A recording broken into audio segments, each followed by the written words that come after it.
10 seconds remaining in the countdown. Selected players, please prepare yourselves. Across the globe, millions have been chosen, each marked by a symbol of Xian emblazoned upon their hands. As the countdown concludes, a cerulean portal emerges above the star Hylon. The chosen players silently chant log in, and the Xian symbol on their hands radiates with golden light, transforming them into beams of light that soar into the portal above. Simultaneously, within the realm of Xianing, countless pillars of light materialize in numerous novice villages, from which the newly arrived players from Hylon emerge. Among them is Song Yi. That he finds himself in a quaint village named Qiuyu Village, a modest hamlet now bustling with the throngs of Hylon players, who cast curious glances at their surroundings. Suddenly, they all transform into streaks of light, ascending into the sky, as if the scene of their arrival were being played in reverse. The village path returns to its usual tranquility, but Song Ye's heart is in turmoil. Where have they all vanished to? At that moment, a notification chimes in his mind from the game system. An unknown error has occurred in the game. All Hylon players have been forcibly ejected from Xianing. The entry point to Xianing is now closed. Song Yi is taken aback. Does this mean that all the other players have been expelled while he remains here? Forgotten? He suddenly recalls a famous line from a film, but I haven't boarded the bus yet. Moreover, there is no logout button in the game interface, indicating he cannot exit this world of his own volition. This so-called game system appears decidedly unreliable. Yet, Song Yi considers this might merely be a momentary network delay, and he assumes he will soon be able to leave this world and return to Hylon, just like the others. However, from another perspective, he is currently the only player in the entire realm of Xianing, which presents a significant advantage, for he can undertake various game tasks ahead of others and gain an early lead. The game's task list intermittently presents novice village missions, and completing these tasks yield experience rewards or inexpensive game items. If he accomplishes 3 tasks within a single day, he will earn a precious attribute point, which is fundamental to everything. Thus, he must complete at least 3 tasks each day. Among these, there are 2 daily tasks that can be undertaken regularly, which means that by completing 2 daily tasks and 1 random task, he can meet the quota of 3 tasks and earn an attribute point. The first daily task involves fishing in a small pond within the village, and should misfortune strike, he might not catch a single fish all day, necessitating the completion of an additional random task. The second daily task involves wielding a slingshot to hunt a small bird within the village. Currently, the novice village offers only 2 fixed daily tasks: fishing and bird hunting. In the game's repository, there are 2 complementary items: a bamboo fishing rod and a slingshot. The first task that Song Yi undertakes is fishing. While he possesses the rod, he must procure his own bait. Utilizing the rusty novice sword as a tool, he digs up a worm to serve as bait. Settling by the pond, he casts the baited line into the water and endures a half-hour wait, eventually catching a small fish, a tilapia no larger than half a palm. Ding! Congratulations, player, you have completed the task fishing, earning 100 experience points. The second task involves using the slingshot to hunt a bird. Fortunately, Song Ye's aim proves to be quite adept. Within 10 minutes, he successfully brings down a small white bird. This particular species is not found on Hylon Star, and thus Song Yi cannot name it. Ding! Congratulations, player, you have completed the task slingshot hunting, earning 100 experience points. Next, Song Yi selects what appears to be a straightforward random task from the list: exterminate wolves. Wild wolves are frequently spotted in the western part of the village. Kindly proceed to slay 3 wild wolves. Immediately, Song Yi makes his way to the western edge of Qiuyu Village, where a small hill conveniently hosts 3 wild wolves, glaring hungrily. They quickly sense the solitary Song Yi and charge towards him. The wild wolves are of level 1, with a mere 120 hit points, marking them as the weakest creatures in the vicinity of Qiuyu Village.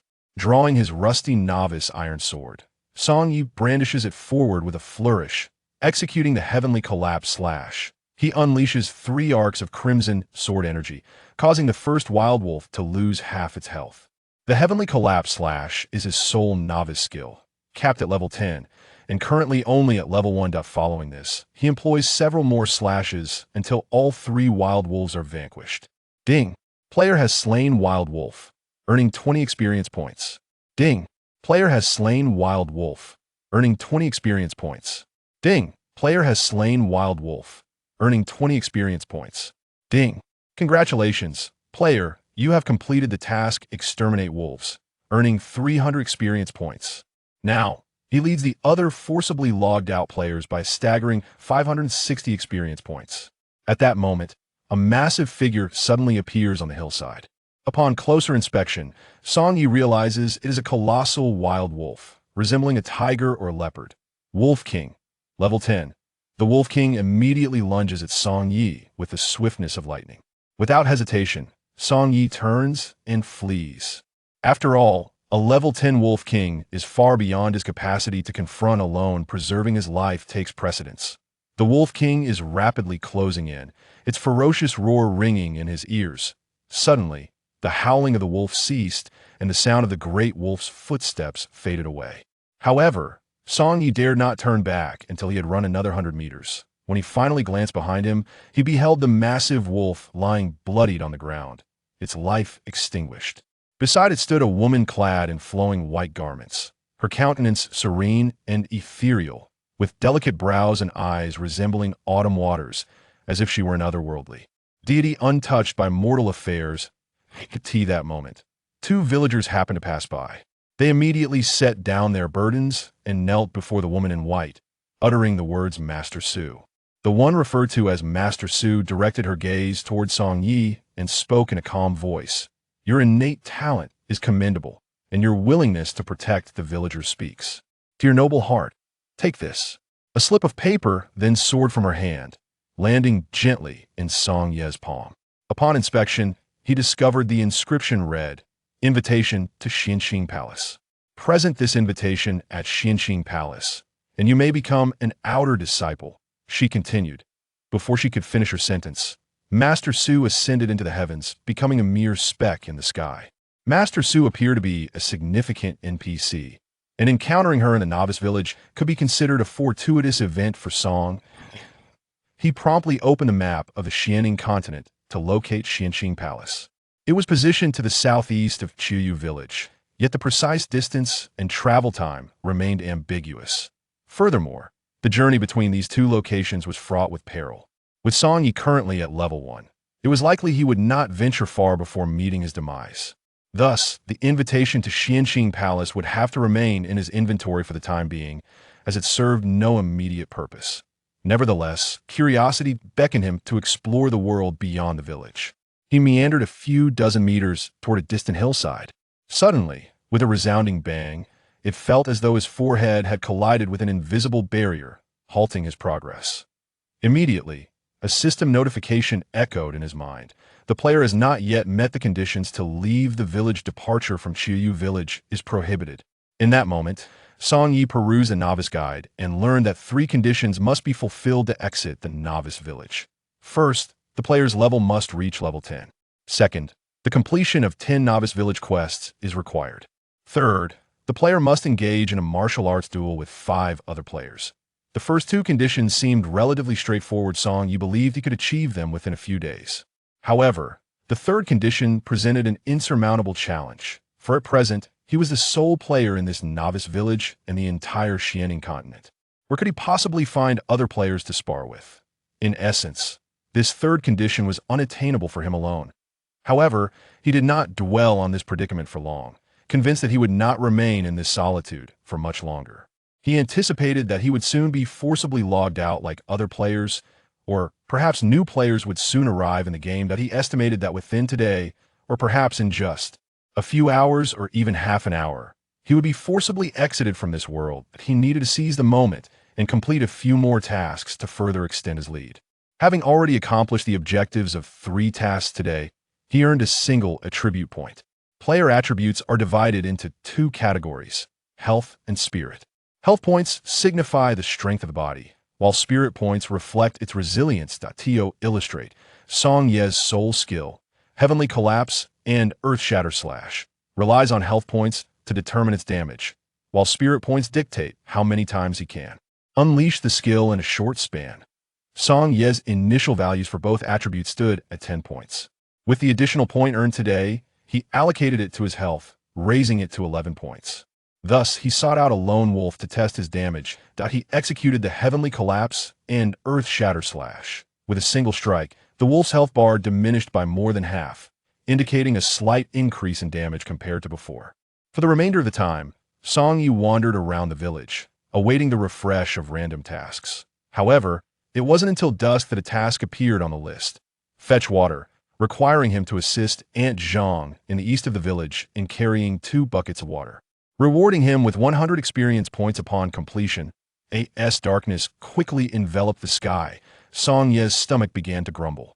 After all, he had physically logged into this world and naturally felt hunger. He initially presumed that due to network delays, he would be able to exit this world before nightfall. To his surprise, as darkness fell, he remained trapped here. Now, the question of where to sleep tonight arose. This small village lacked an inn, and his backpack contained no coins. Fortunately, he had a freshly caught tilapia, which he decided to roast for sustenance.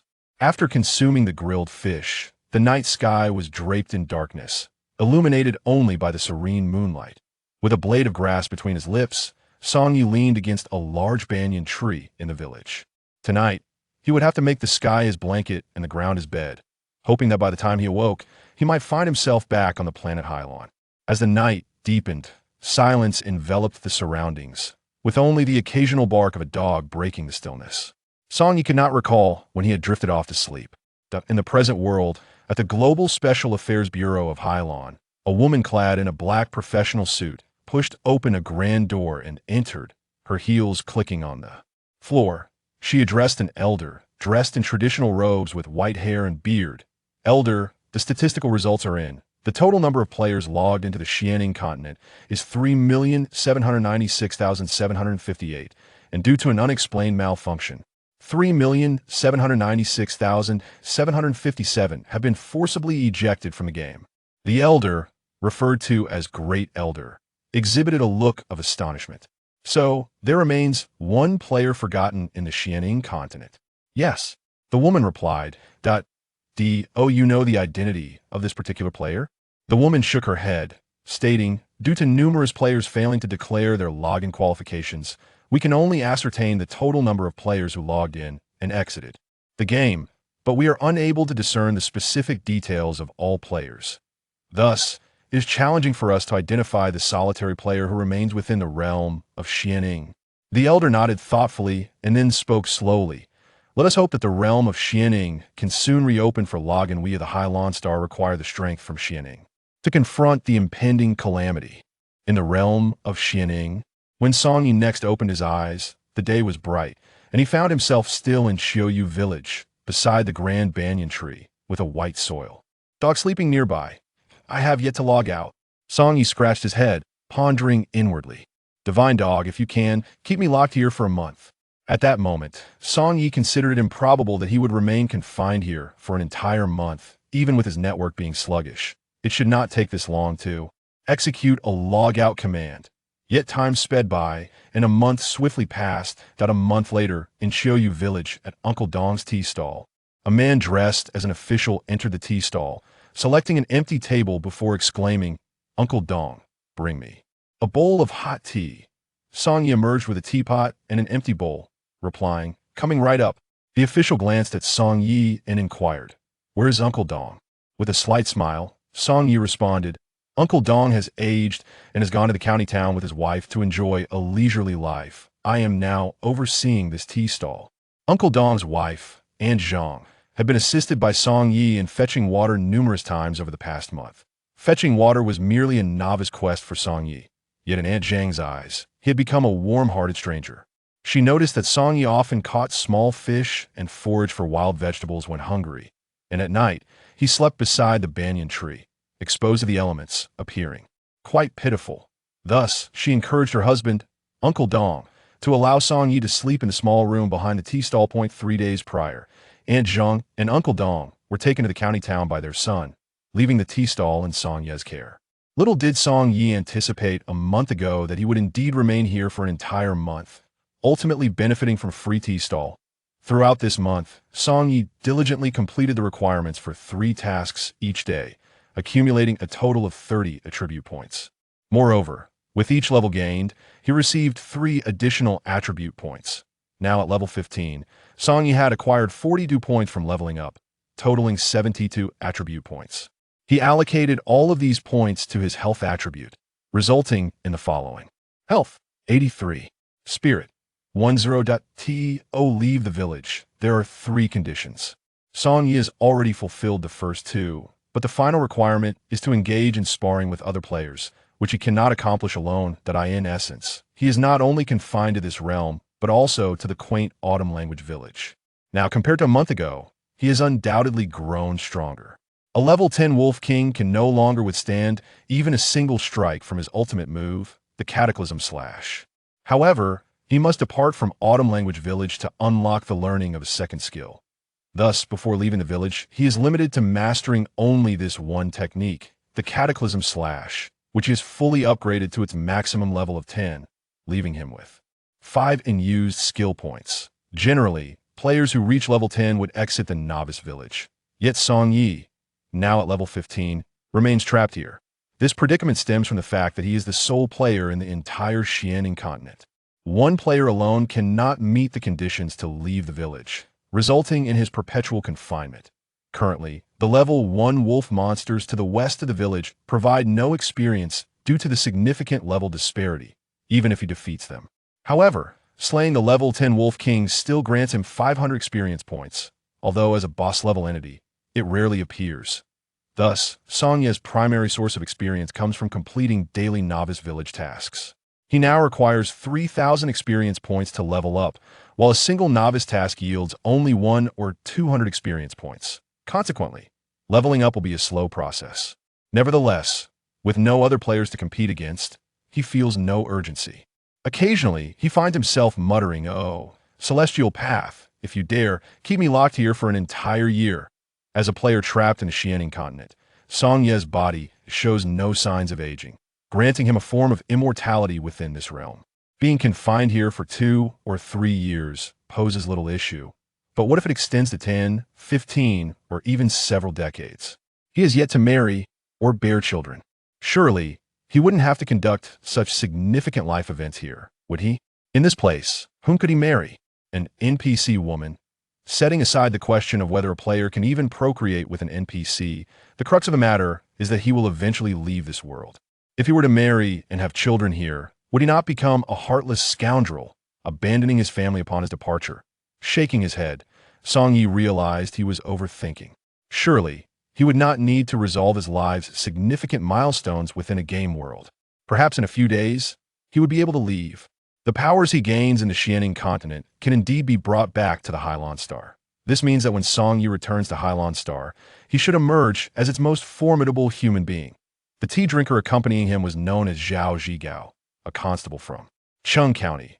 Originally hailing from Chuyu Village, he frequently traversed this area.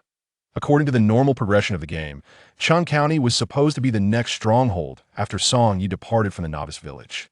Here, he could undertake higher reward quests, trigger new adventures, and acquire new skills.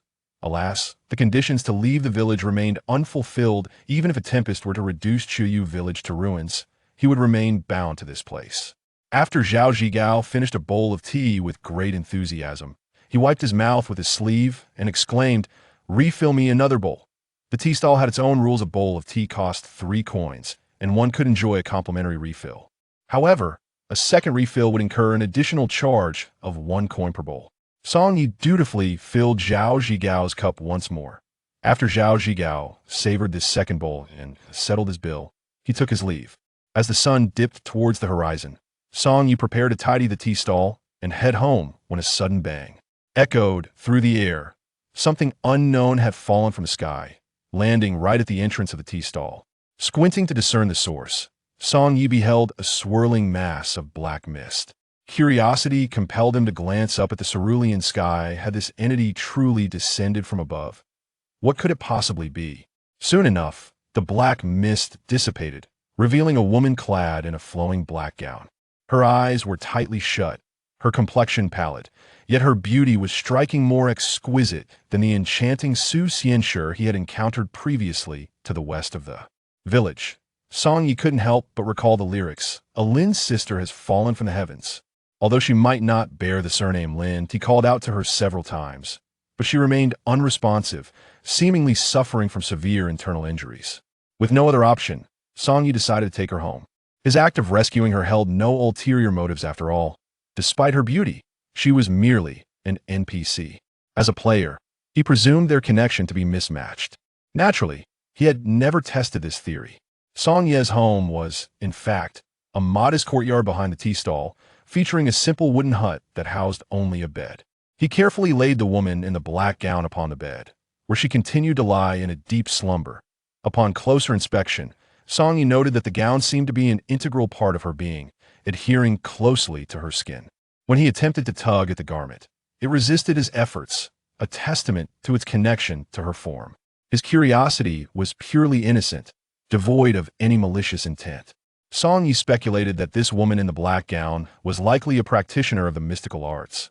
Given her celestial descent, she was unlikely to be an ordinary woman. He resolved to summon a local physician to examine her, uncertain whether the village healer could tend to the injuries of a cultivator.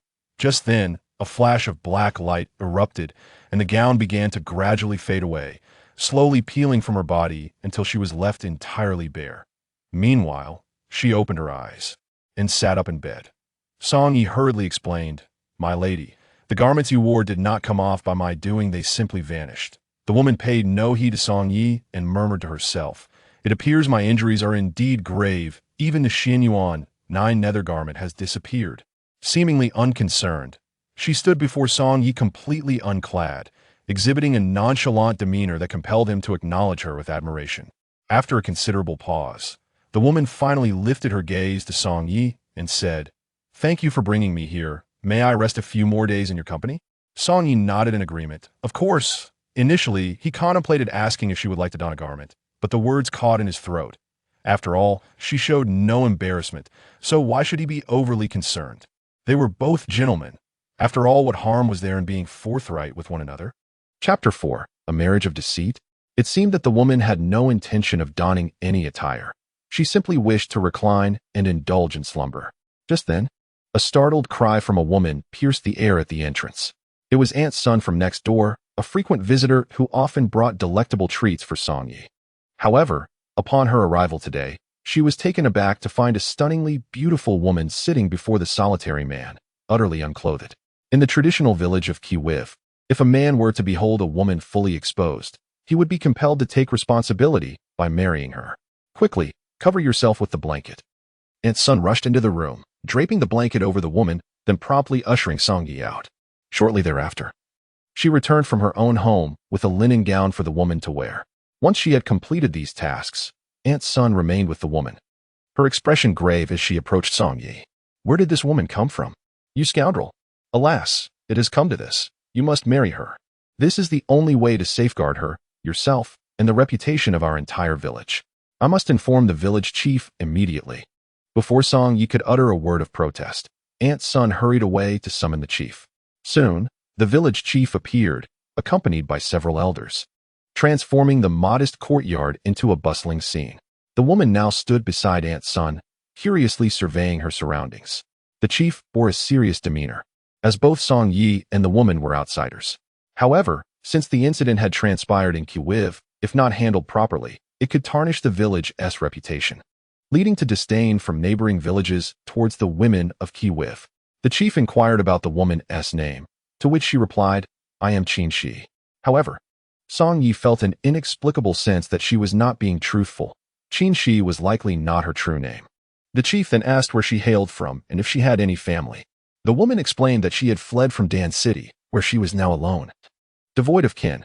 Indeed, Dan City had recently been embroiled in conflict, leaving many refugees in despair. With this revelation, the chief saw a path forward. "I shall facilitate your union. Within this month, I will see to it that you are wed here. What say you?" He turned to face Qin Shi and Song Yi. Song Yi was taken aback. Marriage was a monumental life event. Could it be that he was truly to partake in such a significant undertaking in this game world with a woman? To his astonishment, while he remained in a daze, Qin Shi readily responded, "Very well. Let us proceed with the marriage." Song Yi was somewhat surprised. This woman was certainly extraordinary, so nonchalant about the prospect of matrimony. However, in Song Yi's eyes, there was not a trace of sincerity. She likely sought to ensnare him into marriage. Yet here, at best, he was merely a forgotten novice. Impoverished and without land or estate, what could she gain from deceiving him into matrimony? Song Yi pondered deeply, ultimately arriving at a plausible conclusion. Perhaps she was merely attracted to his physique. Once the woman consented, the village chief promptly declared that the marriage was settled. At that moment, the opinions of the male party seemed inconsequential. Those present had long since assumed that Song Yi and Qin Shi had engaged in an inappropriate relationship, considering they were alone together, with the woman in a state of undress. In the contemporary world, Song Yi could have deflected with a casual remark about studying a foreign language. Yet here, such a tactic was evidently futile. Thus, the villagers naturally desired for Song Yi to marry the foreign woman promptly. To avert the spread of gossip that could tarnish the reputations of all the unmarried women in Qiuyu village, for in any era, rumors wield an invisible yet lethal blade. Consequently, the significant affair of Song Ye's life was hastily arranged, while Qin Shi was temporarily accommodated at Aunt Sun's home. On the day of the official marriage, Song Yi would fetch her, adhering to the customs. The village chief generously offered to lend Song Yi his 2 donkey carts for the wedding procession, which in the village held a status akin to a Rolls-Royce in the modern world. As dusk fell and the crowd gradually dispersed, Qin Shi accompanied Aunt Sun to her home, leaving the small courtyard once again desolate. Song Yi gazed at the night sky, feeling that everything was exceedingly strange. Would he, Song Yi, be destined to settle here for life after marrying?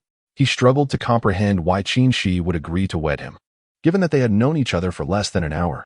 Nevertheless, Qin Shi maintained an indifferent demeanor towards the matter, suggesting that she did not genuinely wish to marry him, and on the wedding day, the likelihood of her eloping was quite high.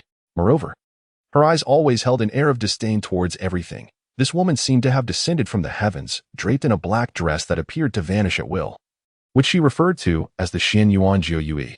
Clearly, her origins were anything but ordinary.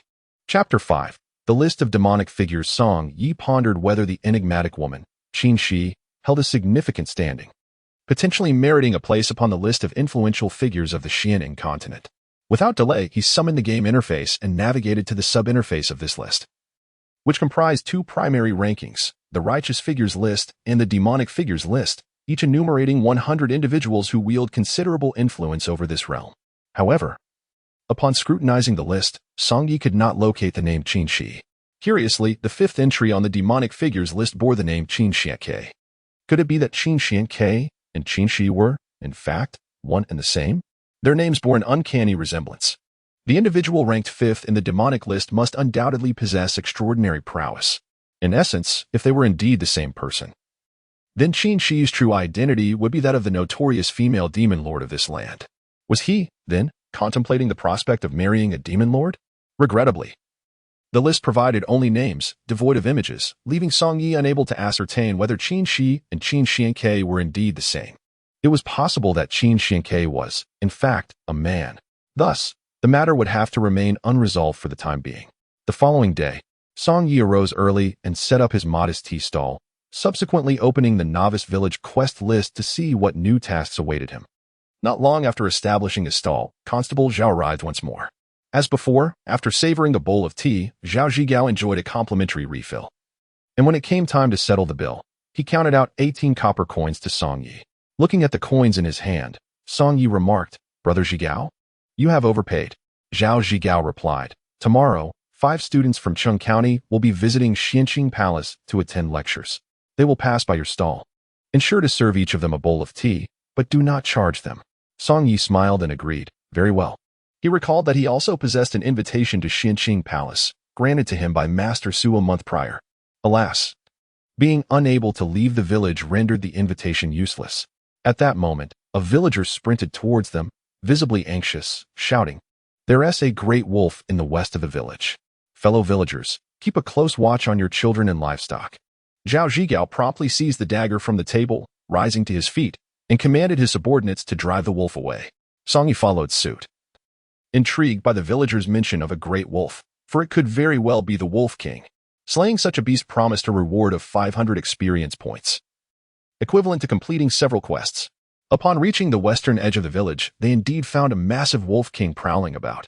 Without hesitation, Zhao Zhigao turned to flee, calling out, "Villagers, take cover. I shall return to the office to summon more people. The ordinary wild wolf was manageable with a large iron blade.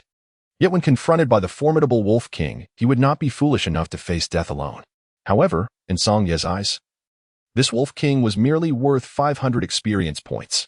Shortly after Zhao Zhigao departed, Song Yi promptly retrieved a rusty novice iron sword from his game backpack and swung it towards the Wolf King, executing the earth-shattering slash. As three fierce crimson sword energies struck the Wolf King, its form disintegrated, reduced to dust, gradually dissipating into the air. Ding! The player has slain a Wolf King, gaining 500 experience points. A month prior, upon encountering this Wolf King, Song Yi had fled like Zhao Zhigao, but now he could vanquish it with a single strike. At that moment, Qin Shi stood not far behind him, having just witnessed Song Ye's swift defeat of the Wolf King. A look of confusion crossed her face. Although Song Yi exhibited no cultivation or signs of condensing true energy, how could he unleash such a formidable blade aura? Unbeknownst to Qin Shi, Song Yi was a player, and thus his power system differed fundamentally from that of the natives of this mystical wind continent. As a player, as long as his vitality attribute was sufficiently high, he could wield immense strength without any cultivation, shattering all techniques with sheer force. Afterward, Song Yi stowed away the novice iron sword and turned to find Qin Shi standing behind him. She smiled sweetly and remarked, "My little husband, your skills are truly exceptional."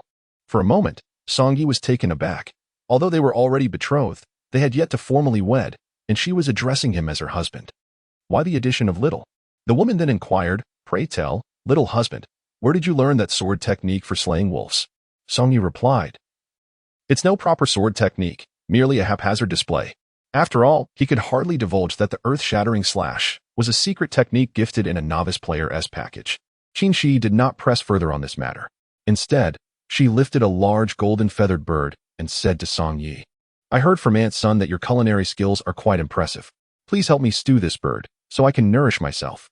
Once I have regained my strength, on the night of our marriage, you shall truly shine." Song Yi sensed that the woman was hinting at something suggestive. Yet he found no evidence to substantiate his suspicions and replied, "All right then." As Song Yi took the bird from Qin Shi's hands, he noticed it was still alive, its breath faint but present. Returning to the kitchen of the small courtyard, he seized a chef's knife and swiftly dispatched it. Just then, the game notification chimed. Ding! Player has slain a high-tier beast, blue-eyed golden feather bird, gaining 100,000 experience points. Immediately, golden light enveloped Song Yi. Ding! Congratulations, player has reached level 16. Ding! Congratulations. Player has reached level 17. Ding! Congratulations, player has reached level 18. Ding! Congratulations, player has reached level 30. My goodness, I inadvertently stumbled upon a bird's head, which remarkably propelled me from level 15 to level 30 in one fell swoop. The unfortunate creature, which met its demise at the hands of a kitchen knife, seems to be known as the blue-eyed golden-feathered bird, a formidable high-tier beast. Had it been in a state of good health, a player of my modest level, Song Yi, would undoubtedly have found it impossible to vanquish such a foe. The fact that this bird was bestowed upon me by Qin Shi signifies her extraordinary prowess. She possesses the capability to effortlessly capture a severely injured high-tier beast of its caliber. However, after a night's rest, her cultivation likely has seen considerable recovery. Song Yi mused that once she fully regains her strength, she would certainly not linger here. Her declaration of wanting to marry him was likely a mere fleeting thought. If this Qin Shi is indeed the same Qin Xuanqi who ranks 5th on the demonic path leaderboard, then in her eyes, Song Yi, an ordinary villager from Qiyu village, is no more significant than an ant. Would you, in such a situation, be inclined to wed an ant? Chapter 6.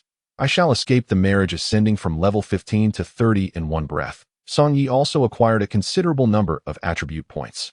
From levels 15 to 20, each level gained awarded 3 attribute points, while from levels 20 to 30, each level up granted 4 points. Consequently, Song Yi amassed a total of 55 attribute points, which he allocated entirely to vitality, further enhancing his physical prowess. After all, an increase in vitality not only amplifies the damage of skills but also fortifies his bodily resilience, which is crucial for survival in this realm. Given that he cannot leave the novice village nor unlock the subsequent cultivation system to condense true energy, he remains confined to the so-called body refinement stage, necessitating the rigorous honing of his physique. Post-allocation, his attributes stood as follows: Vitality, 138, Spirit, 10 subsequently, Song Yi treated the bird as one would a common chicken, simmering it into a pot of soup, which he then carried to the courtyard. There, Qin Shi sat upon a stone bench, a gentle smile gracing her face. As she accepted the steaming pot of soup from Song Yi, she cheerfully remarked, "Thank you, little husband." Her endearment rolled off her tongue with such ease that it carried no hint of awkwardness. Were a passerby to witness this scene, they might truly believe her and Song Yi were a blissfully newlywed couple. In truth, however, it had only been yesterday when he had rescued her, and their total time spent alone together barely amounted to an hour. A woman of her caliber was something Song Yi had never encountered in his over 20 years of existence. Moments later, the voice of Constable Zhao echoed from outside. Presumably having called for reinforcements from Chung County, Song Yi hurried to the tea stall, where he beheld Constable Zhao accompanied by 3 burly officers. It seemed that the 4 of them would have little trouble in driving away a wolf king. Zhao Zhigao inquired of Song Yi, "Has that large wolf entered the village? Has it harmed anyone?" Song Yi replied, "She has fled." Zhao, the constable, let out a sigh of relief, expressing his deep-seated affection for Qiuyu village. Yet, suddenly, his eyes widened in astonishment, fixating intently behind Song Yi. Following his gaze, Song Yi beheld Qin Shi emerging from the courtyard.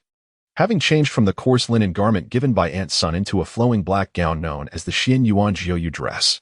This resplendent black attire suggested that her cultivation had nearly recovered after consuming the nourishing soup he had prepared for her. "What a remarkable young lady!" Zhao Constable exclaimed. For even in Qing County, he had never encountered such breathtaking beauty. Qin Shi appeared like a celestial being descended from the heavens, standing just a few paces away yet emanating an aura of unattainable grace. "She has fled from Dan City, arriving in Qiuyu village just yesterday," Song Yi explained.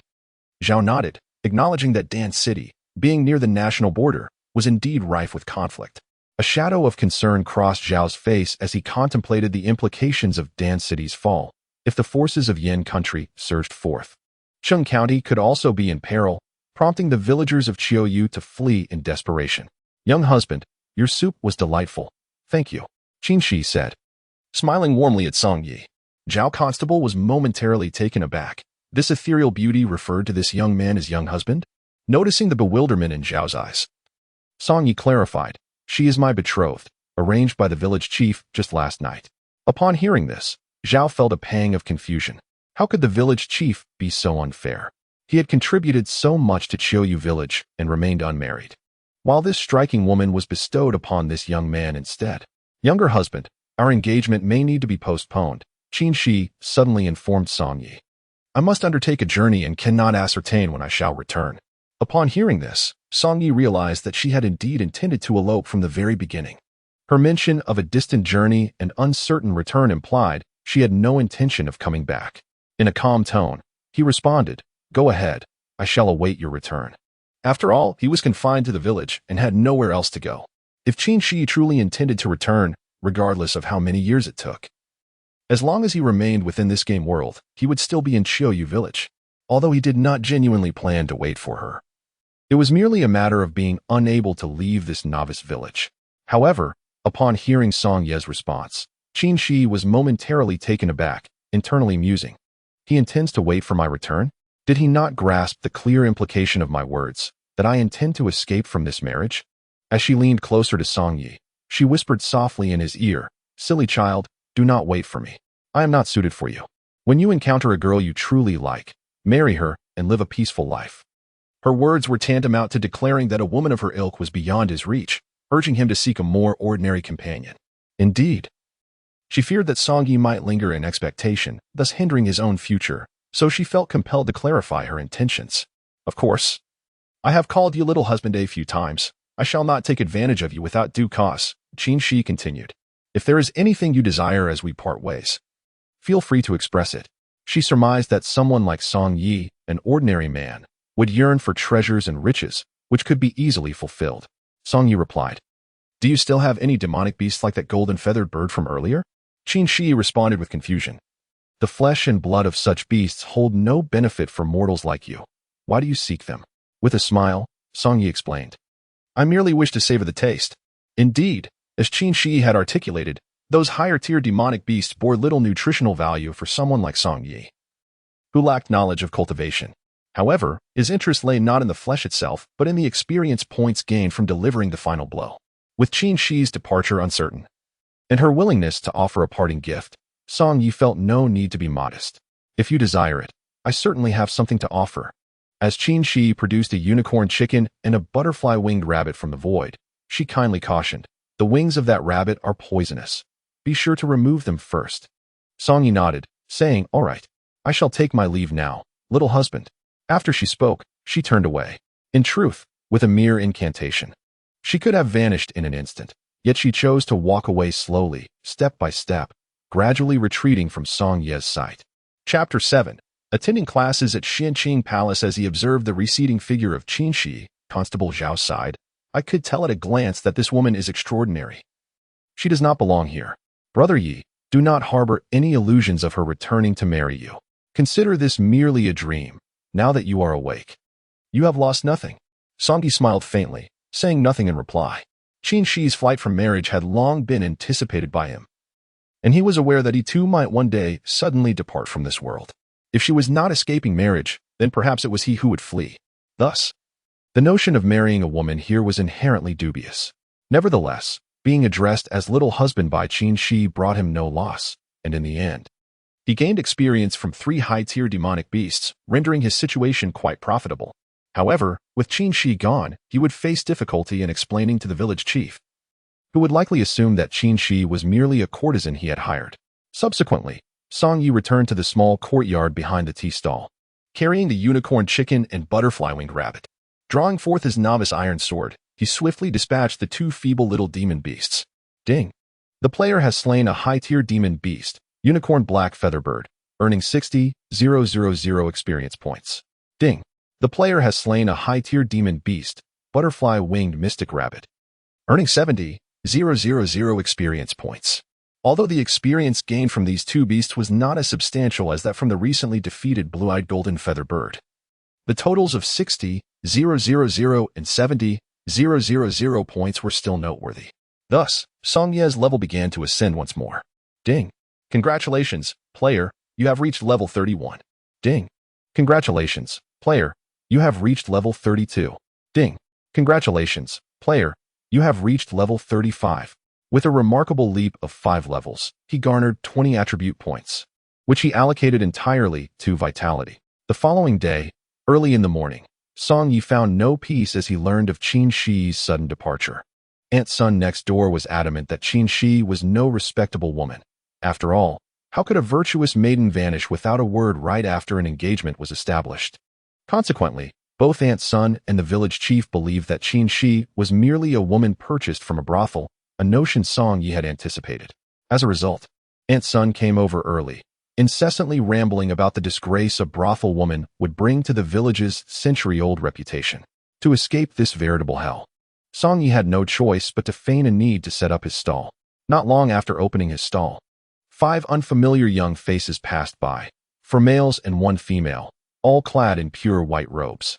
They were likely the students Zhao Zhigao had mentioned, destined for Xianqing Palace to study. According to the palace's regulations, students summoned to Xianqing Palace could not bring any attendance. This journey itself served as a form of cultivation for them. The 5 appeared disinclined to pause for a cup of tea, yet, having received prior notice from Zhao Zhigao, Song Yi called out to them, young gentlemen, do stop for a complimentary cup of tea. The only girl among them halted, her delicate features framed by an oval face. Appearing no older than 15 or 16, yet already possessing the charm of a budding beauty. She glanced at the teapot in Song Ye's hand, her lips pursing in apparent thirst. The other 4 quickly noticed that one among them had lagged behind and turned to search for the girl. Zhang Zishuan is thirsty. Let us enjoy a cup of tea here before we continue. Zhang Zishuan must have been the girl's name. Boss, 5 cups of tea please. Coming right up. Song Yi set 5 empty bowls on the table and filled them with freshly brewed tea. Is there anything to eat? The girl's large eyes darted around, revealing not only her thirst, but also her hunger. Indeed, Song Yi retrieved 3 freshly steamed sesame cakes. However, the food is not complimentary. After all, Zhao Zhigao had only paid for their tea, and these 3 sesame cakes were originally intended for his own enjoyment. How much is 1 cake? The girl inquired, having already picked one up to nibble on. 5 won each. Do you want all 3? Song Yi asked. Yes, I do. The girl replied, munching away. And how much is the tea? The girl named Zhang Zishuan asked again. Someone has already covered the cost of the tea for you, so you need not pay again. Song Yi responded. Oh, the girl nodded in a daze, not questioning who had paid for their tea. She finished one sesame cake while her 4 companions showed no interest in eating, so she wrapped the remaining 2 in oiled paper to take with her. Before leaving, they placed 31 on the table, presumably including the tea cost. An elderly man with white hair and beard sat at the tea stall's entrance, watching the 5 departing figures, murmuring, among them, only that girl possesses the aura of an immortal. She is likely to be retained by the Xianying Palace and embark on the path of cultivation. The old man's words proved prophetic. A month later, 4 of the 5 returned from the Xianying Palace, passing by Song Yi's tea stall, but Zhang Zixuan was not among them. When Song Yi inquired about her, one of the square-faced boys replied, Zhang Zixuan was kept at the Xianying Palace for cultivation. She has such great fortune. From now on, no one in Cheng County will dare to bully the Zhang family. The faces of the 4 boys revealed envy. They had all gone together. Yet only Zhang Zixuan remained at the Xianying Palace. When we next see this girl, we shall probably have to address her as Master Zhang. A boy with thick eyebrows and large eyes said with a wry smile. After finishing their tea, the 4 departed, and this time, Song Yi took the initiative to ask them for the tea money. In truth, Song Yi was also curious about what the Xianying Palace was like and what cultivation entailed.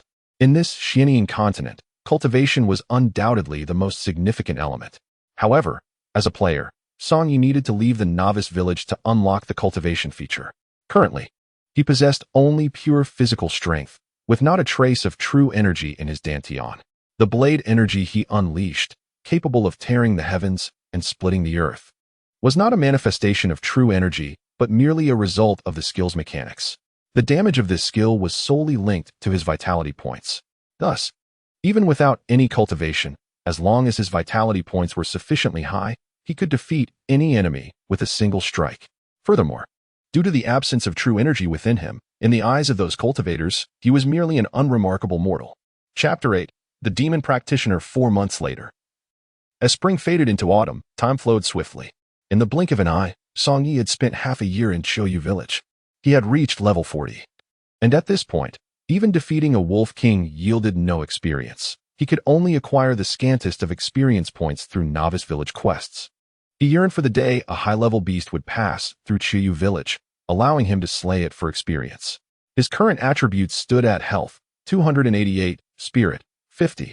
With such a high health value, defeating ordinary beasts should pose no challenge. Even now, Song Yi could scarcely believe he had been confined to this fantastical realm for 6 months. Throughout these months, Qin Shi had not reappeared, and he feared she had long forgotten him. He had to concede that in her eyes, he likely appeared as insignificant as an ant. Furthermore, he noticed that the name Qin Xinkai had advanced 1 position on the Demon Path leaderboard, now ranking 4th. If Qin Xinkai and Qin Shi were indeed the same person, it implied that after leaving Qiuyu village, Qin Shi had been diligently pursuing her ambitions, likely giving no thought to him, Song Yi. This was something he had anticipated. Although he had rescued her when she was gravely injured, that was the extent of their connection. Moreover, if Qin Shi truly was Qin Xinkai, she belonged to the Demon Path, and individuals of that realm were not inclined to concern themselves with emotional ties. In the afternoon, Constable Zhao arrived. From a distance, Song Yi noticed a peculiar expression on his face, one filled with worry. After taking a seat, Song Yi poured him a bowl of tea as usual. Constable Zhao drank it in one gulp and sighed deeply. Yi, my boy, it seems we cannot hold on to Dan City much longer. If Dan City falls, it won't be long before the Iron Cavalry of Yinghua reaches us. In Cheng County, several prominent families have already sensed the impending danger and departed early. If the soldiers of Yin would truly come, you and the villagers of Qiuyu must flee for your lives. Song Yi shook his head. Regardless of whether the troops of Yinghua approach, I shall remain here in this village. I will not leave. After all, even if he wished to depart, he found himself unable to do so. Constable Zhao forced a bitter smile and replied, You are still young and have yet to witness the brutality of Yinghua's Iron Cavalry. They are bloodthirsty and merciless, leaving no survivors in the villages they plunder. Should you choose to stay, you would only become a victim beneath their blades, and there would be no one left to collect your remains. Song Yi smiled faintly, saying nothing further. After all, he could not confide the unspeakable reason for his inability to leave Qiuyu village. Indeed, the Constable Zhao continued. There is another pressing matter I must address today. Recently, A practitioner of demonic arts has emerged in Chung County, committing heinous acts of murder in the vicinity. There have been 3 victims reported in Chung County alone. It is said that this practitioner was once a disciple of the Xianqing Palace, possessing considerable skills. Yet for reasons unknown, he has forsaken the celestial sect and embraced the path of darkness. The county magistrate has dispatched a letter to Xianqing Palace, urging them to send someone down the mountain promptly to eliminate this traitor, thereby restoring peace to the local populace. Yi, I implore you to remind the villagers to remain vigilant, ensuring their doors and windows are secured at night. I, too, will patrol this village, hoping to uncover any trace of the demonic practitioner. With the matter linked to Xianqing Palace, it seems this celestial abode is the only one in the vicinity. After finishing his tea, Zhao Zhigo began his patrol of the village, though he was merely putting on a show, should he truly encounter the demonic practitioner. He would have no choice but to flee. Shortly after Zhao's departure, a new task appeared on Song Ye's list: find the dog. Find the dog. The village chief's little yellow dog has gone missing. Please help retrieve it. This was the task he had been awaiting. For completing it would allow him to meet his goal of 3 tasks for the day. Song Yi approached the elderly man sitting at the tea stall and said, Uncle Tai, please watch the tea stall for me. I must step away for a moment. Uncle Tai nodded slowly. Before long, Song Yi found the little yellow dog and was heading towards the village chief's house with it, when suddenly, a burly man with a twisted beard appeared before him, blocking his path.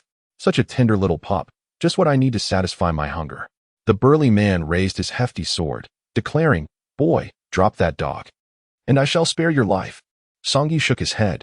The dog was his means to complete the task, and he could not simply relinquish it. Unbeknownst to him, the burly man, after uttering his threat, enveloped his sword in a swirling aura of dark energy. In an instant, he vanished from sight, only to reappear directly in front of Song Yi, bringing his sword down upon him. There was no time to evade. Instinctively, Song Yi raised his hand to block. The pain was excruciating. Song Yi exhibited a visage of anguish as the heavy broadsword struck his right arm, seemingly breaking the skin and allowing a trickle of blood to seep forth. Nevertheless, the injury was not severe. Witnessing this scene, the burly man with the prominent beard displayed an expression of astonishment. When he swung the blade, he had infused it with the essence of his demonic cultivation. Even a massive boulder would have split beneath such force. Yet, the fact that his strike could not sever Song Ye's arm, but merely grazed the surface, was beyond his comprehension. Unbeknownst to him, Song Yi now possessed vitality 100-fold that of an ordinary person, akin to having a body of steel. This was precisely why he dared to confront the threat unarmed. At this moment, Song Yi surmised that the bearded man must be the traitor from the Xianqing Palace. Consequently, he set down the small dog cradled in his arms, intending to draw forth his novice iron sword to cleave the man before him. Just then, Constable Zhao suddenly emerged from an unknown location, gripping the hilt of his sword, and shouted at the bearded man, Who dares to commit wrongdoing here? I am Zhao Zhigao, Constable of Chung County. Surrender your weapon at once. As he uttered these words, his legs trembled, for he harbored suspicions that the man before him was the merciless practitioner of demonic arts. For such a being, ending the life of a mere constable in the county office would be a trivial matter. However, the bearded man was momentarily cowed by Song Ye's earlier display of strength, hesitating to act recklessly. Chapter 9. The murderous disciple. At the moment of confrontation between Song Yi and the bearded man, a voice, as frigid as frost, suddenly echoed from afar. Traitor, do not resist. As the words fell, a woman in white descended gracefully from the air, landing between Song Yi and the burly man. Song Yi instantly recognized her as the Su Xianshi he had encountered 6 months prior in the western part of the village. Constable Zhao also seemed to recognize her, and upon her arrival, he exhaled a sigh of relief, wiping the sweat from his brow while murmuring, The Xianqing Palace has sent someone. We are saved. Upon seeing Su Xianshi, the bearded man's weapon drooped, his expression one of shock. Master. Su Xianshi's demeanor was icy. I have long expelled you from the sect. You are no longer a disciple of Xianqing Palace, and there is no need for you to address me as master. It turned out that they once shared a master-disciple bond. Song Yi, a mere observer, regarded the unfolding drama with intrigue. For the past 6 months since leaving the Xianqing Palace, I have pondered continuously, where did I go astray? The bearded man's voice trembled slightly. Master, I merely admired you. My joining the Xianqing Palace was solely for you. Is it wrong to express my affection? Su Xianshi's face darkened with displeasure. Silence. Do not speak such nonsense. A practitioner of the celestial path must sever all emotional ties. This is the rule of Xianqing Palace. Since you have developed feelings for me by the sex laws, I must expel you." Upon hearing this, Song Ye's expression transformed into one of astonishment. It appeared that this was indeed a significant revelation. Haha. The burly man with a twisted beard suddenly laughed heartily, declaring that he no longer wished to adhere to the broken rules of the Celestial Gate. Now that he had entered the demonic path, he was free to express his affections openly, unimpeded by anyone. A sudden chill of ruthlessness washed over the countenance of Master Su. "Pang On Wang, it seems you remain unrepentant. Having embraced the demonic path and committed murder, you can no longer be tolerated." The burly man trembled slightly. "Master, are you truly going to kill me yourself?" In response, a green short blade pierced through his throat, swiftly returning to Master Su's hand.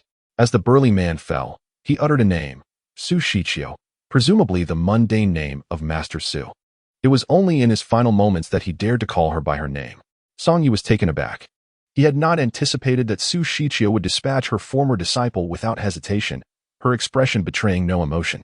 These women of the Celestial Gate truly possessed hearts of iron.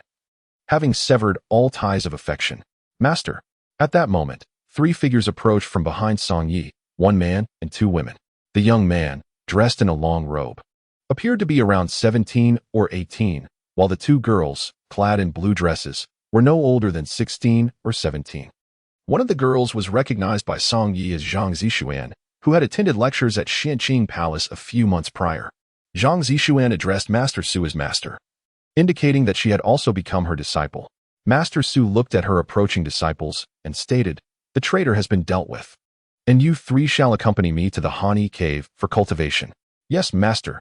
The three disciples nodded in agreement. Suddenly, Master Su's peripheral gaze fell upon Song Yi. Aren't you the villager I rescued from the jaws of a giant wolf 6 months ago?" Zhang Zixuan chimed in. "Master, I recognize him too. He is the owner of the tea stall in this village. His sesame cakes are delicious." Master Su nodded and continued speaking to Song Yi. "I recall giving you an invitation to Xianqing Palace 6 months ago. Why did you not take that invitation to study there?" "The invitation is still with me," Song Yi replied, mimicking the gesture of retrieving something from his sleeve, but in truth, he retrieved the pristine invitation from his game backpack. Upon seeing the intact invitation in Song Ye's hand, Master Su smiled slightly and asked, "What? Do you disdain attending my Xianqing Palace for your studies?" Song Yi shook his head. "I do not mean to look down upon Xianqing Palace. I simply have no interest in the path of cultivation. Indeed, the underlying reason is that he simply cannot leave this novice village, and thus cannot venture to the so-called Xianqing Palace." Upon hearing Song Ye's words, Su Shichio found herself somewhat intrigued by him. Many mortals are willing to spend lavish sums and even deplete their fortunes, merely to remain at Xianqing Palace to pursue knowledge and enlightenment. Yet, this ordinary villager, when faced with the rare opportunity to learn the profound arts of cultivation at Xianqing Palace, nonchalantly expressed his lack of interest in such pursuits. "If I were to accept you as my personal disciple, would you then be interested?" Su Shichio inquired. "Still no interest," Song Yi candidly replied. After all, if he could not leave the novice village and had not unlocked the cultivation function, he would be unable to acquire the methods of cultivation. Moreover, he questioned his own ability to sever emotional ties. Should he arrive at Xianqing Palace and encounter beautiful senior sisters, he might find himself unable to resist engaging in conversation, which could provoke the decisive Su Xian master to sever his emotional roots entirely. After all, he had just witnessed how she dealt with her former disciple. Such a woman, Song Yi felt, was not one to be trifled with lightly. Furthermore, he was entirely incapable of reaching Xianqing Palace, unable even to step beyond the village entrance. At this moment, the male disciple beside Su Shichio grew somewhat displeased and shouted at Song Yi, "You truly do not know what is good for you. My master is the esteemed Xianzheng Palace's Changli Xianzuan of high status and transcendent mastery. To be accepted as her disciple is your utmost fortune, and yet you remain reluctant?" Su Shichio shot a glare at the male disciple. "Yu, cease your foolishness." The reprimand silenced Yu, but after Song Ye's repeated refusals, Su Shichio felt a loss of face. Her expression returned to its icy demeanor as she addressed her three disciples. "Let us depart." As her words faded, the four of them soared away upon the wind. Now aware that the master's name was Su Shichio, Song Yi was naturally curious about her standing on the Righteous Figures leaderboard. He thus navigated the game interface to locate the rankings, carefully scanning from top to bottom until he found Su Shichio's name in the 18th position. Though she had not made it into the top 10, Being in the top 20 suggested she held a significant status within the cultivation world. Brother Yi, Zhao Zhigao suddenly clapped a hand on Song Ye's shoulder, his tone grave. Do you realize you have just committed one of the most foolish acts of your life? That Suxian master is a remarkable figure. Should she arrive at the imperial palace of the Li Kingdom, even the emperor himself would personally receive her. I cannot fathom your reasoning for rejecting the opportunity to be her disciple. Such a golden chance squandered. Song Yi merely smiled faintly, choosing to remain silent. After all, he could not elucidate the reasons behind his actions. Was it perhaps because he wished to wait here for his betrothed to return, making him unwilling to accompany Suxian master to Xianjing Palace? Zhao Zhigao's eyes widened as if he had finally discovered the answer. Ah, Yi girl, you truly are a hopeless romantic. That woman surnamed Qin is certainly not returning. You ought to forget her sooner rather than later. She has been gone for nearly half a year. If she wished to come back, she would have done so by now. Even if she is indeed occupied and unable to return, if her heart still held you, she would have found a way to send you a letter. Now, speak frankly, has she written to you at all during these months of her absence? Song Yi candidly replied, no. Then, the matter is quite clear, isn't it? She has likely forgotten you entirely. So why do you persist in thinking of her? Zhao Zhigao continued to persuade him. If you genuinely wish to marry, I happen to know several families in Qing County who could introduce you to potential matches. Song Yi shook his head. No need. I may very well remain a bachelor in this village for the rest of my life. Sighing deeply, Zhao Zhigao remarked. So, you've resolved to wait for her return. You would rather remain single for eternity than move on if she does not come back, correct? Very well, I shan't attempt to dissuade you any further. Take care of yourself. I must return to the county office. After Zhao Zhigao had walked quite a distance, he suddenly became inspired and recited aloud. The passionate heart has always been left with lingering regrets. This sorrow stretches endlessly without respite. Song Yi was momentarily taken aback, for he had not anticipated hearing such poignant verses in this world. Chapter 10, The Last Guardian of the Village. 3 months later, in Qiuyu Village. The news of Dan City's fall spread like wildfire, instilling fear within the small village. Consequently, an increasing number of villagers began to leave Qiuyu. The ironclad forces of the Yin Kingdom could extend their grasp here at any moment. In order to survive, they were compelled to abandon their homes, leaving behind places they had inhabited for many years.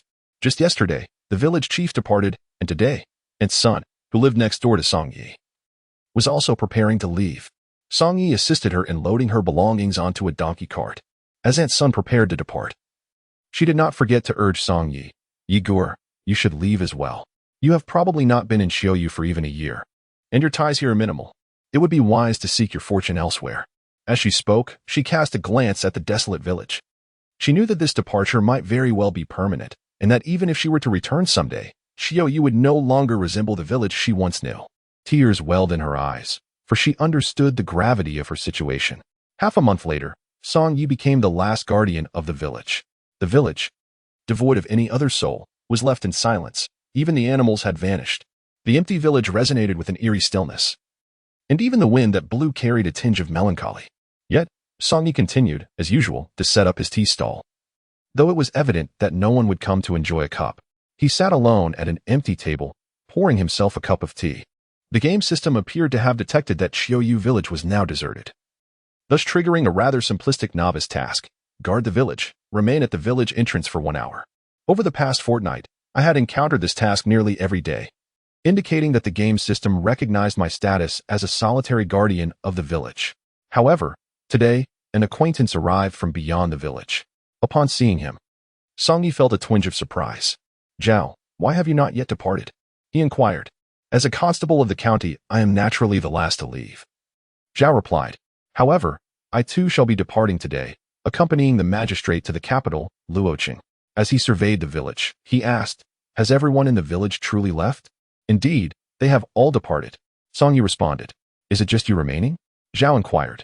With a faint smile, Song Yi affirmed, yes. It is just me who has not left.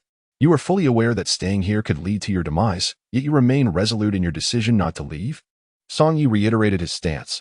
Yes, I will not depart. Zhao Zhihao sighed, for he understood that no amount of persuasion would convince Song Yi to abandon this place. All sentiments were encapsulated in that single sigh. In Zhao's eyes, Song Ye's refusal to leave was rooted in his longing for Qin Shi's return. He would rather face death than leave her behind. Thus, Zhao Zhihao perceived Song Yi as an incurable romantic. Though Zhao was a rugged individual, he understood that love could be a treacherous mire, ensnaring those who fell into its depths, making it exceedingly difficult for others to pull them free. Once I finish this cup of tea, I truly must take my leave, Zhao declared, raising his cup and draining it in one swift motion. Shall I pour you another? Song Yi asked. Zhao Zhihao covered his teacup, replying, let this complimentary refill await our next meeting. With that, he turned to depart. Upon reaching the village entrance, he suddenly called out, Yi, when I return from the capital, I shall surely visit you, provided you are still alive. The last remark remained unspoken. After Zhao's departure, Song Yi settled onto a stool at the village entrance, determined to sit there for an hour to complete today's guard the village task. A full hour is equivalent to 2 hours. Feeling a sense of ennui, Song Yi decided to engage in the game's built-in feature, Player S Abode. To pass the time, the Player S Abode exists within the realms of the player's consciousness, where Song Yi merely needs to focus his mind to explore its wonders freely. Within this abode, there stands a wooden dummy, designed for players to test their damage output and strength. After all, players must possess a clear understanding of their own capabilities. Beside the wooden dummy lies a damage reference chart, displaying the baseline damage that practitioners of various realms can inflict upon the dummy when unleashing their full power. Although Song Yi is unable to practice cultivation in reality, he has gleaned a basic understanding of the cultivation realms and the mystical continent of Xianing through the game's interface. There are primarily 2 paths of cultivation, immortal and demonic. Furthermore, body cultivation and sword cultivation are sub-branches under these 2 main categories. Each of the immortal and demonic paths contains its own classification of realms, each comprising 9 significant stages. The immortal realms are categorized into body refinement, foundation establishment, bone tempering, profound connection, ethereal spirit, void shattering, indestructible, sacred origin, and imperial soul. Conversely, the demonic realms consist of body corruption, soul refinement, tyrant heart, black profound, demonic origin, transformation of demons, chaotic demonic realm, supreme celestial demonic realm, and imperial demonic realm. Through attribute allocation, Song Yi has been steadily enhancing his vitality, which places him within the body refinement stage of the immortal path, as this stage emphasizes the honing of one's physical form to establish a solid foundation for cultivation. Currently, Song Yi has reached level 43, with the following attributes: vitality, 435, essence, 50. Naturally, he yearned to test the extent of his newfound strength. Thus, he drew his novice iron sword and unleashed his sole available skill, heaven-shattering slash, upon the wooden dummy. After the dummy withstood his strike, a damage value of 75,000 points materialized. Eagerly, Song Yi consulted the damage reference chart, where it indicated that the baseline damage for a practitioner at the profound connection stage of the immortal path is 70,000 points. This implies that an immortal practitioner at the profound connection realm must inflict 70,000 points of damage to be considered competent. However, Song Yi's output of 75,000 points signifies that his strength is already comparable to that of a practitioner at the profound connection stage. His current prowess is a result of relentless dedication over 9 months, consistently completing 3 task quotas each day and steadily accumulating attribute points. Of course, he is also indebted to Qin Shi for the 3 advanced magical beasts she provided. Without the experience gained from these formidable creatures, he would not have attained level 43. Chapter 11. The Demon Sovereign. The realm preceding the Tongxian realm is the Zuling realm, where practitioners possess the formidable capability to inflict damage benchmarks as high as 200,000 points upon a wooden training dummy. This stark contrast illustrates the vast disparity in strength between the 2 realms, despite their close proximity. The Zuling realm serves as a formidable barrier for many cultivators, with only a rare few achieving a breakthrough to this level. Consequently, within the entirety of the Xianing continent, the number of Zuling realm practitioners is quite scarce. Song Yi spent nearly a year to reach a damage output of 75,000 points. Achieving 200,000 points appears to be a distant aspiration. However, his current strength is equivalent to that of a Tongxian realm cultivator, sufficient for self-defense. As long as he refrains from provoking formidable beings, he is unlikely to encounter any peril to his life. Moreover, he possesses immortality here, rendering time an inconsequential commodity for him. One day, he will undoubtedly reach the threshold of 200,000 points, or even exceed it. A month later, in the capital city of the Li Kingdom, Luo City, A crowd had gathered around his storytelling booth. The storyteller captivated the audience with the tale of Qin Xuanqi, the leader of the Fanyuan sect, renowned across the Xianian continent.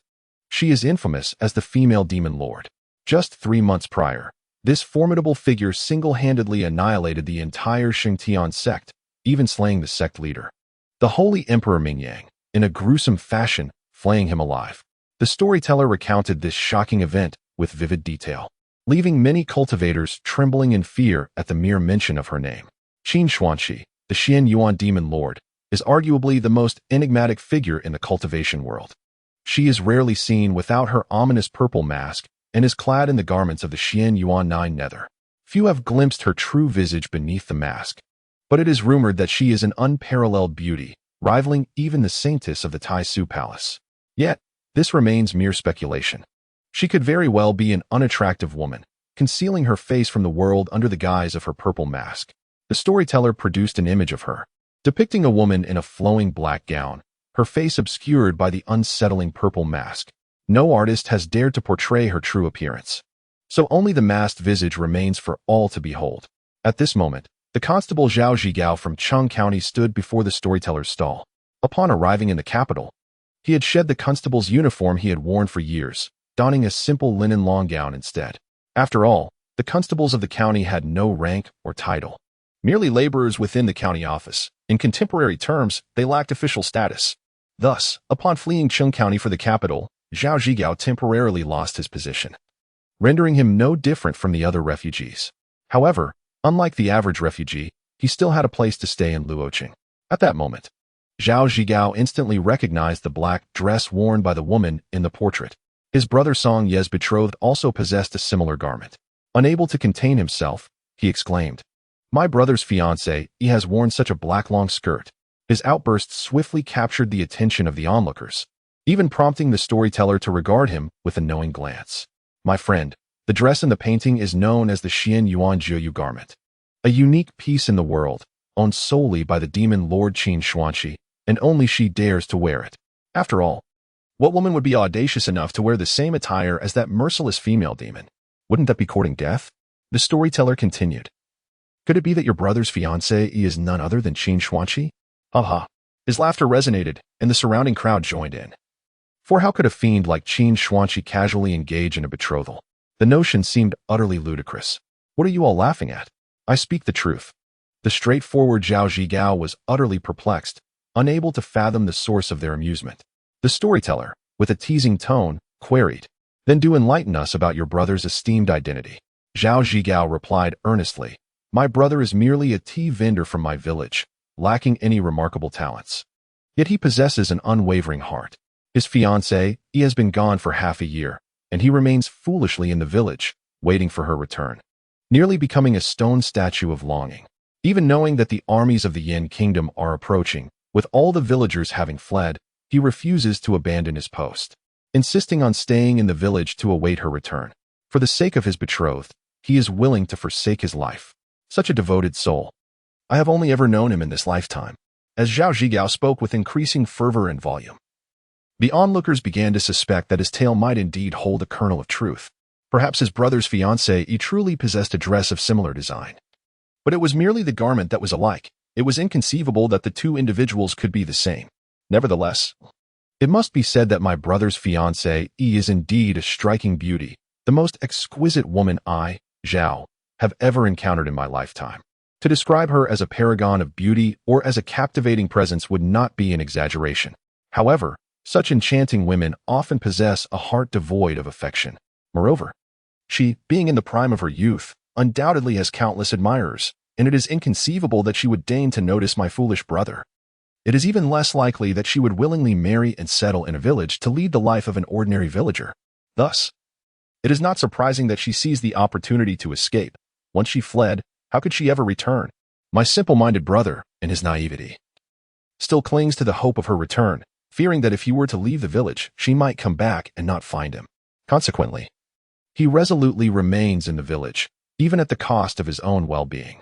While the surrounding onlookers were engrossed in the unfolding drama, an unexpected voice rang out, announcing the arrival of Wang Xianshi from the Taishu Palace. "Greetings, Wang Xianshi. At that moment, nearly every individual on the street turned their gaze towards the entrance, where they beheld a middle-aged man clad in a flowing white robe, exuding an aura reminiscent of a celestial being. This man was none other than Wang Haoshuan, the esteemed Wang Xianshi of Taishu Palace. Following closely behind him were 3 disciples of the palace, who strode confidently down the center of the road, relishing the bows and gestures of respect from the multitude of commoners. Zhao Zhigao had heard that the status of Taishu Palace in the realm of celestial cultivation surpassed even that of Xianqing Palace. Naturally, the celestial masters within Taishu Palace were presumed to be more formidable than those of Xianqing Palace. Thus, he promptly joined the crowd in offering a deep bow in reverence to Wang Xianshi. Chapter 12. Whispers of Malice. Wang Haoshuan of Taishu Palace was a familiar figure in the capital city of Luocheng, enjoying a high reputation and status. Beloved and revered by the populace, he reveled in the privileges that accompanied such esteem. At this moment, noticing the throng of people, he summoned a breath of true energy to his throat and proclaimed in a resonant voice, "This master has received word that the army of Yin has breached Dan City and is advancing towards the capital. As a member of the Celestial Order, I shall not intervene in the affairs of mortals. However, during times of turmoil, the vile minions of the demonic path often seize the opportunity to commit their nefarious deeds. Therefore, I have come to protect the citizens of Luocheng from the clutches of these malevolent beings." At this juncture, several enthusiastic supporters immediately shouted their gratitude, declaring, "We are forever grateful for the benevolence of Wang Xianshi. With Wang Xianshi in Luocheng, the common people are truly blessed." As the chorus of appreciation grew, suddenly, an unknown individual began to shout loudly, their voice tinged with profound fear, "The Dark Abyss Demon Lord, the Winged Rhinoceros, has arrived. The Dark Abyss Demon Lord is here." Suddenly, at an unspecified moment, a grand carriage drawn by 2 black-armored winged rhinoceroses appeared at the street corner. These majestic creatures, one male and one female, were as colossal as elephants, their bodies adorned with dark armor and possessing magnificent wings. Known to all, the black-armored winged rhinoceroses were the exclusive mounts of the formidable demon sovereign, Qin Xuanqi. Their presence signified the arrival of the demon sovereign herself, prompting the entire populace on the street to prostrate themselves in reverence, trembling in fear, their heads bowed low. Although the carriage was draped with curtains, obscuring the view of whether Qin Xuanqi was indeed within, the mere sight of her esteemed carriage had sent the ordinary citizens of Luo City into a frenzy of terror. It was well known that just 3 months prior, Qin Xuanqi had ruthlessly annihilated the Holy Heaven sect. With her overwhelming power, it would be a trivial matter for her to decimate the entire city of Luo with but a flick of her wrist. Even Wang Haoshuan, who had recently boasted of protecting the city and eradicating the forces of darkness, was brought to his knees at the mention of the demon sovereign's name. While he might contend with lesser practitioners of the dark arts, the return of the infamous female demon sovereign left him no choice. He understood that recognizing the gravity of the situation was a mark of wisdom. Failure to kneel could very well lead to his demise. At that moment, Qin Xuanqi indeed sat within the confines of the rhinoceros-drawn carriage, accompanied by 2 of her most trusted female disciples. She cast her gaze towards the left window, where she observed a storyteller's booth, and a faint smirk graced her lips. It appeared that someone was maligning her reputation. In truth, Qin Xuanqi is none other than the Qin Shi who, half a year prior, was gravely injured and collapsed before a tea stall, only to be rescued by Song Yi. At that time, Qin Xuanqi had fallen into an ambush, assaulted by the sect master of the Holy Sky sect in concert with 5 esteemed elders of the sect. In a desperate bid for survival, she resorted to the secret of the golden cicadas shedding its shell, luring her pursuers in the wrong direction, thus managing to escape. However, her injuries were severe, leading her to fall before Song Yi's tea stall, where she lost consciousness and was subsequently taken home by him. Due to her grievous wounds, she was unable to sustain the Xianyuan 9 nether skirt, and even the violet mask she had always worn vanished entirely, leaving her utterly exposed before Song Yi. This incident led to misunderstandings among the villagers, who mistakenly believed there was an inappropriate relationship between her and Song Yi.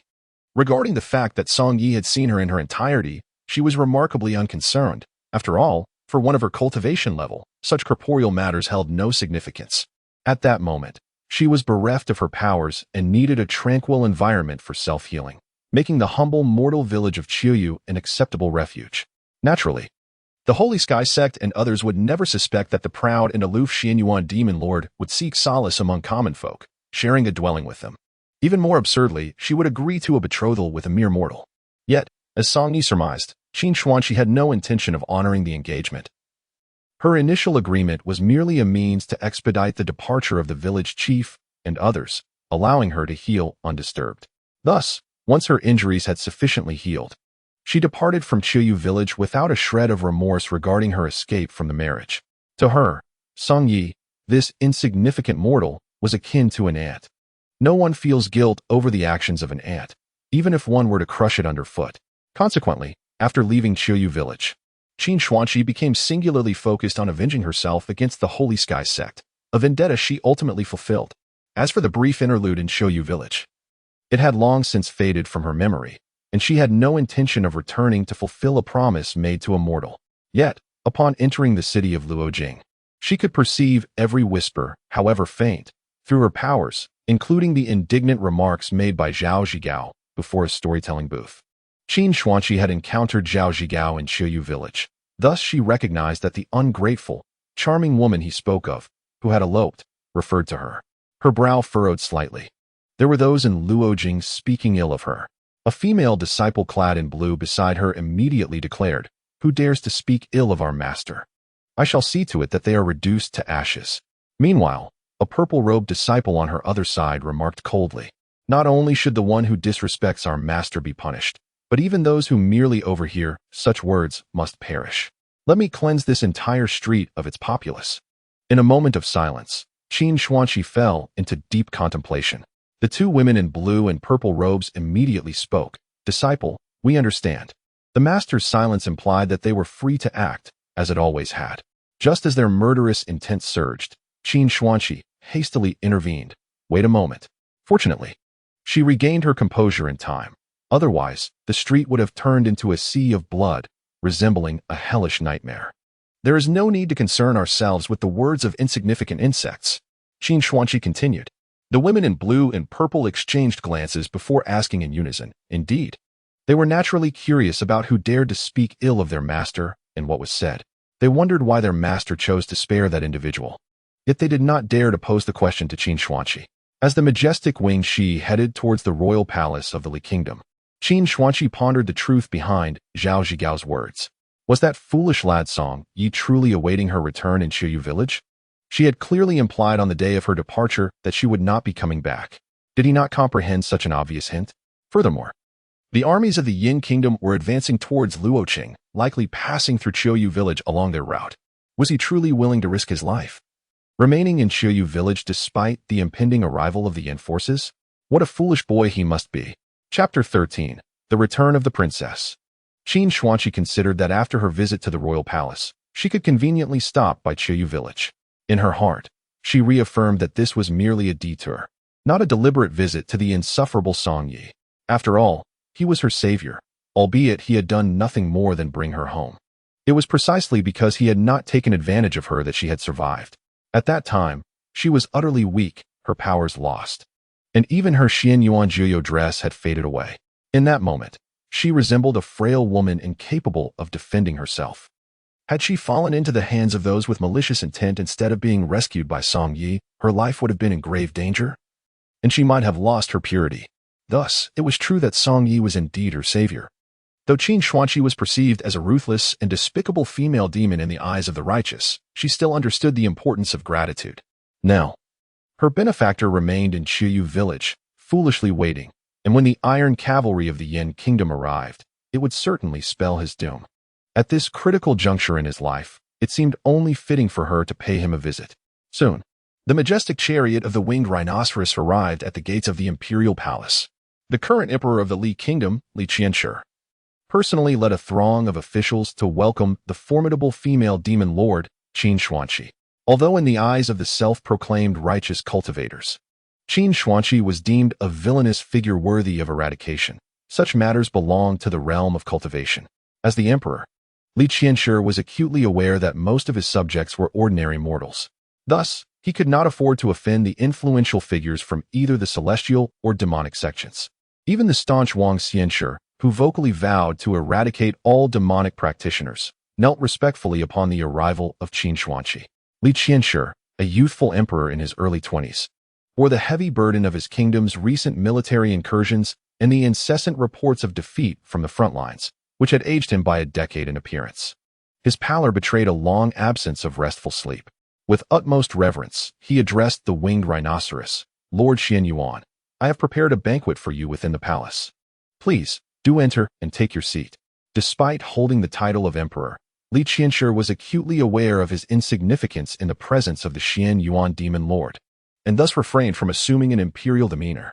At this moment, Qin Xuanqi slowly lifted the curtain of her carriage, revealing her face more accurately. The menacing purple mask that obscured it. Until she spoke, the officials of the Li Kingdom dared not move or utter a sound. Many did not even lift their heads. The atmosphere surrounding them was eerily silent. "Forgo the banquet," Qin Xuanqi declared. "I have come here today merely to repay a favor owed to the Li family of your kingdom from years past. Now that your kingdom faces the invasion of a hostile nation, I shall return this favor. Of course, I shall not personally intervene in your mortal disputes. But I have brought with me those who can. Bring her forth," she commanded. As her words echoed, 2 female disciples from the Fanyuan sect assisted a figure clad in a gray robe to step forward. This gray-robed woman had been standing beside the winged rhinoceros, her hood obscuring half her face. Both her hands and feet were shackled with heavy chains, making each step a laborious endeavor that required support. When she finally approached Li Qianshi, she slowly removed her hood, revealing her true visage. Upon seeing the face concealed beneath the hood, Li Qianshi gasped in astonishment. "Elder sister?" Numerous officials standing nearby recognized her as well, exclaiming in surprise, "It is the eldest princess. Truly, it is the eldest princess. Heaven bless the Li Kingdom. The eldest princess has returned." The woman in the gray robe is none other than Li Qianshi's elder sister, Princess Li Xiaoling of the Dali Kingdom. Due to her exceptional talents, Li Xiaoling was sent to the Taishu Palace at the tender age of 6 to learn the arts, where she was personally accepted as a direct disciple by the palace's master, Ne Gongquan. Remarkably, by the age of 13, she attained the realm of Tongxian, making her the most gifted disciple since the establishment of Taishu Palace. Ne Gongquan was overjoyed to have such a jewel as his disciple, nurturing her as the prospective successor to his position. He provided her with the finest resources for cultivation and taught her the most profound techniques within the sect. Thus, merely a year later, at the age of 14, Li Xiaoling ascended to the realm of Zuling, causing quite a stir among the cultivators, as whispers spread of a 14-year-old Zuling practitioner emerging from Taishu Palace. At 17, she entered the realm of Poquan, becoming the youngest cultivator of that level at the time. Even the term genius paled in comparison to her brilliance. However, that year marked a tragic turning point in her life. With Ne Gongquan's permission, she descended the mountain for training and inadvertently stumbled upon a mysterious cave. Inside, she was ambushed by a silver-eyed, 3-headed hound, which she ultimately defeated, severing all 3 of its heads. Unbeknownst to her, this beast was a pet of Changsun Ni, the leader of the Tsangming sect. In a fit of rage, Changsun Ni imprisoned Li Xiaoling in the 9 underworld prison of Tsangming sect. He refrained from killing her on the spot, due to an oath he had taken in his youth not to harm women. After a prolonged silence regarding Li Xiaoling's whereabouts, Ne Gongquan grew increasingly anxious, having invested years into grooming her as his successor. Consequently, he dispatched numerous individuals to search for her. When he finally learned that she had been incarcerated by Changsun Ni in the 9 underworld prison, despair enveloped him. He felt as though he had plunged into an icy abyss. He realized that no one could rescue Li Xiaoling alive from the 9 underworld prison. The Tsangming sect was undoubtedly the foremost evil sect, and Changsun Ni had reached the pinnacle of its power, with only a handful capable of contending with him. Ne Gongquan dared not confront Changsun Ni to demand her release, nor could he even approach the gates of the Tsangming sect. Thus, he resigned himself to his misfortune, lamenting the loss of such a treasured disciple. Meanwhile, the old emperor of the Dali Kingdom soon learned of his daughter's suffering in the 9 underworld prison. Like Ne Gongquan, he lacked the courage to stand before Changsun Ni and demand her freedom. Chapter 14. The National Treasure. Although the old emperor of the Li Kingdom was a sovereign ruler, he felt a profound sense of despair regarding the imprisonment of Li Xiaoling in the 9 nether prison, much like the despair experienced by Nanga Palace's Quan. Until the moment of his demise, Li Xiaoling remained confined, and thus the old emperor departed this world without ever laying eyes on his daughter, leaving him with a lingering regret. After Li Qianshi ascended the throne, he repeatedly expressed his desire to personally plead with the leader of the Tsangming sect, Changsun Ni, for Li Xiaoling's release. Yet, He faced vehement opposition from the court officials, who believed that risking the wrath of Changsun Inai for the freedom of a single princess could potentially spell disaster for the entire Li dynasty. The old emperor, mindful of these intricate stakes, chose to depart with his regrets rather than risk the fate of the kingdom and the safety of its people for the sake of his daughter. Consequently, Li Qianshi had no choice but to relinquish this thought. Now, unexpectedly, he found himself reunited with his elder sister, Li Xiaoling, and his heart surged with indescribable emotions. "Elder sister," Li Qianshi exclaimed, his voice trembling with excitement. In that moment, a multitude of unspoken words coalesced in that single address. It had been 7 long years since Li Xiaoling had been imprisoned in the Nine Nether prison. At last, she had returned, and once more, she beheld her beloved younger brother. "Qianshi, I never imagined that upon our reunion, you would be a ruler of a nation." Li Xiaoling looked at her brother with a hint of solace, her pale smile revealing the weight of their separation. With court officials and members of the Fanyuan sect present, there were many sentiments that could not be voiced at that moment. Li Qianshi, in a gesture of respect, bowed deeply to Qin Xuanqi, expressing gratitude for rescuing his elder sister from the Nine Nether prison. The emperor's act of gratitude prompted the officials to kneel in acknowledgement before Qin Xuanqi. "There is no need for thanks," Qin Xuanqi replied. "I undertake this action merely to repay a favor owed to your father 3 years prior." Upon realizing his time was drawing near, the old emperor of the Li Kingdom made a final, desperate move for his daughter, sending the national treasure, the Xianyuan cauldron, to the Fanyuan sect as a covert gift to Qin Xuanqi. The old emperor understood that if anyone could rescue someone alive from the clutches of Changsun Inai, it would surely be Qin Xuanqi.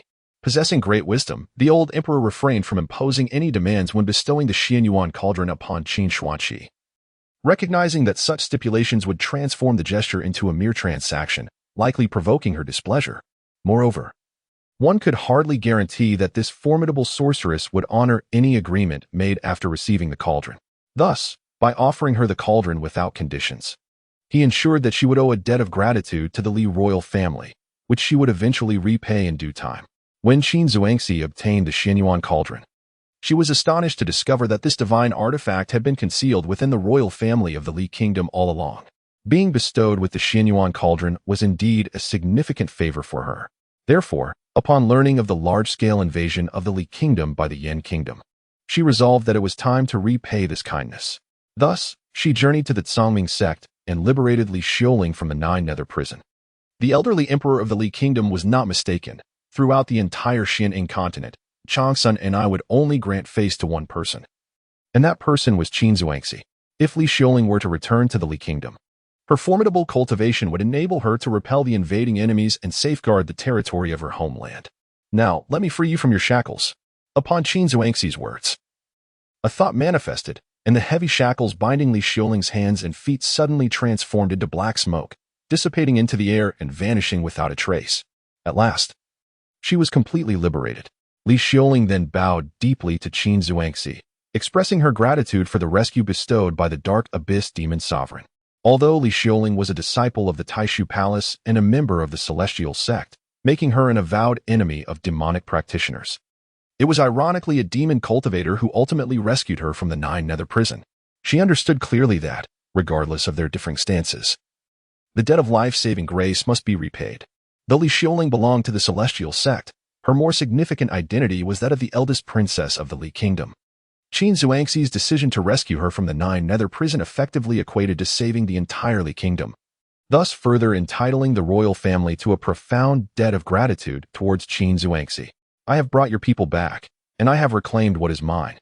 After speaking, Qin Xuanxi leaned back into the carriage, and the 2 imposing winged rhinoceros steeds instantly comprehended their master's intent.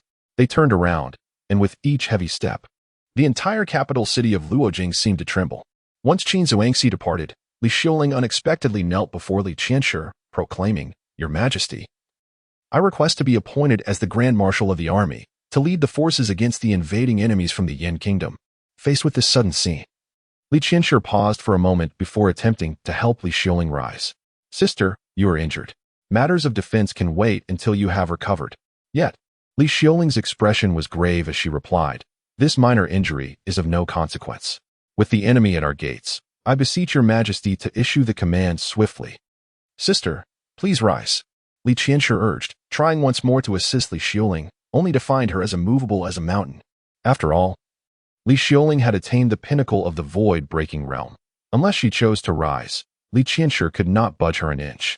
Li Xiaoling was acutely aware that only by personally leading the troops could she hope to defeat the Yin army, which was precisely why Qin Zhuangzi had rescued her at this critical juncture.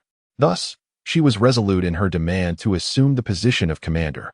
Years ago, when the old emperor passed away, her inability to return had become her greatest regret. Now, with the nation in peril, she was determined to step forward and defend a lance for her late father and her brother. At this moment, Li Qianshi understood that his elder sister, the princess, possessed a stubborn disposition. If he did not issue the imperial edict at this very moment, she would remain unmoved.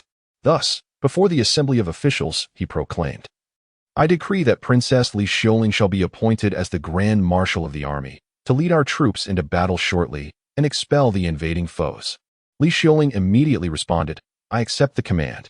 In this forthcoming expedition, she would confront the formidable commander of the Yin nation's army, a man named Liao Qing.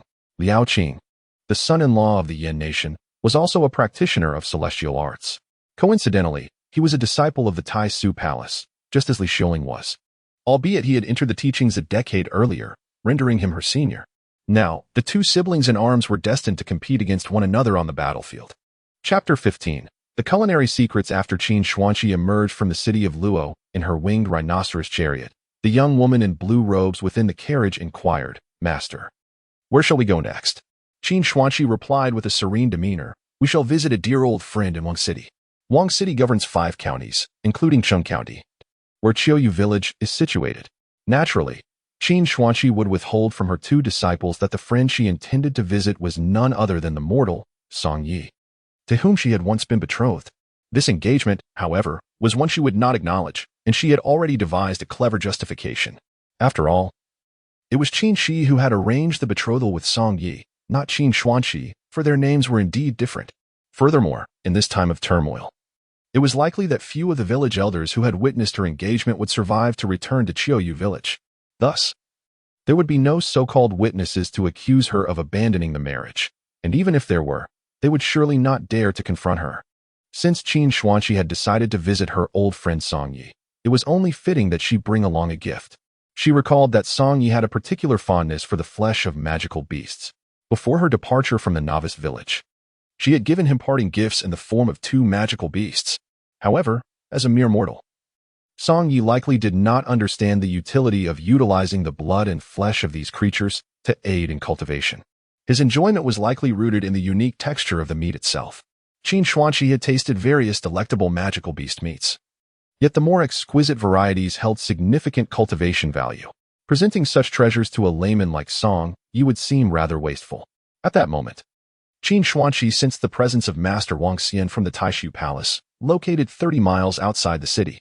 She recalled that many of the celestial masters at Taishu Palace favored raising a type of magical beast known as the saber-toothed black-armored sheep as their mounts. This creature was entirely covered in black scales, resembling a suit of armor, and possessed long, sword-like teeth akin to those of a saber-toothed tiger, hence its name. Although the blood and flesh of the saber-toothed black-armored sheep did not hold much cultivation value, its meat was exceptionally tasty, leading to frequent incidents of sheep theft by hungry cultivators who ventured to Taishu Palace.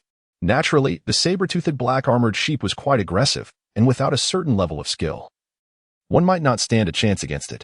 Qin Zhuangzi performed a teleportation technique and appeared before Master Wang Xian, who was leisurely seated atop a saber-toothed black-armored sheep. Upon seeing Qin Zhuangzi suddenly materialize before him, he nearly toppled off his mount in fright. "I did not expect the esteemed demon lord of Xianyuan to seek me. What brings you here?" Master Wang Xian stammered. Qin Zhuangzi spoke plainly, "I wish to take your sheep. Are you willing to part with it?" Of course. Master Wang Xian hastily replied, seemingly apprehensive that a moment's delay might result in dire consequences. He quickly dismounted and led the saber-toothed black-armored sheep to Qin Zhuangzi's side. "Esteemed demon lord, I also possess a culinary manual that outlines 17 methods for preparing sheep meat. Please accept it." Master Wang Xian beamed as he retrieved a book from his spatial storage, presenting it to Qin Zhuangzi with both hands. He was well aware that his mount, the saber-toothed black-armored sheep, held little cultivation value. It was likely that Qin Xuanqi desired it purely for its delicious meat. One must commend Master Wang Xian's perceptiveness. Not only did he offer no resistance and willingly gift his mount to Qin Xuanqi, but he also proactively presented a cooking guide. After all, if Qin Xuanqi had intended to harm him, it would have been a mere thought, and for the sake of his own survival. He had no choice but to act accordingly. At this moment, Qin Xianxue still wore the purple evil mask, leaving Wang Xianxue unable to discern her emotions, whether she was filled with joy or ire. His hands, clutching the cooking manual, began to tremble slightly. However, after Qin Xianxue deftly stowed away the saber-toothed black-armored sheep, she soared away. Wang Xianxue exhaled a sigh of relief, thankful to have preserved his life. Encountering this female fiend twice in a single day truly marked the unluckiest day of his existence. Yet, he considered himself fortunate for surviving both encounters with such a menace, albeit at the cost of his steed. Of course, his survival was merely due to Qin Xuanxue's disdain for taking his life. In Qiyu village, at that moment, Song Yi had set a stool beside the wooden sign at the village entrance, upon which the words Qiyu village were emblazoned in large characters. Today, he received a novice task, still labeled, guard the village. If he remained seated for another 10 minutes, it would suffice for an hour, allowing him to complete the task. It had been a year since he found himself ensnared in this realm of shinnying. A year ago, he could hardly have imagined that his network latency would be so severe, trapping him in this world for such an extended period. Given the current circumstances, it seemed he would continue to be ensnared here. He had been safeguarding this village alone for over a month now. Although the villagers had all departed, each household had left behind some provisions. He had gathered all the food, sufficient to sustain him for a while. His immediate needs for sustenance and clothing were secured. Yet it was the interminable and solitary passage of time that tormented him. Not even a beast was available to converse with him. At that moment, he wished fervently for a sudden descent of Lin Mei, just as it had been 6 months prior. Counting the days, it had indeed been half a year since Lin Mei Qinshi had departed, and it seemed she had no intention of returning. Although he had anticipated such an outcome, he had never intended to achieve any significant milestones in a gaming world, despite its tangible existence. Fortunately, Song Yi possessed a player space to alleviate his loneliness, where he could daily engage in combat against wooden dummies, testing the fluctuations in his damage output. He currently stood at level 44, with attributes as follows: Health, 469, Spirit, 50. His highest damage inflicted on the wooden dummy was 76,500 points, achieved that very morning. After all, he consistently improved his attributes slightly each day, resulting in an incremental increase in his damage output. Just then, a slender figure suddenly appeared before him, astonished to see him. Tea stall owner, why are you still in the village? Song Yi smiled at the newcomer. Ah, is that not Master Zhang? Are you out here playing alone? Not fearing that Master Su will discover and reprimand you harshly? The newcomer was indeed Zhang Zishuan, who had been apprenticed to the Xianjing Palace for 6 months now. Chapter 16. The woman sitting on the back of the black sheep upon hearing Song Yi jestingly refer to her as Master Zhang. Zhang Zishuan quickly shook her head and replied, Tea stall owner, please refrain from calling me Master Zhang. Such jokes are not to be trifled with. Falsely claiming the title of master carries significant ramifications. In our realm of cultivation, one must undergo both the master trials and the virtue evaluation to be deserving of such a title. Furthermore, I, Zhang Zishuan, am not here for mere amusement. I have descended the mountain on my master's orders to procure supplies. Song Yi chuckled. Understood, Master Zhang. Duly noted, Master Zhang. Zhang Zishuan, miffed, pouted. What are you saying? Yet, suddenly she lowered her head and murmured to herself, No, I must not let myself be provoked by this mundane tea stall owner. My master has taught us that as cultivators, we ought to remain unsullied by worldly matters and emotions. After this self-affirmation, she lifted her gaze towards Song Yi, her expression once again radiant with a sunny smile. By the way, tea stall owner, everyone in the village has left. Why do you remain here alone? Zhang Zishuan redirected the conversation. I have heard from my master that the army of Yin has captured Frost City, which is not far from here. Why haven't you departed yet? If you don't leave soon, it will be too late. Noticing Song Yi's reluctance to leave, she seemed more anxious than he. After all, in this vicinity, the population had nearly vanished, and those brave enough to remain were cultivators of some repute. Ordinary folk had long since fled. Moreover, Zhang Zishuan perceived no trace of cultivation in Song Yi, leading her to believe he was merely a common villager. Song Yi spoke in a tone that seemed to transcend worldly concerns. I shall not leave. I would rather meet my demise here. Zhang Zishuan, with a touch of navet, replied, if you truly cannot bear to depart, then you must hide well. When the Yin army arrives, you must ensure they do not discover you. Understood, Master Zhang. You should hasten back to Xianqing Palace, where you will be reprimanded for returning late. Song Yi advised. Zhang Zishuan glanced upward at the sky and said, I must return now. Farewell, tea stall owner. With that, she took flight, soaring through the winds. Shortly after Zhang Zishuan's departure, the time required for the village guardian task came to an end. Song Yi rose, collected his stool, and prepared to return to the tea stall. Just then, in the distance, a figure emerged. Initially obscured, it gradually became clearer, a woman in white seated upon the back of a robust black sheep. The sheep, clad in dark armor and sporting elongated fangs, appeared formidable. However, the woman atop it filled Song Yi with immense astonishment. It was Qin Shi. After a 6-month absence, she had returned. Song Yi had never envisioned that there would come a day when Qin Shi would return to him, clad in a gown as pure and white as snow, riding upon the back of a black sheep. To be precise, he had never imagined that Qin Shi would seek him out, as the constable Zhao had said. Unless he were dreaming, he would never see her again. Thus, what he beheld now was a scene reminiscent of a dream. Qin Xuanqi appeared like a celestial fairy, a vision summoned only from the depths of slumber. She sat gracefully upon the sheep, her slender waist swaying gently, the right side of her gown revealing her fair thigh, as white as snow. As she approached Song Yi, her laughter rang out, Little husband, it has been a while. Have you missed me? Upon hearing the familiar address, Song Yi snapped back to reality and quickly replied, Indeed. Which man would not long for a woman as ethereal as Qin Xuanqi? He merely spoke the truth. Qin Xuanqi smiled softly, dismounting from the sheep and handing the reins to Song Yi. Little husband, please lead the sheep back home. Certainly, Song Yi replied, taking the lead as he walked with the sheep, while Qin Xuanqi followed closely behind. Occasionally, he would glance back at her, as if fearing she might vanish at any moment. Qin Xuanqi teased, Do not look at me so often. For a while longer, I shall not leave. Song Yi chuckled. It is my first time seeing you in a white gown. I wish to gaze upon you a bit longer.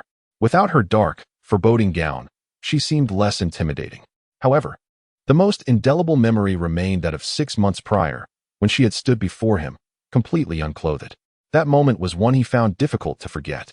Though the tea stall was not far from the village entrance, it felt as though they had walked for an eternity. Observing the desolate village, Qin Xuanqi inquired, Has everyone left the village? Are you the only one remaining? Yes, I am the only one who has not departed, Song Yi responded.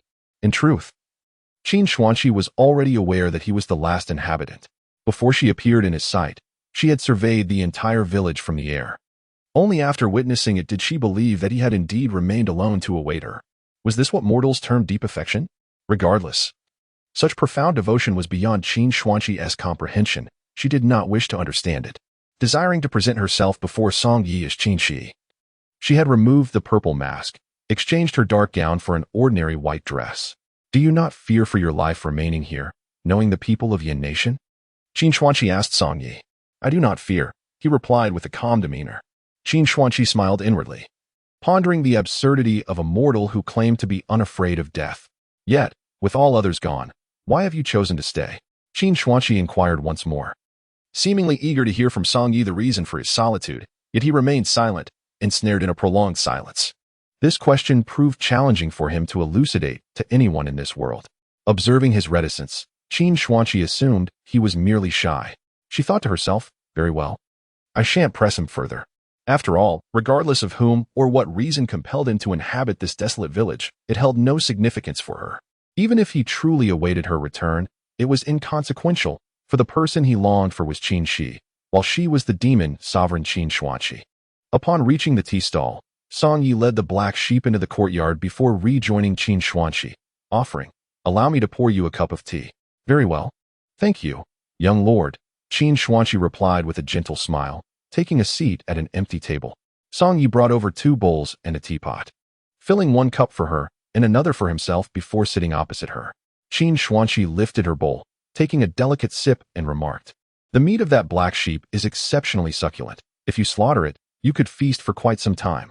The tone of her voice inexplicably reminded Song Yi of a mother returning to visit her child left behind while working away from home. Moreover, her words subtly hinted that she would not linger here for long. Chapter 17. The Woman Who Loves to Lie. To return to the matter at hand. It had been a year since Song Yi arrived in this world, yet he had never tasted lamb, not even a bowl of mutton soup. Naturally, he yearned for the flavor of lamb. However, the peculiar appearance of the black sheep ridden by Qin Shi, with its sharp fangs and claws, suggested it was no ordinary sheep, leaving him uncertain about its meat quality. Unbeknownst to Song Yi, this black sheep was, in fact, a unique beast of burden known as the saber-toothed black-armored sheep, exclusive to the Taishu Palace. Although this creature had been tamed, it retained a fierce aggression towards strangers. Hence, Qin Xuanqi had previously cast a binding spell upon it, rendering the beast harmless and docile, akin to a common sheep, thus ensuring that this demonic creature posed no threat to the mortal Song Yi.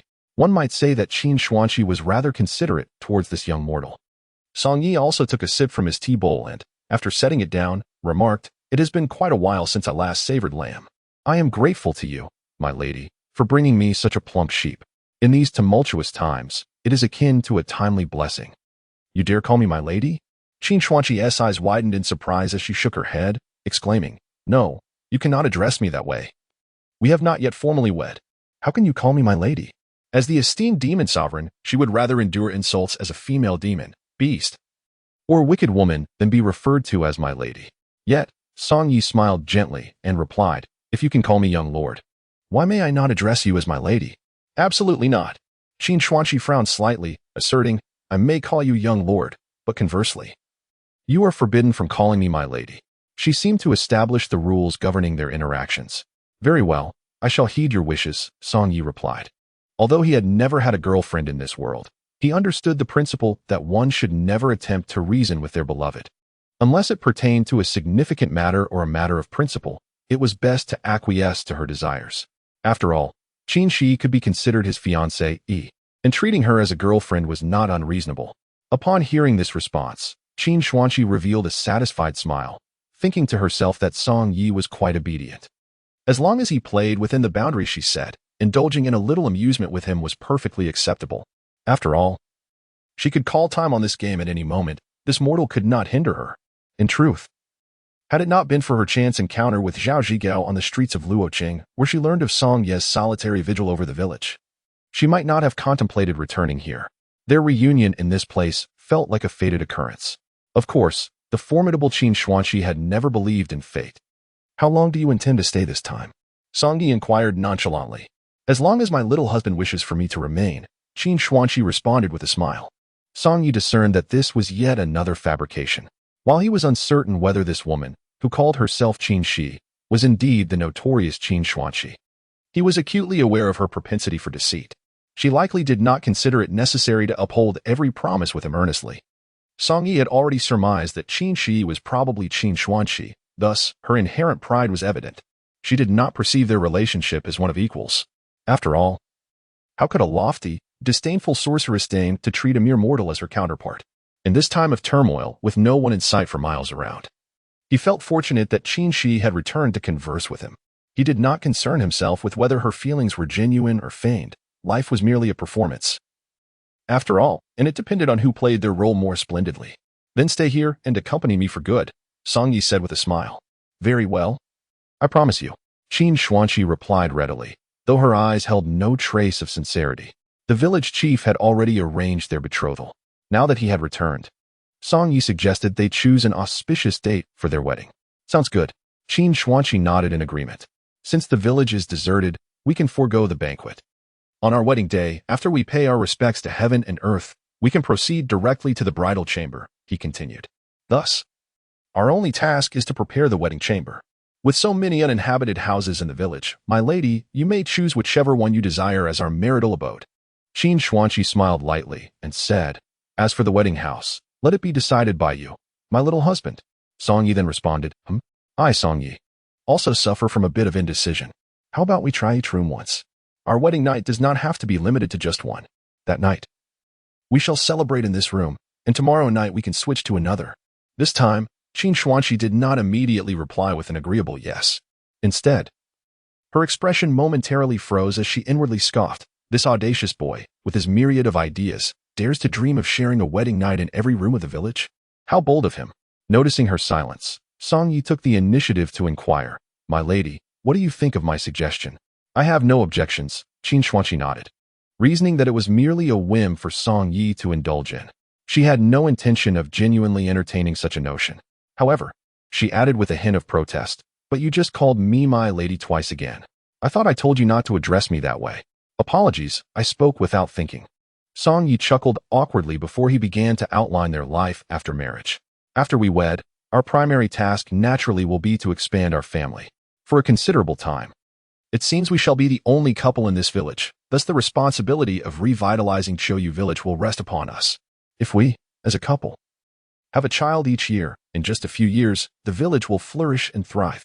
Qin Xuanqi frowned, contemplating the audacity of Song Yi wishing for her to bear him a brood. How fantastical. To think that the revered demon lord Xin Yuan would be expected to produce so many children. Dream on. Nevertheless, after a moment's hesitation, she replied, "Very well, my little husband. However many you wish for, I shall give you." Of course, Song Yi did not take her words to heart. He knew well that this woman, fond of fabricating tales, would likely not grant him even a mere touch of her person, let alone bear him children. He understood she was merely acting. In this empty village, amidst the solitude of time, having someone to share a performance with, to converse with, was already a source of great contentment for him. Chapter 18. The 100,000 Iron Cavalry of the Yin State. "I have a few sesame cakes left in my kitchen. Shall I offer you one?" Song Yi said to Qin Xuanqi. Indeed, he had little else to welcome his newly returned lady. He typically enjoyed sesame cakes with tea, and that was all he had to offer. "All right. Thank you, my little husband." Qin Xuanqi smiled gently. Subsequently, Song Yi entered the kitchen of the courtyard and retrieved 2 sesame cakes, one for Qin Xuanqi and one for himself. As Qin Xuanqi began to savor her sesame cake, Song Yi noticed a single sesame seed clinging to the corner of her mouth. Although Song Yi had never had a girlfriend before, he had been exposed to numerous romantic dramas in this world, and he understood that at this moment, he should reach out and remove the sesame seed from her lips. Therefore, he contemplated mimicking such an act, considering that Qin Xuanqi was, after all, his fiancée, and his intentions were not unreasonable. However, as he extended his hand towards her face, it seemed to become petrified, stagnating in midair, unable to advance even a fraction further. An invisible pressure seemed to restrain him, and an inexplicable discomfort gripped his heart, as if weighed down by some heavy burden. He realized this was a warning from Qin Xuanqi. She forbade any physical contact from him. Despite Song Ye's current strength being comparable to that of a practitioner at the Transcendence Realm, in Qin Xuanqi's eyes, controlling him was akin to swatting an ant. Thus, the narrative of the television dramas was not to be emulated lightly. Consequently, Song Yi abandoned the thought of helping her remove the sesame seed, and as his right hand regained slight mobility, it could only retract. Still unable to approach the corner of Qin Xuanqi's mouth, once his hand was withdrawn, the discomfort in his heart dissipated. At that moment, Qin Xuanqi suddenly lifted her hand and removed the sesame seed from the corner of her mouth, then flashed a radiant, harmless smile. "My little husband, this sesame cake is absolutely delicious." Song Yi could only smile in return, pretending nothing had transpired. This woman, prone to falsehoods, had just claimed she would accompany him to consummate in every house within this village and promised to bear him many children. Yet, the reality was that she would not even permit him to touch the corner of her mouth. Indeed, her words were not to be trusted. Any attempt by a mere mortal to touch her skin, even if just the corner of her mouth, could be perceived as an affront. She allowed others to gaze upon her bare form, yet forbade anyone from laying a finger on her body. This might stem from her intense self-protection instinct. After all, in this realm of cultivation, any action that might suggest a lapse in vigilance could lead to irrevocable calamity. Her rise to prominence, becoming a figure feared throughout the immortal cultivation world, was not only due to her relentless efforts but also her cautious approach to every situation. Qin Xuanqi was taken aback by the audacity of Song Yi, who now dared to approach her lips. Naturally, she could not permit such a transgression. It is noteworthy that even her most accomplished disciples would not dare to touch the hem of her garments. Thus, she felt that her recent flattery towards Song Yi had already granted him considerable advantage. It was utterly brazen of him to presume upon further liberties. In truth, had she not arrived at this location today, that insufferable boy would have met his demise. for the 10,000 iron cavalry of the Yin Kingdom were already a mere 10 miles away. Even if Song Yi were to flee at this very moment, he would inevitably be pursued and caught by the Yin cavalry. However, since she was already present, she could safeguard this place and ensure that the entire Qiuyu village would weather this crisis unscathed. In fact, Qin Xuanqi had dispatched her 2 prized disciples, Luo Yunshuang and Zhang Qiuyu, to wait 10 miles away to intercept the 10,000 cavalry of the Yin Kingdom. At that moment, at the gates of the Xianjing Palace, Zhang Zixuan had just returned when she heard the thunderous sound of hooves in the distance. She immediately turned her gaze towards the source of the noise, only to see a vast, ominous cloud on the northern horizon, which upon closer inspection revealed to be the elite cavalry of the Yin Kingdom, numbering no less than 10,000. One of her senior sisters remarked that the Yin cavalry had finally arrived, indicating that this was merely their advance guard. Yet their numbers were formidable. With Shuang City already fallen, it seemed that Wing City would be next. Zhang Zixuan followed the direction of the Yin cavalry's advance, and her expression turned to one of shock as she realized that they were heading straight for Qiuyu village. However, the tea stall owner was still in the village. I must hurry to warn him to escape. Her senior sister quickly stopped her, saying, "Junior sister, do not be foolish. There are no ordinary citizens within 100 miles. The villagers of Qiuyu village have long since fled." Zhang Zixuan shook her head, insisting, "The tea stall owner truly has not left. I saw him there just as I was returning from Qiuyu village." Her senior sister replied, "But our master has long admonished us not to interfere in the affairs of mortals. Whether the tea stall owner survives under the hooves of the Yin cavalry is a matter of his own fate. It bears no relevance to us disciples of Xianzheng Palace.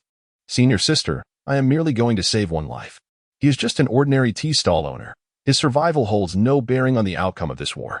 Surely, our master would not hold it against me," Zhang Zixuan declared as she turned and ran down the mountain.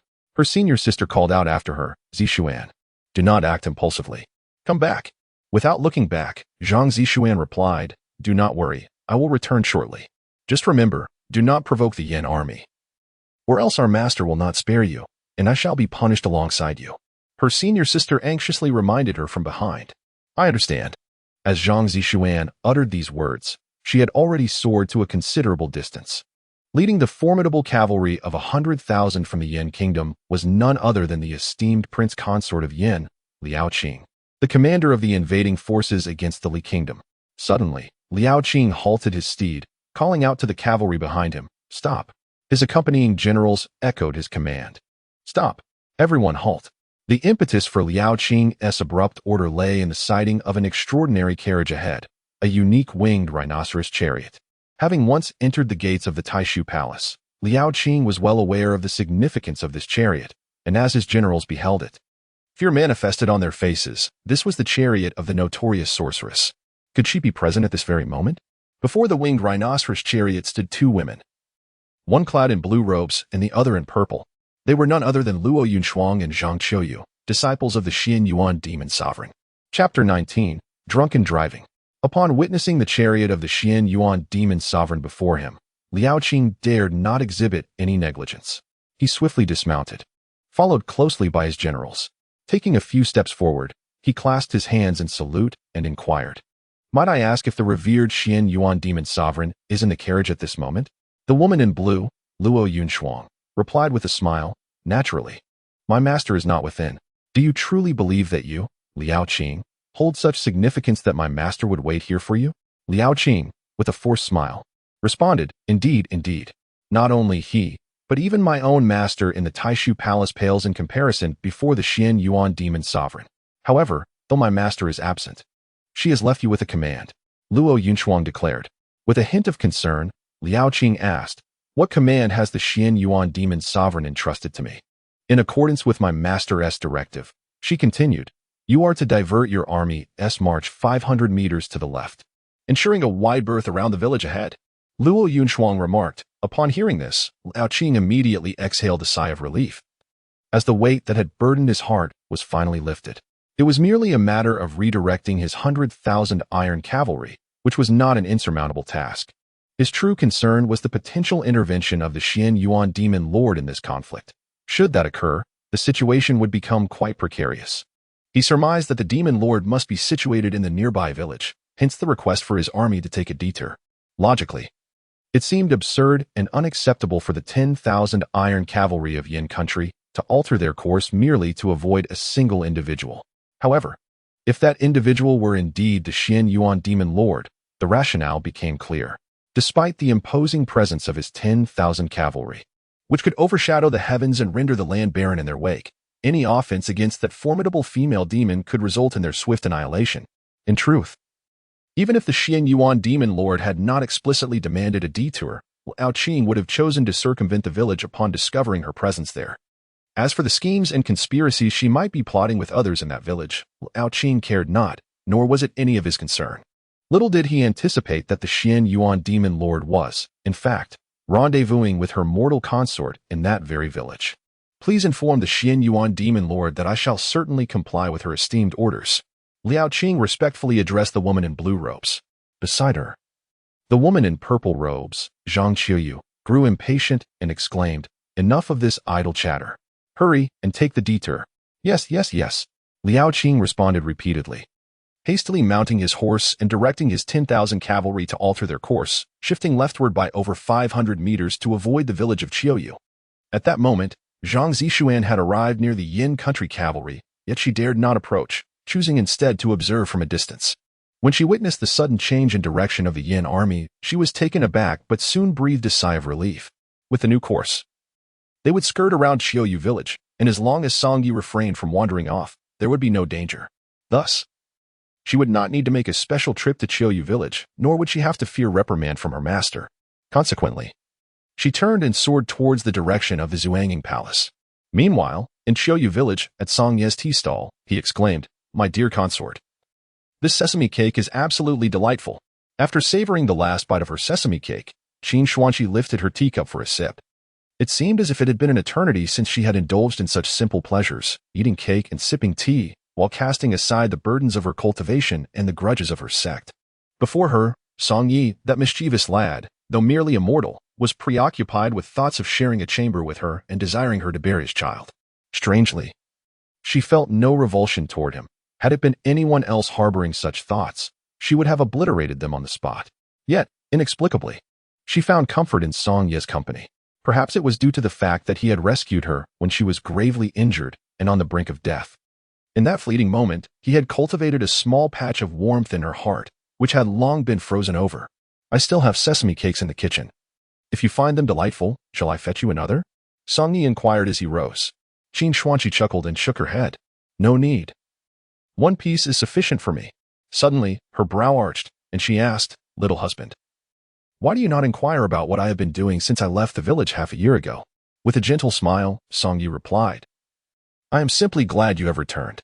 If you choose not to share your experiences, I shall refrain from asking." Qin Xuanqi smiled lightly. "Very well. If you do not inquire, I shall choose not to divulge anything, leaving you to speculate." Song Yi remained silent, well aware that during her absence from Qiuyu village, Qin Xuanqi had likely engaged in numerous violent acts. In just 6 months, her ranking on the demon practitioner list had ascended from 5th to 4th, a rise that undoubtedly cost many lives. Yet, Song Yi held no curiosity regarding the number of souls she had claimed or whether she was deemed a villain or a hero. After all, matters beyond the village were beyond his reach. At present, the 3 individuals ranked above Qin Xuanqi on the list were ancient demon cultivators who had lived for millennia, signifying that, in the realm of demon cultivation, she was nearly unparalleled, save for those 3 elders. At that moment, a resounding crash echoed as something fell from the sky, landing several paces away from their tea stand. Qin Xuanqi and Song Yi instinctively turned their gazes to the source, spotting a woman clad in a flowing purple gown. Could she be yet another fallen beauty? The woman, reeking of alcohol, had not completely lost her senses. Soon, she managed to rise unsteadily to her feet, her face flushed like a ripe apple. Just then, a large white crane descended from the sky, upon which 3 figures, 2 men and 1 woman, were seated. The crane landed gracefully, allowing the trio to leap down and call out to the woman in the purple dress, "Master." Upon witnessing this scene, Song Yi contemplated that the woman in the purple dress must be intoxicated, having consumed copious amounts of alcohol. Yet she still dared to pilot that magnificent crane through the skies. Ultimately, it was but a moment of carelessness that led her to tumble from its back. The purple-clad woman turned and beckoned to her 3 disciples, exclaiming, "Fear not, My dear students, I am here and unharmed. No sooner had she uttered these words than a resounding thud echoed as she fell heavily to the ground, seemingly rendered completely unconscious by her inebriation. Chapter 20. The burden of possession. Qin Zhuangxi caught a whiff of the intoxicating aroma wafting from the purple-clad woman and remarked to Song Yi. This woman has indulged in a celestial wine known as Chuanli, which possesses an immense after-effect. Given her meager cultivation, I reckon she shall require a full day and night as slumber to regain consciousness. Intrigued, Song Yi queried, is Chuanli truly that potent? If I were to drink it and become intoxicated, how long would I sleep? With a gentle smile, Qin Zhuangxi replied, such a wine would be akin to poison for one as delicate as yourself. It is not for you to consume. At that moment, the three disciples of the purple-clad woman hurried to her side. One of the female disciples swiftly bent down to assist her, calling out Master several times, but received no response. What shall we do? Our master is in such a state. How can we possibly proceed to Suqing Palace? Lamented the female disciple, her head throbbing. The other two male disciples, one stout and the other slender, exchanged worried glances. The stout disciple voiced, in this condition, we cannot carry her to Suqing Palace. Doing so would bring disgrace upon our Lanhua sect. When our master awakens, she will surely blame us. The female disciple, Chen Huayin, furrowed her brow and exclaimed, then what are we to do? The stout disciple, Zhou Nanshan, suggested, Sister Huayin, fret not. It is simple enough. We shall rest nearby for the night. When our master awakens tomorrow, we can proceed to Suqing Palace together. After all, the martial competition among the 5 sects is not set to commence for another 5 days. We have ample time. As he spoke, he patted his belly and added, moreover, I find myself quite famished. There is a tea stall not far ahead. Let us rest there for a while and request the owner to prepare a sumptuous meal for us. Chen Huayin shot a disapproving glance at the stout disciple. Zhou Nanshan, your thoughts are consumed by food. Just look at how large your belly has grown, always eating. Zhou Nanshan chuckled heartily. To be able to eat is a blessing. Turning her attention to the tall, slender male disciple, she softened her tone. Duan Ling, what is your opinion? Duan Ling replied coolly, I have no objections. Let us follow Brother Nanshan's lead. With that, he turned his gaze toward the tea stall, his eyes narrowing slightly. Yet, it is curious, within 100 miles. There is no sign of life, yet here stands a bustling tea stall. His gaze then shifted to Song Yi and Qin Zhuangxi, finally resting upon Qin Zhuangxi. And he could not help but marvel inwardly, this woman in white is truly enchanting. The last time he beheld such an exquisite beauty was outside the Taishu Palace. Gazing upon the holy maiden of Taishu, and even then, he could only admire her from several dozen paces away. How peculiar, truly remarkable. At this moment, Zhou Nanshan also cast his gaze towards the tea stall, his eyes landing upon Qin Xianshi. Given the current turmoil in the nation, it was astonishing that such a stunning woman could be found in this place. Chen Huayin remarked that there were no signs of life nearby, not even livestock. Yet that woman sat there with an air of confidence, clearly not an ordinary girl from a humble background. In my opinion, she must be a practitioner of the demonic path. Do not be beguiled by her beauty. Zhou Nanshan chuckled, saying, Junior Sister Huayin, just because you see someone more beautiful than yourself, you hastily label her as a demonic witch. Perhaps she is a celestial maiden from the immortal sect. Before Chen Huayin could respond, Duan Ling interjected, yet, what is truly strange is that I cannot detect any trace of cultivation in her. Either she is an ordinary mortal, or her powers are so profound that she can completely conceal her true abilities. Zhou Nanshan nodded slightly, acknowledging Duan Ling's analysis. However, he recalled what their master had said. Those capable of hiding their cultivation to such an extent are exceedingly rare in the realms of immortals and demons. It is unlikely we would encounter such a formidable figure so easily. I believe she is merely a common country girl, perhaps lingering here out of fondness for this place. Reluctant to leave her hometown. That young fellow beside her is likely her brother. To think we are overanalyzing upon merely spotting a beautiful woman. It seems we have not witnessed much of the world. Duan Ling concurred, stating that if they wish to know more about her, they could simply ask. Indeed, a simple inquiry will reveal all. Perhaps there are delightful delicacies awaiting us at that tea stall. Zhou Nanshan declared as he took the lead toward the stall, with Duan Ling following closely behind, while Chen Huayin trailed slowly, burdened with her inebriated master. Song Yi observed as 4 patrons approached. And with the addition of the unconscious one, the once quiet tea stall suddenly buzzed with life. Boss, do you have anything to eat? Zhou Nanshan inquired. Song Yi rose and replied, we only have tea. However, there are a couple of sesame cakes in the back kitchen. Zhou Nongshan appeared dissatisfied with this response. A look of disappointment etched on his face. At that moment, Duan Ling stepped forward and said, "Let us start with 3 bowls of tea." Afterward, he chose an empty table to sit down. Chen Huayin assisted her master to a seat, letting him rest his head on the table. While she took a seat beside Duan Ling, hearing that there was nothing appetizing, Zhou Nongshan sat down, looking as if his spirit had been drained. Chen Huayin's bright eyes darted around, continuously studying Qin Xianshi, and ultimately, unable to suppress her curiosity, she inquired, "May I ask, what is the relationship between this young lady and the owner of the tea stall?" Qin Xuanqi shifted her sitting posture, a subtle smile gracing her lips as she fiddled with the tea bowl in her hands, seemingly oblivious to Chen Huayin's words. She believed that this Chen Huayin was utterly unworthy of her attention. Not just anyone could engage in conversation with the revered demon lord of Xianyuan. Noticing Qin Xuanqi's deliberate disregard, Chen Huayin felt a twinge of displeasure, thinking to herself how discourteous this woman was, flaunting her beauty with such arrogance. At that moment, Song Yi emerged from the counter, carrying 3 tea bowls and a teapot, and promptly answered on behalf of Qin Xuanqi, declaring, "She is my betrothed." Both Zhou Nongshan and Duan Ling were taken aback by this revelation. How could such an exquisite beauty be engaged to an ordinary tea stall owner? Was this a case of an arranged marriage? Amidst their surprise, they couldn't help but feel a pang of envy. However, Duan Ling doubted that Song Yi, the humble tea vendor, could truly safeguard such a stunning bride. In this war-torn era, where strength reigns supreme across the continent, the finest women are invariably reserved for the formidable. Thus, he speculated that the fate of the tea stall owner and his captivating fiancée might not end well, and that she could potentially bring him ruin, a notion often expressed as possessing beauty brings peril. Chapter 21. The Martial Arts Competition of the 5-Sect Alliance in the Realm of Xianin. The adage of beauty brings disaster is a well-known truth. A man lacking in strength, surrounded by a breathtakingly beautiful woman, often invites calamity upon himself. Having studied the history of cultivation for 70 millennia, Duan Ling could readily cite several such instances. With this thought in mind, he found himself less envious of Song Yi. A beauty of such caliber could not be adequately protected by a mere tea stall owner. Unbeknownst to Duan Ling, the woman he viewed as a paragon of beauty was, in fact, the immensely powerful demon lord of Xianyuan, who required no protection whatsoever.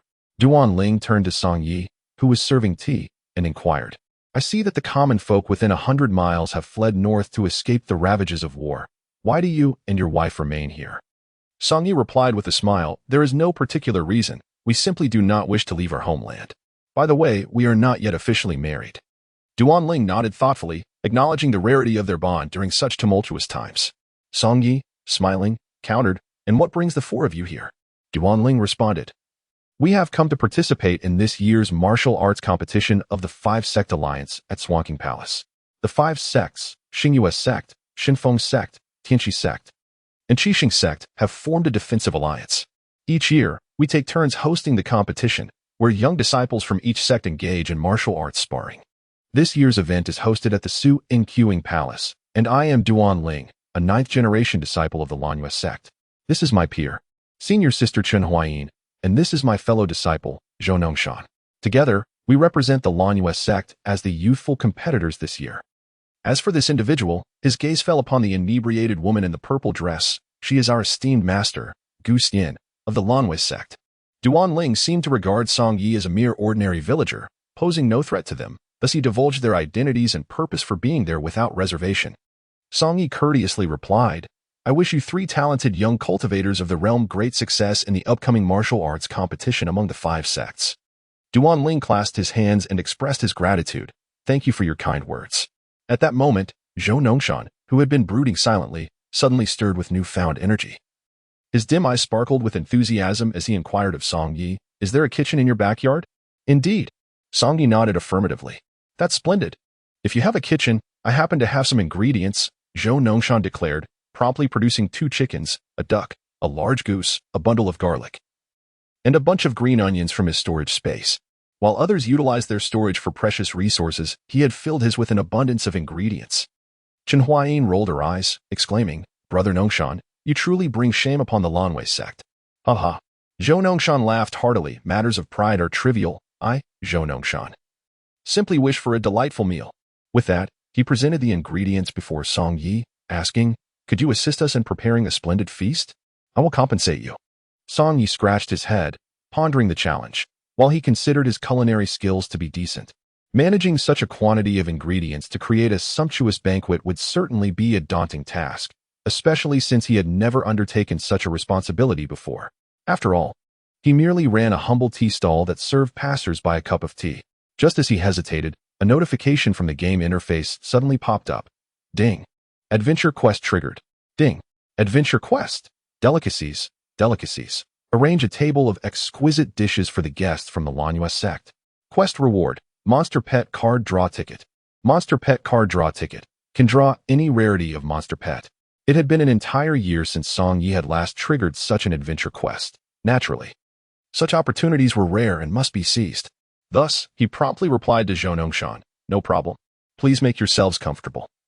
I will prepare delicious food and fine wine for you shortly."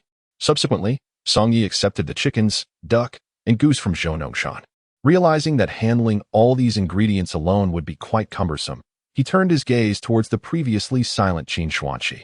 After all, as the saying goes, a couple united in purpose can achieve great things. "My dear, could you lend me a hand in the kitchen?" With a sincere gaze, Song Yi looked at Qin Xuanqi and spoke.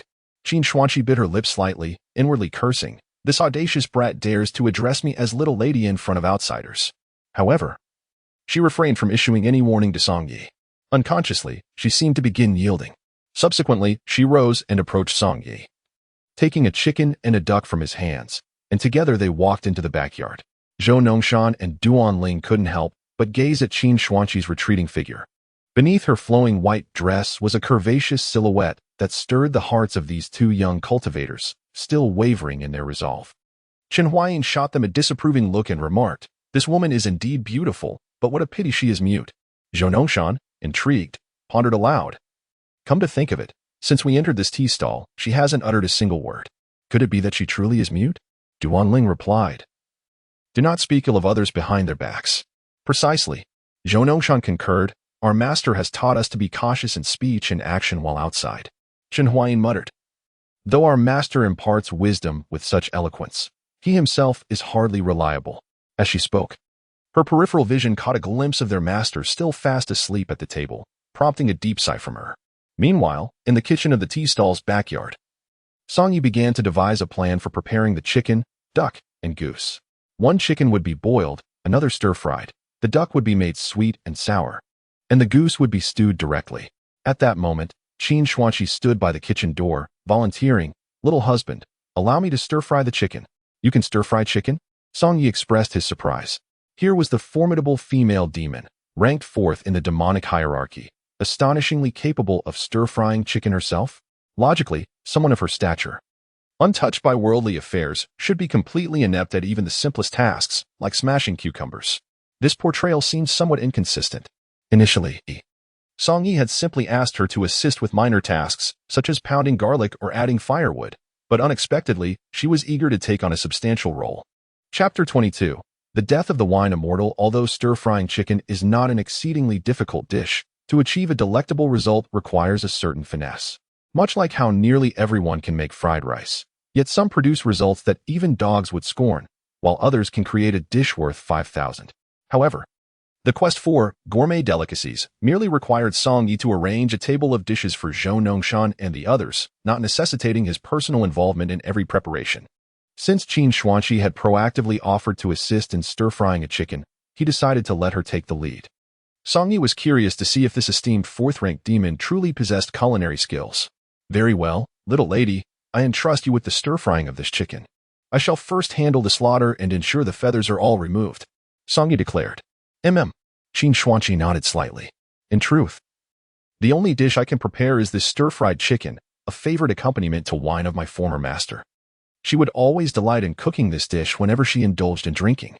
Suddenly, her expression faltered, as if she were contemplating whether she had spoken something she ought not to have.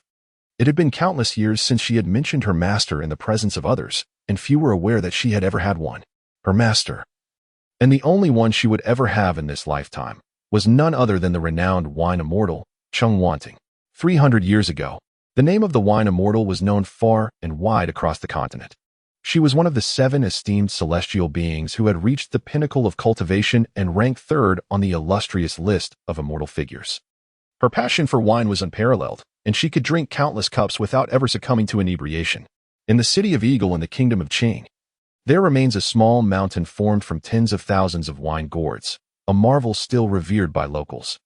These gourds were left behind by Chang Wanting after a single day of drinking. Thus, the contents of these gourds represented merely one day's worth of her extraordinary capacity. On that day, she experienced her first drunkenness, falling asleep atop the mountain of wine gourds. A painter from the immortal sect captured the scene of her slumber, and this painting has since become a celebrated masterpiece of the immortal realm. Chang Wanting was renowned not only for her unmatched drinking prowess and her status as one of the 7 celestial beings, but also for her breathtaking beauty that could topple nations. There was once a wealthy merchant who bought up entire cities of fine wine merely to catch a glimpse of her visage. However, she often preferred solitude. Elusive as a dragon, and those fortunate enough to behold her true form were exceedingly rare. Even fewer knew that she had once taken on an apprentice. The very apprentice now known as the demon sovereign, Qin Xuanqi. Indeed, as the demon lord, Qin Xuanqi's only master in this life was an immortal, a being of celestial grace. She was a unique fusion of both celestial and demonic essence. Her extraordinary constitution enabling her to cultivate both realms simultaneously, a secret known solely to her. Even her late master, who has since ascended, remained oblivious to this truth. Qin Xuanqi has never showcased her celestial cultivation before anyone, and the demise of her master, the wine immortal Chang Wanting, remains one of the greatest enigmas within the realm of celestial cultivation. At that time, in the entirety of the Xianing continent, few possessed the capability to harm her. Yet, one fateful day, the celestial sovereign Xiang discovered her lifeless body encased in ice upon the Wui Glacier, her existence eternally frozen in that moment. Disturbingly, her body was not whole. She was missing her right arm. The revelation of Chang Wanting's corpse sent shockwaves through both the celestial and demonic realms. Although she was a celestial cultivator, she had her admirers in the demonic domain as well. If there was anything that could unite both realms in shared outrage, it was the death of Qin Wanting. Many practitioners from both sects began to investigate her murderer independently. Soon, the celestial sovereign Xiang, Sun Zhengxi, who first discovered Chang Wanting's remains, found himself labeled as the prime suspect, becoming the target of public ire. Despite Sun Zhengxi's cultivation being inferior to that of Chang Wanting, rendering it impossible for him to have slain her alone, he repeatedly swore oaths in public, declaring himself innocent of her murder. Yet, the blind fervor of the masses left no room for his defense. Consequently, he became a pariah within the cultivation community, facing assassination attempts at every turn. When the walls crumble, the crowd pushes, and not a single celestial colleague dared to advocate for him. Thus, in a bid to prove his innocence, Sun Zhengxi publicly renounced his powers, stripping himself of his celestial essence and condemning himself to a mortal existence, vanishing from the cultivation world forever. However, if Sun Zhengxi was not the murderer, then who was responsible for the death of Chang Wanting? Who could have been so cruel as to sever her right arm, leaving the renowned beauty of the cultivation realm to die in such a disfigured state? 3 centuries have passed since Chang Wanting's passing, and now, few remain genuinely invested in uncovering the identity of her killer. Most regard her demise as mere folklore, a tale to share over drinks. Nevertheless, as Chang Wanting's unknown disciple, Qin Xuanqi has never relinquished her pursuit of the truth behind her master's death. In fact, her foray into the demonic path was motivated solely by a desire for information, for she has long suspected that her master's killer might belong to that very domain.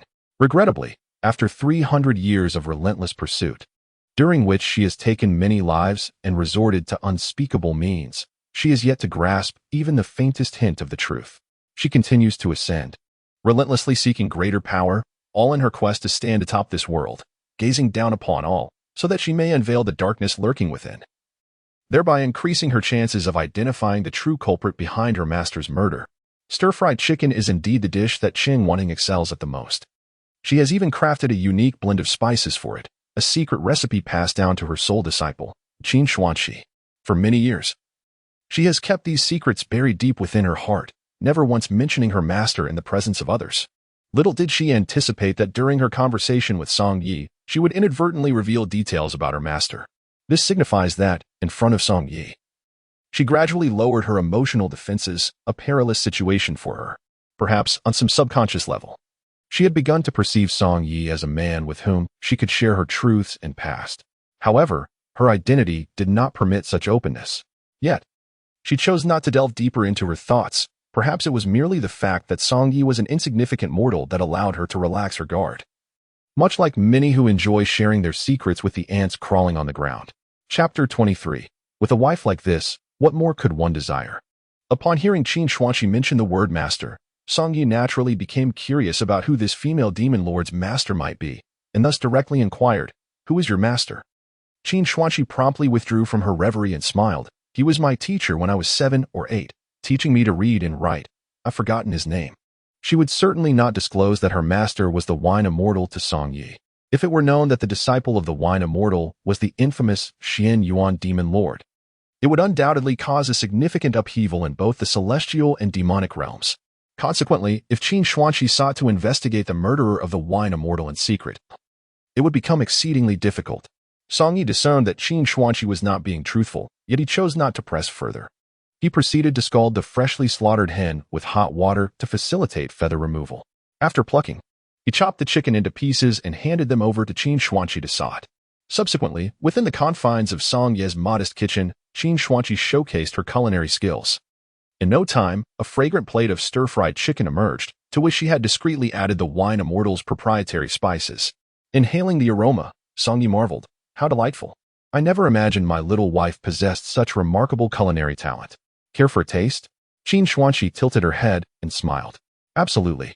Song Yi picked up his chopsticks and sampled a piece of the chicken, his face instantly reflecting disbelief. "This chicken is extraordinarily delicious. I have never tasted stir-fried chicken so exquisite before. In the mortal realm, this single dish could easily launch hundreds of chain restaurants." This was no exaggeration. Unable to resist, he continued to devour several more pieces. Setting aside her penchant for deceit, Qin Xuanqi truly embodied the qualities of a virtuous wife. Adept in both the parlor and the kitchen. With a wife like this, what more could one desire? Of course, she still was not yet his wife. Soon, Song Ye's sweet and sour duck, white-cut chicken, and stewed goose were all prepared, accompanied by Qin Xuanqi's exquisite stir-fried chicken. With these 4 delectable dishes, the members of the Lanyue sect were bound to be thoroughly satisfied. Subsequently, this couple, Song Yi and Qin Xuanqi, served the 4 grand dishes, with Song Yi even providing 2 sesame cakes, the last of their kind.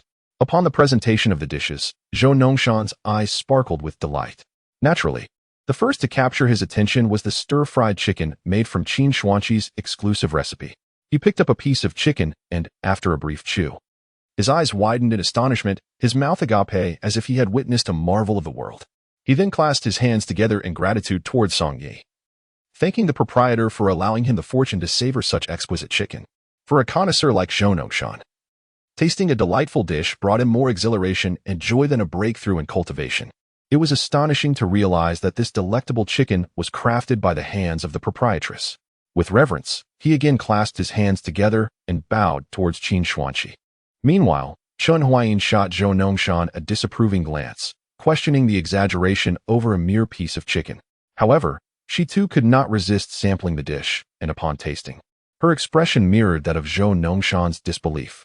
Coming from a prestigious family, she had sampled countless delicacies, yet this was her first encounter with such remarkable chicken.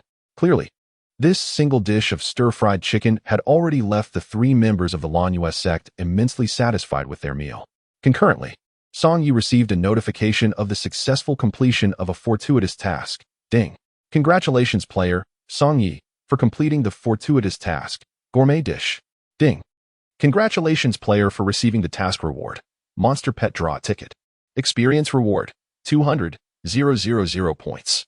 A flash of golden light enveloped Song Yi as he received the 200,000 points of experience granted by the fortuitous task, marking another level up. This golden glow of advancement was visible only to players. While Qin Xuanqi and the members of the Lanyue sect could only perceive it as a minor occurrence, remaining oblivious to the golden light of Song Ye's elevation. Song Yi himself was taken aback, realizing that a single fortuitous task could yield such a bounty of experience points, especially considering that a routine task in the novice village offered a mere 100 points. With his ascension to level 45, a new feature, Realm Investigation, was unlocked in Song Ye's player interface. Realm Investigation is exceedingly useful, enabling Song Yi to discern the cultivation levels of every practitioner. In truth, Realm Investigation is an essential skill for every cultivator in this continent, yet it possesses significant limitations. Low-level practitioners are incapable of perceiving the depth of high-level cultivators' abilities. Thus, the superior can investigate the inferior, while the inferior cannot probe into the superior. Furthermore, practitioners like Qin Xuanqi, who possess profound cultivation, can conceal their power without leaving a trace, rendering them imperceptible to others. However, as a player who has reached level 45, Song Yi has unlocked the Realm Investigation function, allowing him to investigate regardless of the opponent's level. Consequently, he fixated on Qin Xuanqi and employed the Realm Investigation feature, which promptly revealed the results. Qin Xuanqi, 9th level of the Emperor Demon Realm. The 9th level of the Emperor Demon Realm is already recognized as the pinnacle of demonic cultivation according to the Encyclopedia of Cultivation. Yet, above this level exist 3 lesser realms, known only to a select few standing atop the peak of demonic cultivation. This select group refers to these 3 lesser realms as the 3 pinnacle realms. Throughout the entire Xianing continent, only 3 ancient demon ancestors have managed to ascend to these pinnacle 3 realms. Presently, Qin Xuanqi's sole concern in her cultivation is her uncertainty on how to transcend to these realms.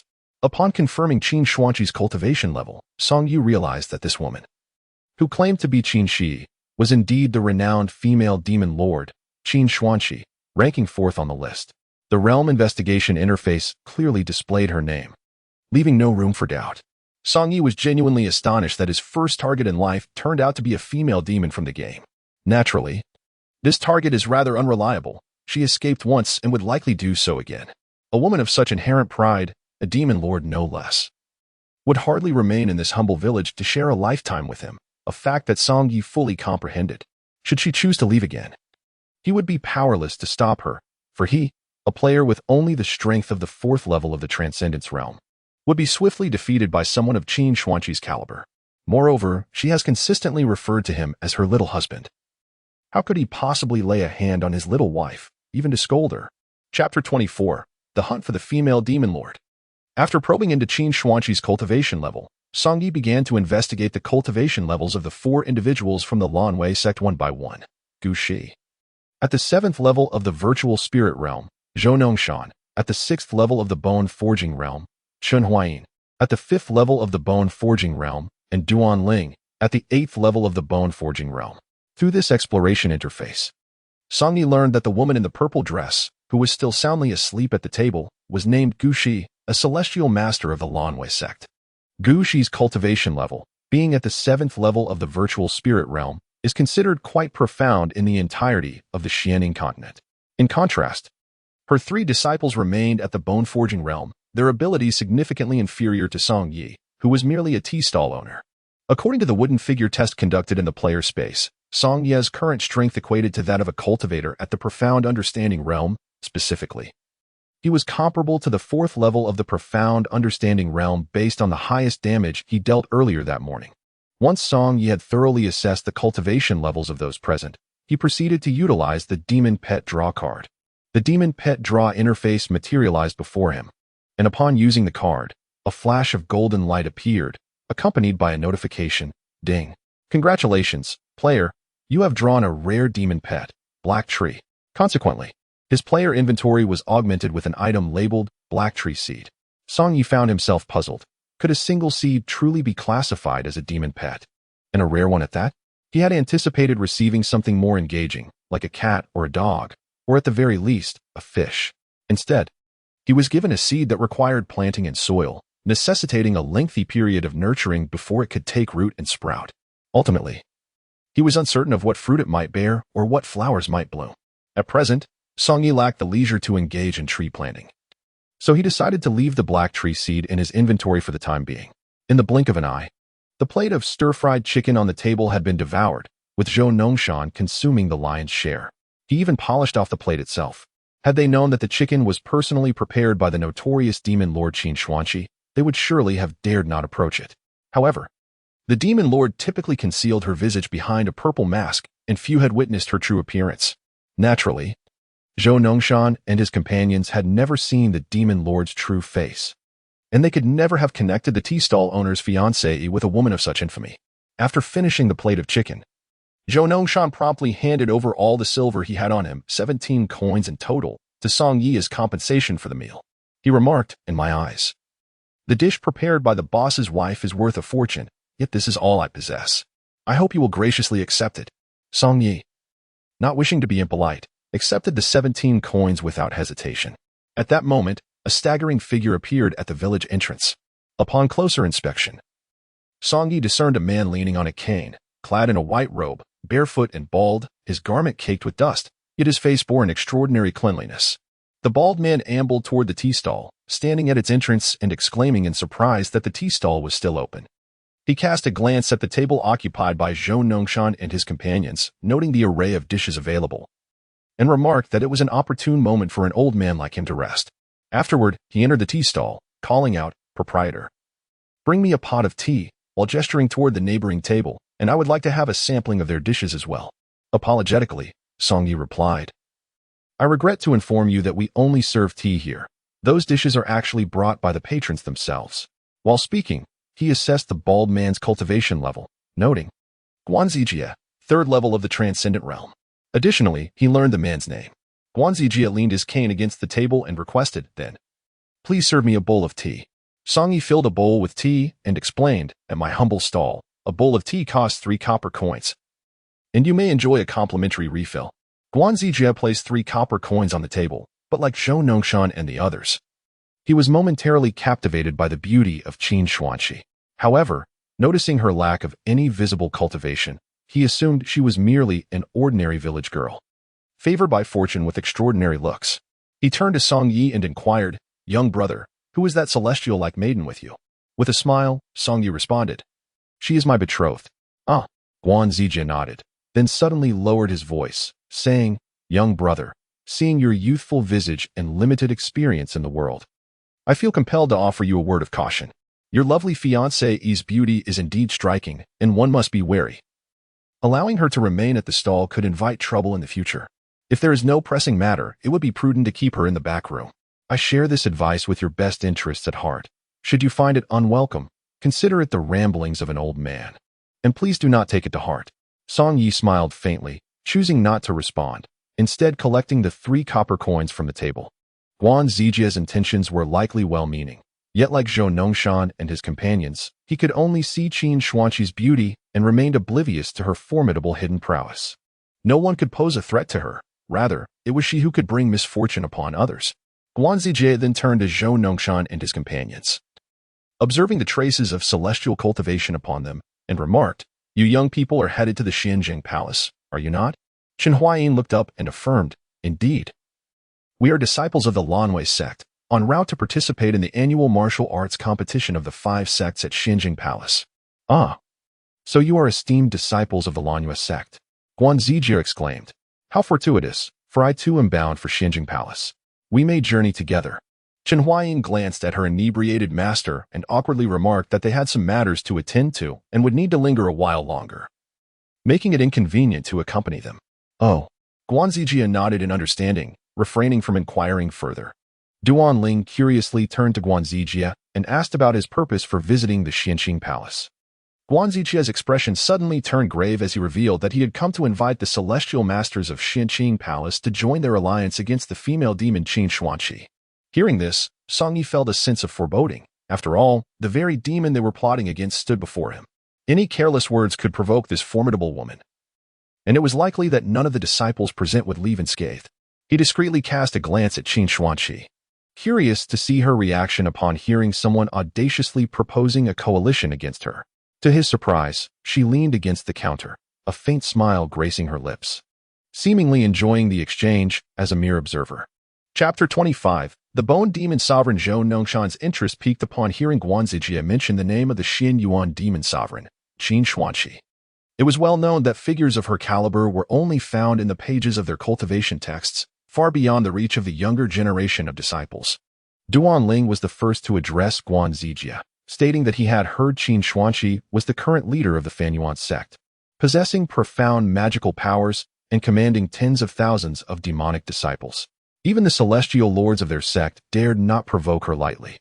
He inquired what had prompted Guanzijie to suddenly launch this campaign against her. Guan Zijie recounted that in his youth, he had been a disciple of the Holy Sky sect, which had shown him great favor. However, just months prior, the ruthless Qin Xuanqi had mercilessly slaughtered the Holy Sky sect, leaving no survivors among the sect leader, elders, or the 7,000 disciples present at the time. Such an inhumane massacre was utterly appalling. He sighed deeply, expressing his fury that after the annihilation of the Holy Sky sect, not a single celestial sect dared to stand up for them. All remained silent, paralyzed by fear of Qin Xuanqi's brutal methods, choosing to turn a blind eye as their fellow sect members fell victim to her malice. Although he was of modest cultivation and lowly status, he could not ignore this atrocity nor remain silent in the face of such injustice, given the kindness he had once received from the Holy Sky sect. Guan Zijie grew increasingly animated as he spoke, ultimately rising to his feet with the aid of a cane. They all feared that female demon, not daring to utter a word against her, yet the old man was unafraid. Even if that female demon stood before him at this very moment, he might not be able to defeat her, but before she could slay him, he would dare to unleash a torrent of curses upon her and spit in her direction, not for any other reason, but to honor the countless innocent souls who had perished at her hands for the righteousness of the immortal sect. His impassioned and fervent words not only stirred his own heart, but also resonated deeply with the three young cultivators from the sect, prompting Duanling to rise as well. Embodying an air of righteous indignation. What a noble cause for the immortal sect. Esteemed elder, count me, Duanling, among those who will join the alliance to vanquish the female demon. For the sake of the sect's honor and to seek justice for the innocent lives lost at her hands, I, Duanling, am willing to shed every drop of my blood. Seeing this, Chen Huayin also stood up, declaring, count me, Chen Huayin, in this endeavor to vanquish the female demon. Although my cultivation is meager and I may be of little assistance, for the honor of the immortal sect, I am willing to serve as a foot soldier. And I, Zhou Nongshan, shall also join, Zhou Nongshan added, shoving pieces of goose meat into his mouth, equating the ideals of the immortal sect with the pleasure of savoring delectable food. Yet, these three fervent youths, along with the eloquent Guan Zijie, remained blissfully unaware that the very demon they spoke of was standing right before them. In fact, even if Qin Xuanqi were to reveal herself as the bloodthirsty female demon they sought to confront, they would hardly believe that the notorious Qin Xuanqi could be the modest girl running a tea stall. Not even the most flamboyant storyteller could concoct such an improbable tale. Meanwhile, Song Yi discreetly observed Qin Xuanqi's expression, contemplating whether she intended to strike first, eliminating the threat before it could fully materialize. Yet, Qin Xuanqi maintained her composure, seemingly lacking any intention to take further action. To be fair, since the arrival of the individuals from the Lanyue sect, she had not engaged in any form of communication with them. Perhaps she deemed it unnecessary, or perhaps she held them in disdain. In her eyes, those from the Lanyue sect, along with Guan Zijie, were no more significant than mere ants.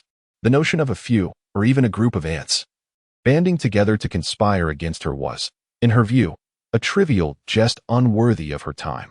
At that moment, Guan Zijie observed the three young individuals eager to join his summoned alliance against her, and he appeared particularly exhilarated. He proclaimed, in this past month, I have visited numerous sects, tirelessly imploring them to unite against that female demon, even going so far as to kneel before them, yet they all rebuffed my pleas. I was once disheartened and lost faith in the current state of our sects, believing there was no hope left. However, upon seeing you all, I am filled with renewed confidence for the future of our sections. The future depends on brave young cultivators like you, willing to dedicate yourselves to the noble cause of our sects, undeterred by the malevolent forces of the demonic path. Duanling immediately echoed, we are duty-bound. Excellent. Splendid. Guan Zijie exclaimed, tapping his cane thrice upon the ground, the sound resonating powerfully. Suddenly, at that moment, the earth trembled violently, causing the entire tea stall to sway. Observing this upheaval, Song Yi assumed that the cavalry of the Yin Kingdom was charging forth. Unbeknownst to him, Qin Xuanqi had already dispatched her subordinates to intercept the 100,000 cavalry of the Yin Kingdom, redirecting them elsewhere. However, they soon discovered that the source of the tremor lay beneath the ground. Before them, a patch of soil surged like ocean waves, and from beneath it, an enormous brown toad leaped forth. Everyone at the tea stall, including Qin Xuanqi, instinctively turned to gaze at the colossal toad. In that instant of its emergence, Qin Xuanqi's lips moved slightly. Had Song Yi been able to decipher her silent words, he would have realized she uttered the name Baigu Demon Lord. Yet, Guan Zijie and the young cultivators from the Lanwei sect were evidently unaware of the connection between the brown toad and the Baigu demon lord. Duanling turned to Guan Zijie and inquired, "Elder, what manner of beast is this large toad?" Guan Zijie squinted and replied, "According to the illustrated compendium of demonic beasts, this large toad is likely a three-eyed giant toad, classified as a fifth-tier beast, belonging to the high-level demonic beasts. Everyone must exercise extreme caution." Listening to Guan Zijie, it was revealed that the large toad was known as the three-eyed giant toad. It was only then that Duanling and the other two noticed that a third eye had indeed grown on the toad's forehead. Suddenly, the enormous toad opened its mouth wide and expelled a person from within. As everyone focused their gaze, they beheld a man ejected by the toad. His upper body bare save for a pair of black shorts. He was tall and robust, with hair the color of blood. What stood out most was a black skull mark engraved in the center of his forehead. Upon seeing this ominous insignia, Guan Zijie was immediately drenched in cold sweat. Trembling slightly, his voice quivering, the Bone Demon Sovereign. Chapter 26, Ethereal Duel. Saints. Duanling pointed toward the tea stall and asked Guan Zijie, "Elder, is that red-haired man who emerged from the belly of the giant toad the Bone Demon Sovereign?" Chen Huayin remarked, "I have read about the Bone Demon Sovereign in the Chronicles of Demon Sovereigns. It is said he can refine bones into puppets and excels in commanding them in battle. That three-eyed giant toad is likely one of his puppets." Duanling and Chen Huayin regarded the emergence of the Bone Demon Sovereign with curiosity, oblivious to the terror etched across Guan Zijie's face.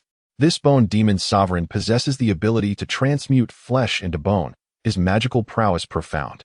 Although his cultivation is not on par with Qin Xuanqi, his brutality is certainly comparable. Song Yi, intrigued by the prowess of this red-haired figure, conducted an examination of his abilities. The results displayed, Nangong Lingyu, Upper Venerable, 3 realms of heavenly demons. While both might be demon sovereigns, Qin Xuanqi had attained the 9th realm of Imperial Venerable Demon, placing her in an entirely superior league compared to Nangong Lingyu. In essence, in Qin Xuanqi's eyes, this Bone Demon Sovereign, who instilled fear in Guan Zijie, was merely a minor character. At that moment, Guan Zijie abruptly informed Duanling and the others, "I must hasten to Xiansheng Palace, so I shall take my leave." Upon saying this, he gathered his energy and flew northward, frequently glancing back as if fearing pursuit. However, the Bone Demon Sovereign showed no interest in chasing him. Instead, he stretched lazily, loosening his neck, as if he had been confined within the toad for an extended period and needed to relieve his stiffness. Meanwhile, Chen Huayin pondered the urgency of the elder's departure. Duanling, seemingly understanding the reason, furrowed his brow and remarked, "It is because he sensed danger." After Guan Zijie fled in fright, the previously silent Qin Xuanqi burst into laughter, exclaiming, "Ha ha ha. Just a moment ago, Guan Zijie boasted that he would dare to scold the Xin Yuan Demon Lord to her face, even spit at her. Yet, upon the appearance of the Bone Demon Lord, he became utterly terrified, abandoning the young disciples of the Lanwei sect to flee for his life." Little did he know, Qin Xuanqi's strength far surpassed that of the Bone Demon Lord. It was laughable that Guan Zijie, who had previously spoken so confidently about confronting her, would crumble in fear at the sight of the Bone Demon Lord. This scenario was indeed the greatest joke in the realm. Even Qin Xuanqi, witnessing this spectacle, couldn't help but burst into laughter, though her amusement was tinged with derision. Clearly, Guan Zijie was a person seeking fame and recognition, never genuinely intending to confront her.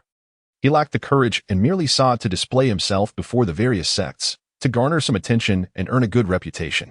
Qin Xuanqi's hearty laughter soon caught the attention of Nangong Lingyu, who took a few steps toward the tea stall but halted 10 paces away. At that distance, the oppressive aura emanating from him immediately subdued the 3 young disciples of the Lanwei sect, weighing down upon them like a mountain, rendering them motionless. In that moment, they truly grasped the terrifying might of a demon lord and understood why Guan Zijie had fled in fear. What a beautiful girl! Nangong Lingyu gazed intently at Qin Xuanqi, envisioning her bones extracted to create a puppet that would be the most exquisite masterpiece. Had he known the true visage of the Xian Yuan Demon Lord, he would never have dared utter such audacious words before her. Despite his remarks, Qin Xuanqi continued to laugh heartily. Chen Huayin, perplexed, wondered if the woman was unwell. She had previously refused to engage in conversation but was now laughing uncontrollably. Did she believe her beauty would protect her from the Bone Demon Lord? How naive! Chen Huayin harbored deep jealousy towards Qin Xuanqi. While she herself possessed some beauty and was admired as a celestial maiden within the Lanwei sect, upon entering the tea stall, She felt overshadowed by Qin Xuanqi. Whether it was her senior brothers, the fleeing Guan Zijie, or the Bone Demon Lord, all praised Qin Xuanqi's beauty, completely disregarding her, which naturally fueled her envy. At that moment, the Bone Demon Lord couldn't help but join in Qin Xuanqi's laughter before saying, "Hearing that I wish to extract your bones, you not only show no fear but boldly laugh out loud. Truly, a beauty like you possesses an innate pride. Your indomitable spirit will undoubtedly become one of my most remarkable creations." At that moment, Song Yi took a step forward, shielding Qin Xuanqi behind him. He glared at the Bone Demon Lord and exclaimed, "Where did this little red-haired wretch come from, daring to threaten my lady's bones? Do you have the audacity? I shall strip your skin first." Duan Ling, witnessing Song Ye's boldness in confronting the Bone Demon Lord, could not help but admire him. As a disciple of the celestial sect, he was paralyzed with fear, scarcely daring to draw a breath. He thought perhaps Song Yi, being a simple villager, lacked experience and was thus fearless in his ignorance, or maybe it was his fierce devotion to his wife that fueled such courage. Regardless, Duan Ling surmised that Song Yi must be terrified deep down. However, in reality, Song Yi was far from anxious. He understood that the most formidable presence here was not the little red-haired Bone Demon Lord, but rather the lady he was protecting, Qin Xuanqi. This was an opportunity to earn merit with just a few fierce words, and Song Yi was determined not to let it slip by. After all, if a confrontation ensued, he would not need to intervene. With his current strength, he was no match for the Bone Demon Lord. He could simply continue to play the role of a Navi country lad, while his lady would undoubtedly take care of the Bone Demon Lord. Yet, Qin Xuanqi had no intention of making a move. She had already discerned that the Bone Demon Lord bore fresh wounds, indicating he had recently participated in an exceedingly brutal battle and was fleeing in defeat. Thus, his earlier concealment within the belly of the three-eyed toad was not for comfort, but rather for escape. Furthermore, Qin Xuanqi had sensed that the Bone Demon Lord's pursuers were nearby, and they were no ordinary foes, but two celestial masters known as the mysterious Dual Saints. Chapter 27. The Living Bone Puppet. The mysterious sect had once been an inconspicuous minor celestial sect, dwindling to a mere handful of disciples during its most desolate times.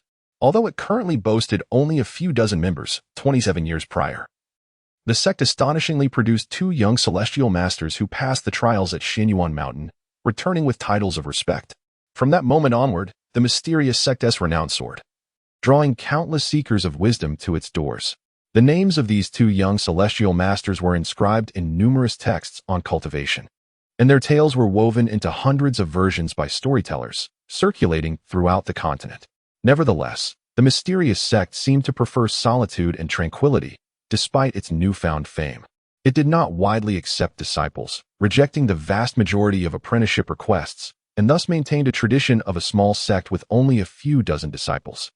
At this moment, the Bone Demon Lord, Nangonglingyu, sensed the approach of their pursuers as well, but regrettably, his perception was 2 seconds slower than Qin Xuanqi's.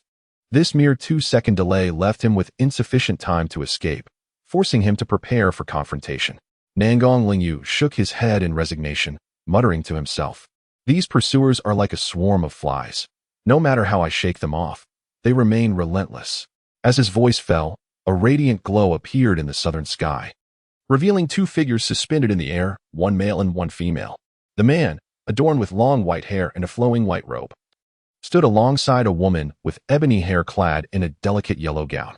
Nangonglingyu furrowed his brow, sensing the gravity of the situation. These pursuers were formidable adversaries.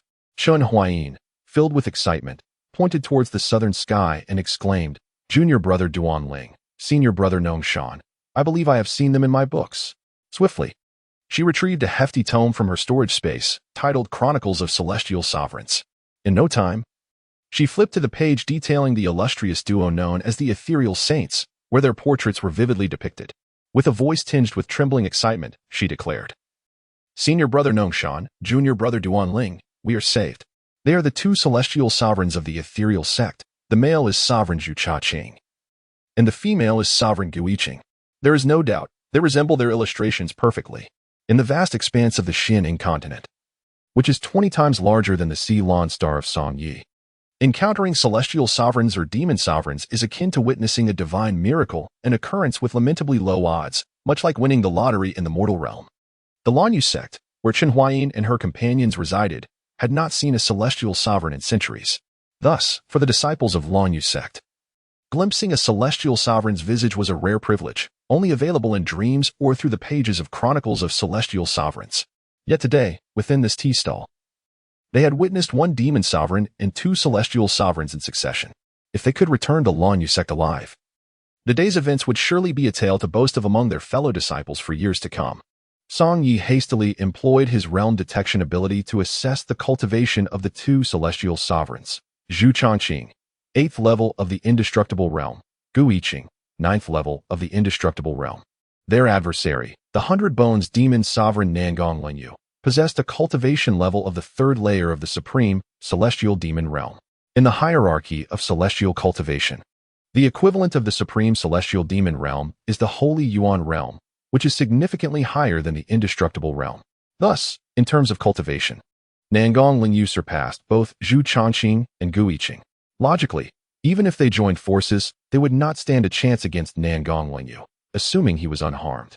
However, while he appeared outwardly unscathed, he was, in reality, gravely injured, which made the prospect of facing the two celestial sovereigns from the ethereal sect particularly daunting. You, 100 Bones demon sovereign, have used living bones to forge puppets, committing countless murders, and accumulating an insurmountable list of crimes, Zhu Changqing proclaimed from his elevated position, denouncing Nangong Lingyu's transgressions. Recently, you cruelly extracted every bone from the wife of sect leader Guo Wu to create one of your puppets. Such brutality is unfathomable, inciting the wrath of both gods and men, and you are deserving of retribution. If you comply and return with me to apologize to Master Guo, perhaps you may yet keep your life intact.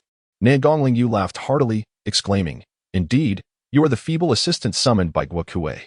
If he were a true man, he would seek vengeance for his wife himself, rather than send you to your doom. Zhu Changqing coldly retorted, Your heinous act of extracting bones from the living is unforgivable. Even if Master Guo had not summoned me, I would have come to rid this world of your malevolence. Nangong Lingyu let out another round of laughter, I confess. I am indeed a villain, yet I do not slay indiscriminately. It is merely that I am utterly enchanted by the physique of Guo Kuei's wife. Were I not to extract her bones to craft a puppet, I would find myself restless day and night. However, I have only taken her life. I did not harm her maidservants or disciples. Meanwhile, the Dark Lord Qin Xuanxi recently butchered over 7,000 lives within the Holy Heaven sect. You, Zhu Changqing, with your lofty ideals of righteousness, why do you not seek to avenge the Holy Heaven sect against Qin Xuanxi, but instead come here to bully a mere bone demon? It seems you are merely a name-seeker, a cowardly bully. Caught off guard by Nangong Lingyu's words, Zhu Changqing found himself momentarily speechless. After all, Nangong's assertion held some truth. In terms of malevolence, Qin Xuanxi was far more grievous. Yet, her overwhelming strength and formidable disciples left even the ancient Holy Heaven sect helpless in her wake, forcing many in the sect to stand idle and silent. In this land where strength reigns supreme, one can define good and evil solely based on their might. At that moment, Qin Xuanxi, still seated at the tea stall, smirked slightly, inwardly mocking, This fool Nangong Lingyu dares to invoke my name to justify his own misdeeds. Truly, he knows not the peril he invites. Nevertheless, she had no intention of intervening, regardless of the outcome between the two celestial beings and the bone demon. She would maintain her role as a mere observer, for she was but the beautiful wife of Song Yi, nothing more. Chapter 28. The 7 celestial puppets. Zhu Changqing was left speechless by Nangong Lingyu's remarks, yet the celestial being Tianshuang beside him remained clear-headed. She addressed Nangong coldly. Whether one kills a single person or 7,000, it is a grave sin that cannot be forgiven.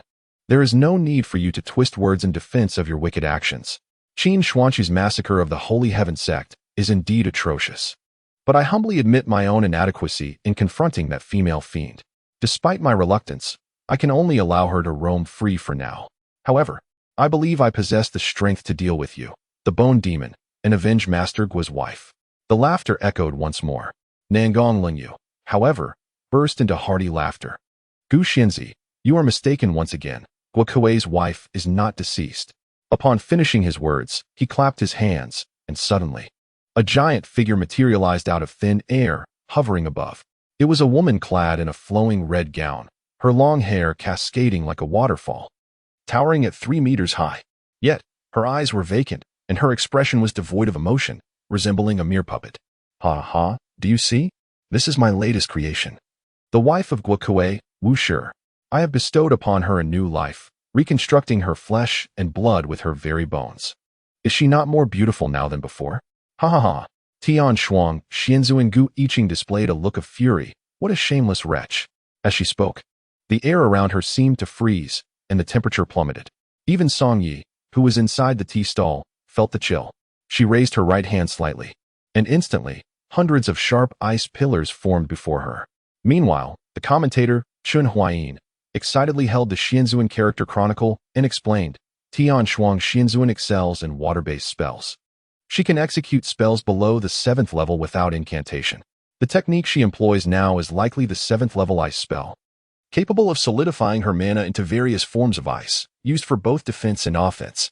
Suddenly, the hundreds of ice pillars coalesced and shot towards Nangong Lingyu. But as they neared Wu Shi's puppet, they veered aside, bypassing the puppet, and aimed directly at Nangong Lingyu. A slight smirk graced Nangong Lingyu's lips as he commanded the Wu Shi puppet to step back a few paces, effortlessly shielding him from the barrage of ice pillars. Gu Yiqing frowned, shameless. Beside her, Zhu Changqing remarked, this 100-bones demon lord excels at manipulating puppets for both attack and defense. Unless we destroy his puppets first, it will be difficult to harm him. With that, he descended swiftly, flames erupting from his hands, 5th level fire technique, Flame Slash. His target was not the 100-bones demon lord, but the massive Wu Shi puppet. The puppet was instantaneously severed at the waist, flames licking at the cut. The dismembered upper body emitted a chilling scream, eerily reminiscent of Wu Shi in life, as if the puppet possessed a semblance of true life. The dedicated commentator, Chen Huayin, promptly continued, Zhu Chaqing of Zhonghua Xianzuan, he is adept at fire techniques, wielding flames to vanquish all evil in the world. At that moment, Nangong Lingyu hastily retreated a few steps, witnessing his latest creation being cleaved in two, his expression tinged with regret. What a pity for such a work of art. He then glared fiercely at Zhu Chaqing. I merely bestowed upon Wu Shi greater value and life. It is you, Zhonghua Xianzuan, who ultimately brought about her demise. Upon finishing his words, he extended his right hand outward, unleashing a torrent of magical energy from within his being. Subsequently, 7 humanoid puppets materialized above him. The sight of these 7 figures evoked not only surprise from the 2 celestial beings of the misty ethereal sect, but also astonishment from Qin Xuanqi, who had been observing the spectacle from a nearby tea stall. They recognized these 7 humanoid puppets as the illustrious 7 celestials of the Holy Heaven. The Holy Heaven sect was renowned in the realm of immortal cultivation for its 7 esteemed masters, each possessing formidable magical prowess and unique strengths, thus earning them the collective title of the 7 Celestials of Holy Heaven. Months prior, Qin Xuanqi had launched an assault on the Holy Heaven sect, resulting in the demise of all 7 masters at her hands. However, she remained oblivious to how these 7 esteemed figures had been transformed into puppets by Nangong Lingyu. The only plausible explanation was that after Qin Xuanqi had bloodied the Holy Heaven sect and departed, Nangong Lingyu stealthily infiltrated the sect, seized the remnants of the 7 masters' bones, and infused them with her own magical essence, thus reconstructing their flesh and ultimately crafting these 7 living puppets. The puppets, forged from living bones, possessed a semblance of life, which explained the chilling scream emitted in the original voice of the Wu puppet when it was severed by Zhu Changqing. Naturally, such puppets could no longer be considered human. At best, they were mere aberrations. Upon witnessing these 7 puppets, Zhu Chaqing immediately confronted Nangong Lingyu, demanding to know how the 7 masters of the Holy Heaven sect had been turned into puppets. Did you perhaps lend your aid to that female demon Qin Xuanqi during her massacre of the Holy Heaven sect? He inquired. Nangong Lingyu erupted into laughter, responding, Zhu Changqing, do not hastily cast aspersions upon me. The slaughter of the Holy Heaven sect is of no concern to me. Moreover, the Dark Abyss Demon Lord possesses transcendent powers. She needed no assistance from me to execute her bloodbath. I merely happened to be nearby that day, and seeing that the 7 masters still clung to a thread of life, I, with the heart of a bodhisattva, extracted their bones to grant them a new existence. Upon hearing his words, Gu Yiqing retorted furiously, you have turned them into living puppets, driven by your malevolent will. This will only condemn them to a fate worse than death. I shall grant them liberation now. Water System 13th Technique, Water Dragon Break. Gu Yiqing poured her magical energy forth, conjuring a colossal water dragon that surged downward like a thunderbolt towards the 7 puppets. The Bone Demon Lord cackled. These puppets of the 7 masters are far more resilient than that Wu puppet. One of the puppets among the 7 deftly formed a hand seal, invoking the Earth System 9th technique, Sand Shield. Suddenly, several massive earthen barriers surged from the ground, thwarting the onslaught of the water dragon. Subsequently, the Bone Demon Lord manipulated another celestial puppet, executing a series of incantations from the Wind System's 27th decree, the Whisper of the Wind God. Instantly, a tempest erupted, uprooting the roofs of several houses. It was evident that Nangong Lingyu could command these 7 celestial puppets to unleash their most proficient spells from their former lives. The Whisper of the Wind God wielded tremendous power. Under the fury of the storm it conjured, not only were the houses toppled, but even the water dragon refined by Guiqing was swiftly dispersed. However, the tea stall where Songyi was situated remained utterly unscathed amidst the chaos, untouched by the winds. This was due to Qin Xuanqi having discreetly employed his magical prowess to shield the vicinity. At that moment, Chun Huayin remarked that the Whisper of the Wind God was an advanced wind system incantation. She noted that while the outer structures had been demolished, they felt not a breath of wind within the tea stall, attributing their safety to the concealed protection of the 2 celestial lords from the Miao Miao sect. However, at this juncture, Zhu Changqing and Gu Yiqing, the 2 celestial lords, were preoccupied with their own struggles, leaving them little time to attend to Chun Huayin and the other disciples of the Lanyue sect. Caught in the vortex of the Whisper of the Wind God, they exerted nearly all their magical energy merely to maintain their footing. Gu Yiqing recognized the celestial puppet employing the incantation. It was Zhu Wei, one of the 7 celestials of the Holy Heaven.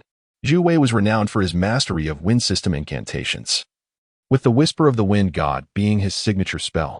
However, Gu Yiqing observed that the version of the incantation executed by Nangong Lingyu through Zhu Wei's puppet was far more potent than the original.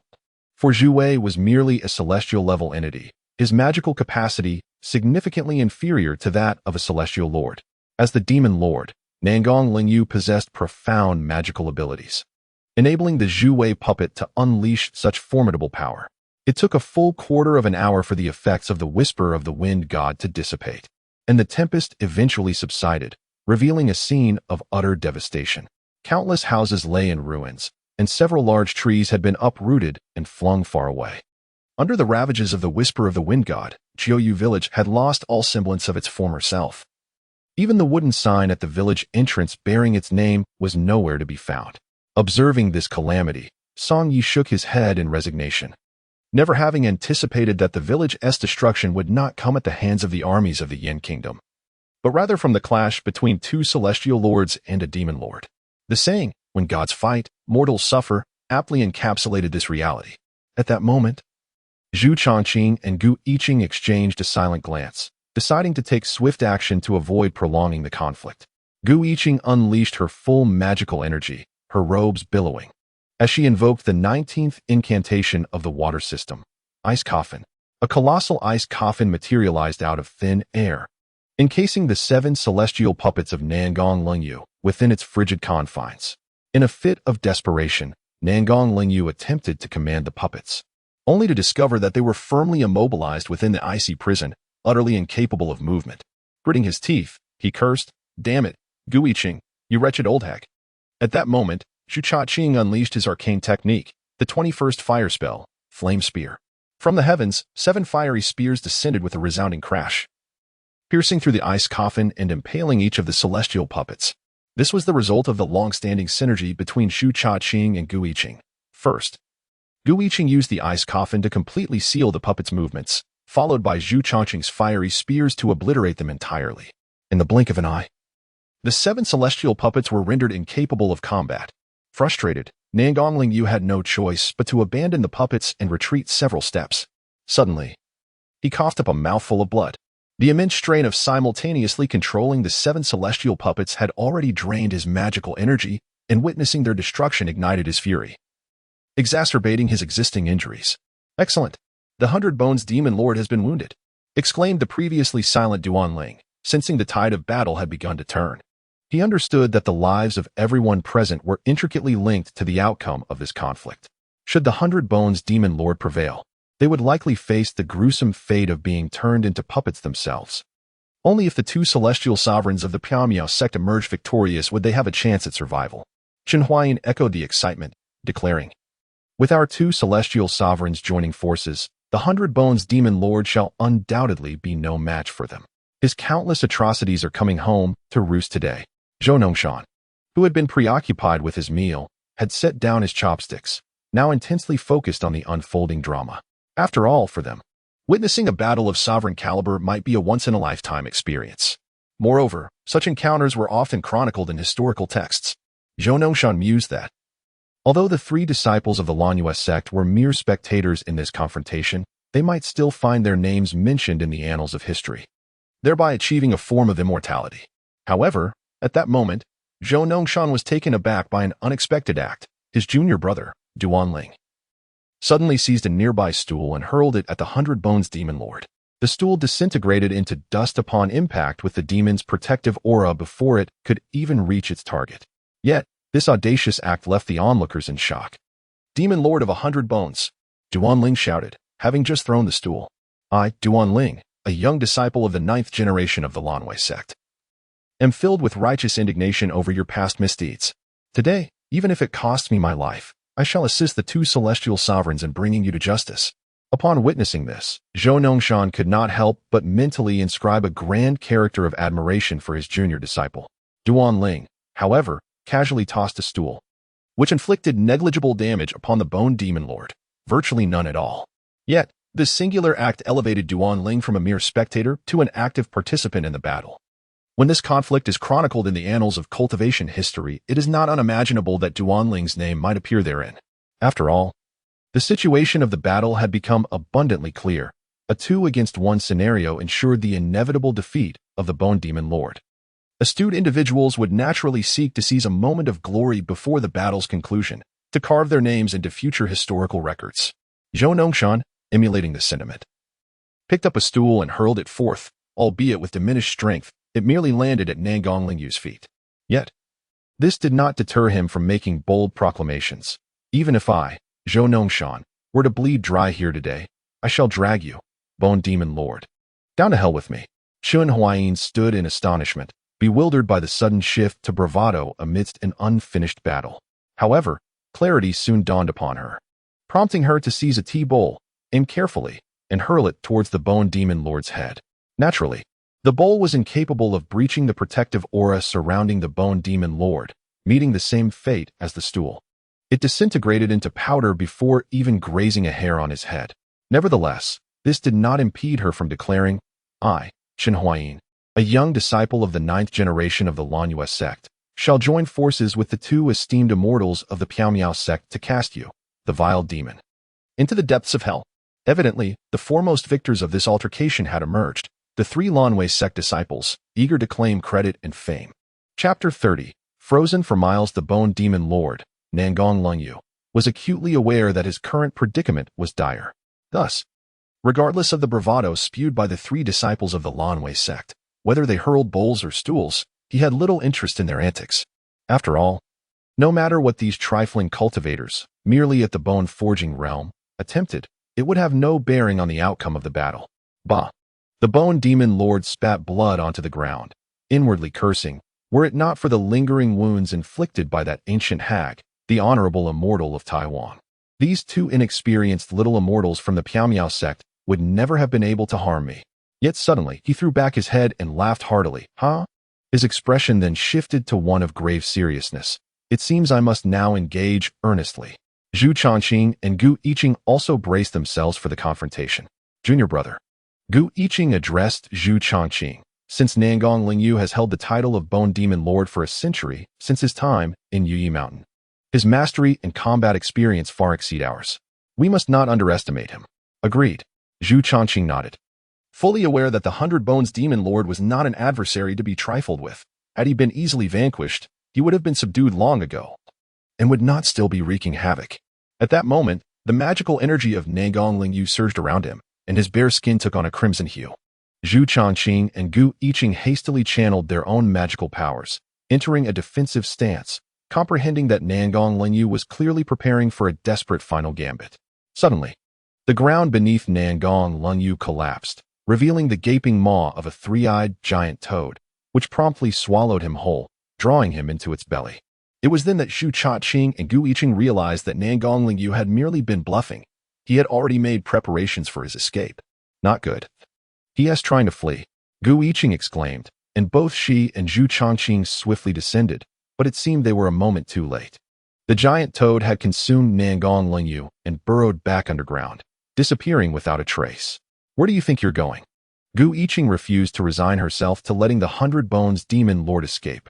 Allowing him to leave now would be akin to releasing a tiger back into the mountains. Once he recovered, countless innocent lives would be at his mercy, as he would undoubtedly continue to extract bones and refine puppets. Water system. 37th technique. Ice seal 10,000 miles. Gu Yiqing resolved to expend her entire magical energy to freeze the land around them, thus sealing the giant toad's escape route. However, the ice seal 10,000 miles was a high-level technique of the water system, requiring a certain amount of time to chant. Yet, it seemed that Nangong Lingyu had anticipated this and would not allow her the time to complete her incantation. Suddenly, from the ground below, 17 skeletal puppets emerged, each clad in heavy armor and wielding polearms. These 17 skeletal puppets were clearly the ace in the hole that the 100 Bones demon lord had long prepared, specifically designed to interrupt Gu Yiqing's spell casting and buy him time to escape. Senior sister, you continue to chant the ice seal 10,000 miles technique. I will handle these 17 skeletal puppets. Upon finishing his words, Zhu Chongqing found himself wielding a flaming long spear, with both hands grasping the fiery weapon. He charged through the ranks of 17 skeletal puppets, swiftly toppling 6 of them in the blink of an eye. Meanwhile, Gu Yiqing began to chant the incantation for her Icebound Expanse spell.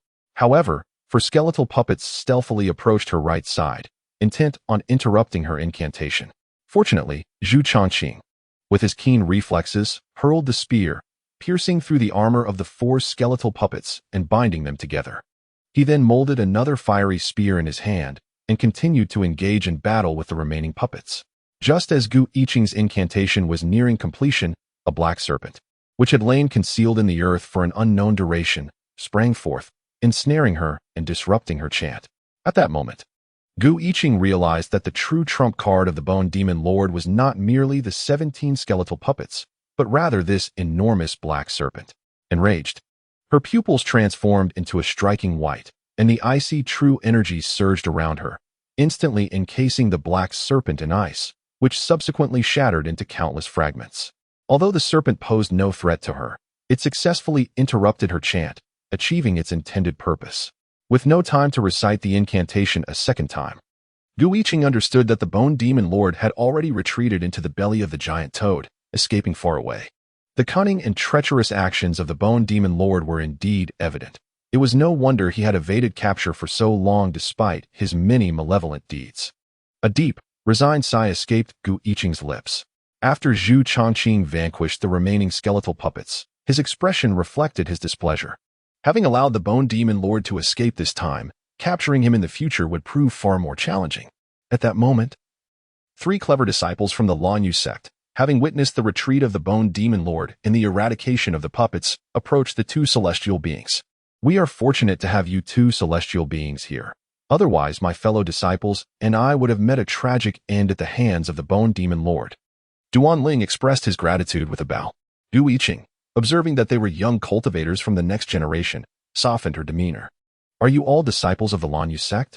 Duanling nodded affirmatively. Indeed, we are the 9th generation of young disciples from the Lanyu sect. We have come here to participate in the martial arts competition at the Xianqing Palace. Gu Yiqing acknowledged with a nod before turning her gaze toward the tea stall. Within the stall were 3 individuals, including a striking young couple.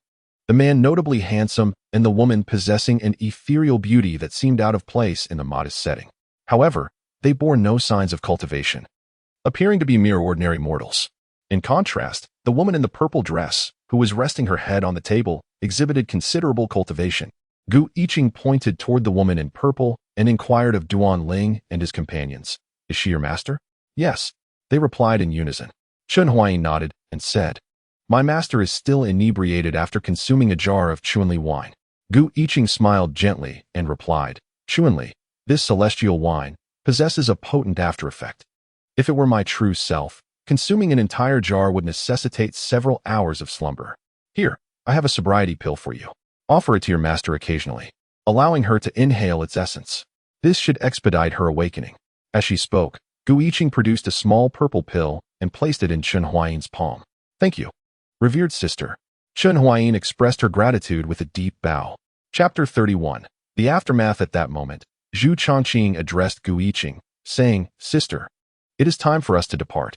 We must promptly inform Master Guo that we were unable to vanquish the 100 Bones Demon Lord, who has managed to escape.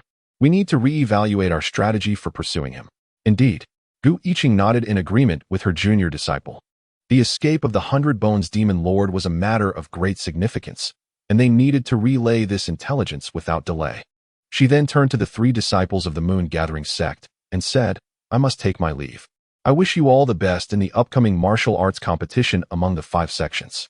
The 3 clever disciples of the Moon Gathering sect responded in unison, "Thank you, revered sister. Safe travels."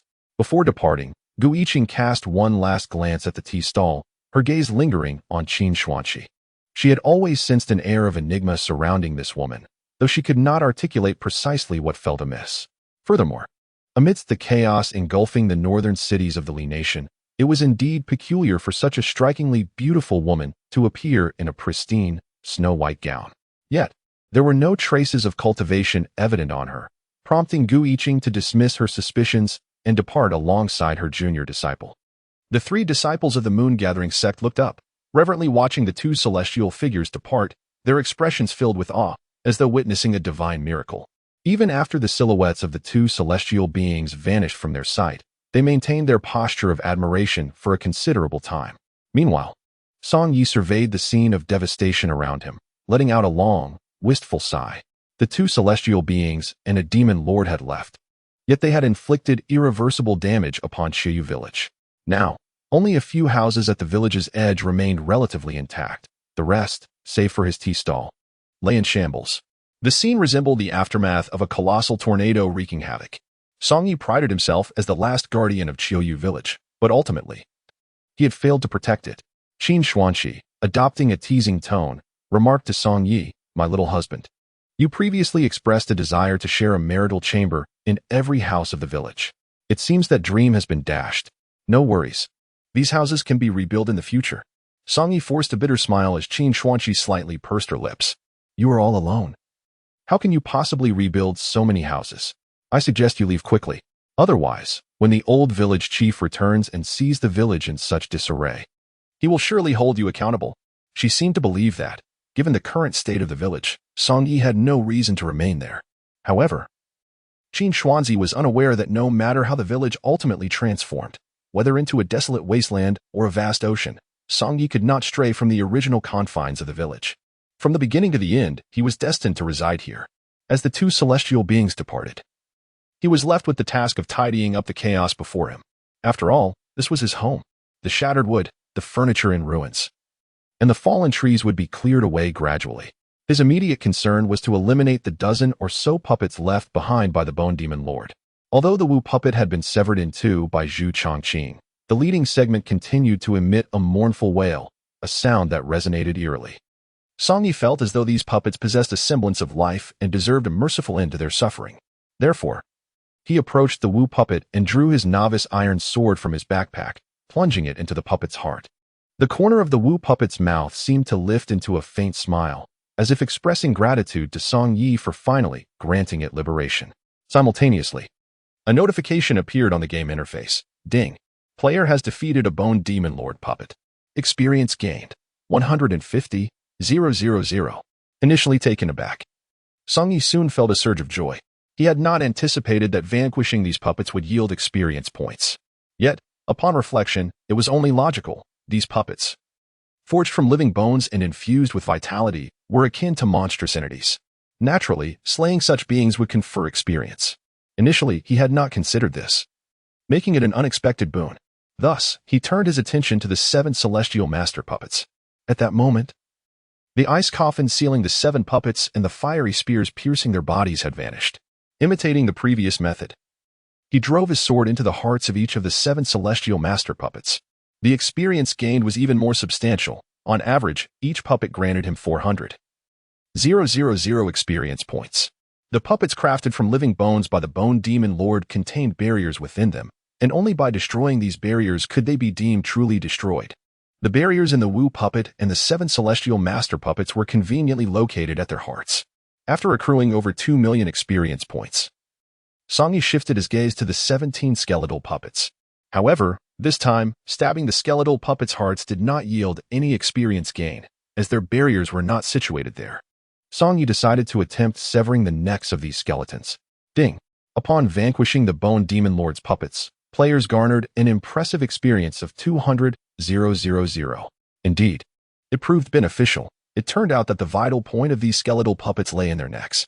However, among the 17 skeletal puppets, 3 had already lost their heads to Zhu Chongqing's blade, leaving Song Yi with the experience from only 14 of them. As for the formidable black serpent, its vital point also resided in its neck, and upon severing its head, Song Yi acquired an additional 250,000 experience. Consequently, after this round of battlefield cleanup, Song Yi amassed a total of 6 million experience points. Subsequently, a radiant glow of ascension enveloped him, signaling his advancement. Congratulations, player has reached level 46. Congratulations, player has reached level 47. Congratulations, player has reached level 48. Congratulations, player has reached level 68.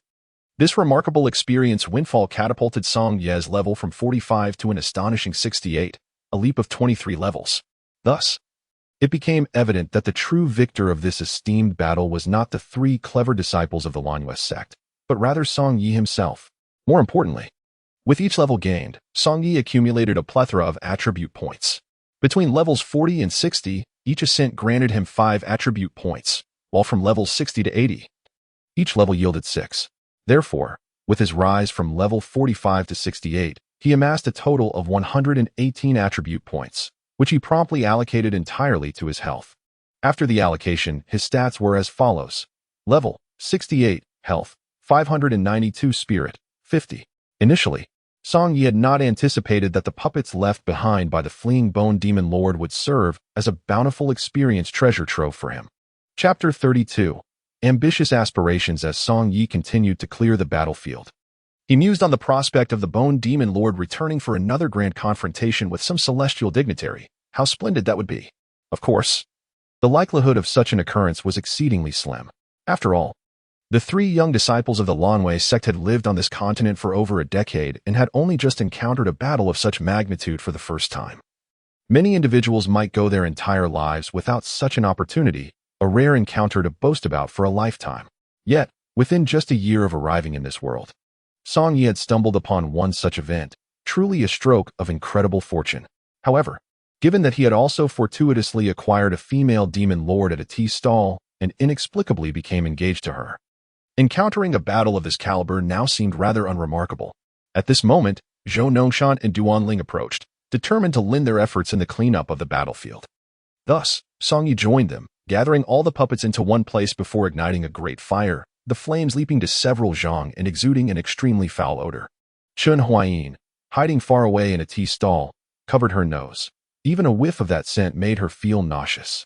Meanwhile, Qin Xuanqi turned and retreated to the backyard, harboring no interest in the battlefield cleanup, much less in offering assistance. Although both she and Nangong Lingyu were demon lords, their levels of cultivation and social standings differed greatly. The proud Bone Demon Lord held a lofty demeanor before others, yet before her, the Abyssal Demon Lord, he too must kneel to speak. Thus, the typically haughty Qin Xuanqi would never stoop to help Nangong Lingyu tidy up the debris he had carelessly discarded. The tea stall owner, given the ruin this village has fallen into, what are your plans moving forward? Duanling inquired, his eyes ablaze with fervor as he turned to Song Yi. Song Yi smiled faintly. I possess nothing of value, nor any particular skills. I can only remain here. Where else would I go?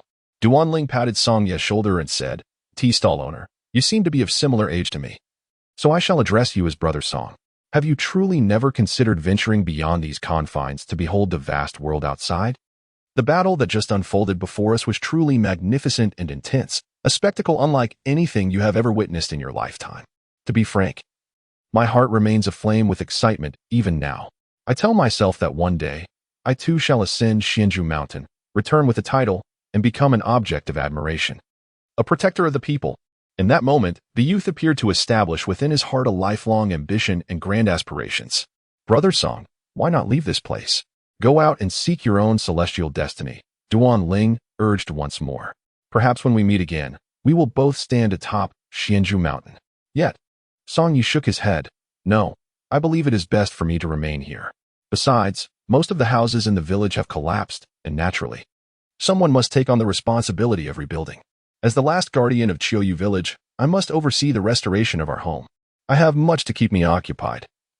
There is no time to wander. When Duan Ling heard Song Ye's repeated refusal to leave the small village, a hint of disdain flickered in his eyes. He believed that Song Yi was too timid to venture beyond the familiar confines of his homeland, resigning himself to a life of mediocrity.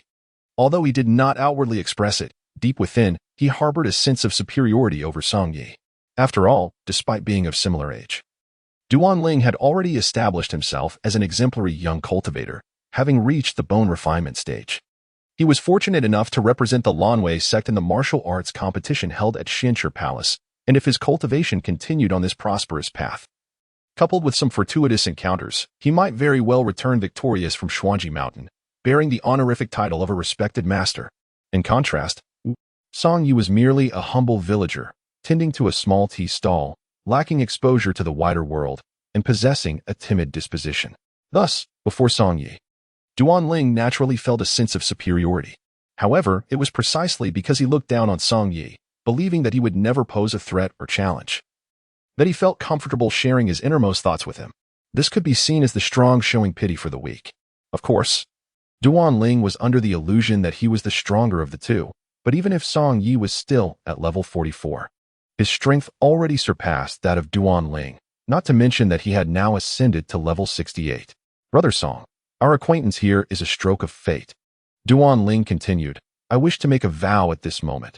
I shall undoubtedly strive to attain a revered title on Xuanji Mountain in this lifetime, come what may. You, Brother Song, shall serve as my witness. The lifespan of a mortal is but a century. I hope to fulfill this vow before you, my witness, depart this world. Song Yi smiled slightly and replied, Haha, very well, I shall be your witness. Regardless of how many years pass, I shall remain here, waiting for you to return and inform me of your triumph on that. What was it again? Chicken Mountain? Haha, Brother Song, it is not Chicken Mountain. It is Xuanji Mountain. Duan Ling laughed. Xuanji Mountain is the sacred ground for all celestial cultivators. To become a celestial lord, one must pass the trials on Xuanji Mountain to be bestowed with the official title. Just as Yi Mountain serves as the holy site for demonic cultivators, where one must undergo trials to attain the title of Demon Lord. Song Yi shrugged and said, I care not whether it is called Xuanji Mountain or Chicken Mountain. It holds no relevance to me. In truth, it is unlikely that I shall ever set foot there in this lifetime. Brother Song, I perceive a certain affinity between us and find our conversations quite engaging, thus I wish to share some heartfelt words with you. Suddenly, Duan Ling shifted his tone, acknowledging, I understand that you did not intentionally embark upon the illustrious path of cultivation, and perhaps you lack the requisite aptitude for it. However, there exists a beautiful maiden by your side. If you wish to protect her and ensure her continued presence in your life, you must acquire at least a modicum of martial skills. As he spoke, Duan Ling retrieved a tome from his spatial storage, titled From Novice to Master in Body Refinement. This volume is essential reading for those commencing their journey in celestial cultivation. The initial 5 chapters elucidate the fundamental techniques for honing one's physique, which would be particularly suitable for you, while the latter 5 chapters delve into esoteric and complex concepts that you need not concern yourself with. Merely mastering the first 5 chapters will suffice. Oh, thank you. Song Yi accepted the book, recognizing that although it may hold little practical value for him, it was nonetheless a gesture of goodwill from Duan Ling, and he could always use it to prop up a table in the future. Chapter 33, The Mute Girl. After incinerating all the puppets left by the Bone Demon Lord to ashes, Song Yi gathered the remnants and interred them on a small hillside to the north of the village. Given that these puppets were forged from living bones, it seemed only fitting to grant them a grave. However, the gravestone was quite rudimentary. Song Yi merely picked up a wooden plaque and placed it atop the mound, inscribing the words unnamed upon it. After all, no one would ever know who lay buried here, nor would anyone come to pay their respects. For Song Yi, this act was merely a token of sentiment. At that moment, Zhou Nongshan and Chen Huayin returned to the tea stall. Zhou Nongshan resumed his seat at the original table, continuing to savor the dishes before him, while Chen Huayin, adhering to I Ching's instructions, held a sobriety pill beneath her master's nose. hoping it would rouse her from slumber before dusk, enabling them to reach Xianxing Palace before nightfall. With less than 2 hours remaining until evening, time was of the essence. Upon returning from the north of the village, Song Yi proceeded to the backyard in search of his maiden, recalling that he had seen Qin Xuanqi heading in that direction. However, the yard was desolate. The robust black-armored sheep remained, but Qin Xuanqi was nowhere to be found. With a resigned shake of his head, Song Yi mused that his little maiden had vanished once more. Yet, unlike her previous departures, where she would at least bid him farewell, this time she had left without a word. Nonetheless, this was not entirely unexpected, as the persona of a female demon typically encompasses erratic behavior, capriciousness, and an elusive nature. But why had she returned only to depart again so abruptly? Was it merely to deceive him once more? Last time, she had come to ensnare him into a marriage. This time, could she be aiming to ensnare his affections? Why could she not simply be straightforward and ensnare his body instead? In truth, Qin Xuanqi had not left at all. She was merely concealed from his sight, having entered her own enigmatic domain. A quarter of an hour ago, at the sacred site of Suyu Mountain belonging to the Feiyuan sect, a middle-aged woman clad in a simple linen garment led a 3-year-old girl to the entrance of the mountain. To many, Suyu Mountain is a forbidden realm, where even numerous celestial and demonic lords dare not trespass. The notorious and decisive female demon, Qin Xianxi, cast a formidable shadow over this place. Yet, this woman, holding the hand of her young daughter, traversed the mountain unhindered, for she bore the Xianyuan token granted by the sect leader, Qin Xianxi herself. It was due to this token that the right envoy of the Feiyuan sect personally came to receive her, recognizing the woman as Liang Fong. Liang Fong, what brings you here? Is this your daughter? He inquired. Liang Fong's complexion appeared notably pale as she nodded. Yes, she is my daughter, 3 years old this year. Liang Fong, your daughter is truly adorable, remarked the right envoy of the Feiyuan sect, crouching down to gently pat the little girl's head. Little sister, be good and call me sister. If you do, I shall give you some candy. With a bittersweet smile, Liang Fong replied. She has never been able to speak since childhood. The envoy was momentarily taken aback, uncertain of how to respond. Such a delightful little girl, yet born mute. What a pity. Liang Fong, you seem unwell. What has happened? The envoy inquired further. I need to see sect leader Qin, Liang Fong stated. The sect leader is not present at the moment, but since you possess the Xianyuan token bestowed by her, I can escort you through the Xianyuan gate to meet her. The right envoy guided Liang Fong and her daughter into the main hall of the sect, where he opened the Xianyuan gate. This gate, left by Qin Xianxi, serves as a passage into her mystical realm. Only those who have attained the Imperial Supreme Demon Realm or the Imperial Soul Realm can establish their own mystical domains. Thus, within the entire Xianing continent, few can create such realms. The creator within their mystical domain enjoys absolute safety and invincibility. Naturally, no one would be foolish enough to recklessly enter another's domain, courting death. Furthermore, once a mystical domain is established, the creator can set a gate anywhere on the continent, allowing outsiders to enter. Even if separated by vast distances, stepping through the gate permits encounters within the domain. However, entering another's mystical realm equates to entrusting one's life to that individual, necessitating careful consideration. Qin Xianxi positioned her Xianyuan gate within the main hall of the Feiyuan sect, ensuring that if significant individuals sought her while she was away, her disciples could escort them through the gate to meet her. Liang Fong then addressed the right envoy. May I bring my daughter with me through the Xianyuan gate to visit sect leader Qin? The right envoy of the Feiyuan sect fell silent for a moment before responding. Very well, thank you. Liang Fong nodded in gratitude and then led her 3-year-old mute daughter through the portal to the mystical realm. Beyond the portal lay an abyss of darkness, where one could not see their own hand before their face. The little girl, frightened, clutched her mother's legs. Yenner, do not be afraid, do not be afraid. Liang Fong comforted her, stroking her daughter's head. At that moment, Qin Xuanqi had just entered the backyard of the tea stall. She sensed someone had entered her mystical domain and stepped into it to discern the identity of the visitor. As Qin Xuanqi entered the realm, a light finally pierced the previously dark expanse. Liang Fong turned towards the light and beheld a throne suspended in midair, upon which sat Qin Xuanqi. Adorned in a Xianyuan Joyo gown and wearing a purple mask, Liang Fong immediately bowed towards the throne. Sect Master Qin, Qin Xuanqi inquired. Liang Fong, you have come bearing the Xianyuan token that I granted to Su Nian. Is it because something has befallen him?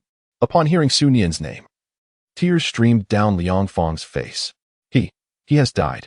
Qin Xuanqi's brow furrowed slightly.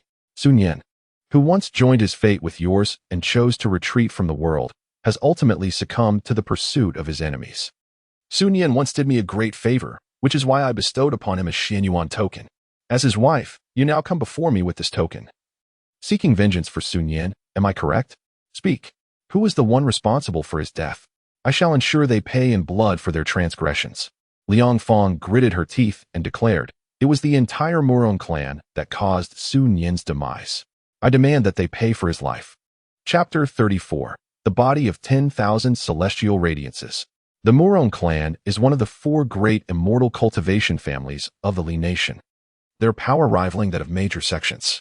Yet, should Qin Xuanqi desire their annihilation, they would surely vanish from this world, their name relegated to the annals of cultivation history. Very well. Qin Xuanqi responded to Liang Fong.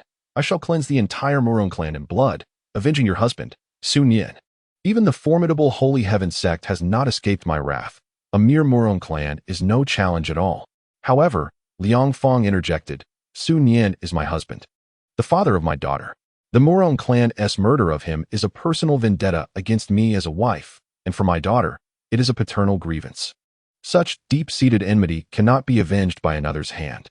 I have come to beseech Sect Master Qin to accept my daughter as a disciple, to impart upon her the means to cultivate, so that in 30 years' time, she may personally exact vengeance upon the Murong clan for her father's death. Qin Xuanqi furrowed her brows slightly. If the task merely involved annihilating the Murong family, it would be a trivial matter for her. However, the request to take a 3-year-old girl as her disciple and to nurture her for 30 years was far from a simple undertaking. Liang Fong, sensing the gravity of the situation, hastily knelt and implored Qin Zhongzhu to grant her request. Though my daughter is naturally mute, she is obedient and well-behaved. She will undoubtedly become your right-hand ally, serving the Fanyuan sect without becoming a burden. Qin Xuanqi had already discerned that the little girl was mute and possessed mediocre talent, not an ideal candidate for cultivation. Thus, she candidly replied, accepting your daughter as my disciple is not out of the question, as she is indeed Sun Yan's daughter, and I shall honor that connection. However, cultivation relies primarily on one's own effort and innate aptitude. Therefore, I cannot guarantee that, in 30 years, your daughter will possess the strength to exact vengeance upon the entire Murong family. Yang Fong responded, Qin Zhongzhu, I have anticipated this possibility.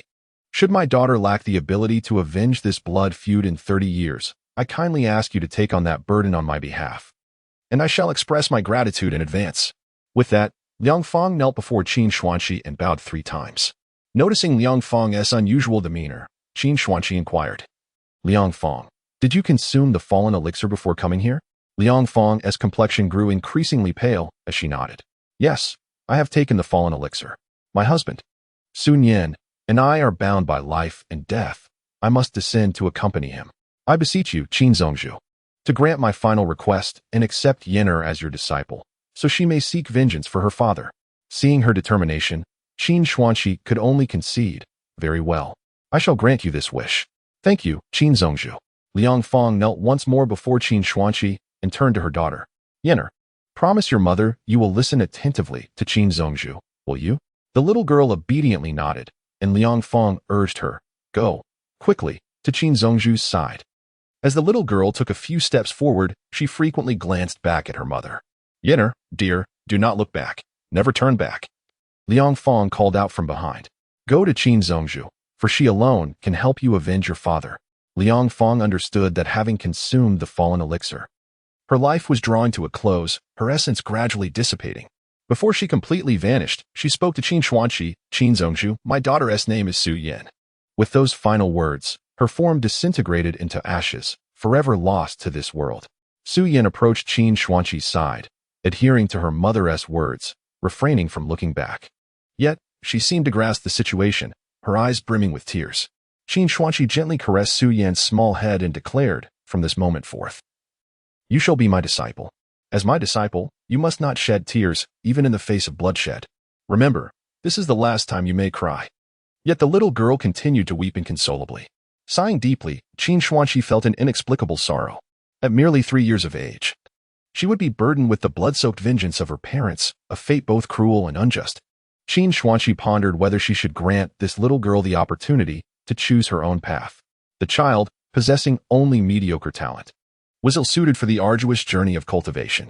Placing her hand gently upon Su Yan's small head, Qin Xuanqi suddenly sensed something remarkable, her expression shifting to one of astonishment. The little girl, it seemed, was endowed with the rarest of constitutions, the body of 10,000 radiant immortals. This extraordinary physique was exceedingly rare, a treasure among a myriad, rivaling even Qin Xuanqi's own dual cultivation of both celestial and demonic arts. Such a constitution would remain dormant within her for a considerable time, which explained why even Qin Xuanqi had initially perceived Su Yan as unremarkable, unaware of her unique potential. As her name suggests, the body of 10,000 radiant immortals is a physique exclusively suited for celestial cultivation.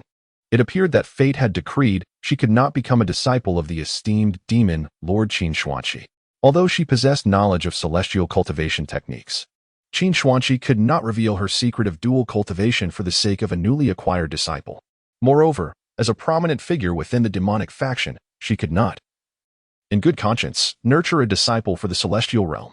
Deep down, she harbored no desire for little Su Yan to carry the weight of her parents' vengeance at such a tender age. She yearned to provide the child with an opportunity for self-determination. As for the vendetta against her father, Sun Yan, Qin Xuanqi would take it upon herself to avenge him. With that, Qin Xuanqi conjured a vast expanse of meadow before the little girl, where a charming rabbit frolicked beside a sword embedded in the grass. "Choose. Dear child, will you take the rabbit or the sword?" she asked. Should the girl opt for the sword, Qin Xuanqi would seek a suitable celestial master to mentor her in secret, fostering her growth so that one day she could avenge her father's death. Although this would amount to bolstering the celestial faction, contrary to her own allegiance, it would serve as a form of repayment for the debt she owed Sun Yan. Conversely, if she chose the rabbit, Qin Xuanqi would arrange for her to be raised by loving foster parents, allowing her to blossom into a joyful child amidst an ordinary family. Whether she would encounter celestial opportunities or worthy masters in her future would be left to fate. Qin Xuanqi would no longer intervene. Of course, regarding the vengeance for Sun Yan, as agreed with Liang Feng, Qin Xuanqi vowed that in 30 years, should the Morong family still exist, she would cleanse them in blood, allowing Sun Yan and Liang Feng to rest in peace beneath the 9 springs. Chapter 35. The sword and the rabbit. Su Yan was inherently mute, yet her hearing remained intact. Thus, Qin Xianshi continued to converse with her, urging her to make a choice between the rabbit and the sword. Seemingly comprehending Qin Xuanshi's words, Su Yan slowly approached the sword. It was a small blade, embedded lightly in the grass, which she effortlessly extracted from the earth. To Qin Xuanshi's surprise, she had chosen the sword. However, Su Yan merely used the small sword to cut a few blades of grass before carelessly discarding it onto the ground. She then turned and cradled the little rabbit in her arms, her chubby hands offering the grass to its mouth, attempting to feed it. Witnessing this scene, Qin Xianshi formulated a plan. How could she allow such a kind-hearted little girl to bear the heavy burden of her ancestors' enmity from such a tender age? Having lived her own life consumed by the quest for vengeance against her master's murderer, she understood the anguish that accompanied such a path. Therefore, Qin Xianshi resolved to help the girl forget the hatred of her forebears, allowing her to grow up carefree among ordinary folk. This was her rightful choice, as evidenced by her abandonment of the sword. Subsequently, Qin Xianshi led the young girl out of the realm of the mysterious. Upon exiting, they returned to the tea stall's backyard in Qiyu village. For a moment, Qin Xianshi found herself at a loss regarding how to care for this child, who had yet to reach the age of 3. In this unfamiliar environment, with her mother absent, Su Yan appeared frightened, retreating to a corner of the courtyard. Her large, innocent eyes frequently darted toward Qin Xianshi, seemingly inquiring about her mother's whereabouts and whether she had been abandoned. Fortunately, as a mute, even if her heart brimmed with questions, she could not voice them. Otherwise, Qin Xianshi would have been at a loss for how to respond. At that moment, Song Yi entered the backyard and, upon seeing Qin Xuanshi's unexpected return, expressed his surprise with a smile. "Little lady, I thought you had run away again." Qin Xianshi replied with a gentle smile, "I have returned this time to wed you, my little husband. How could I wander about when our marriage is yet to be formalized?" Soon after, Song Yi noticed the small girl squatting at the edge of the courtyard and remarked in astonishment, "Whose child is this?" Qin Xianshi shrugged, feigning ignorance. "I do not know. It seems she has been sitting there for quite some time. I spotted her upon entering the courtyard." Song Yi rested his chin in thought, pondering, what an oddity. How could an unknown little girl appear in the courtyard without reason? Could she possibly be a puppet left behind by the Bone Demon Lord? Yet, she did not resemble a puppet at all. In this chaotic world, where turmoil reigns, it is unlikely for an ordinary little girl to wander about, unless she possesses some extraordinary qualities. Song Yi surmised that Qin Xuanqi must be aware of the girl's origins. After all, this woman, known for her penchant for deceit, had never uttered a single truthful word in his presence. Therefore, he cautiously inquired, "How shall we accommodate this girl?" With a hint of jest, Qin Xuanqi replied, "In such tumultuous times, you cannot simply send her away. Let her stay with you for now. After all, she is so small that she won't be a burden." Initially, this was merely a playful remark, yet upon reflections, Qin Xuanqi considered that having this little girl accompany the honest and steadfast Song Yi might not be such a bad idea. Indeed, Song Yi had been willing to remain in the desolate village, awaiting her return, even amidst the chaos of war. Such a man was undoubtedly trustworthy and dependable. Moreover, the army of the Yin Kingdom had circumvented Qiuyu village, ensuring that this place would not become a target for their assaults. Thus, it was safe for Su Yin to reside here with Song Yi. However, this was merely a fleeting thought in her mind. Ultimately, Song Yi was still quite young and lacked experience in caring for children. Qin Xuanqi knew she would not remain here indefinitely, and eventually, Song Yi would be left alone, struggling to care for himself, let alone a silent little girl. Therefore, she resolved to find a kind-hearted family with a decent background to adopt Su Yin. At that moment, Song Yi turned to Qin Xuanqi and said, "You want this little girl to live with me? But I have no experience in raising children." Naturally, Song Yi declined her suggestion. He had managed to live alone, adapting to many circumstances, but the prospect of raising a child entailed responsibilities such as providing education and care, which felt overwhelming. Yet, upon seeing the little girl trembling in the corner, her eyes filled with fear, resembling a frightened bird, he felt a pang of compassion. Coincidentally, he had a skewer of candied hawthorn from a previous novice task, a small reward. A skewer of ordinary candied hawthorn. Consuming it restores a certain amount of stamina. Therefore, Song Yi took out the skewer and offered it to the little girl. Upon seeing the treat, her fears seemed to dissipate, though she still hesitated to reach for it. Song Yi gently pressed the candied hawthorn into her hand, saying, "Go ahead, it's very delicious." Her delicate hand clutched the skewer of candied hawthorn, and she swallowed nervously, still hesitant to indulge. It was only when Song Yi turned his back that she dared to stealthily lift the skewer, lightly licking it. Upon tasting the sweetness of the candied fruit, her eyes sparkled with delight, and she began to lick enthusiastically. At her tender age, she could hardly resist the allure of sweets. Beside her, Qin Xuanqi smiled gently, thinking to himself that Song Yi seemed to have a knack for dealing with young girls. "My lady, could you keep an eye on this little girl for me? I must step outside to tidy up a bit," Song Yi said, picking up a shovel from the yard. Qin Xuanqi chuckled in response. "Do you truly consider me your wife, to be tasked with watching your child so soon?" Song Yi grinned. "You will inevitably be my wife. It is merely a matter of time." With that, he took the shovel and ventured outside. The area in front of the tea stall was littered with splintered wood and debris that needed to be cleared, as the stall would soon be open for business, and cleanliness was paramount. Meanwhile, Zhou Nongshan and his companions rested within the tea stall, awaiting their master's awakening to proceed to Xinqing Palace. For them, Qiuyu village was merely a temporary respite, but for Song Yi, it represented a lifetime sanctuary. Thus, he was deeply committed to thoughtfully restoring this ravaged village. Chapter 36. The flute fairy slays the wine immortal. After clearing the debris from the entrance of the tea stall with the shovel, Song Yi began to gather larger pieces of wood to set aside.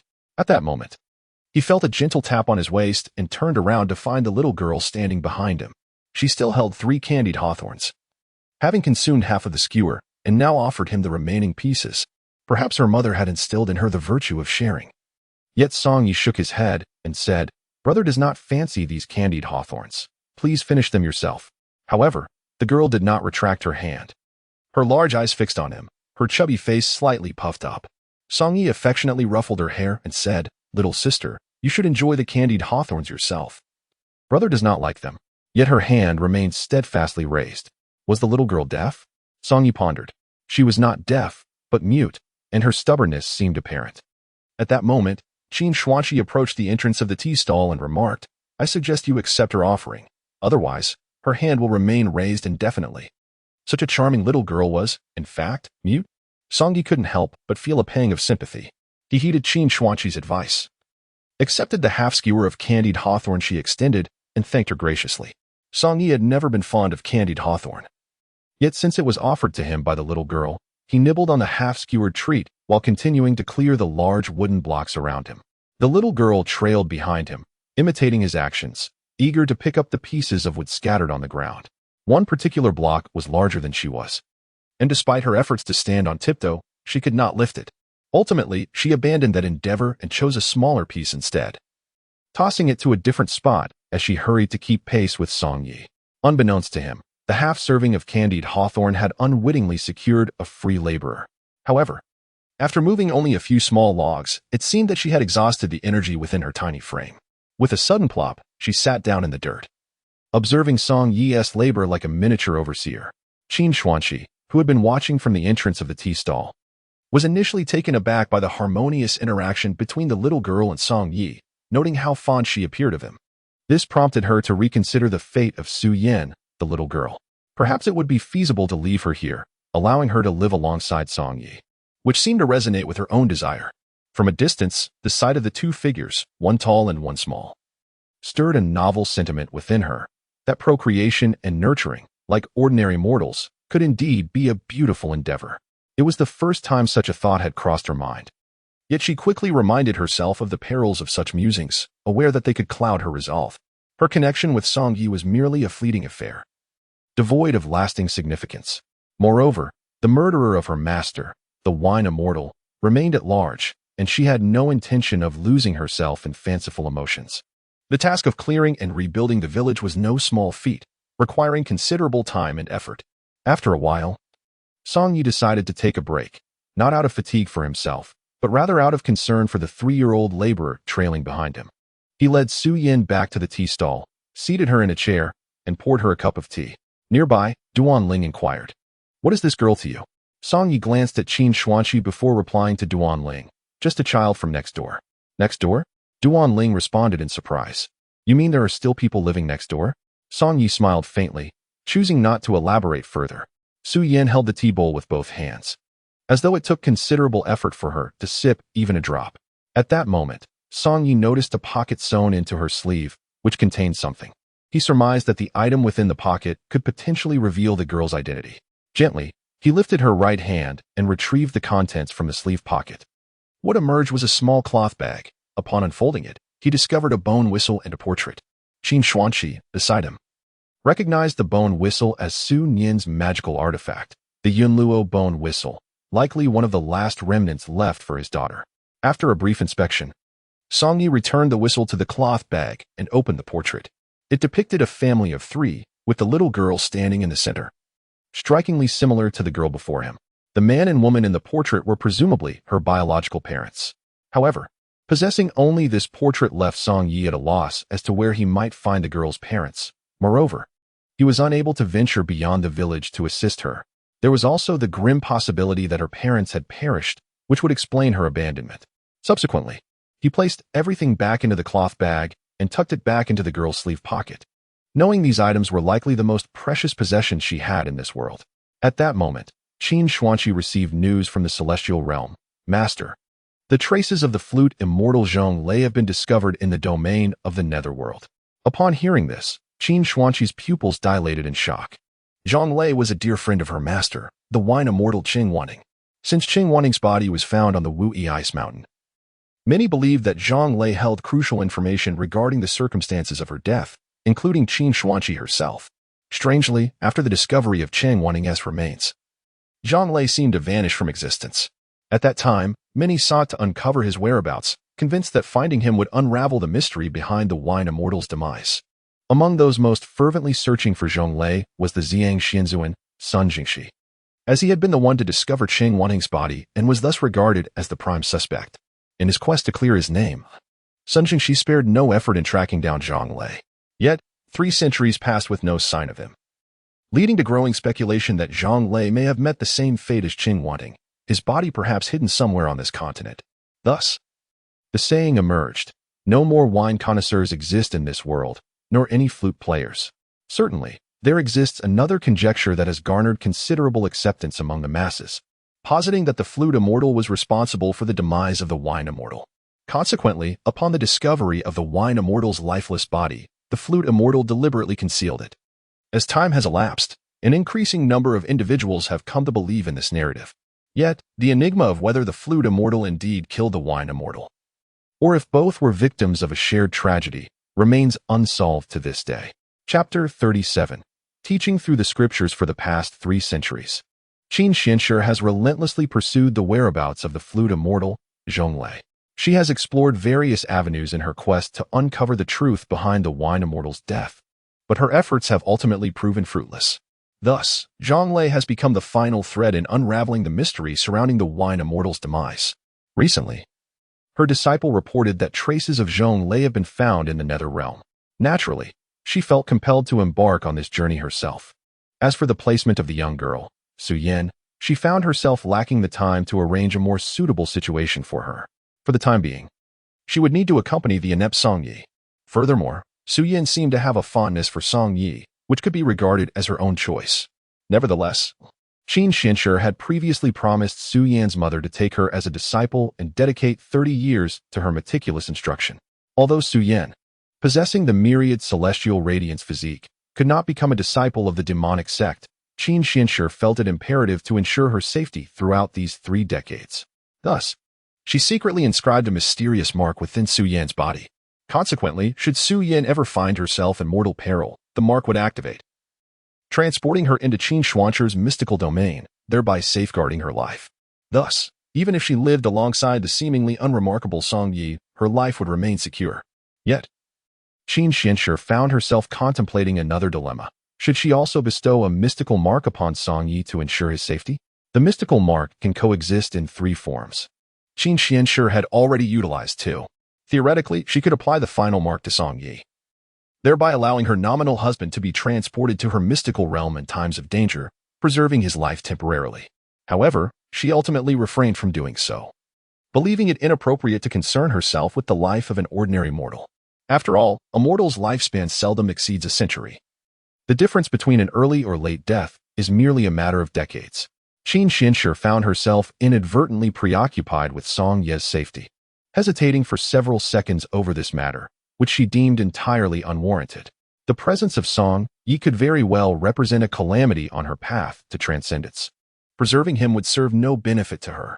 In the end, Qin Xianshi inscribed the mystical mark solely upon Su Yan, indifferent to Song Yi's fate.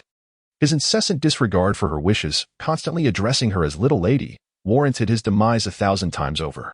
Qin Zhuangxi hastened to the realm of the netherworld, bereft of time to ponder further intricacies. Should she arrive late, it was likely that Zhonglei would have absconded elsewhere. Thus, Qin Zhuangxi turned and entered the rear courtyard, transforming into a shadow and vanishing into the night. Song Yi soon realized that Qin Zhuangxi had disappeared. The diminutive tea stall and courtyard were easily surveyed, offering no hiding places. It was inconceivable that she was merely engaging in a game of hide and seek. She had likely fled again. For one of her formidable prowess, a peak female demon lord, her comings and goings were beyond Song Yi's ability to impede. However, the predicament lay in the fact that while she had departed with decisiveness before, this time she had left behind a burden, an almost 3-year-old mute girl. Song Yi surmised that this mute child must possess some connection to Qin Zhuangxi, at least having been brought here by her. Yet, what precisely was the nature of their relationship? The possibility of a mother-daughter bond was swiftly dismissed, although the woman in the child's family portrait was undeniably beautiful. She bore no resemblance to Qin Zhuangxi. Furthermore, if the girl were indeed Qin Zhuangxi's offspring, it was improbable that she would leave her in Song Yi's care. Additionally, Song Yi had gleaned basic information about Qin Zhuangxi from Duanling. In Duanling's eyes, the demon lord Qin Zhuangxi was a woman whose passions lay in murder, having lived for 3 centuries without a single romantic rumor involving a man. Thus, it was inconceivable that she would suddenly have a daughter. The deepest interaction she had experienced with a man in the past 3 centuries was likely with Song Yi himself, but this affair remained undisclosed to the outside world. Therefore, Song Yi felt that while there was indeed some connection between Qin Zhuangxi and the girl, it was not significant enough to warrant any explanation before her departure. Her exit was resolute, yet Song Yi found himself troubled. Was he truly destined to navigate life with a mute girl, assuming the roles of both father and mother? In his daily routine, he would often find himself alone, completing tasks in the novice village and steaming sesame cakes to accompany his tea. Life was modest, yet it flowed in this manner. However, with the arrival of a young girl by his side, his responsibilities had multiplied, necessitating significant changes in his lifestyle. Currently, as the girl was still quite young, ensuring her nourishment was manageable. Yet, the pressing concern lay in the future. As she grew, he would need to provide her with education, which would complicate matters considerably. Suddenly, Song Yi recalled the invitation to the Zwanking Palace, bestowed upon him a year prior by Master Su. Since he was unable to leave Choyu village, the invitation had remained effectively useless. Perhaps, he mused, he could transfer this invitation to the little girl, allowing him to send her to Zwanking Palace when she was older. With the palace's guidance, his burdens could be alleviated. If she were to be accepted as a disciple by Master Su, it would undoubtedly present her with an exceptional opportunity. However, the selection process at Zwanking Palace was notoriously stringent, and Master Su was even more so. Despite possessing the invitation, the girl's aptitude for cultivation would be paramount. It remained uncertain if she would catch the eye of Master Su. A sudden thought struck Song Yi. A rather troublesome dilemma. The girl was mute. The palace had a reputation for selecting only the most exceptional candidates, as evidenced this year when only Zhang Zixuan was chosen from the entirety of Qing County. Would they truly consider admitting a mute? Moreover, Master Su, known for her meticulous reputation, would likely be reluctant to take on a disciple with innate limitations. Yet pondering the girl's future education seemed premature at this stage. As dusk approached, their master finally awoke, thanks to the awakening elixir left by Gu Yiqing. Otherwise, he would have remained unconscious until the following morning. Have we arrived at Zwanking Palace? Gu Shi inquired, still in a state of confusion. Not yet, master. But we are close. If we set off now, we should reach there before nightfall. Zhou Nongshan replied. Chen Huayin pouted slightly. If it weren't for you drinking so much, master, and falling from that celestial crane, we would have likely finished our evening meal at Zwanking Palace by now. Gu Shi laughed heartily. No wonder I felt such a headache upon waking. It seems I indulged too much. Chapter 38. Dependent on each other. Gu Shi rose from her seat, stretching lazily, and then surveyed her surroundings. Where am I? This is a tea stall in the village, and this gentleman is the proprietor, explained Duan Ling, introducing Song Yi to her master. Gu Shi appraised Song Yi from head to toe and then smiled. What a handsome lad.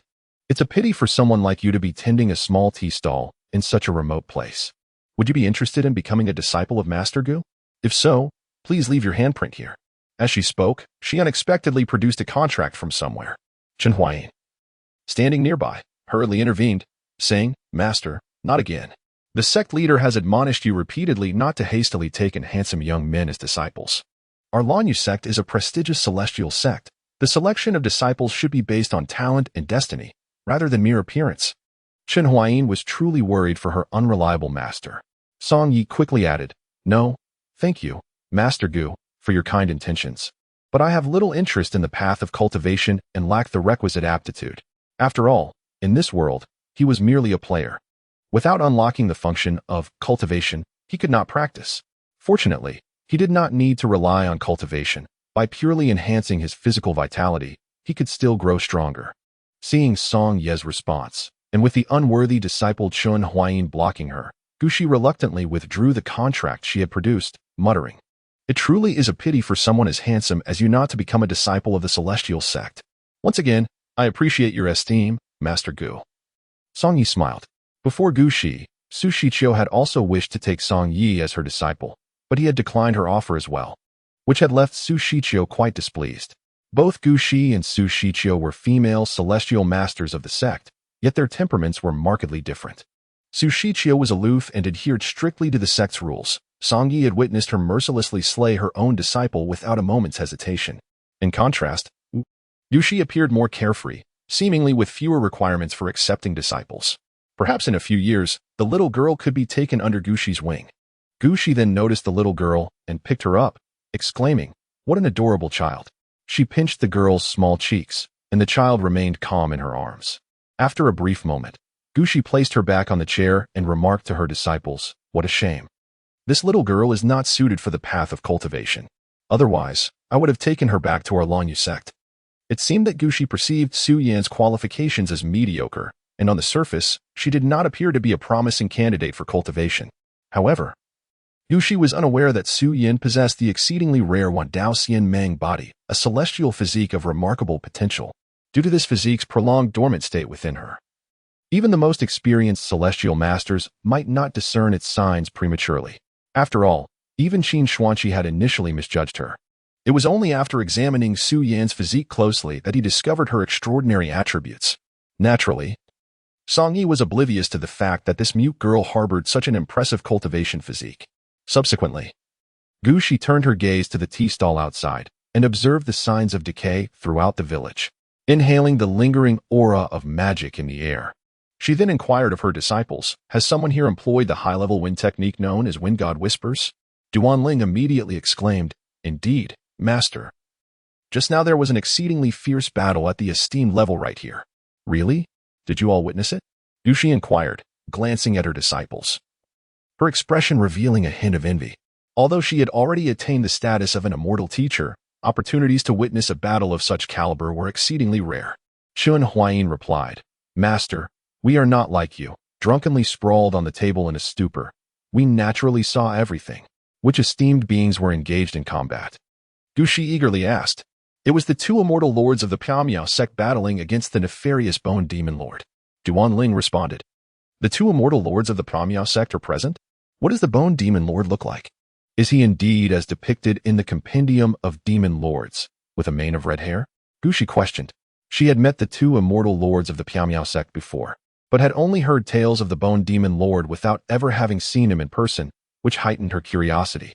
Her devoted disciples readily answered her inquiries and vividly recounted the details of the battle. As the spell of the Heavenly Frost Immortal Lord, which could freeze the expanse of 1,000 miles, reached its climactic moment, a massive black serpent suddenly erupted from the ground, ensnaring the Heavenly Frost Immortal Lord and interrupting her incantation. Enraged, the Heavenly Frost Immortal Lord's pupils turned a snowy hue, and she instantly froze the serpent in its entirety before shattering it. Alas, the vile Bone Demon Lord managed to escape amidst the chaos. After hearing her disciples' account of the battle, Gu Shi felt a lingering sense of regret. "Alas, had I known, I would not have indulged in alcohol. Drinking truly hinders one's affairs and caused me to miss such a splendid battle," she lamented. "Moreover, had I not been intoxicated, perhaps my involvement could have thwarted the Bone Demon Lord and eliminated a significant threat to the immortal realm." Chun Huayin remarked, "Master, this was all destined. Had you not fallen from the crane while intoxicated, we would have still missed this battle upon arriving at the Xianqing Palace." "Indeed," Yushi chuckled sheepishly. "It seems it was fated for me to miss this confrontation, and the Bone Demon Lord's life was simply not meant to be extinguished. Now, Master, let us not tarry any longer. We must ascend to the Xianqing Palace." Chun Huayin urged impatiently. Gu Shi nodded. "Very well, let us proceed to the Xianqing Palace." She then summoned the great crane. Before mounting the crane, Duanling solemnly bid farewell to Song Yi, saying, "Brother Song, take good care of yourself. As a witness to my oath, I hope that when I ascend to become an immortal lord, you will still be among the living. I shall certainly return to seek you out." Song Yi nodded, agreed. As the four disciples of the Lan Yu sect departed, the tea stall grew quiet once more. However, Song Yi was no longer alone. A small girl of unknown origins now stood beside him. At this moment, the little girl was obediently seated on a chair, her gaze fixed intently upon him. In her world, he seemed to be the only person that mattered, signifying that their relationship would henceforth be one of mutual dependence. Song Yi felt it imperative to bestow a name upon her, intending to care for her as a sister, allowing her to adopt the surname Song. "Little sister, from now on, you shall be called Song Linger. How does that sound?" he proposed. The girl shook her head, seemingly discontent with the name. "What about Song Yingying? Song Qian? Song Si?" He suggested several alternatives, yet she continued to decline. It was then that she dipped her finger into some tea and, with considerable effort, scribbled a crooked character. Yin. Such a young girl could write such a complex character. Undoubtedly, her biological mother had taught her for an extended period. "Yin? Yinner?" Song Yi inquired, to which the little girl nodded. Immediately, he declared, "Then henceforth, you shall be known as Song Yin." Upon hearing this name, a flicker of uncertainty crossed her eyes, as if she were unsure whether this was indeed her name. Song Yi speculated that her name must contain the character Yin, though perhaps her original surname was not Song. However, he decided not to concern himself with her previous surname, since she would be living with him. She would adopt the Song's surname for the time being. Chapter 39, My Little Sister. For dinner, Song Yi prepared a bowl of noodles for his newly acknowledged sister, Song Yin. She managed to use her chopsticks with a fair degree of skill, finishing her meal with commendable diligence and even drinking the broth. As for her sleeping arrangements, Song Yi had already devised a plan. There were 2 rooms in the backyard, one of which had long been vacant and had turned into a storage space. He intended to clear out the clutter from that room, transforming it into a temporary sanctuary for Song Yin. Regarding her upbringing expenses, he resolved to confront Qin Xuanqi, that formidable woman, upon her return to settle the matter. However, it was likely that Qin Xuanqi would feign ignorance of the girl, probably denying any connection to her, and would likely not provide any financial support. Moreover, he had no idea when Qin Xuanqi might return, perhaps years from now, or whether she would return at all. At the hour of high, which corresponds to approximately 9 o'clock in the evening in the present world, Song Yi coaxed Song Yin to bed, concerned that she might be frightened to sleep alone in the dark. He left a candle lit in her room, ensuring it would not be extinguished. After all, he had an abundance of candles, frequently receiving these essential items as small rewards for completing tasks in the novice village. An ordinary candle, when lit, it illuminates the darkness. Upon exiting Song Yan's room, Song Yi entered his own player space. Today he had harvested an impressive amount of experience, soaring from level 45 to level 68. A remarkable increase of 23 levels.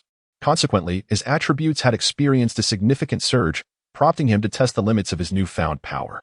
As usual, Song Yi brandished his novice iron sword and executed a technique known as the Heavenly Collapse slash against a wooden training dummy. Instantly, a damage value of 108,000 points materialized above the dummy. Earlier that morning, he had achieved a maximum damage of 75,000 points, meaning he had surpassed his previous record by 33,000 points, a clear and substantial enhancement. Upon consulting the damage chart, he noted that the standard damage value for the 9th level of the Transcendent Realm was precisely 100,000 points. Song Ye's ability to inflict 108,000 points of damage indicated that his strength had reached that of a 9th level Transcendent.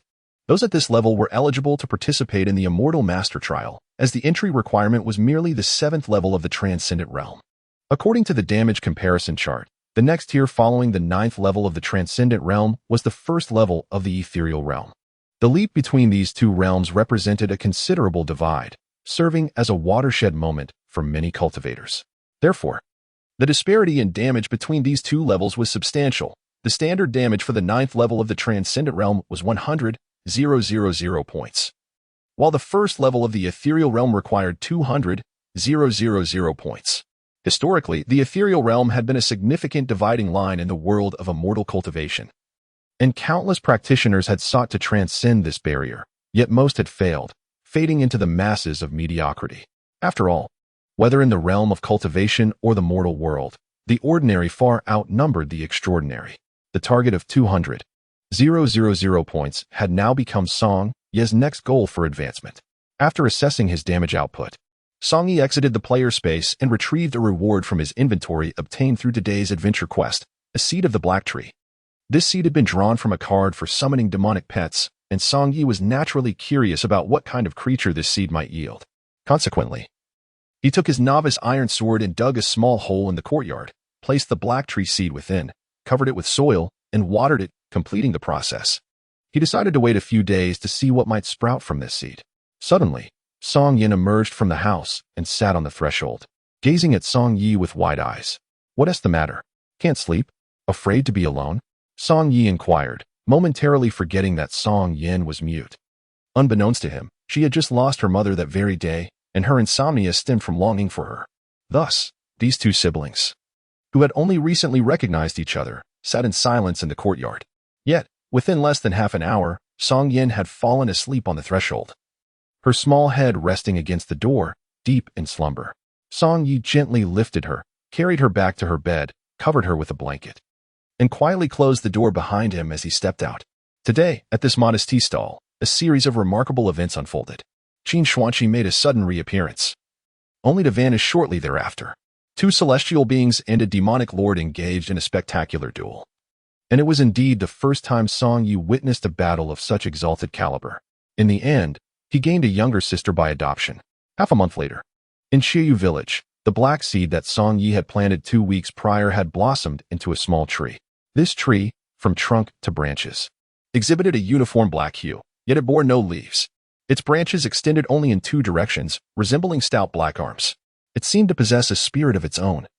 Whenever Song Yi called it Haizi, the trunk would bend in a respectful 90-degree bow, as if it had accepted the name bestowed upon it. Now, Song Yi found the companionship of this tree as a charming addition to his life.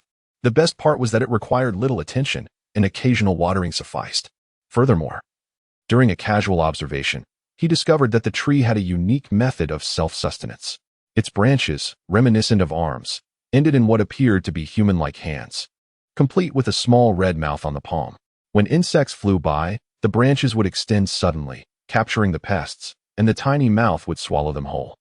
To Song Yi, this little black tree had effectively become an automatic, energy-efficient mosquito trap, ensuring that his newly adopted sister, Song Yin, enjoyed sweeter slumbers at night. Throughout the past half-month, no customers had graced his tea stall. It was just him and Song Yin, exchanging glances in silence. As time passed, he pondered whether the martial competition among the 5 sects at Xianzheng Palace had concluded and how the 3 young disciples of the Lanyue sect, Duan Ling, Zhou Nongshan, and Chen Huayin had fared in the contest. He also wondered about the ongoing conflict in the south. If the armies of the Yin Kingdom had reached the capital of the Li Kingdom, and whether the defenders could withstand the fierce onslaught. Fortunately, today, someone finally visited his tea stall, none other than a familiar face. Zhang Zixuan, beaming with joy, stood before the stall and exclaimed, "Boss, I'd like a bowl of tea and 2 sesame cakes." It seemed this spirited girl had seized the opportunity to descend the mountain to shop and had stealthily come to his stall. Although Song Yi primarily sold tea, in her presence, he found himself in the unexpected role of a sesame cake vendor. Nonetheless, he seized the moment to inquire about the outside world. Chapter 40, A Decisive Battle to the Death. Upon entering the tea stall, Zhang Zixuan immediately noticed a small girl, around 3 years old, whom she had never seen before. Curiosity piqued, she asked, "Where did this child come from?" "She is my sister," Song Yi replied, as he placed a tea bowl in front of her and filled it to the brim. "I'll fetch the sesame cakes from inside for you." Subsequently, Song Yi emerged from the kitchen in the backyard with 3 sesame cakes, giving 2 to Zhang Zixuan and 1 to the well-behaved Song Yin, who sat quietly beside her. The sesame cake was larger than Song Yan's face, and she cradled it in her hands, straining her mouth wide open to take a bite. Observing the adorable little girl, Zhang Zixuan curiously asked Song Yi, "Boss, why have I never seen this sister of yours before?" Song Yi replied, "Previously, I was concerned she might wander off, so I never brought her out to the stall." "Oh." Zhang Zixuan nodded, fully believing Song Ye's words. "By the way, didn't your Xianqing sect hold that martial arts competition among the 5 sects about half a month ago?" Song Yi inquired, to which Zhang Zixuan affirmed, "Yes. It concluded quite some time ago." "Did you participate?" Song Yi asked. Shaking her head, Zhang Zixuan replied, "I have only been in the Xianqing Palace for a year. My cultivation and experience are far from sufficient, so I naturally could not compete." "Who claimed the first prize in this year's martial arts competition among the 5 sects?" Song Yi asked with curiosity.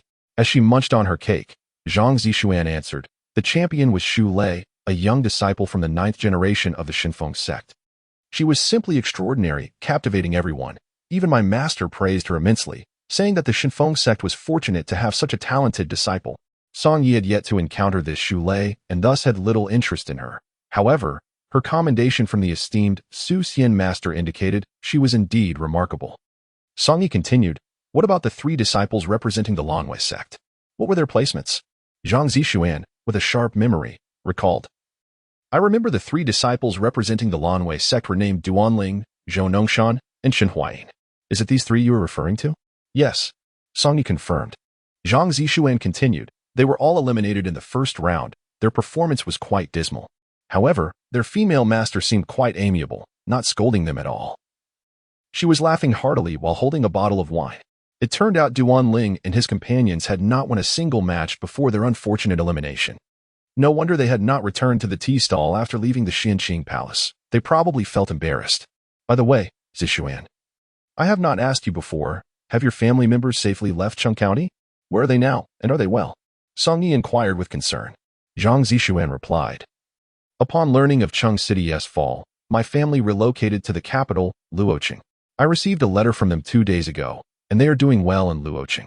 They also reassured me, saying the troops of Yin country cannot reach Luoqing. And where have the troops of Yin country advanced to now? Song Yi asked with curiosity.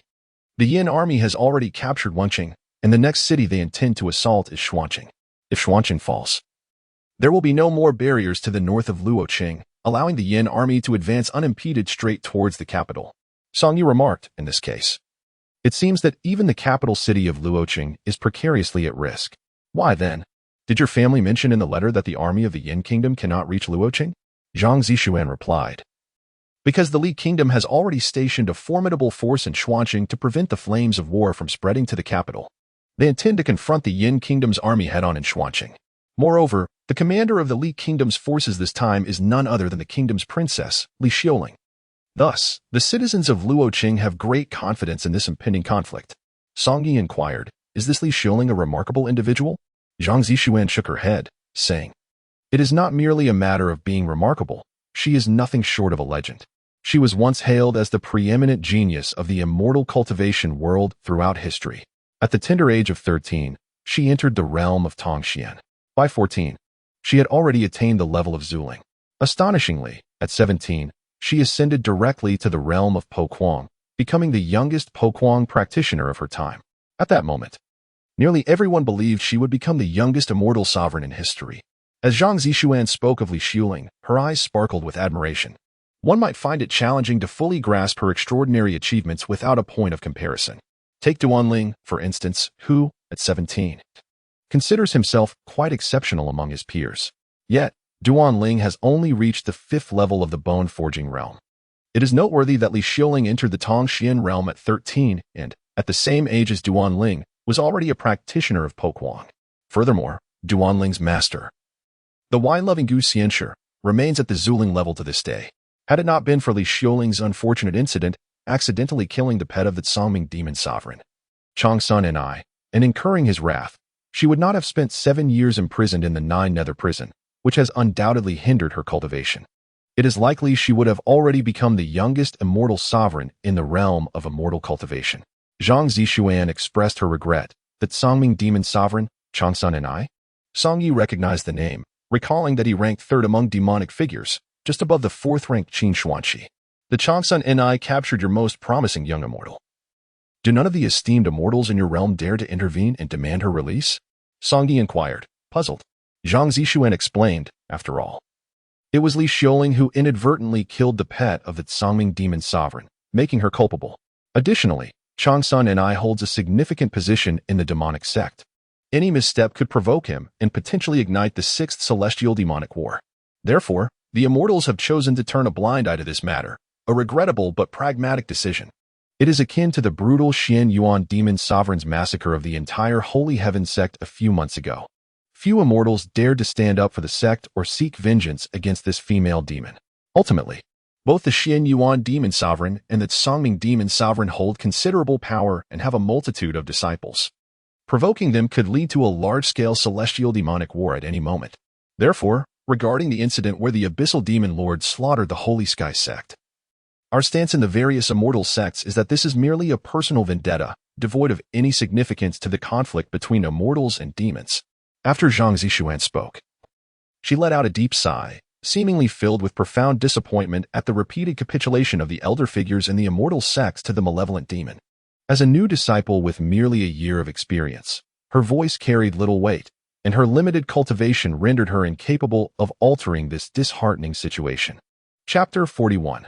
The Madman. The massacre at the Holy Sky sect by Qin Xuanqi was something Song Yi had previously heard from Guan Zijia. It occurred merely months ago, right after Qin Xuanqi's first departure from Qiyu village. Over 7,000 disciples of the Holy Sky sect perished at the hands of Qin Xuanqi alone, showcasing her ruthlessness and unflinching disposition towards slaughter. At times, Song Yi found himself questioning whether Qin Xuanqi possessed a split personality. For it was difficult to reconcile the woman who tenderly referred to him as little husband and expressed a desire to bear his children with the merciless demoness responsible for the deaths of so many. Zixuan, you mentioned that no one among the various immortal sects dares to confront that Songming demon lord to demand the release of Li Xiuling. Why then was she suddenly set free? Song Yi inquired further. Zhang Zixuan replied, it is said that the Abyssal Demon Lord personally visited the Songming sect and persuaded the Songming Demon Lord to release Li Xiuling. The Songming Demon Lord rarely grants favors. But there is one exception, and that is the Abyssal Demon Lord. The nature of their relationship remains a mystery. Songyi pressed on, Zixuan. You often say that the Abyssal Demon Lord is the nemesis of the immortal sections. Why would she assist in rescuing Li Xiuling, who is, by all accounts, her enemy? Zhang Zixuan shook her head, stating, I cannot say. I am merely a novice in the immortal sect, and I have only heard about these matters from my senior sisters. I was told that the Abyssal Demon Lord is quite enigmatic, always donning a purple mask, and very few have seen her true form. Even in the Demon Lord Chronicles, her portrait depicts her wearing a mask. I suspect that anyone who has glimpsed her true visage has already met their demise. Songyi chuckled lightly. That is not entirely true. After all, I have seen Qin Xuanqi's true appearance and am still here, quite well, I might add. What do you mean? Zhang Zixuan did not grasp the underlying implication of his words. Nothing at all. By the way, how do you find this sesame cake? Quite delightful, isn't it? Songyi deftly shifted the topic. Delicious. Zhang Zixuan exclaimed with a smile. My sister shares your fondness for the sesame cakes I make.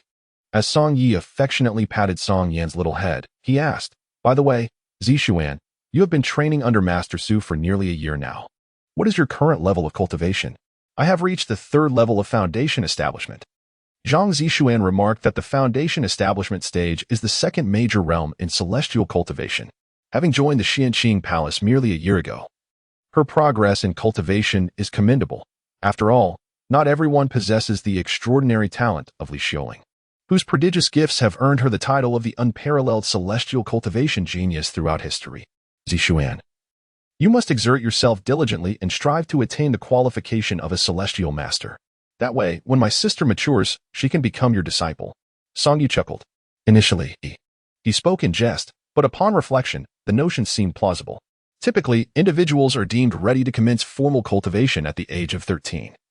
While Zhang Zixuan entered the Xianqing Palace at the age of 15, prior to her entrance, she had engaged in some basic training under the guidance of others. Of course, each individual's physique varies. Some may be suited for formal cultivation even before the age of 13, while others may only be prepared by the age of 16 or 17. Exceptional talents like Li Xiuling, for instance, entered the Taishu Palace at 6 and began formal training with celestial masters by the age of 7. However, Li Xiuling is a rarity among millions, and her case holds no comparative value. As for Song Ye's newly acknowledged younger sister, Song Yan, the previous Master Gu had already assessed her aptitude and candidly stated that it was mediocre. Thus, it is likely that she will not commence formal cultivation until she reaches 13, which is still a decade away. By that time, Zhang Zixuan is expected to have passed the Celestial Master Trials and obtained her Celestial Master license. At that juncture, she could indeed accept Song Yin as her disciple, especially considering that with her unremarkable aptitude, other Celestial Masters may be reluctant to take her on. Moreover, Song Yin is mute, but perhaps Zhang Zixuan, recalling the numerous sesame cakes she received from Song Yi, would be inclined to accept her as a disciple. Zhang Zixuan's character is rather simple and loyal, unlike Master Su, who is cold and self-serving regarding personal reputation. With Song Yin cultivating under her, Song Yi would have peace of mind. Indeed, Zhang Zixuan promptly declared, of course. That is no problem. If I, Zhang Zixuan, become a celestial master and gain the right to accept disciples, the first one will be your sister. Then let us not wait for the future. Let us proceed with the formalities now. Song Yan, come here. Song Yi called out to Song Yan. Song Yin appeared to have accepted her new name, and at Song Ye's call, she obediently approached his side. Song Yi handed her a bowl of tea, saying quickly, Present this bowl of tea to this lovely little celestial maiden. She shall be your master from now on. The concept of apprenticeship was still foreign to Song Yin.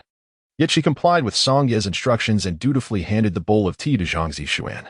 Zhang Zixuan was momentarily taken aback, but then, with great enthusiasm, she downed the entire bowl of tea in one gulp.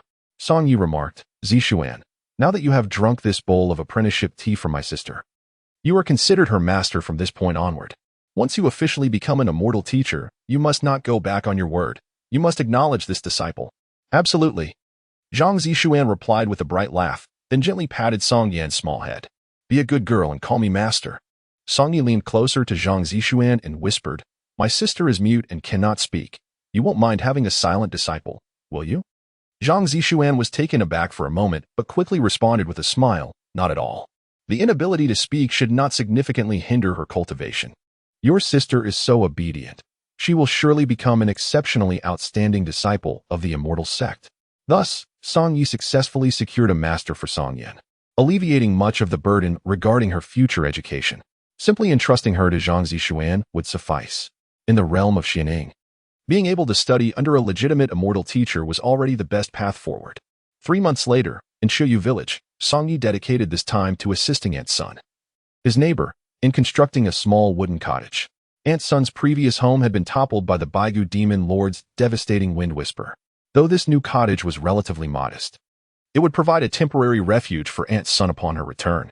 During this period, Song Yi occasionally spotted a few despondent deserters from the state of Yin returning from the south.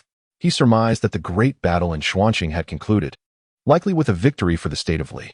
Once the war was over, the citizens who had fled south would gradually begin to return. Chapter 42. Erase all traces.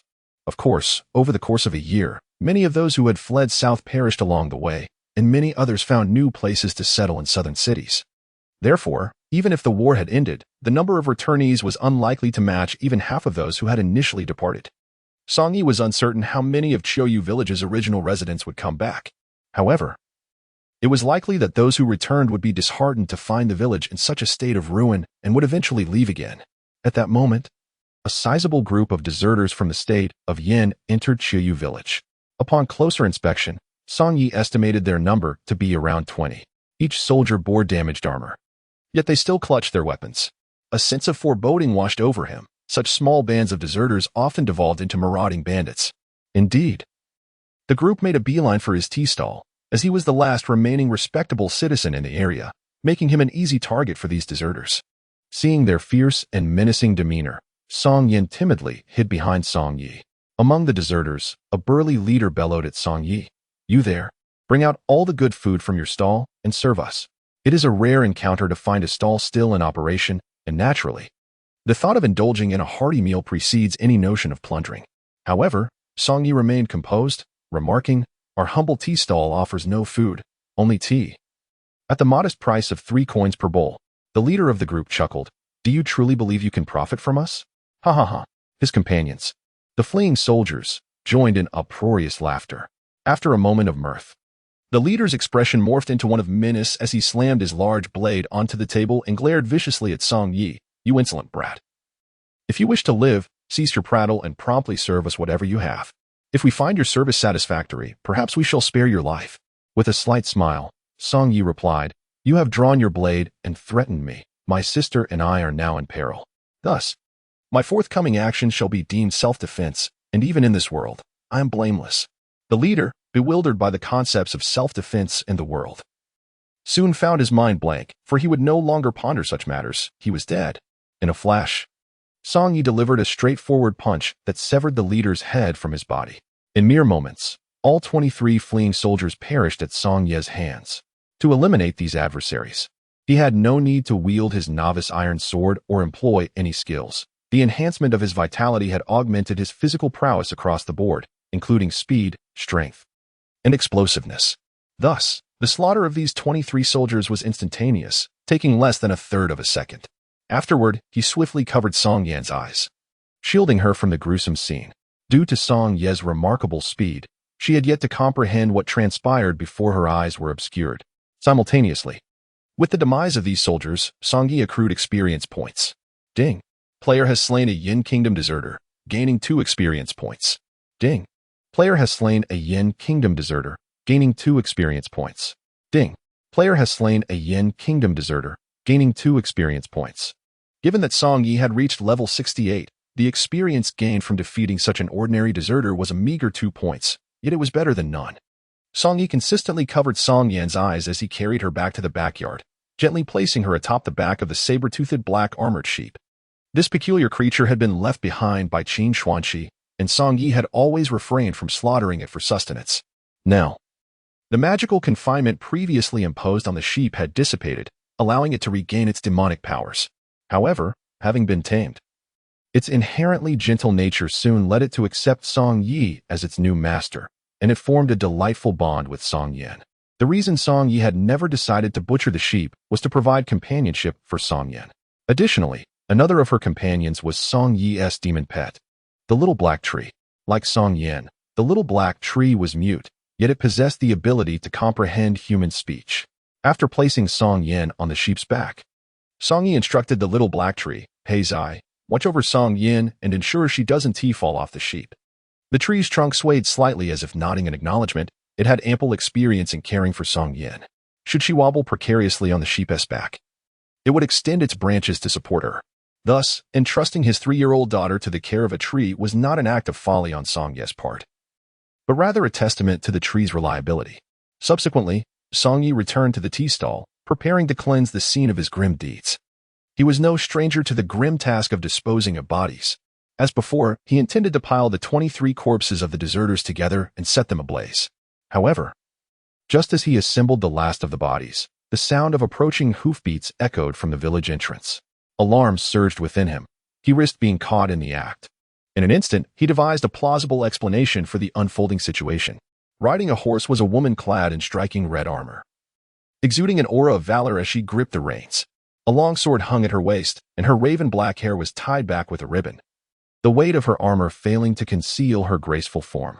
Her face resembled a polished silver plate, adorned with delicate brows, and though she wore no makeup, her lips were faintly tinted crimson. Bathed in the dazzling sunlight, her exquisite visage resembled the finest of divine sculptures. Instinctively, Song Yi employed his realm-detecting ability to probe the woman in red armor, seeking to discern her cultivation level and name. Li Xiuling, 9th level of the Void-Breaking Realm. Song Yi was taken aback. He had not anticipated that Li Xiuling, the long princess of the Li Kingdom mentioned by Zhang Zixuan 3 months prior, would appear here alone. According to Zhang Zixuan, Li Xiuling was the commander of the Li Kingdom's forces, and even though the war had concluded, it was perplexing that she, as a military leader, would abandon her camp to venture here alone. Could it be that she was in pursuit of the deserters? Li Xiuling soon noticed the pile of corpses belonging to the fleeing soldiers of the Yin Kingdom before Song Yi. Her brow furrowed slightly. But when she discerned that Song Yi bore no signs of cultivation and was merely an ordinary mortal, her furrowed brow relaxed.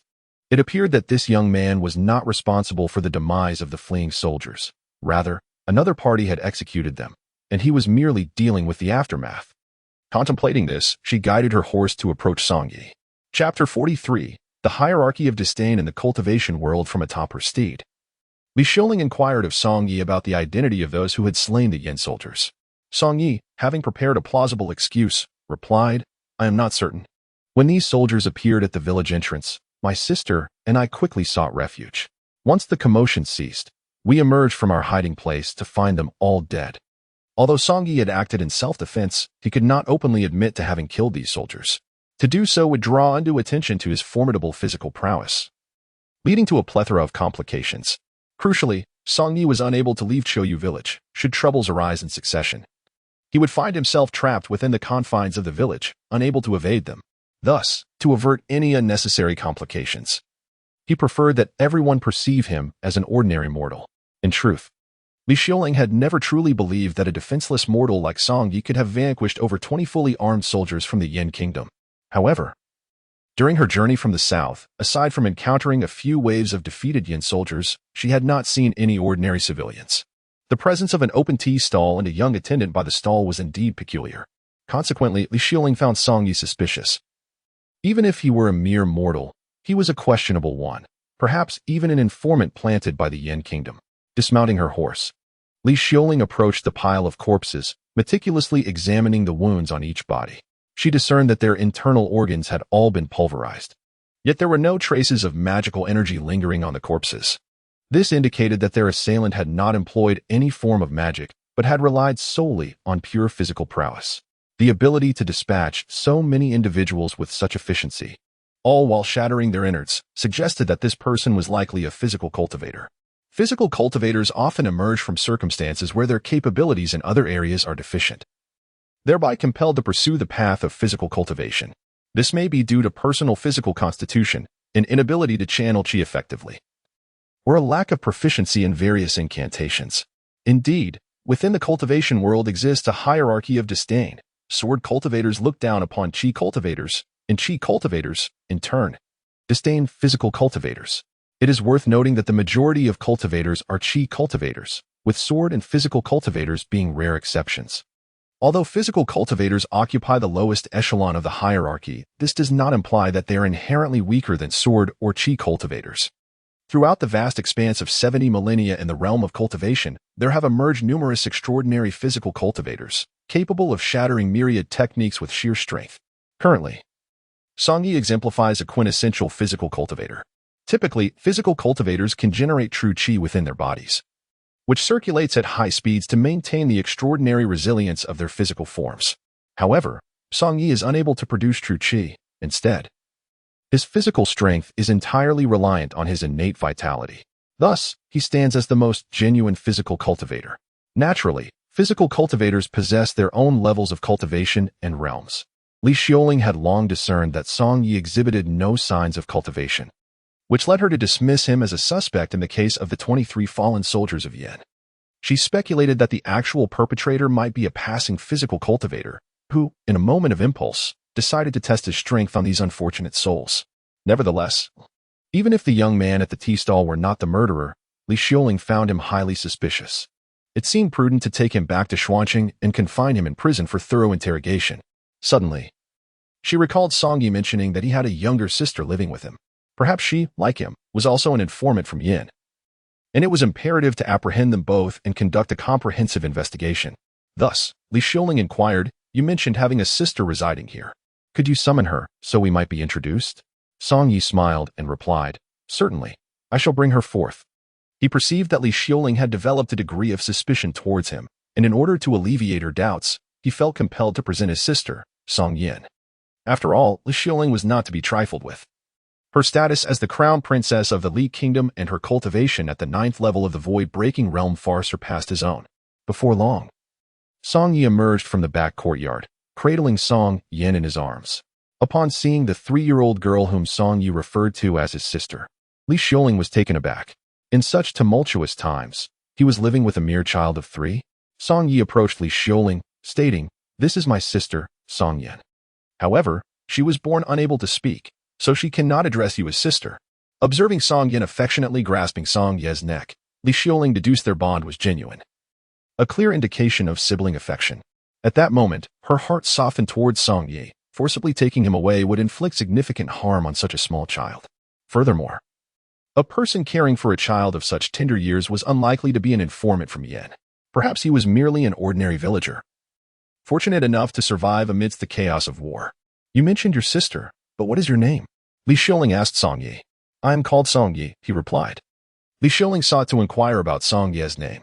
For the sake of prudence, upon returning to Xuanqing, she intended to conduct a thorough investigation into Song Ye's household registration records. "And what is your name?" Song Yi asked. With a smile, Li Xiaoling replied, "I am the Long Princess of the Li Kingdom, Li Xiaoling." Song Yi was momentarily taken aback. He had not anticipated that Li Xiaoling would reveal her true identity so openly. He assumed that someone of her royal stature would, like characters from contemporary dramas, prefer to disguise herself and present a pseudonym. However, Li Xiaoling misinterpreted Song Ye's initial astonishment as mere surprise. In such a rural locale, the sudden arrival of a princess would undoubtedly evoke astonishment. Realizing this, Song Yi understood he should feign an expression of profound disbelief. "What? You are the Long Princess of the Li Kingdom?" he exclaimed, his voice trembling to convey his astonishment. "You need not panic, nor must you bow excessively before me," Li Xiaoling said. "I have come here, firstly, to personally drive away the scattered escapees from the Yin Kingdom, and secondly, to assess the extent of the destruction in the nearby counties, so I may estimate the manpower and financial resources required for post-war reconstruction." Chapter 44. The sea change. Song Yi reflected that Li Xiaoling had already begun contemplating the efforts of post-war reconstruction, indicating that the war had indeed come to an end. As he had surmised, the victors were the soldiers of the Li Kingdom and its people, who had valiantly defended their territory. "Why do you not leave this place? Are you not afraid that the Yin people will kill you?" Li Xiaoling suddenly queried. Song Yi recognized that this question was perilous.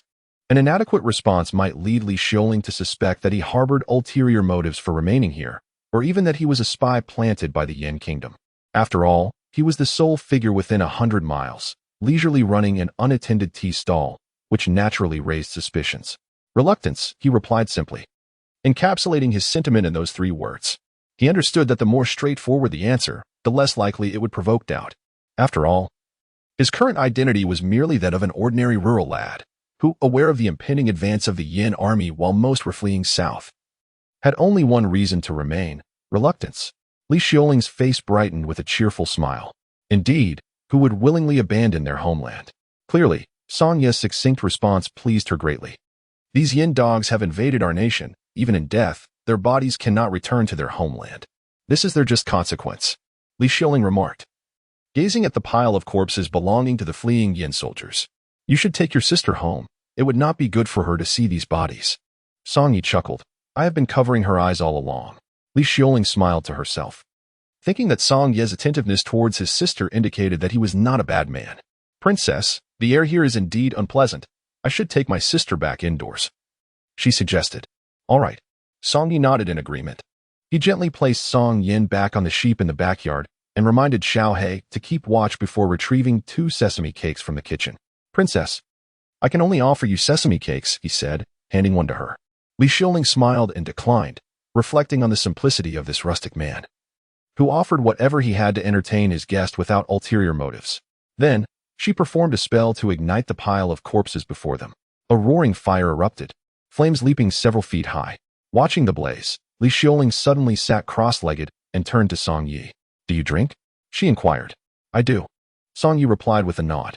Then join me for a few drinks, Li Xiuling said as she retrieved a jar of wine from her storage space, tossing one to Song Yi, while she opened another and began drinking heartily. Song Yi followed suit, taking several large gulps. Take it easy, Li Xiuling cautioned. Though you mortals can handle it, this wine is quite potent. If you get drunk, I won't be responsible for looking after your sister. Song Yi nodded in acknowledgement. Yes. Princess. Don't call me princess. It makes me feel old. Just call me Princess Ian, she replied, referencing the title her father had bestowed upon her in life. Certainly. Princess Ian, Song Yi responded before taking another sip, marveling at the unexpected pleasure of drinking beside the corpses of the enemies. Ha ha ha. Li Xiuling laughed heartily. Having drained her jar, she tossed the empty container into the flames and produced another sealed jar of wine. Song Yi, witnessing the destruction of your village must be painful. But do not fret. The reconstruction efforts will commence shortly. This place will no longer be a mere village, but a fortified town. What? This will become a town? Song Yi exclaimed in surprise. Yes. Li Xiuling affirmed with a nod. I rode here alone from Xuanqing, besides driving away the fleeing soldiers of the Yin kingdom. I also surveyed the terrain thoroughly. I believe a town should be established here to form a triangular defense with Wangqing and Xuanqing, mutually supporting and protecting each other. This way, if the Yin army invades again, it will provide an additional barrier, allowing the troops from Xuanqing and Wangqing to swiftly come to aid and directly halt the enemy forces here. Ultimately, it was all for the protection of the southern capital, Luocheng, as Xuanqing was too close to it. Only by resolving invading threats north of Xuanqing could the royal family residing in Luocheng feel secure. Certainly, Li Xiuling was not solely considering the royal family. She had meticulously surveyed the terrain of the region. Establishing a city here would indeed serve a significant purpose in defending against the northern adversaries. At that moment, Song Yi could not have foreseen that this novice village would one day evolve into a burgeoning town. He, a mere villager, would transform into a townsman. However, if this place truly became a city, many things would inevitably change. His tea stall would likely cease to exist, leaving him to ponder his future means of livelihood. After all, regardless of whether this place morphed into a desolate ruin or a vibrant town, he would remain confined within the original boundaries of his village, unable to alter his environment, thus compelled to change himself instead. If the tea stall were to vanish and he was left to care for his 3-year-old sister, he would naturally need to seek alternative paths for survival. Suddenly, Li Xiuling rose, tossing the wine jar into the flames. Thank you for accompanying me in this drink, she declared, before mounting her horse and departing with a flourish. Song Yi called after her, Thank you, Princess Ian, for the exquisite wine. Once the remains had turned to ash, Song Yi dug a pit to bury the remnants. He then returned to the backyard of the tea stall to prepare lunch for his younger sister.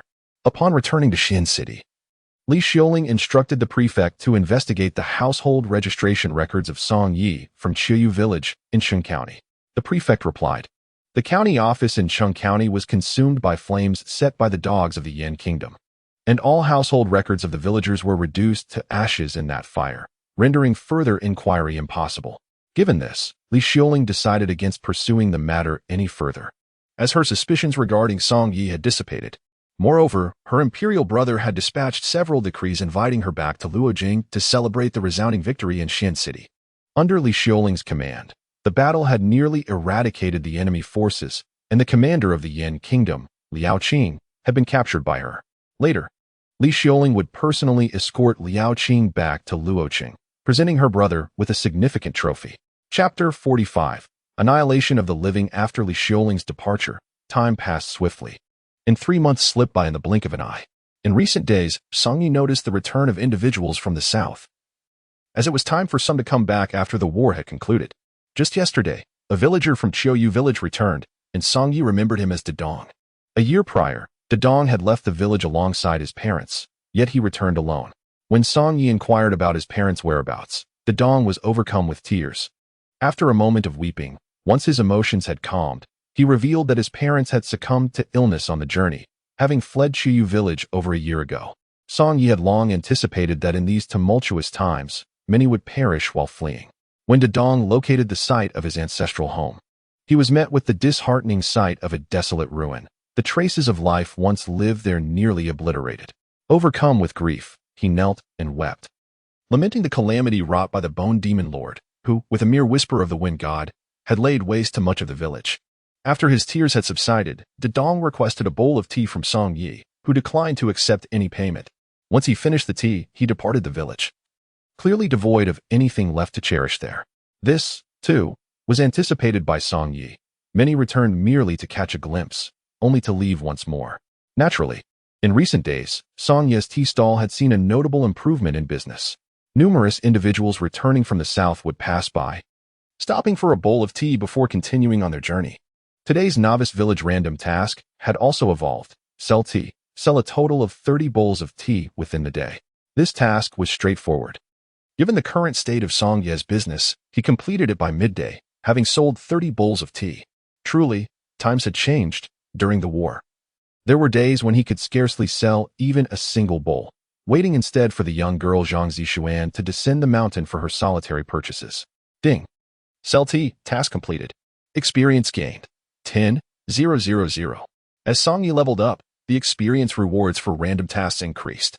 However, the daily novice task still yielded only 200 experience points, as he could not leave the village without completing the main storyline tasks. The rewards for random tasks were tied to his level. Thus, with a higher level came greater experience rewards. Consequently, aside from relying on luck to collect heads, Song Yi primarily depended on daily random tasks to level up. Upon receiving this 10,000 experience from the task, a golden light enveloped him, signifying his long-awaited level up. Ding. Congratulations, player, you have reached level 70. Song Yi allocated the 6 attribute points gained from leveling up entirely to his health value. His player attribute panel updated as follows. Level 70, health 724, spirit 50. With his level now at 70, a new functional module, Guardian, was unlocked in the game interface, along with a complimentary opportunity for a free draw of a Guardian. The Guardian draw ticket was an exceedingly rare item, making this free draw particularly significant. Regardless, it was all a matter of chance, so Song Yi decided to seize the opportunity to use his complimentary Guardian draw. As he did so, a golden light illuminated the Guardian draw interface. Ding. Congratulations, the host has drawn a Golden Grade Guardian. Yumuchio. Guardian character, Yumuchio. Grade, Golden. Background, the first sect master of the Holy Heaven sect. Cultivation level, first stage of void breaking. Skill, annihilate all beings. As this unfolded, the image of Yumuchio materialized on the Guardian interface. She donned a flowing blue gown, low cut and high slit, her voluptuous figure vividly apparent. Clasping a purple longsword, her attire, devoid of context, might lead one to believe she was merely a captivating character from a historical drama seeking to allure admirers. However, thousands of years prior, Yumuchio was a figure of immense stature, not only possessing unparalleled cultivation but also recognized as a sword cultivator and the founding patriarch of the Holy Heaven sect. Had she survived to the present day, the Holy Heaven sect would not have suffered the tragic fate of being slaughtered by Qin Shuangqi. Regrettably, she perished in the Third Celestial Demonic War. As a person of such prominence, she naturally held the highest rank as a Golden Guardian within the Guardian system. The displayed cultivation level indicated was the first stage of void breaking, which undoubtedly did not reflect her true pinnacle of power. As the founding ancestor of the Holy Heaven sect, her cultivation had reached the realm of Emperor Soul Perfection long before the Third Celestial Demonic War. Thus, the fifth stage of transcendence shown here merely represents her status as Song Ye's guardian at the time, rather than her highest level during her lifetime. This guardian cultivation could continue to evolve, and her guardian skill, Annihilate All Beings, was once a signature sword technique. Being a sword cultivator, it is natural for her to excel in sword techniques. It can be said that Song Yi was exceptionally fortunate to draw a golden guardian on his first attempt. Although Yumuchio, as a guardian, could not be directly summoned into combat, Song Yi could utilize her guardian skill, Annihilate All Beings. Therefore, the guardian's influence is exerted through this skill, and the damage inflicted by the guardian's skill is solely dependent on the guardian's cultivation, independent of Song Ye's own attributes. To enhance the damage of the guardian skill, one must elevate the guardian's cultivation, achievable only by feeding it Guardian True Essence pills. Once the Guardian module was activated, defeating monsters and completing tasks would yield opportunities to acquire a certain number of Guardian True Essence pills. With Yumuchio as his guardian, Song Yi could unleash the skill of Annihilate All Beings with her first stage void-breaking cultivation. However, the Guardian skill could only be employed once per day, thus, Song Yi would refrain from using it frivolously unless absolutely necessary. Moreover, Annihilate All Beings was a unique sword technique belonging to Yumuchio, long lost for millennia. Should he recklessly display this technique before outsiders, it would undoubtedly stir a significant upheaval within the realm of cultivation. Exercising caution, he would naturally refrain from indiscriminate usage, opting instead for discreet application. At this moment, the tea stall was bustling with business. All 4 tables were occupied, leaving many passers-by to stand beside the stall, sipping tea. After all, he was the only tea stall within 100 miles. As more travelers returned from the south, most had journeyed for an extended period, parched and eager to quench their thirst, hence their inclination to enjoy a cup of tea before continuing on their way. Just as Song Yi poured a cup of tea for one customer, he heard another voice from behind. "Boss, a bowl of tea, please." Song Yi paused for a moment, for he recognized the voice of an old acquaintance. Chapter 46, A Change in the Weather. Upon hearing the familiar voice, Song Yi swiftly turned around to see his old friend, who stood at the tea stall's entrance with a cheerful smile, though his eyes glistened with unshed tears. Song Yi greeted him with a smile. "Well then, the usual, a bowl of tea for 3 coins. Shall I fetch you a tissue to wipe your tears, Brother Zhao?" The man before him was none other than Zhao Zhigao, a former constable from Chung County. Zhao Zhigao sheepishly explained, I have sand in my eyes." Regardless of whether it was indeed sand, the wind, or the scorching sun that had caused it, the tears were undeniably real. Although Zhao Zhigao served as a constable in Chung County, his roots lay in Xiuyu village. Upon returning home and witnessing the desolation of his hometown from afar, he was overwhelmed with emotion. He had feared that the guardian of the village, his brother Song Yi, had perished as well. When he finally entered the village and saw Song Yi alive and well, he could not help but feel utterly elated. In a time when the northern territories of the country were engulfed in relentless warfare, the fact that Song Yi could still live peacefully in a small village was, to Zhao Zhigao, nothing short of miraculous. Though there was much to discuss upon their reunion, Zhao Zhigao observed that Song Yi was preoccupied with his duties. Thus, he stood quietly at the tea stall, refraining from taking a table, and sipped his tea. Once the crowd at the stall diminished, and Song Yi found a moment's respite, Zhao Zhigao took a seat at an empty table and called out, "Brother Song, another cup of tea, please." However, Song Yi brought forth a jar of daughter red wine. Laughing, "It has been nearly a year since we last met. How can we settle for tea?" This jar of daughter red was also a reward from a previous task. Daughter red, a fine yellow wine. Do not indulge excessively. As the two shared several cups of wine, they naturally began to express their heartfelt sentiments. Zhao Zhigao candidly remarked, "Brother Song, to be honest, I thought you had long since passed. I believe this wine would only be offered at your grave. Now that I see you alive and well, I am genuinely overjoyed." Song Yi smiled gently, raising his cup, saying little, for everything was conveyed within the wine. He then downed the drink in one go. "Indeed, everything is in the wine. Everything is in the wine." Zhao Zhigao echoed as he too drained his cup. At that moment, Song Yin emerged from the back room, her eyes fixed on Song Yi with longing. Noticing her demeanor, Song Yi realized she was hungry.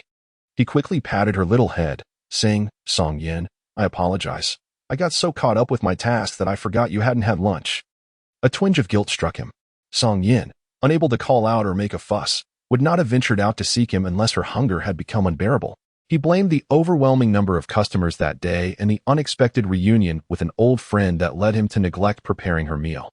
In that moment, Song Yi understood that being both a mother and a father, while striving to care for a child, was indeed no easy feat.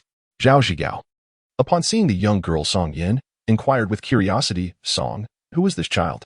"She is my sister. Her name is Song Yin," replied Song Yi. "Ah?" Zhao Zhigao expressed surprise. "When did you acquire a sister?" After all, when Zhao Zhigao left the village, Song Yi was all alone. "It's a long story," Song Yi said. "I'll tell you later. I must first prepare something to eat for my sister." Zhao Zhigao nodded. "Go quickly. The child must not go hungry."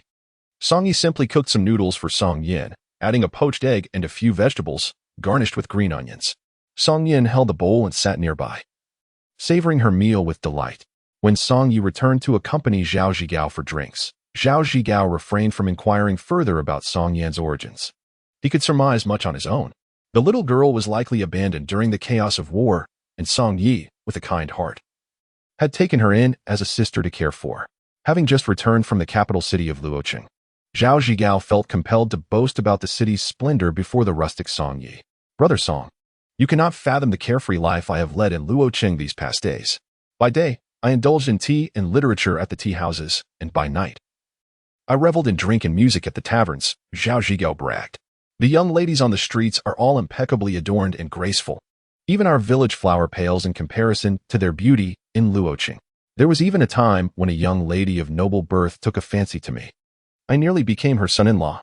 However, I, Zhao Zhigao, have always cherished my freedom too much to be restrained in such a manner. Thus I turned her down." Song Yi was well aware that Zhao Zhigao's tales were exaggerated, particularly the last story about being pursued by a noble lady, which was likely fabricated. Naturally, he would not call him out on it. Suddenly, Zhao Zhigao's expression darkened, and his tone grew serious. "Do you know whom I encountered in Luocheng?" Song Yi shook his head. "No, I do not. Brace yourself, for the name I am about to reveal will surely astonish you. It is none other than the leader of the Fan Yuan sect, Xian Yuan Demon Lord Qin Xuanqi, the most formidable female demon in the realm of cultivation." Song Yi was momentarily taken aback. He had not anticipated that the formidable figure Zhao Zhigao mentioned would be his own beloved. The presence of the Xian Yuan Demon Lord in Luocheng was so overwhelming that even now, he felt a pang of breathlessness recalling it. At that moment, the entire street fell silent as people knelt before her. The previously bustling thoroughfare became so quiet that one could hear a pin drop. Even the celestial masters of the Taishu Palace bowed before her, paralyzed with reverence. "This was the first time I encountered such an extraordinary figure," Zhao Zhigao recounted. "And I was so intimidated that I knelt on the ground, unable to lift my head. However, the Xian Yuan Demon Lord remained seated in her carriage, preventing me from discerning her appearance." Indeed, Song Yi yearned to confide in Zhao Zhigao that he had witnessed the true visage of Qin Xuanqi with his own eyes, even before their journey to Luocheng, right within the confines of this tea stall. However, he was acutely aware that disclosing this secret at that moment would elicit nothing but ridicule from Zhao Zhigao, who would dismiss him as a braggart. Moreover, Zhao Zhigao suddenly adopted a serious demeanor and remarked on a matter intimately connected to you. "It is known to but a few. A piece of information I gleaned from County Magistrate Wang, and it is remarkably reliable. Our village is on the brink of transformation. A new city is set to be constructed in this vicinity, and our village has been designated to be incorporated into this burgeoning urban center. Consequently, Chiyu Village and several neighboring hamlets are destined to become mere memories, no longer to exist." Chapter 47. The 30-year deadline. Song Yi instinctively understood that Zhao Zhigao's revelation was indeed accurate. The plans for the new city had been divulged to him 3 months prior by Princess Li Shuling of Ian. In the court, her stature was second only to the emperor, who himself heeded her words. Thus, her pronouncements carried the weight of imperial decree, commanding respect and compliance. Song Yi surmised that the construction crews for the city were likely already en route. However, the undertaking of establishing a city from the ground up was monumental, spanning a minimum of 3 to 5 years, and potentially extending to a decade or more. Yet, this was the realm of cultivation, where grand projects of this nature would not solely rely on ordinary labor and tools. They would undoubtedly harness the powers of cultivators. As if to corroborate Song Yi's suspicions, Zhao Zhigao later disclosed that according to County Magistrate Wang, the imperial court had struck a deal with the Murong clan. The Murong family would assist in the construction of this new city, Zhao Zhigao stated, but once the city was completed, the ownership of all 3 streets within would belong to the Murong clan. The Murong family is one of the 4 prominent cultivation families in the Kingdom of Li. The power that the royal court has summoned to assist in constructing cities is none other than the Murong family, a distinguished lineage with a history spanning thousands of years, entrenched in the Kingdom of Li for many years. With tens of thousands of disciples dispersed across the nation, their business ventures naturally extend throughout the land. With the Murong family's assistance, a grand new city can be completed in no more than 2 years. Indeed, for the Murong family, this collaboration with the court is a venture that promises profit without loss. Once the city is established, the Murong family will possess ownership of 3 entire streets within it, yielding enduring and immeasurable profits. More significantly, this new city will serve as a stronghold for the Murong family. Any other families wishing to conduct business here must first seek the Murong family's consent. However, when County Magistrate Wang mentioned the name of the Murong family, Song Yin, who usually handled her chopsticks with great steadiness, accidentally dropped one to the floor with a clatter. Song Yi turned to look, noticing the chopstick rolling away. Without a second thought, he picked it up, wiped it with his sleeve, and returned it to Song Yin, gently advising her to eat slowly. Nodding, Song Yin resumed her meal. Unbeknownst to her, she could not comprehend why her right hand had suddenly betrayed her, causing the chopstick to fall. She had heard her mother mention the Murong family several times, but she knew her mother harbored a dislike for this name. Yet, Song Yin was oblivious to the intricate ties between her parents and the Murong family. Perhaps she once knew, but had forgotten. After all, she was still young, and many memories remained vague and fleeting. Thus, Song Yin was unaware of the deep-seated enmity she bore against the Murong family. She did not know that her mother's dying wish was for her to live with this blood feud, to diligently cultivate under Qin Xuanqi, so that one day she could personally exact revenge upon the entire Murong family for this profound hatred, rather than leading a carefree and innocent life alongside Song Yi. But even if, upon growing up, Song Yin lacked the strength to avenge this great grievance, once the 30-year period elapsed, Qin Xuanqi would take matters into his own hands and annihilate the entire Murong family. Thus, despite the Murong family's current overwhelming power, they could only persist for another 30 years at most. Their demise had long been inscribed in the ledger of life and death, with the author of this fate being none other than the living king of hell, Qin Xuanqi. Song Yi was unaware of Song Yan's background, and thus, he remained ignorant of the animosity between her and the Murong family. What is the intended name for this new city? Song Yi suddenly inquired. It shall be called Yin City, seemingly signifying a prolonged peace. This name was personally chosen by Princess Yin, the current Long Princess, and has received the Emperor's approval. Zhao Zhigao replied. Once this place becomes Yin City, I fear my little tea stall will no longer be viable. Making a living here will become quite the challenge. Song Yi spoke with a hint of resignation, for his words were not mere casual remarks. He genuinely had no idea how he would make a living in the future. If he were alone, he would not be overly concerned about the issue of survival, as the daily task rewards occasionally provided him with some necessities and food. Even if he did not engage in any work, he would not starve.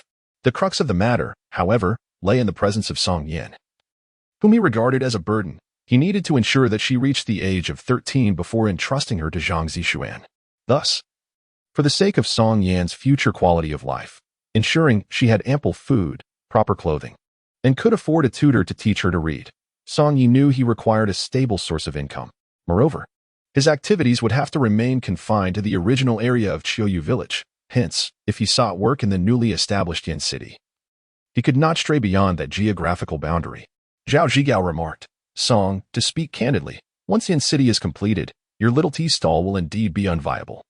If you wish to engage in any business there, you must navigate through the back door of the Murong family. Only with their approval can you sustain your venture.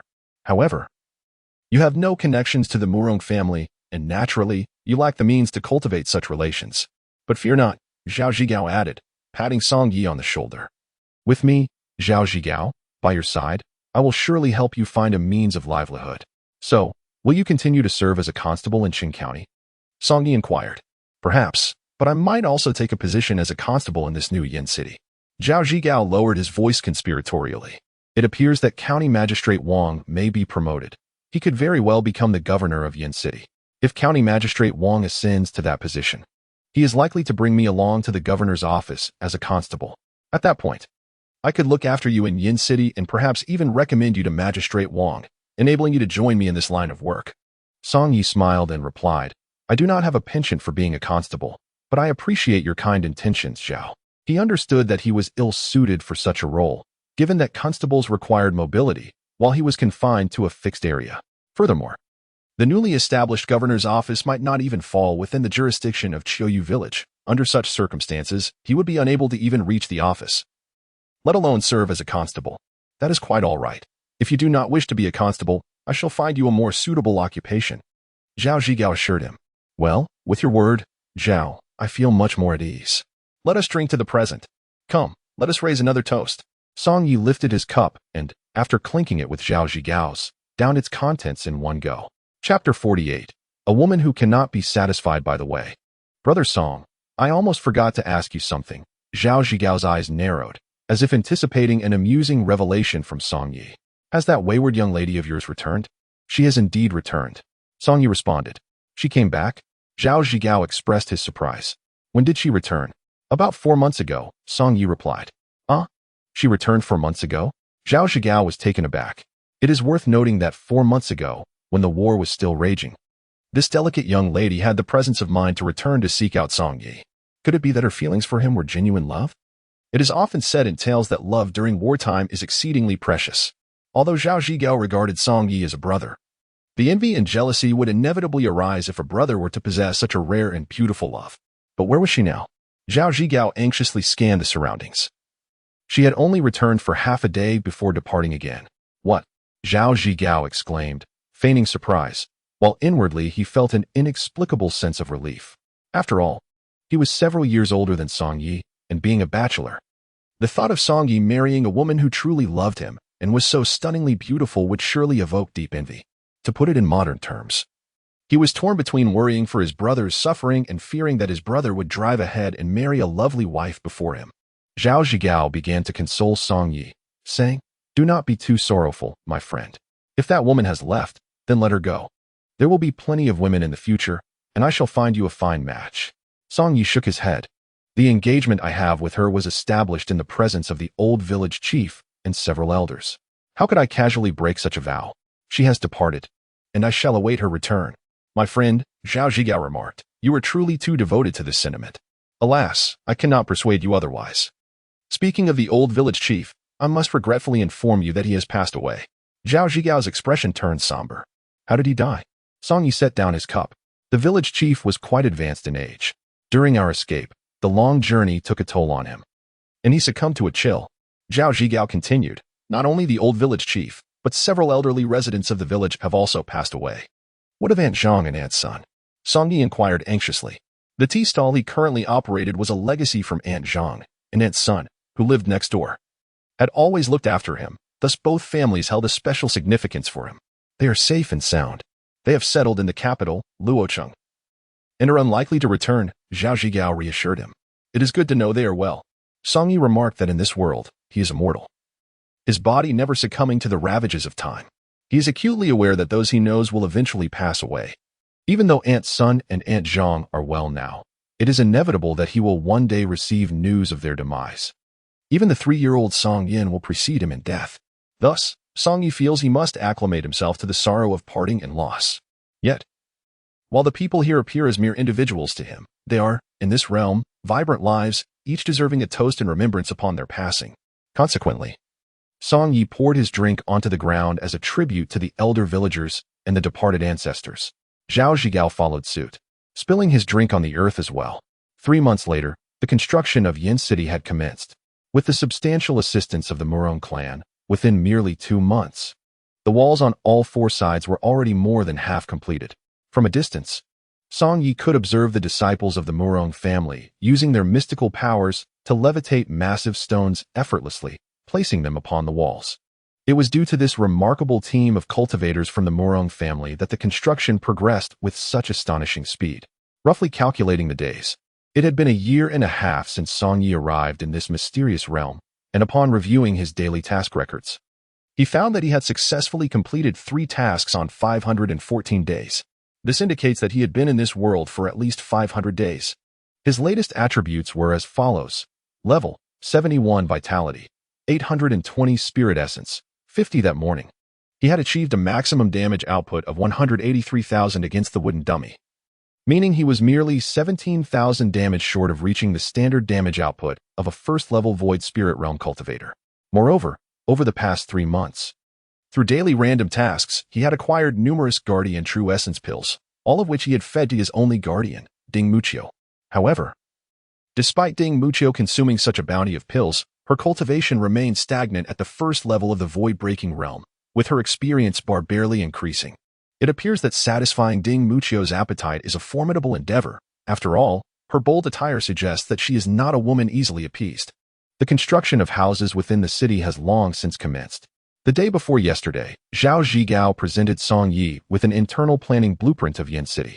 From the blueprint, it became evident that the tea stall where Song Yi resided would eventually be transformed into a residential district. This implies that Song Ye's tea stall is destined for demolition. However, as a native of Qiuyu village, he is granted certain privileges, namely, the preservation of the small courtyard behind his stall, which will remain under his ownership. It is worth noting that once Yin City flourishes, the land within will be of immeasurable value. Thus, having a small courtyard to call home within the city is indeed a significant advantage for Song Yi, as it resolves his housing dilemma. According to the planning blueprint, in addition to the residential area, the original Qiuyu village region will feature 2 expansive commercial streets, both allocated to the Morong family. This indicates that a substantial portion of the land that once belonged to Qiuyu village will, upon the city's completion, be under the Morong family's dominion. To Song Ye's astonishment, the local government office of Yin City is also set to be established within the confines of Qiuyu village, precisely at the original village entrance, a location easily accessible to him. Perhaps Song Yi could indeed leverage Zhao Zhigao's connections to secure a livelihood within the governor's office. Furthermore, it has been confirmed by Zhao Zhigao that County Magistrate Wang will soon ascend to the position of governor of Yin City. As the saying goes, when one person achieves greatness, their associates also rise in fortune. Zhao Zhigao has always enjoyed a cordial relationship with Magistrate Wang, and it is likely that he will accompany him to Yin City as a constable, with the possibility of even attaining the rank of head constable. Currently, Zhao Zhigao is supervising the construction at the city gate alongside Magistrate Wang, who will be the new governor of Yin City. Naturally, as he will be in charge of this region, he must remain vigilant in all matters. Also present are members of the Morong family and personnel from the Li Kingdom's military. The military's involvement stems from Yin City's future designation as a military stronghold, which is a primary reason why Li Xiaoling sought to establish a city here. An office of the chief military commander will be established within Yin City to oversee its troops, suggesting that the most significant authority in the city will not be the governor, but rather the chief military commander wielding substantial military power.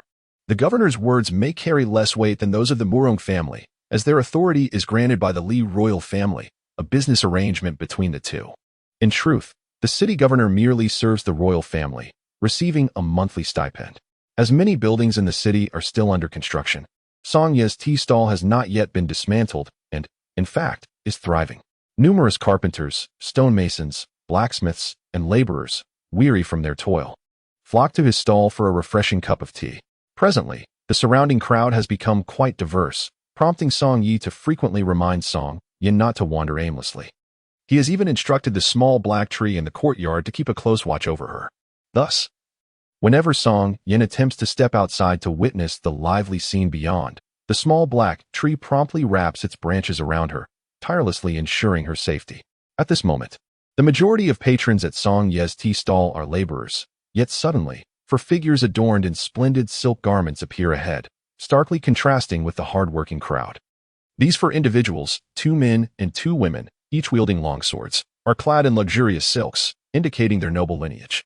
However, Song Yi notices that among them, a woman in a green skirt walks with her head bowed, deliberately slowing her pace and refraining from advancing ahead of the other 3, clearly suggesting that her status is inferior to theirs. Song Yi promptly utilizes his perception abilities to discern the identities of the 4 individuals. The 2 men are identified as follows: Morong Jing Tian, 5th level of the Profound Realm; Morong Jing Lu, 3rd level of the Profound Realm. The 2 women are identified as Morong Jing, 6th level of the Bone Refining Realm; Morong Qingyi, 9th level of the Profound Realm. To Song Ye's surprise, the woman clad in a green skirt, who had been cautiously trailing behind the 3, daring not to advance a single step, turned out to be Morong Qingyi. the most accomplished among the four. Yet, despite her superior cultivation, why did she choose to present herself in such a subservient manner? Was she, perhaps, masquerading as a simpleton to ensnare her foes? Or did she occupy a lowly status within the prestigious Murong clan? After all, in illustrious families like the Murongs, one's standing is not solely determined by cultivation prowess. It also hinges on lineage, birthright, and whether one hails from the main branch or a cadet branch. Before long, the four disciples of the Murong family arrived at Song Ye's modest stall. However, Song Ye refrained from inviting them to partake of his tea, for aside from Murong Qingyi, the other three members of the Murong clan bore an air of arrogant superiority. How could they condescend to enjoy refreshments at a roadside stall frequented by mere laborers? As expected, Murong Jingtian cast a disdainful glance at Song Ye's humble tea stall and remarked to his companion, Murong Jinglu, third brother, why has this pitiful stall not been dismantled yet? Rest assured, second brother, it shall be taken down soon enough. This area is slated for residential development, with several grand mansions to be erected alongside 2 north-south commercial streets, all designated for our Murong clan, replied Murong Jinglu. Indeed, affirmed Murong Jingtian with a nod. Our Murong family must maintain a grand presence. The commercial streets should feature restaurants, tea houses, brothels, gambling houses, and all manner of establishments. There is no place for such trivial stalls and noodle shops in the streets under our family's domain. Do not worry about that, second brother. We have already devised a plan to ensure your expectations are met, Murong Jinglu assured him. Hearing their conversation, Song Ye speculated that the Autumn Language Village would soon be transformed into a bustling entertainment hub under the Murong clan's management, brimming with restaurants, brothels, gambling houses, and various lucrative ventures. Naturally, they would disdain his humble tea stall. At that moment, the Murong disciples approached the former residence of the old village chief. The once grand house had collapsed, and construction was underway, seemingly to erect a new mansion. Murong Jingtian nodded approvingly at the sight, stating, the feng shui of this location is quite favorable. Third brother, once this mansion is completed, it shall serve as my new residence in Yanqing. What do you think? After glancing at the planning map of Yanqing, Murong Jinglu responded, second brother, this mansion is not being constructed by our Murong family. However, if you truly desire this location, it can be arranged. We can speak with Commander Ku and acquire it at a reasonable price. Oh, so this place does not belong to our Murong clan. Yet I find myself quite fond of this site. Let us purchase it, Murong Jingtian declared. You cannot buy this mansion. As the crowd turned towards the source of the voice, they beheld a group approaching from a distance. At the center stood a young man adorned in resplendent attire. Murong Jingtian instantly recognized him, his expression twisting into one of disdain. Huangfu Shaoyan, what brings you here? The Huangfu family was one of the 4 prominent cultivation clans of the Li Nation, and their relationship with the Murong family was fraught with rivalry across various domains. Huangfu Shaoyan, surrounded by a throng of maidservants, sauntered closer, gently fanning himself with a folding fan and smiling slightly. What, does my presence here surprise you? In this Yin city, are the Murong clan not permitted to visit, while I, Huangfu Shaoyan, am barred from doing so? Murong Jingming immediately interjected. Why did you just claim that this property is beyond our reach? Have you already secured it for yourself? Not at all, not at all. Huangfu Shaoyan shook his head. This grand estate currently under construction is intended for His Royal Highness, the Xiong Prince. Even if I, Huangfu Shaoyan, were bestowed with 10 lives, I would not dare to claim it as my own. The crowd gasped in astonishment upon learning that the estate was being built for the Xiong Prince. Chapter 50. The list of the young nobles of the 7 kingdoms. Prince Xiong was once the most esteemed and revered lord of the Li Kingdom, but for reasons unknown, he incurred the wrath of the former Emperor Li Chun and has since been confined to house arrest for the past 15 years. During the reign of Li Chun, the current Princess Ian, Li Xiuling, maintained a close relationship with her uncle, Prince Xiong. She had implored her father on numerous occasions to grant Prince Xiong his freedom, but each request was met with refusal. However, the current emperor, Li Qianshi, who holds great regard for his sister Li Xiuling, readily acquiesced to her request for the prince's release, especially following her recent triumph. Yet, Li Qianshi harbored concerns regarding the prince's potential resentment towards the court after years of confinement. He feared that restoring Prince Xiong to his former domain could pose a threat to the court's stability. Expressing his worries to his sister, Li Xiuling promptly suggested relocating Prince Xiong to the newly established Yin city, where a grand palace could be constructed for him to enjoy his twilight years in comfort. Li Qianshi swiftly agreed to this proposal, and once the palace was completed, Prince Xiang would be permitted to leave the capital and take residence in Yin City. Li Xiuling entrusted the construction of the palace to the Huangfu family and also handed over the management of the city's largest commercial street to them. As the eldest daughter of the royal family, she was acutely aware of the delicate balance of power and would not allow the Morong family to dominate Yin City unchallenged. Thus, she discreetly approached the Huangfu family, encouraging them to establish a foothold in Yin City to counterbalance the influence of the Morong family. Upon witnessing the presence of the Huangfu family, Morong Jingtian discerned the court's strategic maneuver to counteract their influence. With a deliberate faade of ease, he remarked, "I have always held Prince Xiang in high esteem. His presence here in Yin City will surely be a boon for the region." Huangfu Shaoan responded, "Brother Jingtian, I share your admiration for Prince Xiang. I have just returned from Luo City, where I had the privilege of visiting him. To be candid, the prince expressed great appreciation for me, saying, 'Shaoan, you are truly a remarkable talent. If you could become my son-in-law, it would be splendid.' These are the prince's own words. Without embellishment. Oh, by the way, you may not yet be aware that Prince Xiang has a daughter. Ha ha ha." Huangfu Shaoyan concluded his words with an unrestrained laugh. Morong Jingtian and his companions were indeed unaware that the Prince of Xiang had a daughter. The public believed that the prince remained unmarried and childless. He had also mentioned that he would be moving to Yin City with the princess, providing this young gentleman the opportunity to engage with her frequently. "By the way, there is another matter I almost forgot to mention," Huangfu Shaoyan said as he took a few steps forward, halting in front of another grand residence under construction. "This will be my new abode in Yin City." His new mansion was directly adjacent to the Prince of Xiang's new palace, clearly indicating his intention to seize the advantage of proximity. However, Morong Jingtian responded with hearty laughter, "Brother Shaoyan, even if the prince appreciates you, it does not guarantee that the princess will reciprocate your affections. I fear that all your efforts may ultimately prove fruitless."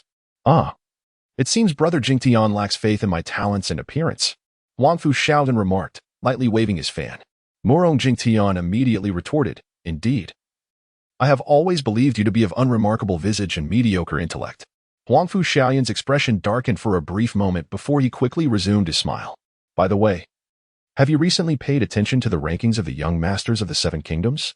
I, Huangfu Shaoyan, have recently ascended to the 15th position on that list, while you, Morong Jingtian, languish at the 27th. Surely, one in the 27th position lacks the standing to critique someone ahead of them." "Humph. What significance does the so-called Seven Kingdoms Young Masters ranking hold? Is being 15th truly something to boast about?" Morong Jing, who had been silent until now, could no longer contain herself. "I suspect you merely bought your ranking with silver." Huangfu Shaoyan closed his fan and let out a hearty laugh. "I shall not engage in a war of words with a woman such as yourself. You ought to take notes from the lovely maiden beside you. When men are conversing, women should graciously hold their tongues." As he spoke, his gaze fell upon Morong Qingyi, who indeed possessed far greater beauty than Morong Jing.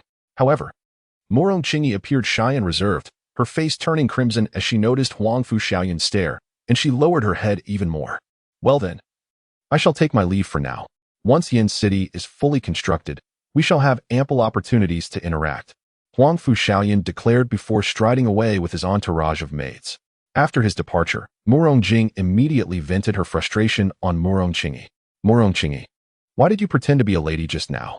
Why didn't you join me in scolding that Huangfu Shaoyan?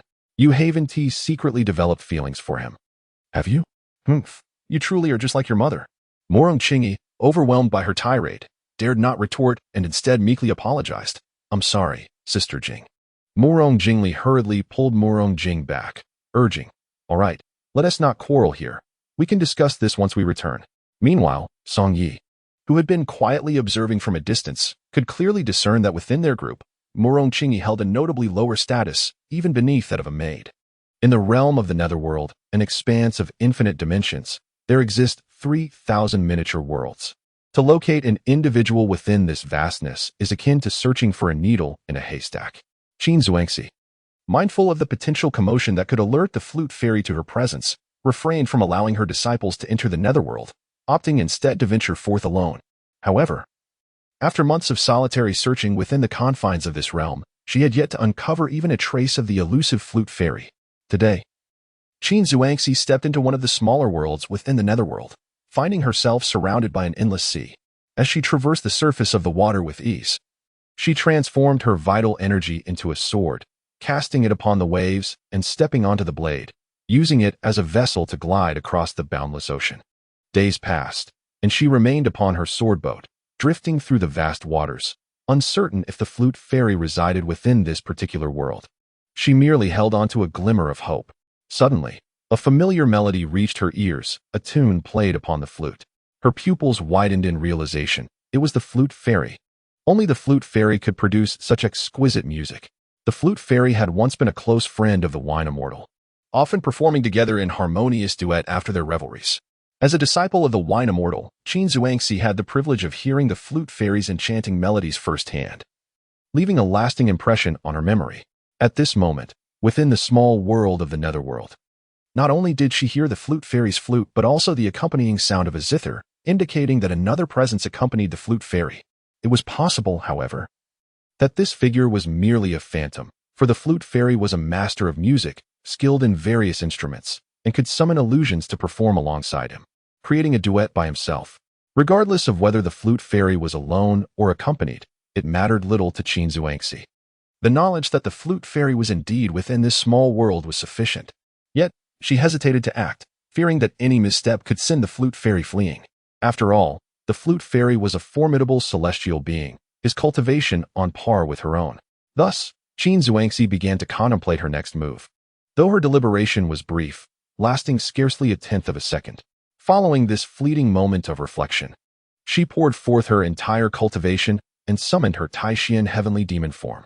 A colossal demonic figure materialized around her, wreathed in dark flames, with golden eyes and fangs, each pupil inscribed with the character for mystery. This was Qin Zhuangxi's true form, the Taishian heavenly demon.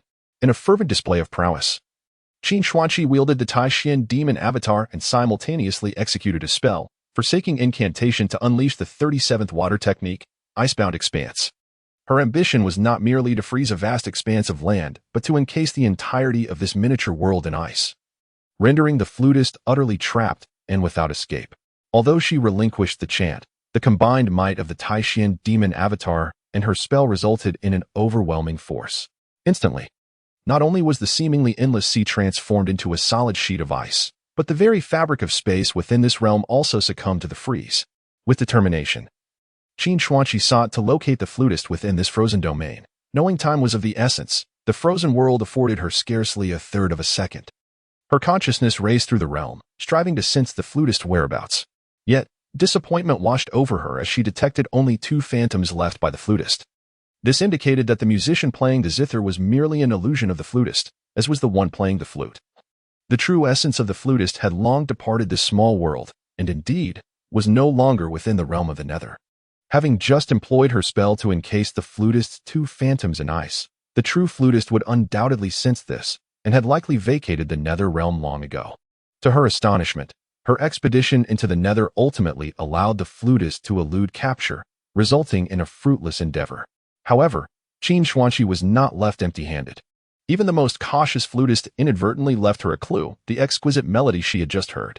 Though the flutist was a master of musical harmonies and skilled with various instruments, he was not omnipotent in the realm of music, lacking the innate talent for composition. Her master, the wine immortal, had once likened the flutist to an exceptional food critic, yet a woeful chef. The melody she had heard, harmonizing beautifully with the flute, was far too intricate to have originated from the hands of such an unskilled cook. Furthermore, Qin Zhuangxi had never before encountered this particular zither piece, suggesting it may well have been learned during the flutist's 3 centuries of concealment from a composer who had interacted with him, perhaps even possessing knowledge of certain secrets regarding the flutist. Finding this composer would be Qin Zhuangxi's next objective. Although seeking the origin of a mere fragment of melody was akin to searching for a needle in a haystack, the truth surrounding the death of the wine immortal was at stake. No matter the difficulties or the time invested, Qin Zhuangxi was resolute in her pursuit. 4 months later, in Yin City, with the assistance of the Murong and Huangfu clans, 2 esteemed construction teams of the cultivation realm, the progress of the city's construction has been nothing short of extraordinary. The 4 city gates to the north, south, east, and west have been completed, and the city walls have been fortified. The internal facilities and residences are also being constructed with fervor, with many projects already finished. On this day, Song Yi received an official notification mandating the dismantling of his tea stall. Not far across from him, a two-story tea house has already been completed, and the sign for the tea establishment, named Shaoxiang Pavilion, has been hung. It seems that Song Ye's humble tea stall is destined to become a relic of the past. Thus, today marks the final day of its operation. Perhaps it is fate or a shared understanding that, just as his tea stall is about to close, two of his regular customers coincidentally arrive. These patrons are Zhang Zixuan, a disciple of Xiansheng Palace, and Zhao Zhigao, soon to be a constable in Yin City. Zhao Zhigao, holding two large oil paper bags, declares, "Brother Song, I bring you good news. The renowned Chin's roast duck shop has opened a branch in Yin City and is already in operation. These two roast ducks I bought are from the new establishment." As he places the roast ducks on the table, he gestures for Zhang Zixuan to join them. Zhang Zixuan, enticed by the aroma of the roast duck, cannot resist and quickly takes a seat, unceremoniously pulling out a duck leg to savor. Between bites, she converses with Zhao Zhigao, saying, "When I was in Cheng County, this roast duck shop was my favorite. Ah, still as delicious as ever. Now that Yin City has a Chin's roast duck shop, it's closer to your Xiansheng Palace, so you can enjoy it more often." Zhao Zhigao chuckles, to which Zhang Zixuan shakes her head, responding, "Every time I descend the mountain to procure supplies, I use funds from the sect. I cannot squander them on such expensive roast duck. I can only afford a bowl of tea and a sesame cake from Brother Song. Furthermore, Zhao Zhigao, please refrain from calling me Zhang Xian Shi. I truly cannot bear such a title." Zhao Zhigao laughs, "With your talent, it is only a matter of time before you become a Xian Shi.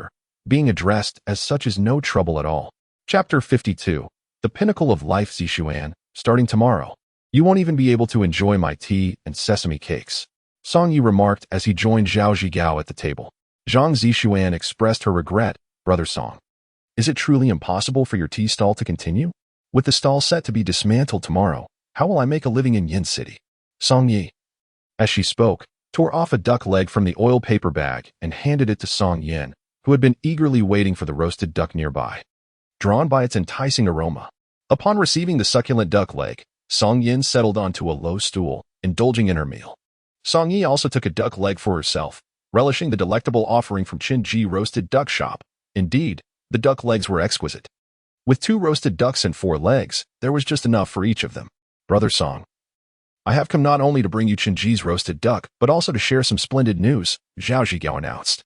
"What good news?" Song Yi inquired.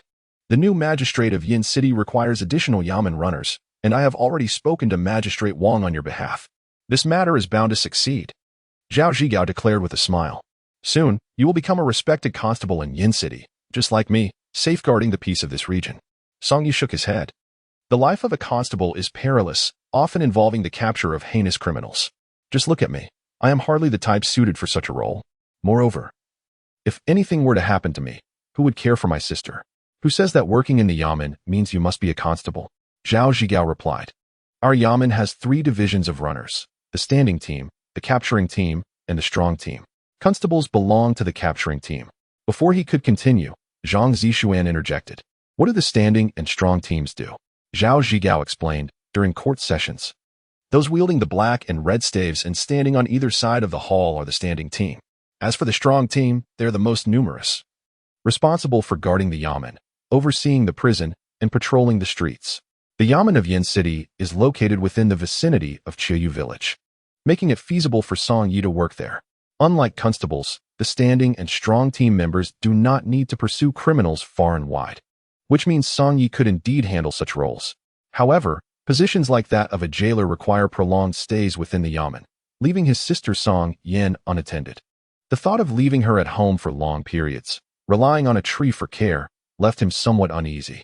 If he could serve as a street patroller, he could take breaks to check on Song Yin, possibly even bringing her along during his patrols. "Could I then serve as a street patroller?" Song Yi asked eagerly. Street patrollers are akin to modern-day urban management officials, who are considered elite forces in Hailan Star with great prestige. "Of course you can," Zhao Zhigao laughed. "As long as you pass the physical assessment for Yamen runners, arranging for you to become a street patroller is merely a matter of my connection with Magistrate Wang." "Then I thank you in advance, Brother Zhao," Song Yi said, bowing in gratitude. "We are brothers, no need for thanks," Zhao Zhigao replied. "I see you are in high spirits lately. Have you received a promotion?" "As a mere constable, what promotion could I hope for? It's just that Magistrate Wang has agreed to elevate me to the position of head constable. Zhao Zhigao chuckled, exclaiming, "What a joyous occasion, Brother Zhao. From now on, I shall address you as Captain Zhao." Song Yi lifted his teacup, proclaiming to Captain Zhao, "I offer this cup in place of wine to celebrate your promotion, Captain Zhao. I too extend my congratulations and raise a cup in your honor," Zhang Zixuan added, also lifting her teacup, while expressing gratitude for the roast duck. "Excellent, excellent." Zhao Zhigao beamed with delight, revealing a smile that lit up his face. For someone of his modest background, being promoted to the position of head constable was the pinnacle of his career. It was unlikely he would ascend to a higher position in the future. However, he turned serious, saying, "Brother Song, while I can recommend you to Governor Wang, you must pass the physical assessment on your own merit," he emphasized. "In the days to come, you must diligently train your body to ensure you do not falter in the physical examination." Song Yi replied with a gentle smile, "Rest assured, my physical abilities are more than adequate." It is worth noting that Song Yi, at present, possessed the strength equivalent to that of a first-level Void Spirit Realm cultivator. How could he possibly fail such a trivial physical test? Just this morning, he had tested his strength against a wooden dummy, achieving an impressive score of 203,000, surpassing the requirement of 200,000 for the first level of the Void Spirit Realm by 3,000. His latest attributes were as follows: Level 72, Vitality 946, Essence 50. This meant that even if he encountered an adversary from the Void Spirit Realm, he could hold his own, and if faced with an opponent at the Breaking Void Realm, he could rely on Mucho's protective skills to engage them in combat. Of course, he currently had no enemies in this realm. Having spent nearly 2 years here, he had been living a quiet life running his small tea stall, avoiding any disputes of interest with others, which naturally meant he had no enemies. However, his circle of friends was limited. The only ones he could truly call friends were Zhang Zixuan and Zhao Zhigao. As for family, aside from his enigmatic younger sister Song Yin, who had appeared from nowhere, he was left with a young lady who had vanished for over half a year without a trace. In the serene Muzhu Mountain, there lay a humble courtyard surrounded by verdant bamboo. Within, 2 maidens dressed in white sat upon cushions, each before a zither, although they appeared to be of similar age. One of the girls, with a more delicate visage, spoke to the other, "Mother, shall I play this passage once more for your evaluation?" The more strikingly beautiful woman nodded, responding, "Yes, Qingyu, remember what I told you. When playing this piece, one must remain as tranquil as dust, devoid of any distractions." "Understood, Mother," Su Qingyu replied. Nodding before her hands gently caressed the zither strings, beginning her performance. After listening, the beautiful woman nodded in approval, saying, "Well done, Qingyu. Your playing has improved since the last time." Yet, internally, she mused, there always seems to be a missing essence in Qingyu's rendition of Long Night. I wonder what the issue could be. Suddenly, the strikingly beautiful woman noticed a slender figure standing at the top of a distant bamboo stalk, clad in a black gown and wearing a mask that concealed their features. Astonishment washed over her as she recognized the notorious name of the black dress, the Abyssal Nine Hell's Skirt.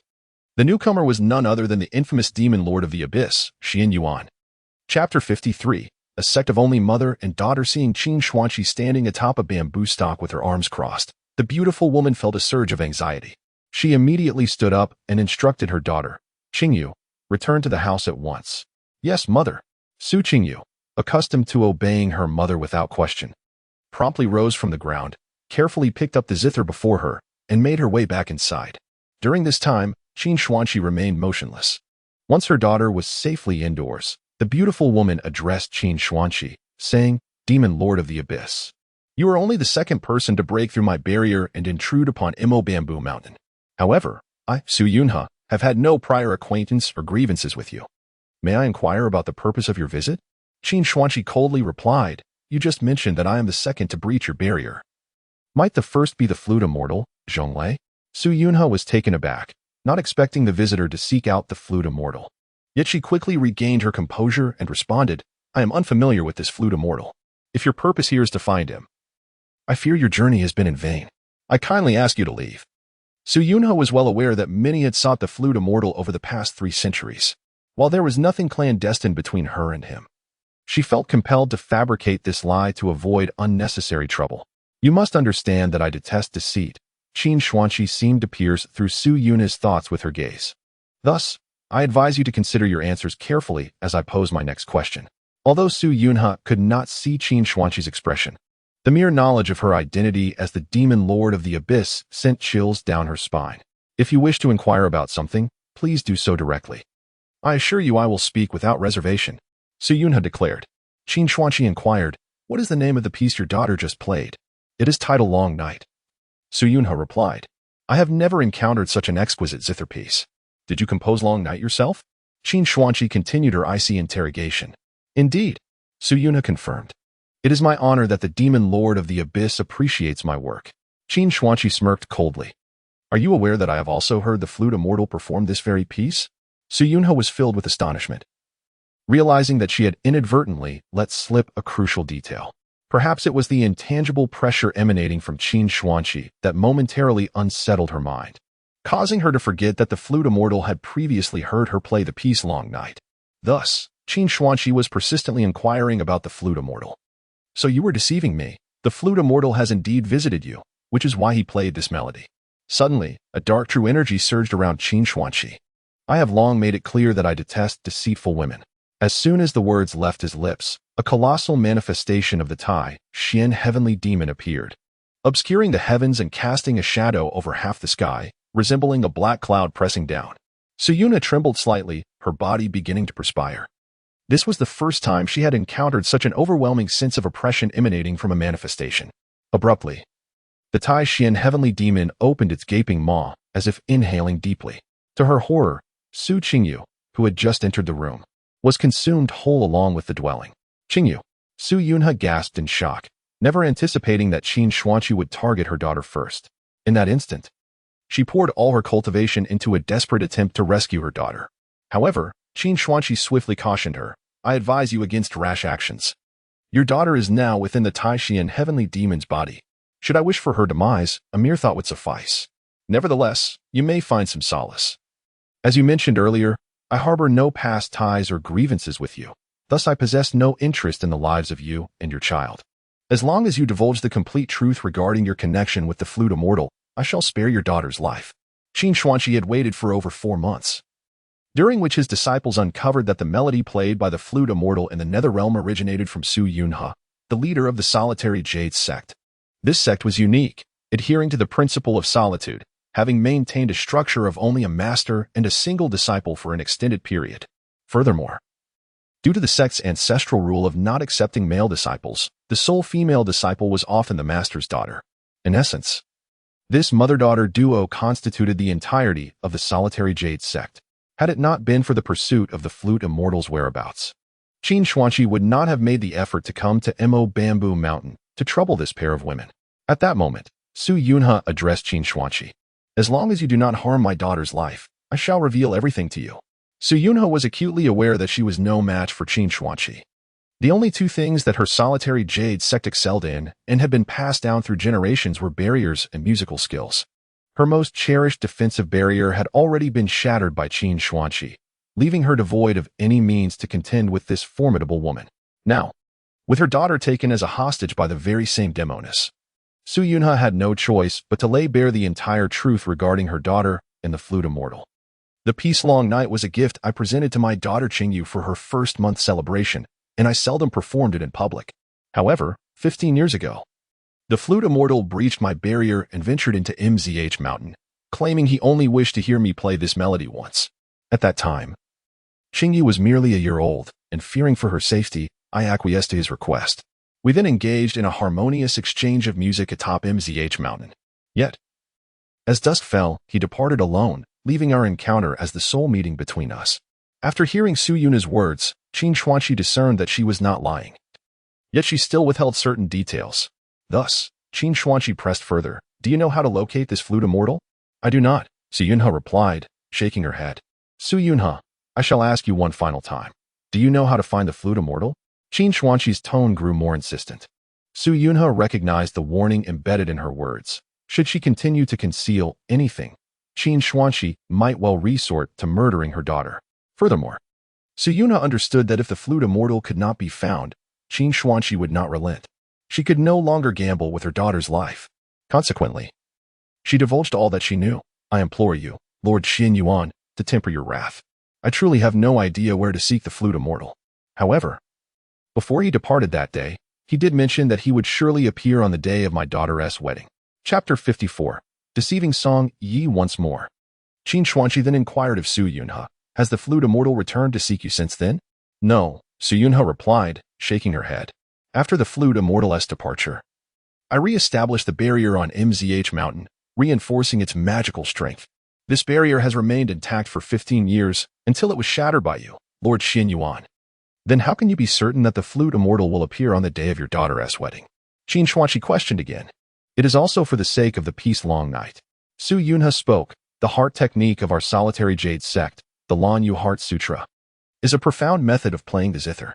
This composition, Long Night, has been meticulously crafted to harmonize flawlessly with the principles of the Lan Yu Heart Sutra.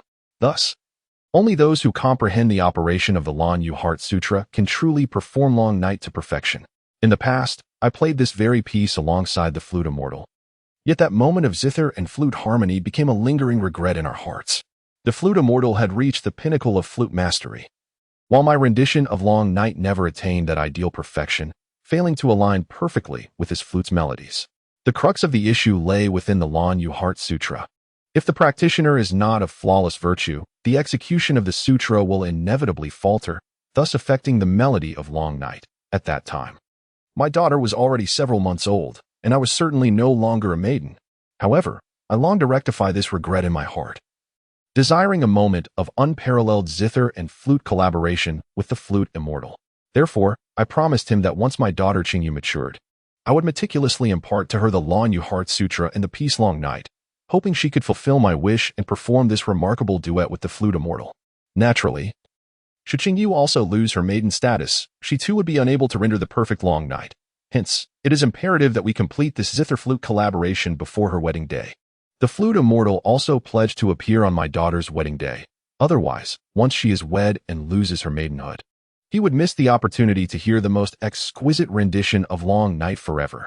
This time, Su Yunhe wholeheartedly divulged everything to Qin Xuanqi, who believed that Su Yunhe would not dare to deceive her, especially since her daughter remained within the belly of the Taishin demon.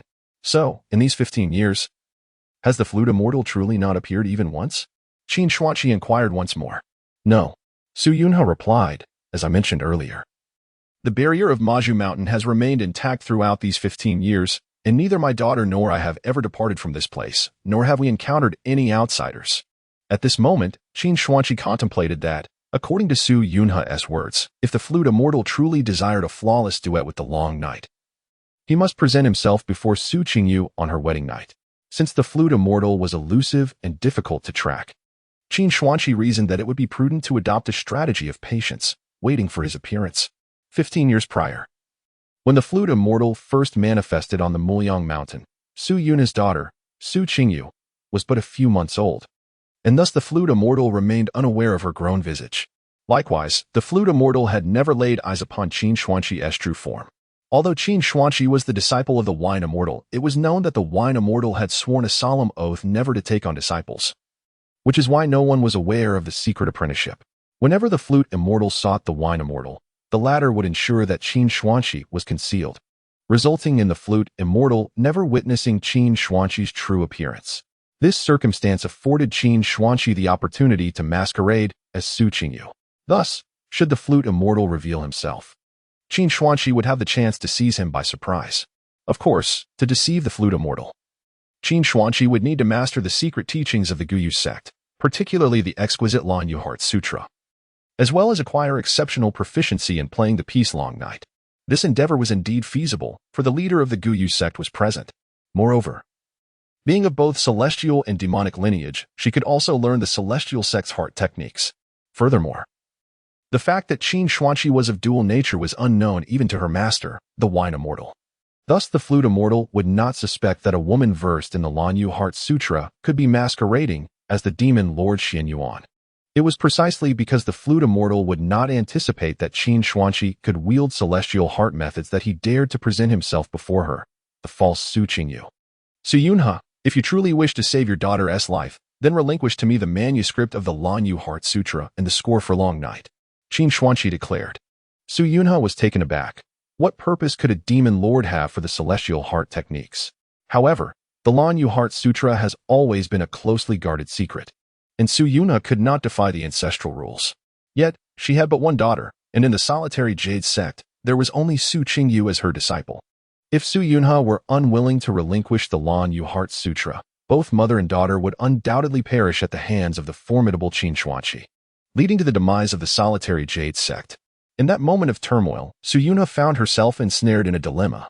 However, for the sake of the future of the solitary Jade sect, for her daughter's life, both for public duty and personal affection, after much contemplation, Su Yunha ultimately decided to surrender the manuscript of the Lan Yu Heart Sutra and the score of the Long Night Melody to Qin Xuanqi. Upon obtaining the Lan Yu Heart Sutra and the Long Night score, Qin Xuanqi mused that once she mastered them, she could simply await the flute immortal to fall into her trap. However, should the flute immortal delay in appearing, she would resort to her final stratagem, to marry under the name of Su Qingyu, thus luring the flute immortal into the open. After all, the flute immortal was aware that if Su Qingyu were to consummate her marriage, losing her maidenhood, it would be an exceedingly long time before another opportunity for a perfect duet would arise. Moreover, the flute immortal had already promised Su Yunha that he would make an appearance on the day of Su Qingyu's wedding. Now, assuming the guise of Su Qingyu, Qin Xuanqi realized that if she were to use marriage to draw the flute immortal forth, she had a suitable candidate in the earnest villager Song Yi from Chouyu village, with whom she already had a betrothal. When the time came, she could simply inform Song Yi that Qin Sisi was not her true name, but that her authentic identity was as a disciple of the solitary Jade sect, Su Qingyu, deceiving him yet again. After all, a simpleton like Song Yi, who had been fooled once, would likely fall for her ruse a second time. Furthermore, Qin Xuanqi had never revealed her background to Song Yi, making it the perfect opportunity to re-emerge before him under the pretense of being a disciple of the solitary Jade sect, thereby fulfilling her promise of marriage. As for the consummation of their union, that was entirely within her control. No man would dare to touch her without her consent. Chapter 55, Desiring a Daughter. Not a husband after handing over the manuscript of the Lan Yu Heart Sutra and the score of the Long Night Melody to Qin Xuanqi, Su Yunha felt that perhaps Qin Xuanqi would spare her and her daughter. Now, you can release my daughter, can't you? Su Yunha implored Qin Xuanqi. However, it appeared that Qin Xuanqi had no intention of letting them off the hook so easily. She stated, I have one final question for you. Who is your daughter's father? Su Yunha fell silent for a moment before finally responding. Qingyu's father is Li Bin, the king of Xiang from the Li nation. Qin Xuanqi understood that every generation of the Goya sect's leader deliberately chooses to marry an ordinary mortal. After marriage, if a daughter is born, she is taken away and raised within the sect, destined to inherit her father's legacy. The reason for selecting a commoner as a spouse is that mortals lack the power to contest custody over the daughter with the sect, thus minimizing future complications. Consequently, it is in line with the customary practices of the Goya sect that Qin Xuanqi, while masquerading as Su Qingyu, would marry a mortal like Song Yi without arousing the suspicions of the flute fairy. However, Su Yunha's chosen husband is not an ordinary man. Prince Li Bin of Xiang possesses considerable cultivation and is a royal prince, entirely removed from the realm of the commonplace. Yet, he has been under house arrest in the capital of the Li Kingdom for many years, preventing him from seeking out Su Yunha on Mo Bamboo Mountain or meeting his daughter. Few are aware of the relationship between Su Yunha and Li Bin, and initially, Li Bin did not know that Su Yunha was the leader of the Goya sect. They conceived Su Qingyu out of wedlock, and upon her birth, Li Bin sought to petition the court for Su Yunha to receive a formal title. Unbeknownst to him, Su Yunha, seizing an opportune moment, secretly took their daughter away, having already resolved to choose her child over her husband. Subsequently, Li Bin was placed under house arrest, unable to go anywhere. Thus, the world remained oblivious to the fact that the unmarried Prince Li Bin actually had a daughter. Recently, however, Prince Li Bin has been pardoned and will be able to leave the capital once the construction of Yin City is completed.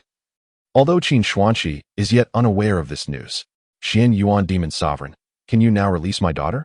Su Yunha implored once more. You need not worry excessively. Within the body of the Tai Xian Tian demon lies a small world where your daughter is quite safe. As long as you do not defy me, I shall not harm her in the slightest, Qin Xuanqi replied.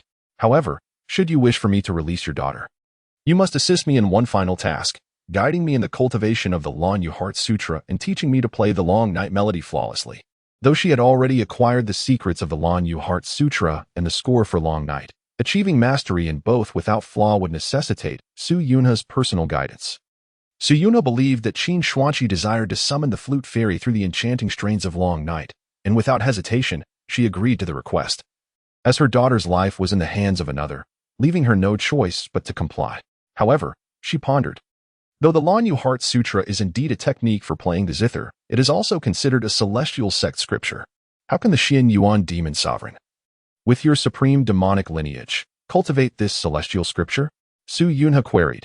Unless, perhaps, the Xian Yuan demon sovereign embodies both celestial and demonic natures. However, Su Yunha dared not voice her conjecture, for she understood that the more secrets of Qin Xianshi she uncovered, the greater the peril for herself and her daughter. She even began to regret having inquired about such matters. Indeed, Qin Xianshi appeared quite displeased, coldly stating, "Do not pose any questions to me. Simply execute my commands." Do you comprehend? Understood. Su Yunha could only swallow her words in silence. 2 months later, in Yin City, an increasing number of citizens flocked to the area, particularly landlords and wealthy families from nearby counties who moved to Yin City with their entire households. After all, the news that the Prince of Xiang would be stationed there had spread widely. The prince enjoyed a high reputation among the populace, with many supporters. With his presence, Yin City was destined to become the most prosperous capital in the southern region of the Li Kingdom. Furthermore, the establishment of the capital commander's office within Yin City ensured heavy military protection. The most renowned private academy from Luo City had also opened a branch in Yin City, along with several branches of the city's most famous apothecary. Thus, Yin City not only thrived in commerce but also boasted substantial guarantees in healthcare, education, and security. Consequently, many affluent families from Wang City and Xian City were contemplating relocation to Yin City, and in the future, even more individuals would seek to migrate there. Presently, sentinels had been stationed at all 4 city gates, and the eastern marketplace had opened, bustling with activity. This eastern market was merely a wall away from the newly constructed Yin City government office and in close proximity to Song Ye's residence. A month prior, Song Ye's tea stall had been dismantled, leaving him with ample leisure time. Thus, today, he decided to take his sister Song Yin on a stroll through the eastern market. The marketplace was teeming with people, selling a variety of goods. Song Yin, like Lu Laolao entering the Grandview Garden, gazed about with her large, sparkling eyes. Unable to cease her observations, Song Yi purchased her a candied hawthorn skewer, followed by oil cakes and steamed pastries, keeping her mouth and eyes equally busy. At that moment, Song Yi bumped into Zhao Zhigao. Given that the government office was nearby, it was no surprise to encounter Zhao, who had officially begun working at the new office. Zhao Zhigao smiled at Song Yi and said, "Song brother, I was just about to seek you out, and lo and behold, I find you here. What business do you have with me?" inquired Song Yi. "I have come to inform you that the office has officially commenced recruitment for the 3 classes of Yamen runners.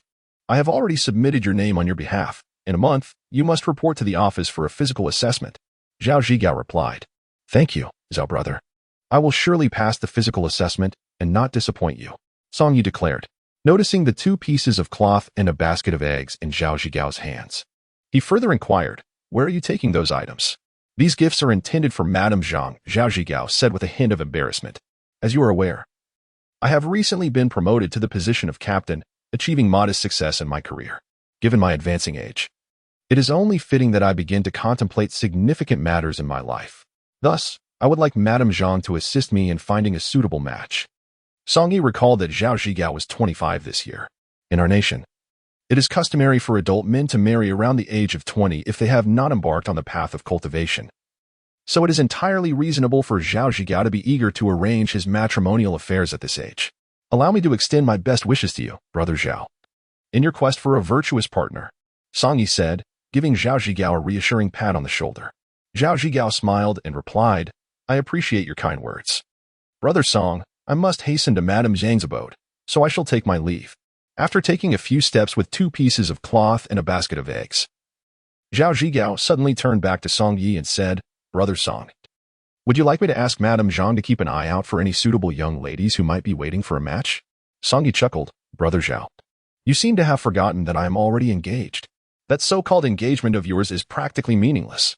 Your fiancée has fled twice already, and who knows if she will return again. It would be wiser to have Madame Zhang introduce you to someone who can provide stability in your life, ensuring that there is someone to help care for your sister as well," Zhao Zhigao insisted. Yet, Song Yi shook his head. If my fiancée were to return and discover that I had married another, she would undoubtedly kill me. This was not a jest. He was well aware that his fiancée, the infamous female demon Qin Zhuangxi, held a formidable reputation across the continent, though she had never taken their engagement seriously. She would not tolerate any betrayal on his part. Song Yi understood this all too well, as a woman of her stature would demand respect. If she were to learn that he had married another, it was indisputable that the consequences would be dire. Brother Song. It is quite normal for a man to have multiple wives. You could first bring home a primary wife, and if your little fiancée returns, you could then take her as a concubine, Zhao Zhigao remarked, while Song Yi chuckled and shook his head. His good brother truly seemed intent on pushing him towards a perilous path. Should he dare to propose that Qin Xianshi, the demon lord of Xianyuan, become his concubine, it would not simply result in his demise. She would likely subject him to unspeakable torments, rendering his existence a living hell. The very thought sent shivers down Song Ye's spine. Currently, his most formidable skill was the protective technique bestowed upon him by Yumuchio, known as annihilation of all life. However, despite having cultivated Yumuchio's protective prowess to the second realm of void breaking, it remained utterly insignificant in the presence of Qin Xianshi. In essence, he lacked the strength to withstand her domestic tyranny. Even if Qin Xianshi were to remain absent, he dared not consider marrying another woman. His life was far too precious. At that moment, Song Yi suddenly noticed Zhao Zhigao staring in astonishment towards the entrance of the marketplace. Following his gaze, Song Yi beheld 3 figures clad in purple robes, 2 men and 1 woman, each adorned with an embroidered zuru, akin to a demonic tiger. The appearance of the purple Yu robes was unexpected. Who would have thought that individuals from the Great Yu Temple would manifest here? Zhao Zhigao exclaimed, still in a daze. Song Yi recalled Zhao Zhigao's mention of the Great Yu Temple from the departing nation. The highest authority of the temple, the Great Yu Temple Minister, answered solely to the emperor of the departing nation, and the temple exclusively dealt with cases involving members of the royal family.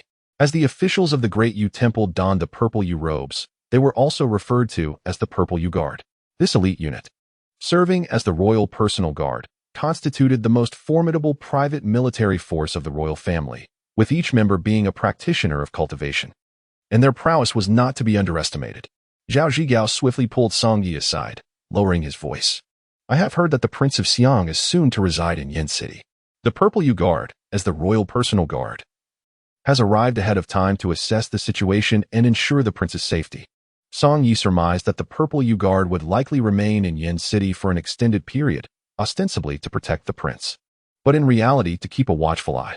Zhao Zhigao continued, Brother Song, it would be wise to steer clear of those clad in purple Yu robes. Though they lack formal titles, they wield tremendous power, capable of establishing their own tribunals and executing judgments on the spot. Even the governor must tread carefully in their presence. Song Yi replied with a smile. As an unemployed individual with a younger sister not yet 4 years of age, I have no intention of provoking them. Rest assured. Now, various factions had taken center stage in Yin City. Song Yi pondered that the tranquil life he once enjoyed in Choyu Village was likely a thing of the past. A month later, departing the nation, in the imperial palace of Kyoto, within the confines of the Eagle Tower, Li Bin, the Prince of Xiang, had endured 15 years of confinement in this very tower.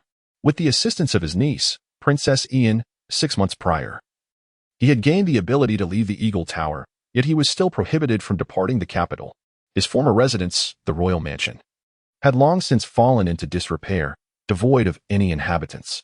Thus, until he could escape the capital, Li Bin chose to remain in the Eagle Tower, having already spent a decade and a half within its walls. However, today, at last, he received news that he was permitted to leave the capital, delivered by his niece, Princess Li Xiaoling of Ian. Carrying 2 jars of daughter red wine and some delicacies purchased from the Snow Sound Tavern, his former favorite haunt, Li Xiaoling remarked, Uncle, let us share one last meal together before your departure from Kyoto. Consider this feast as my farewell gift to you. Seated opposite her, Li Bin appeared nearly 50 years old, with strands of white hair gracing his temples. Although he too was a cultivator, his insufficient mastery had rendered him unable to preserve his youthful appearance, and the passage of time had indelibly marked his visage. Unlike the formidable Qin Xuanqi, the female demon who had lived for over 3 centuries with the radiance of youth, Li Bin bore the weight of his years. With a wry smile, he responded, From Luoqing to Yanqing is merely a transition from one prison to another. He was well aware of the court's intention to relocate him to Yanqing. Yet he also understood that the moment the court perceived him as a threat, he would no longer possess true freedom. It was likely that Yinxing was already rife with the court's spies. Li Xiaoling felt a pang of discomfort in her heart, fully aware of the court's culpability towards the Prince of Xiang. Uncle, you have suffered greatly over these 15 years. Li Bin chuckled. I have eaten well, been clothed well, and sometimes even enjoyed a little music, hardly suffering at all. But you, having been imprisoned by the Tsangming demon lord in the 9 underworld prison for a full 7 years, have truly endured hardship. With a bittersweet smile, Li Xiaoling replied, I have come to regard those 7 years as a form of personal cultivation. Yet, what troubles me is that my escape from the 9 underworld prison was solely due to the assistance of the Xianyuan demon lord, which has left me indebted to her. Repaying that debt may demand an exorbitant price. I have come today to bid you farewell, uncle, so I shall refrain from further lamentations. Before you leave Kyoto, do you have any requests? I will certainly fulfill any that I am able to. After taking a sip of wine, Li Bin stated, Xiaoling, I previously mentioned that I have a daughter. My only request is to bring her and her mother with me to Yinxing to live together. That is an easy task. May I ask where they are now? They are in MZH Mountain. Chapter 57. A lifetime of blood debts in the secluded wooden cottage within the small courtyard of Muzhu Mountain. The formidable Tai Xian demon had expelled it intact. However, Su Yunha's daughter, Su Qingyu, remained ensnared within the belly of the demon. At that moment, Qin Xuanqi sat in the courtyard, delicately playing the zither, while Su Yunha sat beside her, diligently instructing her. Su Yunha was eager to teach Qin Xuanqi the Lan Yu Heart Sutra and the Long Night Melody, hoping that mastery of these pieces would hasten the release of her daughter. Thus, she spared no effort in her guidance. Qin Xuanqi, as a disciple, did not disappoint Su Yunha. In fact, she astonished her. With an extraordinary talent for celestial cultivation, Qin Xuanqi had completely mastered the Lan Yu Heart Sutra in merely a month. Su Yunha lamented, however, that Qin Xuanqi had chosen the path of darkness rather than the celestial way. Had she embraced the path of the immortal, the world would have gained a righteous celestial being instead of a notorious female demon known for her countless acts of violence. Unbeknownst to Su Yunha, Qin Xuanqi had originally chosen the celestial path. Her sole master was none other than the renowned female immortal, the Wine Immortal, who had made her mark 3 centuries ago. Had it not been for her quest to uncover the truth behind the Wine Immortal's demise, Qin Xuanqi would never have descended into the demonic realm, becoming enmeshed in a life stained with bloodshed. Now, channel the Lan Yu Heart Sutra while playing the Long Night Melody, Su Yunha instructed Qin Xuanqi. Nodding in agreement, Qin Xuanqi began to cultivate the Lan Yu Heart Sutra. At that moment, the energy emanating from her was no longer the ominous black essence but rather a shimmering, glass-like Lan Yu essence, enveloping her being. Were she not adorned in the Xianyuan 9 nether gown and wearing the purple evil mask, onlookers might have mistaken her for a celestial maiden. Gently placing her hands on the zither, exquisite melodies leapt from her fingertips. As the haunting strains of the Long Night Melody flowed forth, Su Yunha's expression transformed into one of sheer astonishment. It was simply divine, surpassing even heavenly music.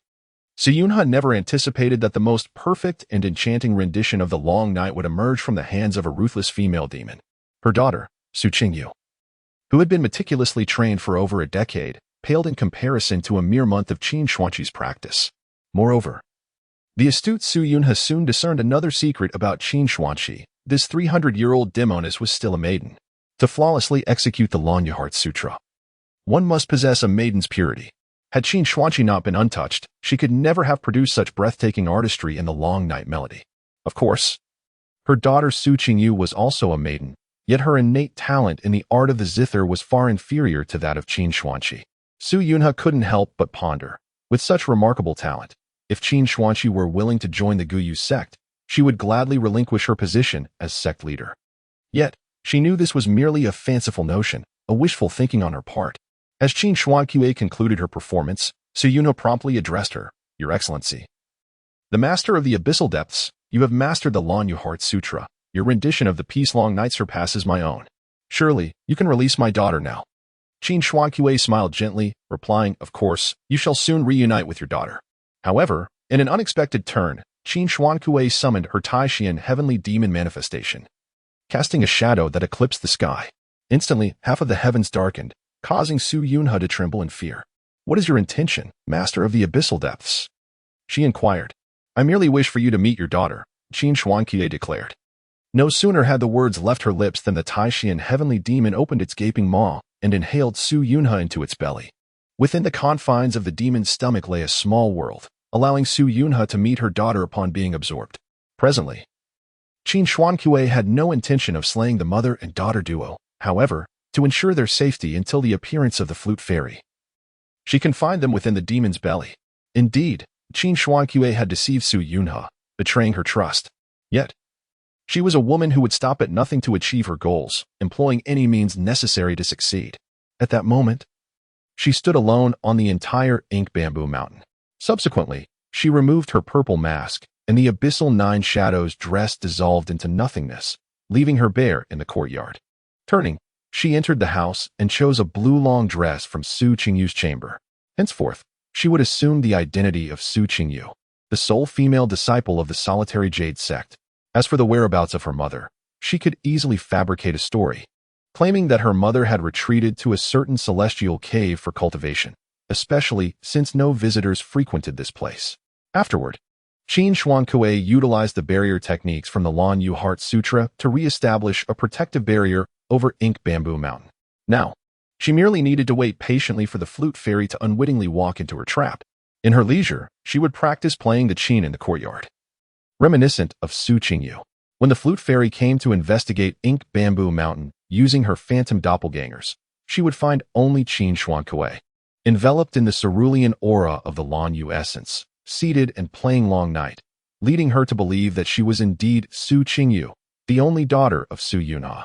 The flute fairy was exceedingly cautious, always sending a phantom doppelganger ahead to scout the area, and it was difficult for an ordinary person to discern between the doppelganger and the original. Thus, Qin Xuanque resolved to personally impersonate Su Qingyu, as only she could swiftly differentiate between the two. To ensure that the flute fairy did not escape, Qin Xuanque planned to act only when the original appeared, vowing that she would not allow herself to fail again. Certainly, remaining idle on the banks of the Muxa Mountain is not a viable strategy. Thus, Qin Xuanqi had contemplated her course of action. Should the flute fairy fail to manifest in the coming days, she would approach Song Yi, deceitfully claiming that her true identity was that of Su Qingyu, a disciple of the Guyu sect. She would orchestrate a grand wedding with Song Yi, amplifying the spectacle to the utmost extent, inviting as many guests as possible to witness the event. Her aim was to announce to the world that Su Qingyu, the sole inheritor of the Guyu sect, was to be wed, with the certainty that the wedding night would culminate in consummation, thereby compelling the flute fairy to reveal herself. Moreover, this act would fulfill her promise of marriage to Song Yi. Strangely, she sometimes felt that marrying Song Yi was a matter of considerable significance in its own right, beyond merely luring out the flute fairy. Often, she found herself pondering the current state of Song Yi, who was living with Su Yin, far from the capital city in the imperial palace. What? Your daughter is at Muxa Mountain? Li Xiuling expressed her astonishment. As a member of the celestial sect, she was well aware of Muxa Mountain, a hidden sanctuary of the Guyu sect, known only to a select few. Indeed, this is a matter I seldom discuss, Prince Li Bin replied solemnly. In the past, I was romantically involved with the sect leader Su Yunhe, and we soon welcomed a daughter, whom we named Qingyu. However, shortly after her birth, Su Yunhe left me, taking our child with her, and only left a letter behind. Reflecting on the past, a hint of inexplicable sorrow crossed Li Bin's face. Until I read the letter she left, I was unaware of Su Yunhe's true identity as the leader of the Guyu sect. Subsequently, I embarked on a quest for information, only to discover that the secluded sanctuary of the Guyu sect was located at Muxa Mountain. However, before I could seek out the two of them, your father summoned me urgently to the capital.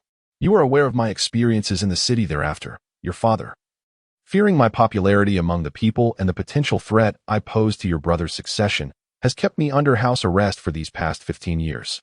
In the blink of an eye, my daughter has reached the age of maturity, and as her father, I should be seeking a suitable match for her. Yet, the truth is, I do not even know what she looks like now, Li Bin declared, downing his drink in one gulp, lamenting the lost opportunity to accompany his daughter as she grew. Xiuling, my only wish now is to journey to Muxa Mountain to find them and bring them to live in Yin City. Li Xiuling promptly replied, Uncle, leave this matter to me. I will arrange for Commander Gua to escort you to Yin City, making a stop at Muxa Mountain first. Then I am in your debt. Li Bin responded. He understood that despite his noble status as a prince, he wielded no real power in the court and was perpetually under surveillance. Thus, he needed Li Xiuling's assistance to facilitate any alterations to his plans. In Yin City, today, Song Yi, thanks to the introduction of Zhao Zhigao, attended the official examination consisting of both literary and martial assessments. Given that Song Yi was merely applying for a position as a sturdy constable, the literary test was quite straightforward, merely assessing his ability to recognize common characters, ensuring he was not illiterate. The martial examination, on the other hand, was the physical test that Zhao Zhigao had frequently mentioned before. Fortunately, just as Song Yi was about to commence the martial trial, he triggered an unexpected quest. Ding. Unexpected quest activated. Ding. Quest.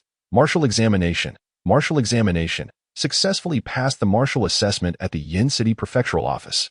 Quest reward. Secret Realm Challenge Ticket. Secret Realm Challenge Ticket. By utilizing this ticket, players can enter the Secret Realm, where a random illusion of a Demon Lord will appear.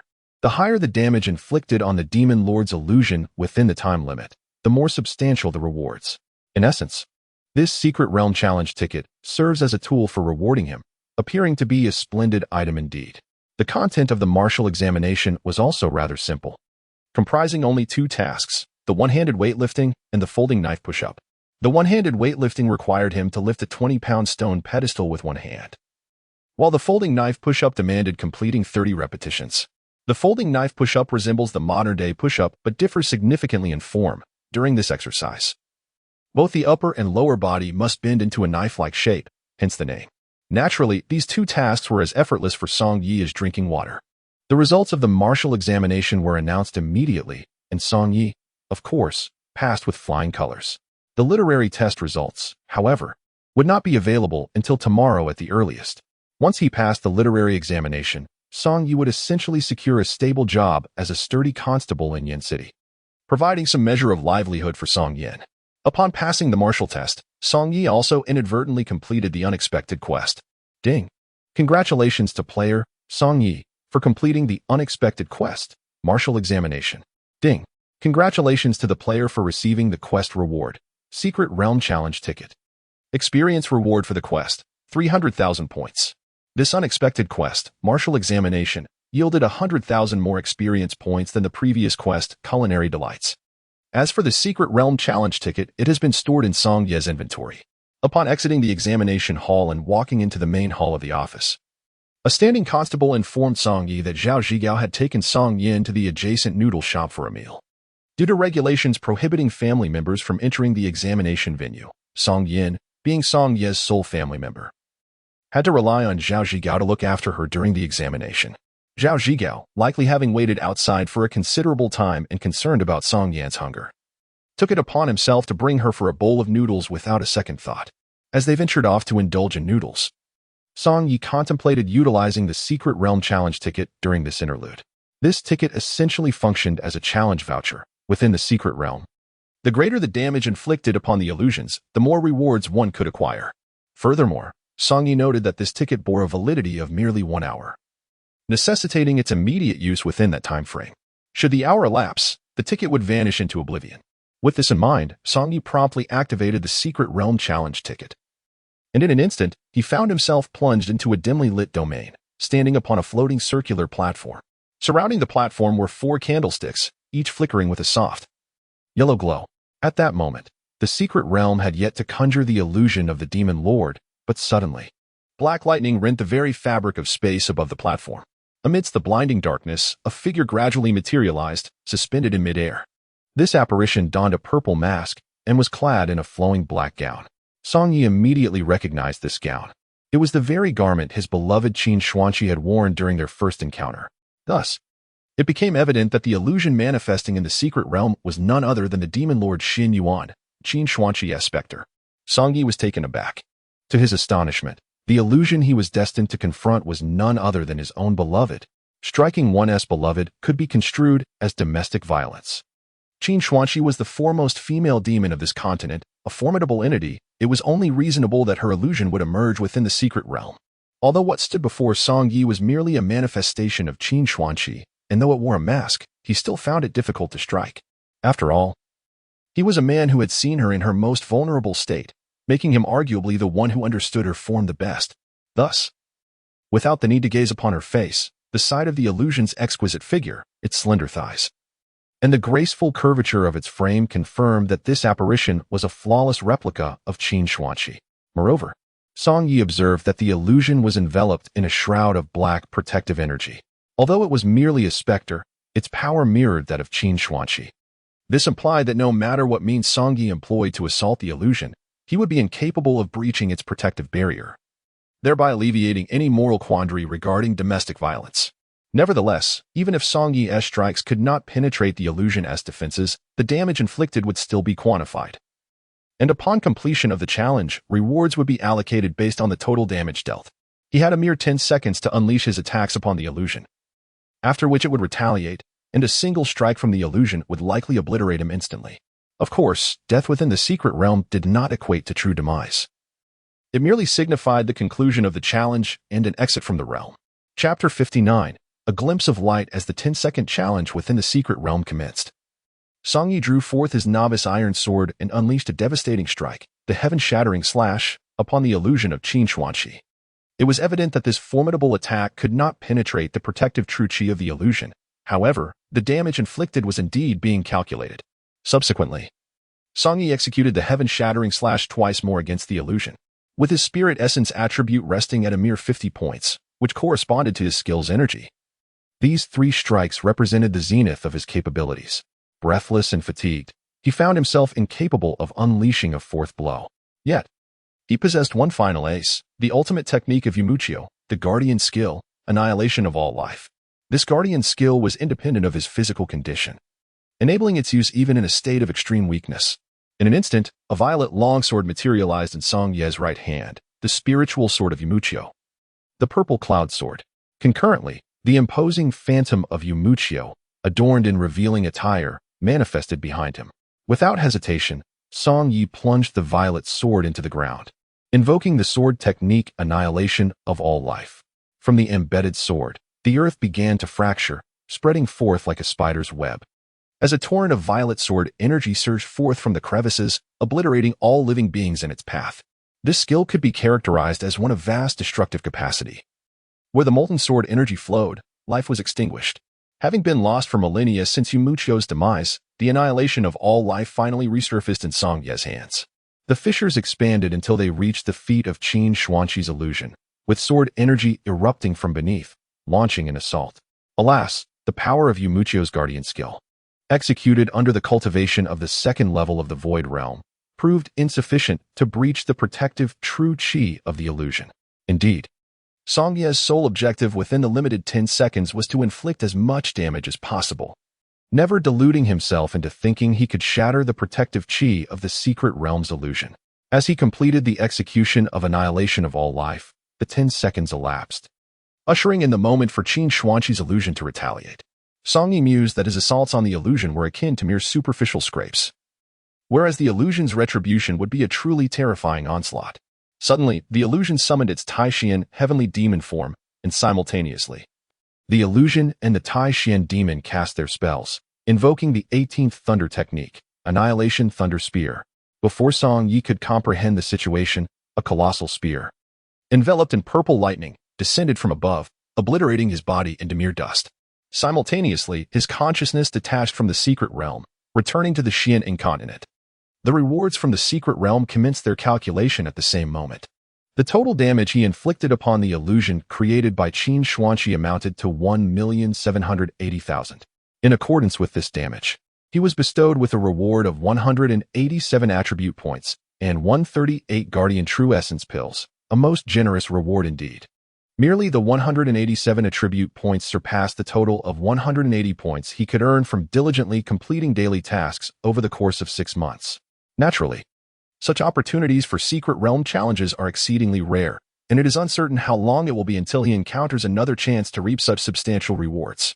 Song Yi allocated all 187 attribute points to his vitality, still neglecting to enhance his essence points, as he believed his current essence points were sufficient to unleash 3 devastating strikes.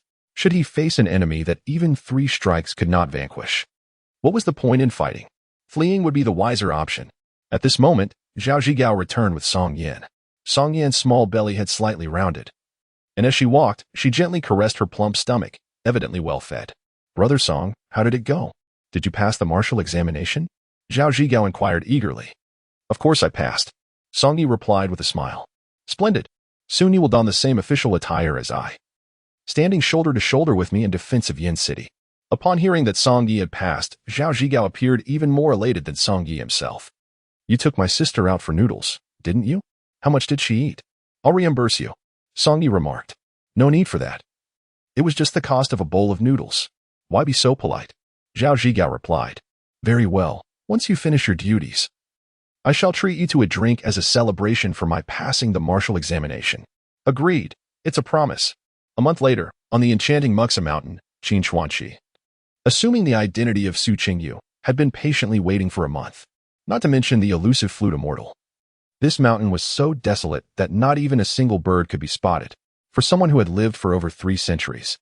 The passage of time in solitude had never been a source of torment. Yet, deep within her heart, she felt an intense urgency to locate the flute immortal and uncover the truth behind the wine immortal's demise.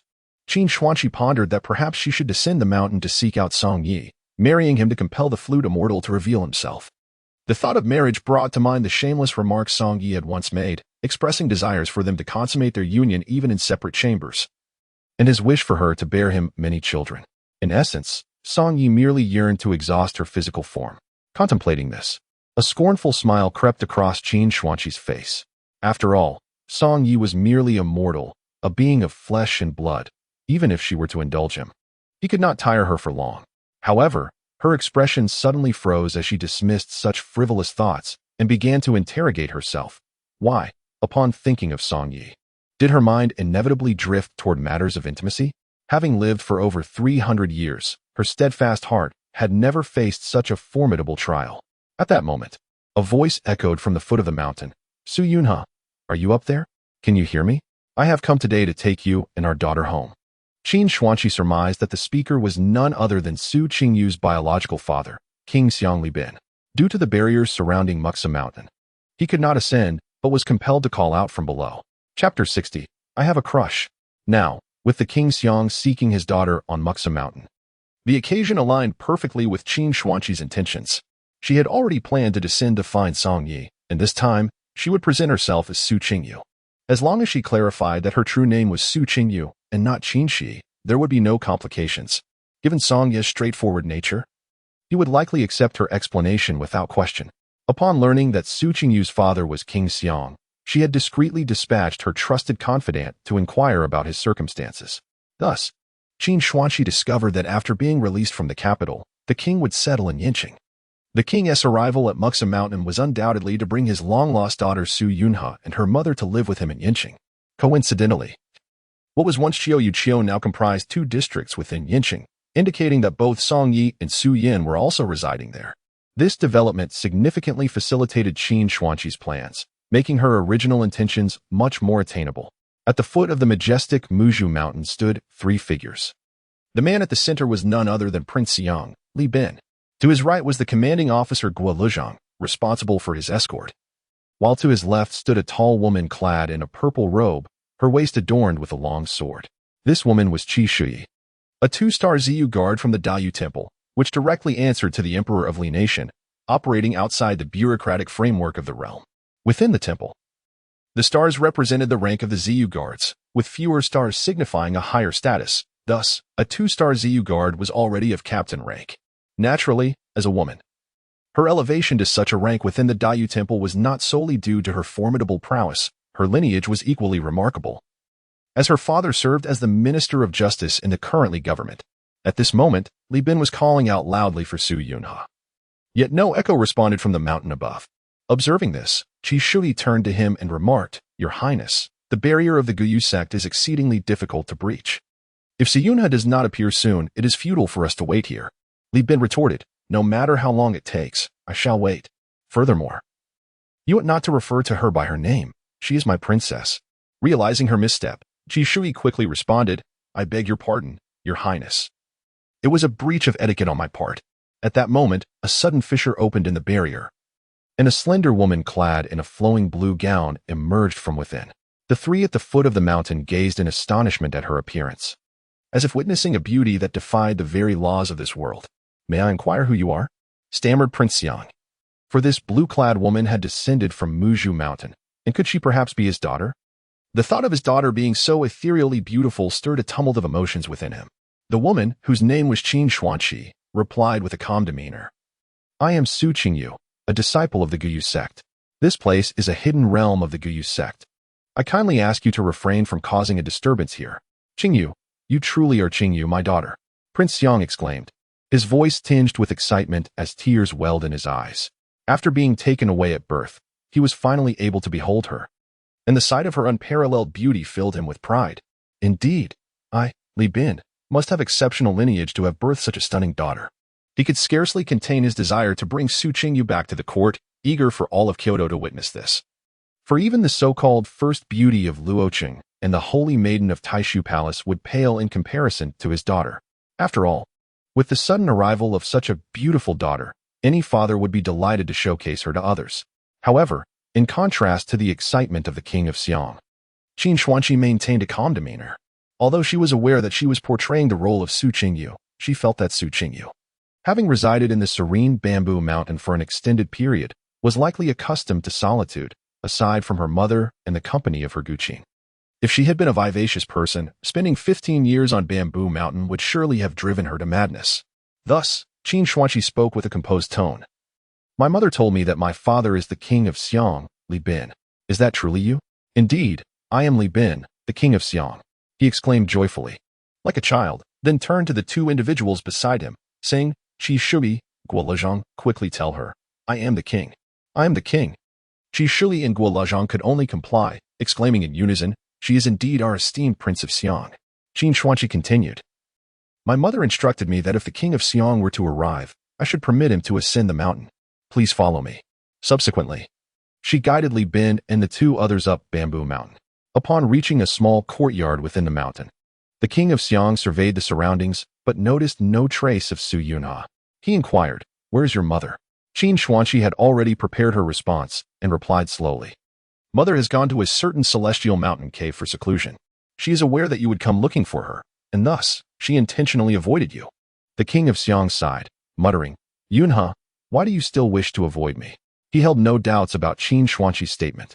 He simply assumed that Su Yunha did not wish to see him or felt guilty for not facing him. Especially since it was Su Yunha who had secretly taken their daughter away all those years ago. Did your mother leave any message before she departed? Li Bin asked again. Qin Xuanqi nodded. Mother did leave a message for me to convey to my father, the king of Xiang. Are you truly the king? I am, indeed. Li Bin replied eagerly. He then turned to Qi Shui, saying, quickly, fetch my royal seal. Your Majesty, your royal seal is in the carriage at the foot of the mountain. Qi Shui responded. Then hurry down and retrieve it. The king urged. Yes. Qi Shui could only comply. After Qi Shui returned from the foot of the mountain with the royal seal and showed it to Qin Xuanqi, she then addressed the king, saying, Father, mother wishes for you to arrange my marriage. Upon hearing Qin Xuanqi finally address him as father, he was overwhelmed with joy. After a moment to compose himself, he stated, Yes, your mother is correct. You have reached the age of marriage, and as your father, I must find you a suitable match. My daughter, rest assured, I will find the best husband for you. Father, in fact, during my time training under an alias, I have already found my beloved, Qin Xuanqi declared. Oh, you have already found someone you cherish? That simplifies matters. Quickly tell your father, who is the one you hold dear? King Xiang, filled with curiosity, inquired. While Qin Xuanqi replied nonchalantly, his name is Song Yi. Chapter 61. Bringing the child to work in Yin City. At the East Market, a kind Annie remarked, Could you please move this vegetable basket a bit inward? It obstructs the path of pedestrians. A gentleman responded, Adjust that bamboo pole properly. If it falls, it may strike a passerby. Song Yi had commenced his inspection of the market, dutifully performing the role of a city inspector. However, in this context, he was referred to as a street patrol officer. Zhao Zhigao had indeed informed the governor of Yin City, and upon Song Ye's successful completion of both the civil and martial examinations, he was promptly assigned the position of a street patrol officer. After all, Zhao Zhigao held a significant position as a head constable within the precinct, which granted him considerable influence. Henceforth, Song Yi was entrusted with patrolling the East Market and the adjoining commercial street.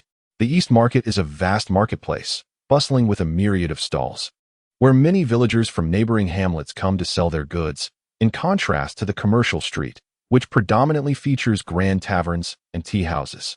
Song Ye's patrol companion was his 4-year-old sister, Song Yin.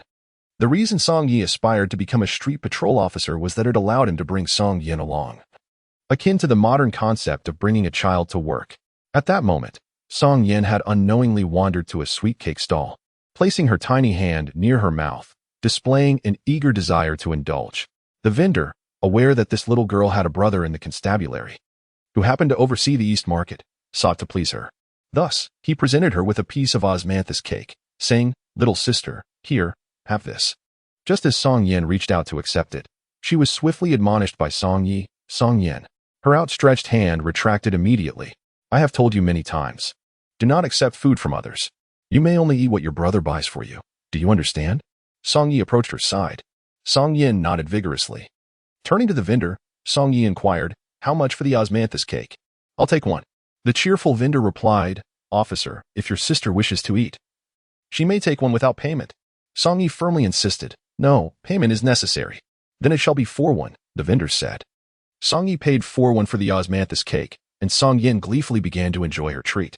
At that moment, a familiar figure approached from the direction of the East Market's entrance. Duan Ling? How could he possibly be here? It was Duan Ling from the Lanyue sect. Duan Ling soon noticed Song Yi, exclaiming joyfully, "Song brother, what brings you here?" Song Yi inquired as Duan Ling drew him into a secluded corner. Duan Ling then revealed that someone from the Seven Stars sect had discovered traces of the Bloodsword Demon Lord in Frost City. As Frost City is in close proximity to the Xianqing Palace, the Seven Stars sect has invited the Lanyue sect, the Shinfeng sect, and the Tianxi sect to convene at Xianqing Palace to deliberate on how to confront this formidable foe.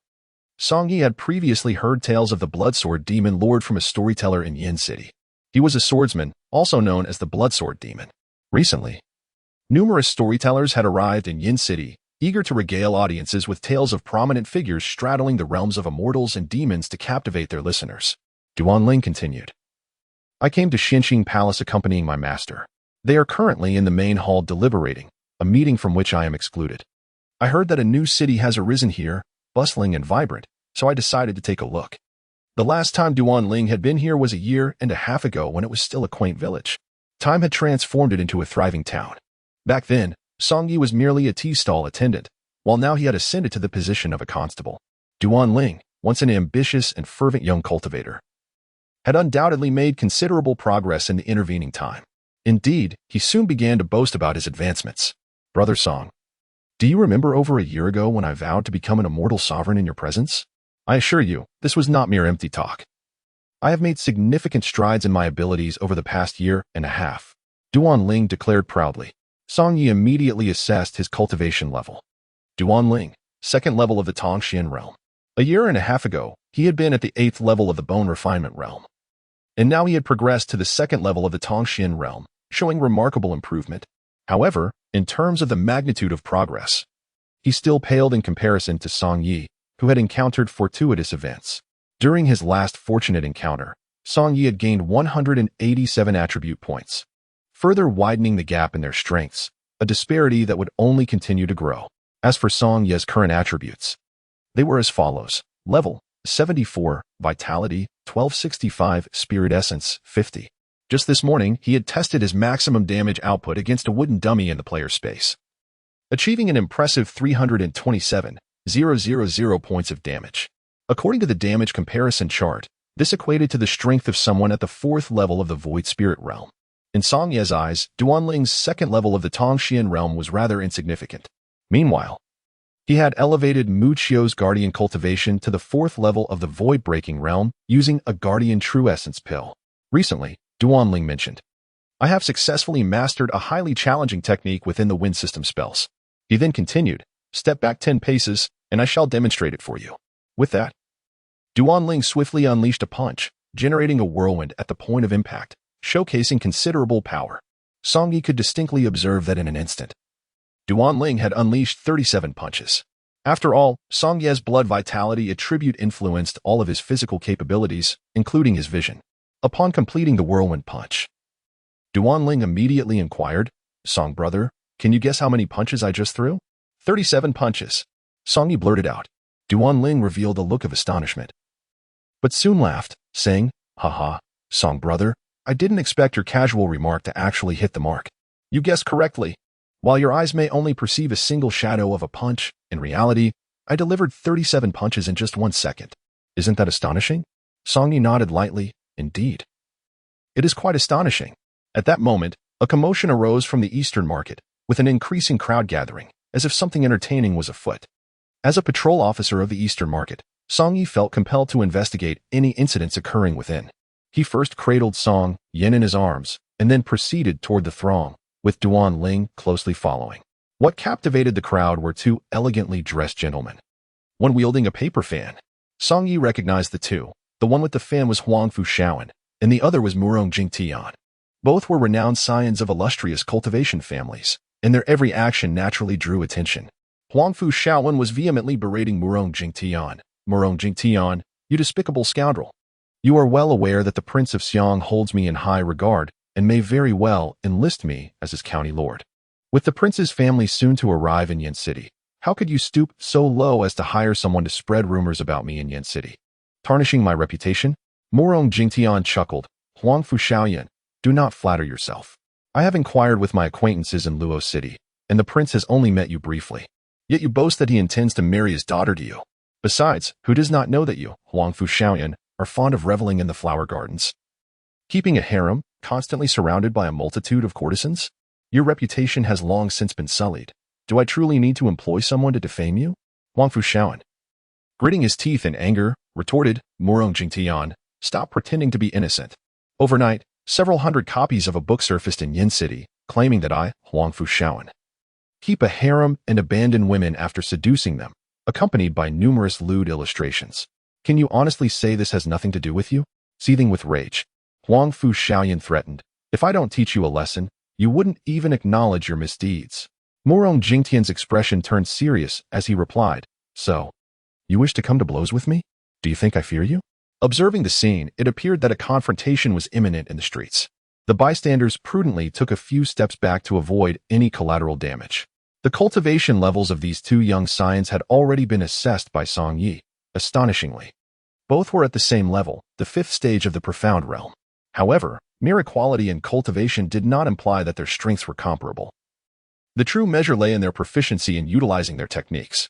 Should one party exhibit clumsiness in their execution, they would undoubtedly find themselves at a distinct disadvantage in actual combat. As the East Market was adjacent to the government office, the authorities quickly responded. Head Constable Zhao Zhigao, accompanied by several constables, swaggered towards the scene, bellowing, who dares to cause a ruckus here? Yet, upon recognizing that the instigators were two disciples from prestigious cultivation families, he adeptly sidestepped to stand alongside the onlookers, blending seamlessly into the crowd, fortuitously finding himself beside Song Yi. After all, matters between such illustrious lineages were beyond the involvement of mere mortal constables. Brother Song, what a coincidence. What brings you here? Zhao Zhigao awkwardly inquired. Like them. I am merely here to observe the spectacle, Song Yi replied with a casual demeanor. Zhao Zhigao chuckled wryly, then let us enjoy the show together. At that moment, both Murong Jingtian and Huangfu Shaoyan were enveloped in swirling true energy, causing the surrounding air to crackle ominously, heightening the tension. The onlookers realized that a serious confrontation was about to unfold, holding their breath in anticipation of an exhilarating duel.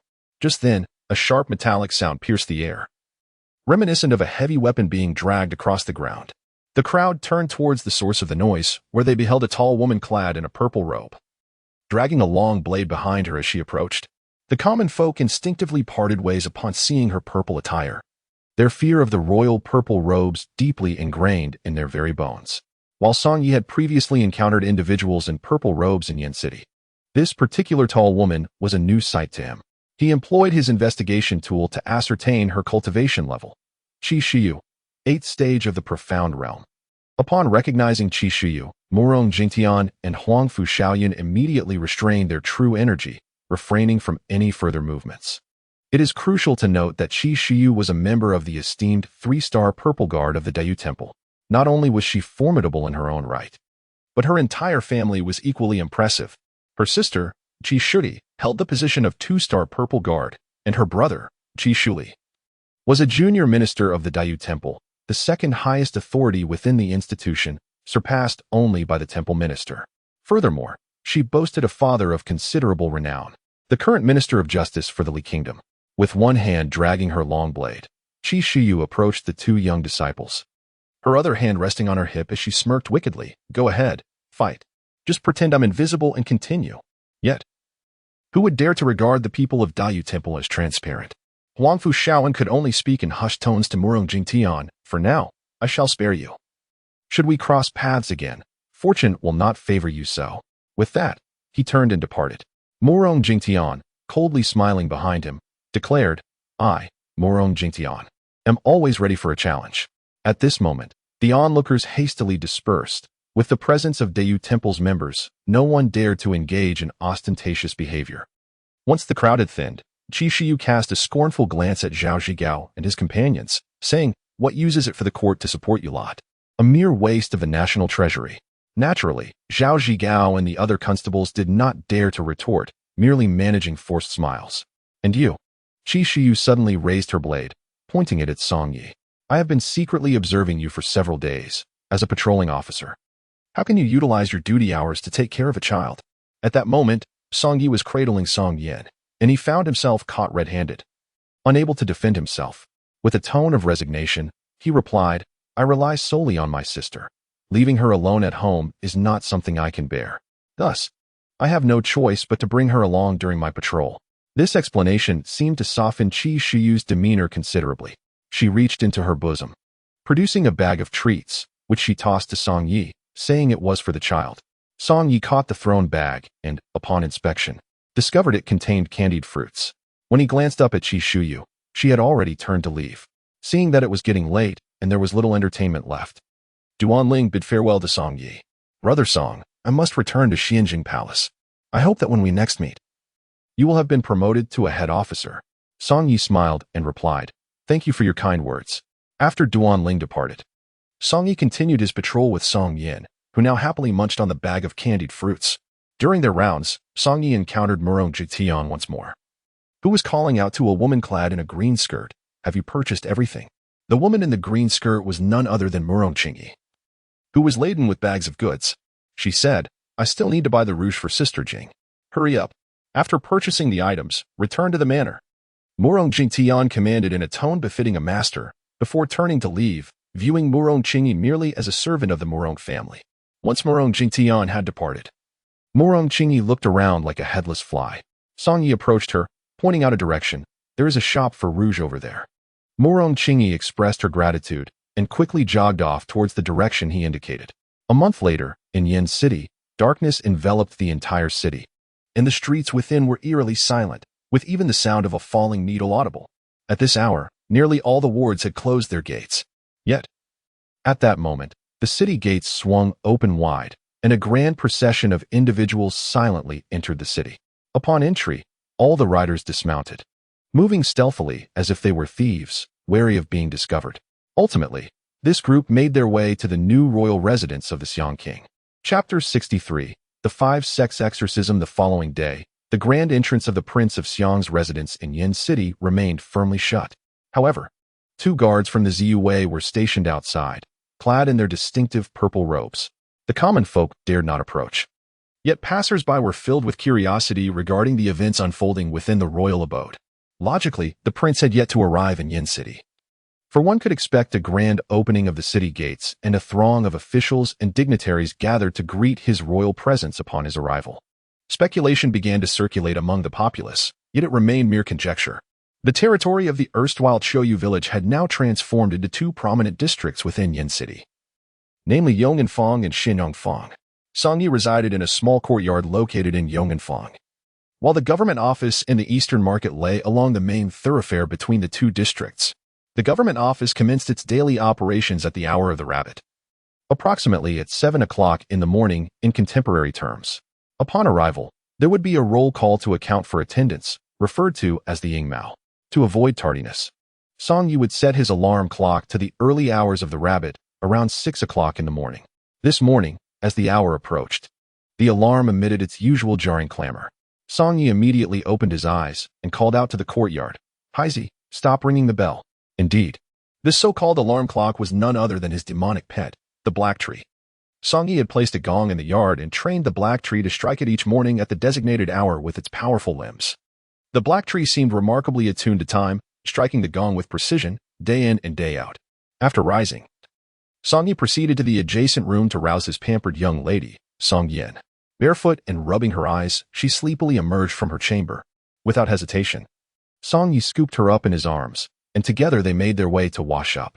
While they were freshening up, the interface of his demonic pet within the game suddenly flickered. Song Yi promptly opened the interface to find demonic pet, black tree. Growth stage, second stage of infancy. Mood good. Skill, arm technique, dragon piercing spear. Song Yi recalled that previously, the black tree had possessed no skills. It seemed that upon reaching the second stage of infancy, a new skill had just been activated. Curious about the arm technique, dragon piercing spear, Song Yi immediately commanded the black tree, Heizi, quickly use dragon piercing spear. Before his eyes, a solitary crescent spear materialized between the black tree's two branches, adorned with a golden dragon coiling around its shaft. This was its newly acquired arm technique. Upon equipping the tattered dragon spear, Heizi seemed to exude a newfound vigor, demonstrating his prowess by twirling the long weapon several times. The black-armored sheep in the courtyard, upon witnessing Heizi's display, prudently kept its distance. It was evident that with the enhancement of this martial gear, Heizi's combat capabilities had surged to new heights, transforming him from merely a deterrent to pests and a punctual alarm into a proficient guardian of the home. Arising early afforded ample time. After stepping out, Song Yi took the opportunity to accompany Song Yin to the Eastern Market to procure a few steaming buns for breakfast. Upon returning to the Yamen, following the morning assembly, Song Yi, along with his street-savvy partner Song Yin, commenced their daily patrol.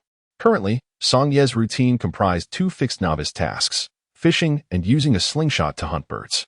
Thus, after the Yamen dismissed for the day, or during a brief respite while on duty, he would venture to a small pond within the precinct to fish. The task of hunting birds with a slingshot was far simpler. He could retrieve it from his backpack at any moment to bring down a bird. As for the daily random tasks, they varied each day. During today's patrol of the Eastern Market, Song Yi fortuitously encountered Zhang Zixuan, who had descended the mountain to shop. Before the establishment of Yin City, Zhang would travel to Frost City for her purchases and then make a special trip to Song Ye's modest tea stall in Shoyu Village to enjoy a cup of tea and a sesame cake.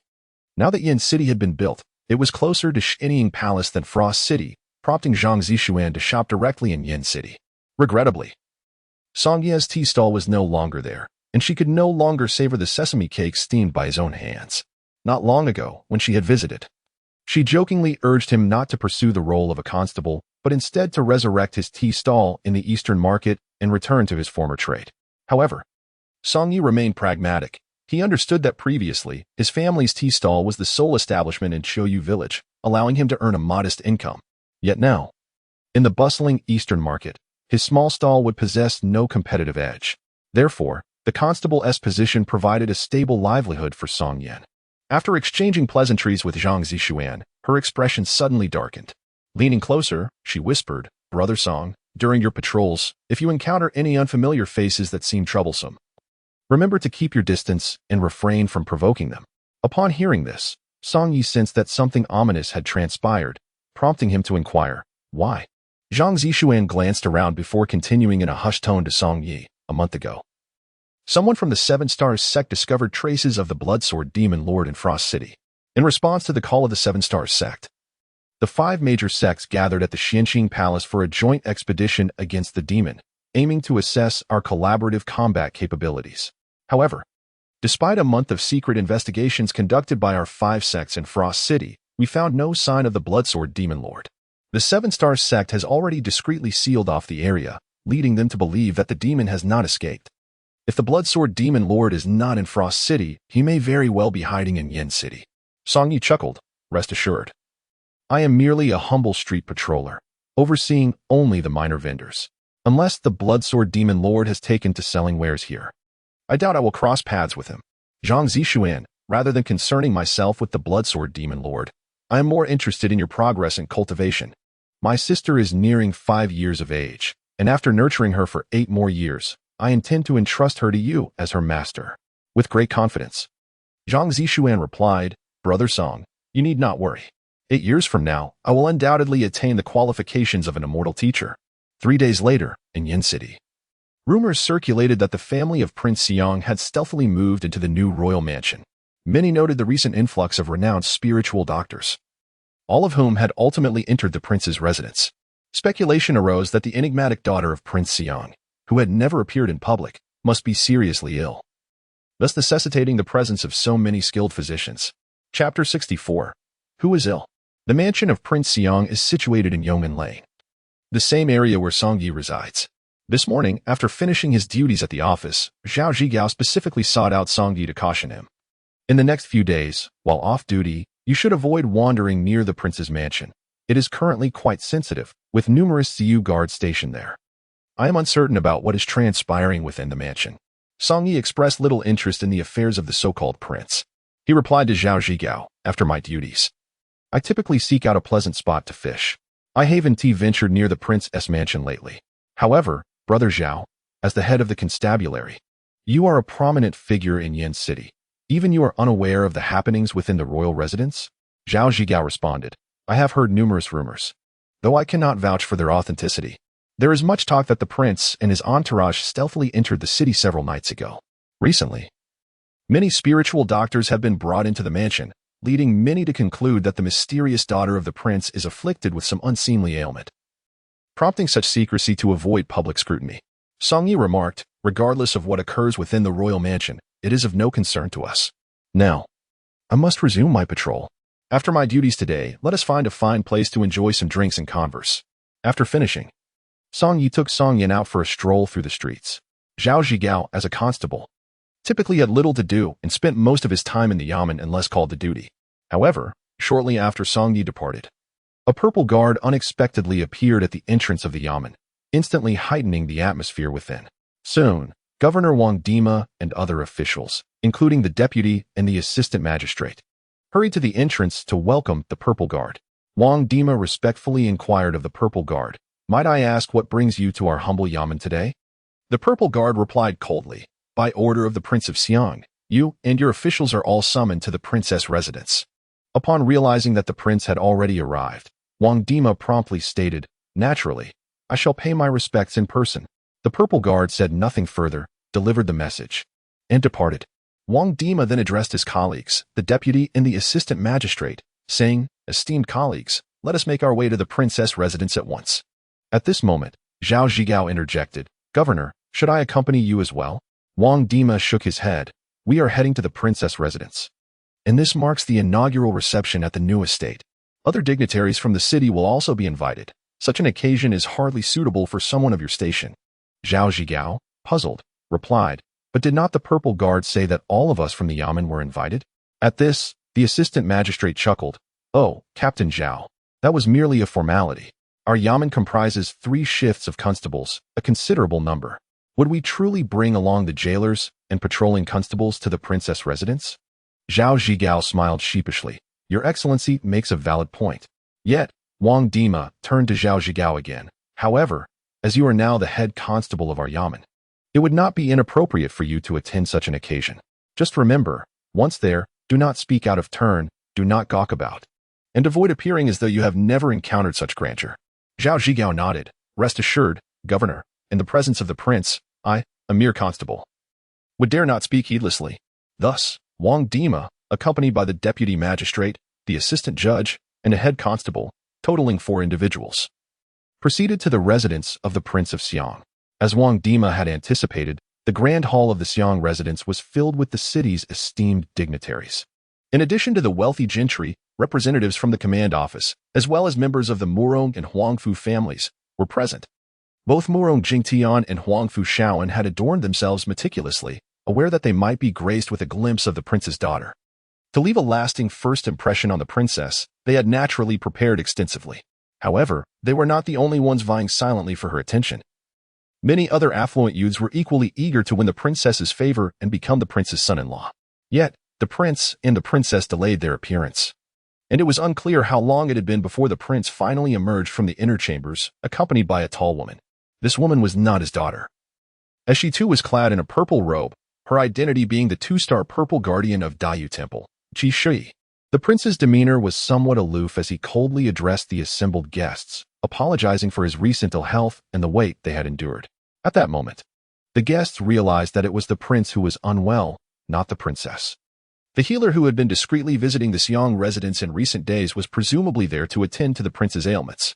Given that a healer had been summoned, it was likely that the prince's condition was far from ordinary. Consequently, the guests expressed their concern for the prince's health, offering to recommend familiar healers to aid him. The prince, however, graciously declined their offers, assuring them that he was nearly recovered and merely required a few more days of rest. Suddenly, he coughed. And after a brief spell, he reiterated his apologies, citing his indisposition as the reason for his early departure. With that, he retreated once more into the inner chambers. Many attendees had been eager to catch a glimpse of the enigmatic princess, yet she remained unseen, leaving them somewhat disheartened. Rumors had circulated that the prince intended to find a suitable match for his daughter within Yinxing, and today, nearly all the eligible young heirs of the city had gathered in the hall. Yet, the prince had hurriedly withdrawn, leaving the question of whether any among the gathered elite had caught his eye. At that moment, Qi Shui suddenly inquired among those present, "Who is Song Yi?" "Song Yi?" Zhao Zhigao's eyes widened in astonishment. Was she calling for Song Yi? He had a brother by that name, currently patrolling the East Market. However, having been cautioned by Wang Dima not to speak out of turn, he hesitated, unsure if he had misheard, and thus did not respond to Qi Shui's question. At that juncture, a young heir from the crowd stepped forward, proclaiming, "I am he." The tonal distinction between Yi and Yi is rather subtle. When Song Yi observed that no one else had stepped forward, he mistakenly assumed that Qi Shui was calling his name, prompting him to rise. Qi Shui then pointed at Song Yi, declaring that he should remain while the others were dismissed.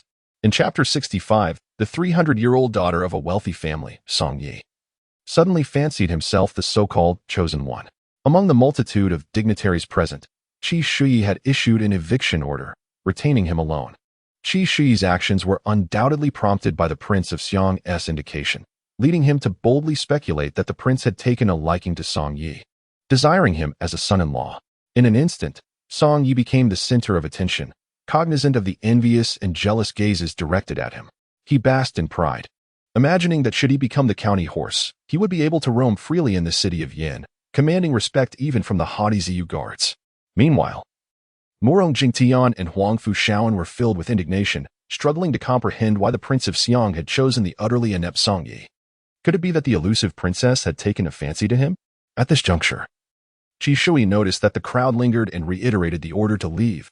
"You may all depart." Consequently, apart from Song Yi, the others began to exit in succession. However, once outside the Prince of Xiong's residence, they remained gathered at the gate, seemingly intent on waiting for Song Yi to emerge.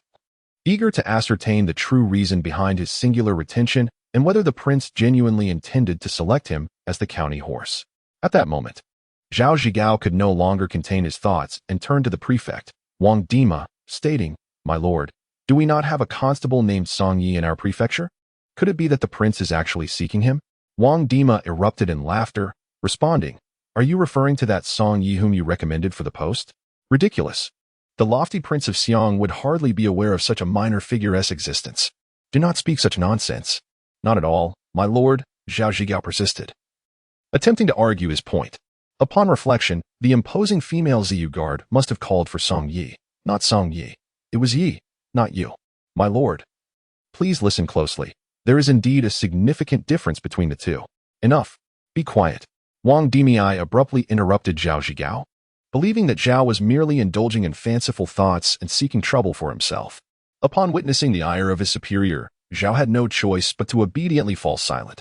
Suddenly, with a creaking sound, the grand door of the Wang residence swung open once more.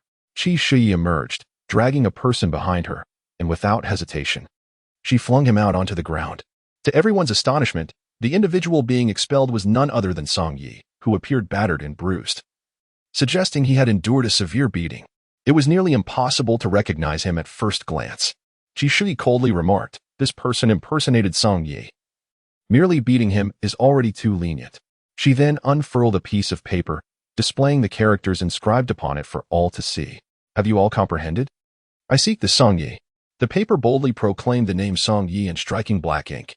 Zhao Zhigao, brimming with excitement, turned to Wang Dimi and exclaimed, "My lord. See? I was not mistaken. It is indeed the Song Yi." At that moment, Wang Dimi was equally bewildered. The individual the prince sought was merely a lowly street patrol officer in the magistrate's office. Why was that? A poor youth from Chiuyu village, who could only secure a position in the office through connections. How could such a person possibly catch the eye of the prince as a potential son-in-law?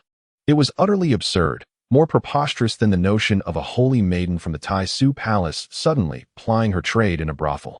All eyes in attendance were now on Zhao Zhigao, prompting Qi Shi to inquire, "Do you know Song Yi?" Zhao Zhigao nodded affirmatively. "Is he not here?" "No." "Then swiftly bring him to me," Qi Shi commanded with an authoritative tone. Shortly thereafter, Song Yi, dressed in the attire of a patrol officer and cradling a 4-year-old girl in his arms, arrived outside the Wang residence, accompanied by Zhao Zhigao. The assembled dignitaries were astonished to discover that the person the prince had specifically requested was merely a lowly officer. In truth, even Song Yi himself was perplexed as to why the prince wished to see him. They had never met before and shared no acquaintance whatsoever.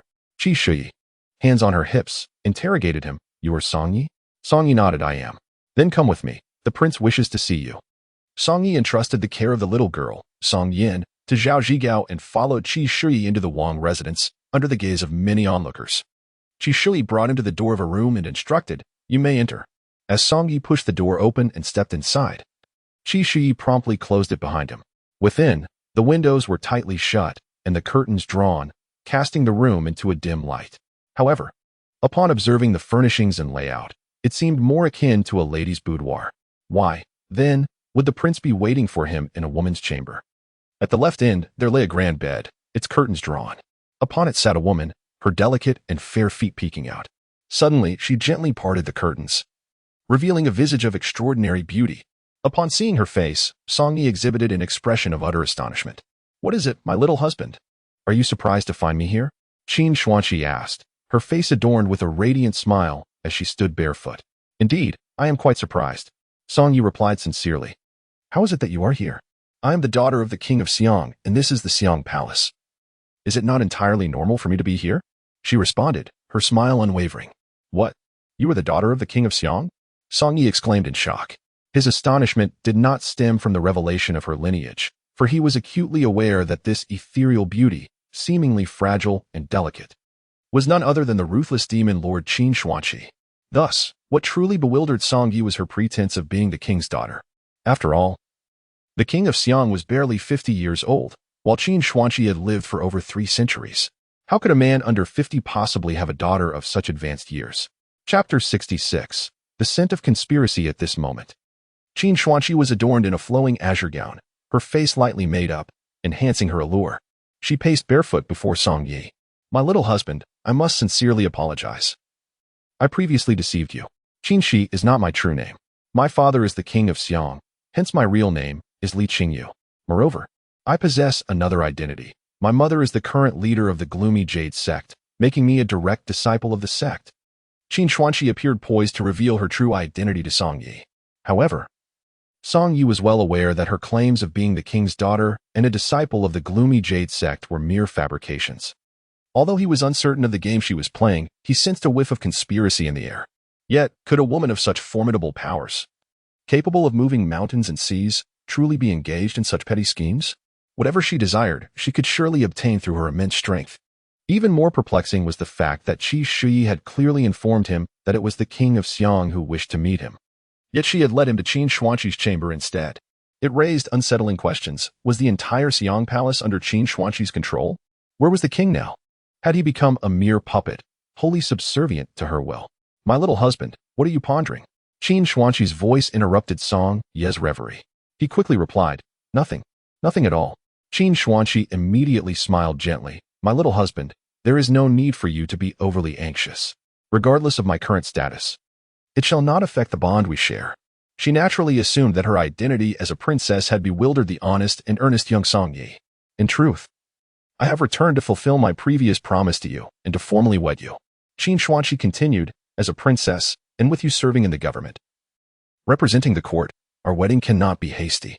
I wish to host a grand banquet, inviting all, to proclaim to the world that I, Li Qingyu, am marrying you." Song Yi. Her words were filled with deep emotion, yet Song Yi suspected that the sincerity of her statement was nearly non-existent.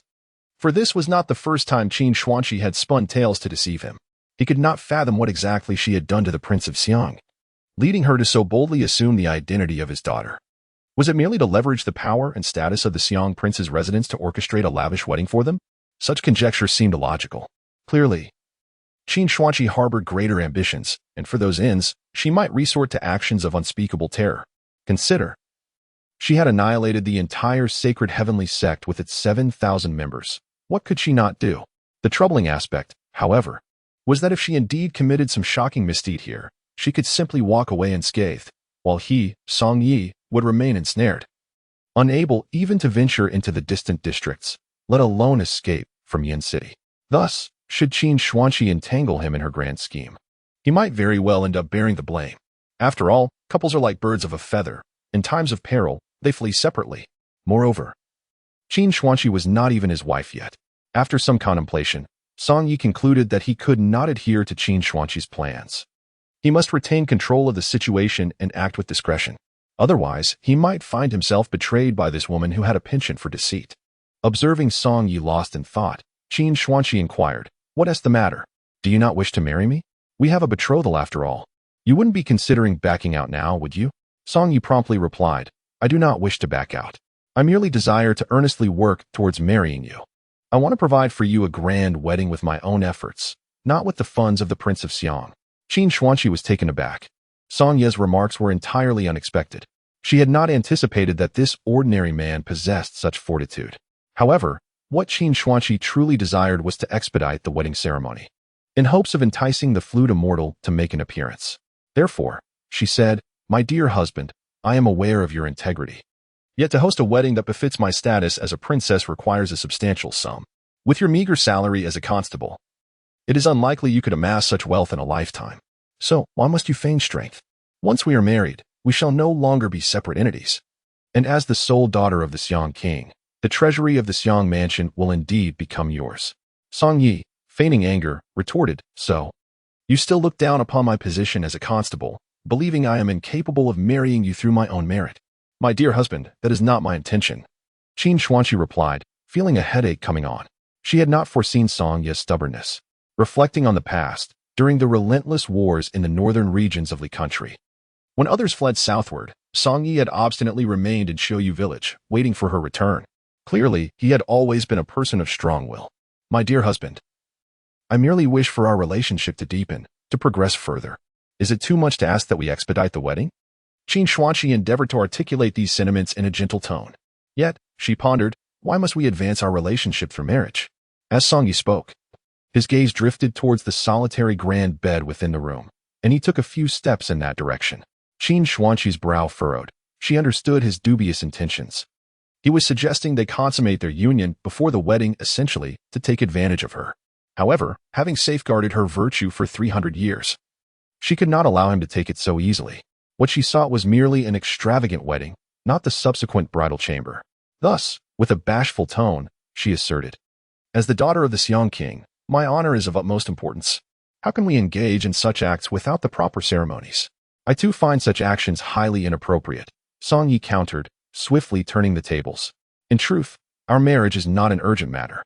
My lady, I will demonstrate my ability to earn and provide for our wedding. Please trust me. It is still my duty time. I must return to patrol the streets. Farewell for now." With that, Song Yi promptly exited the room, closing the door behind him.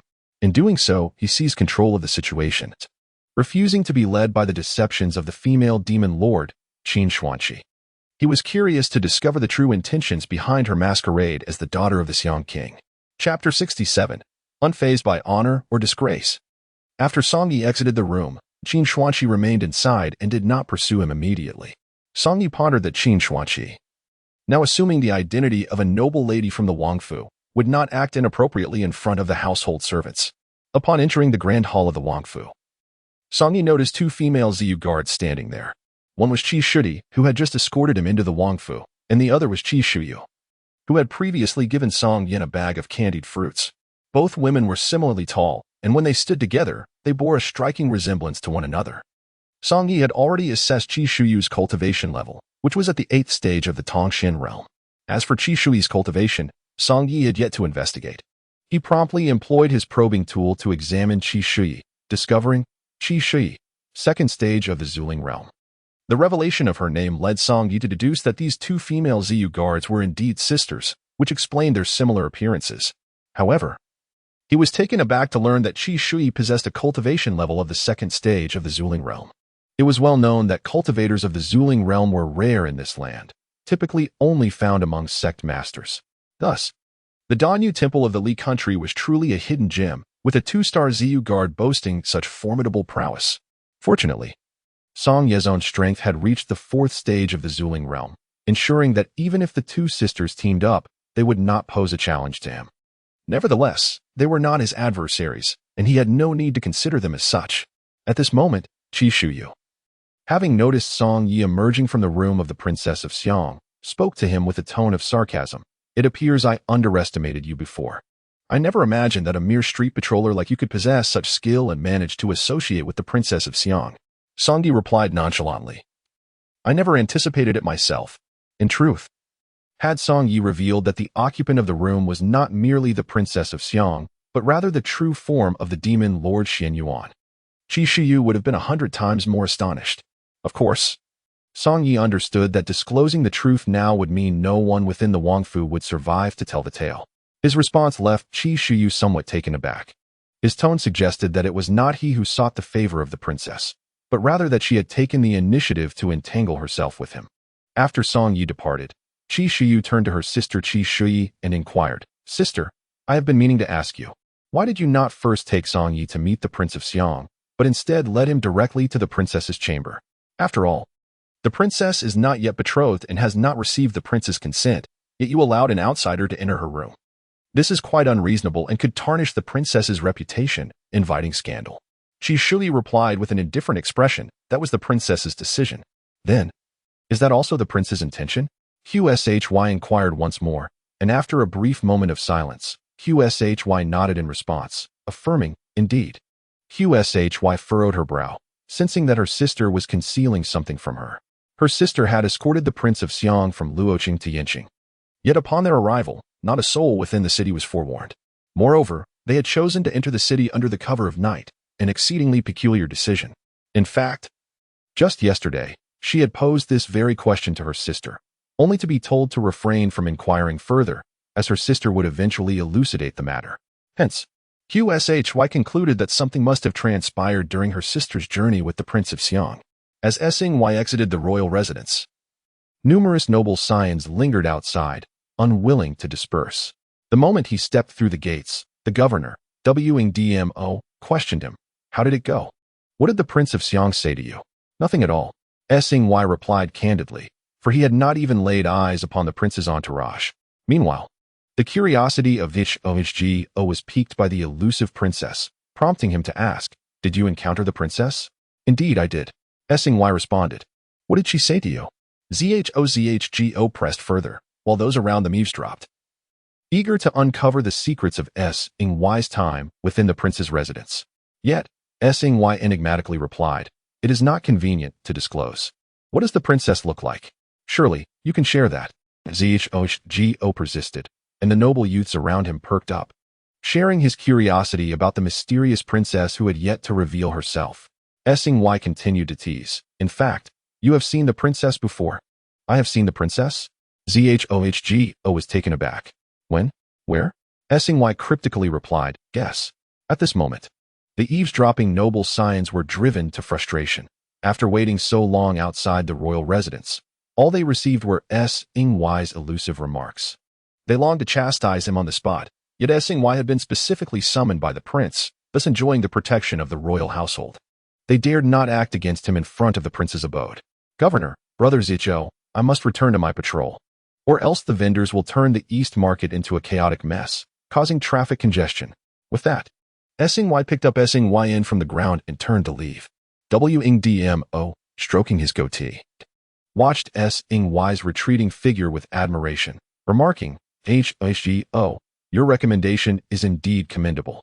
He just emerged from the royal palace and yet displays no arrogance, all the while remaining steadfast in his duty.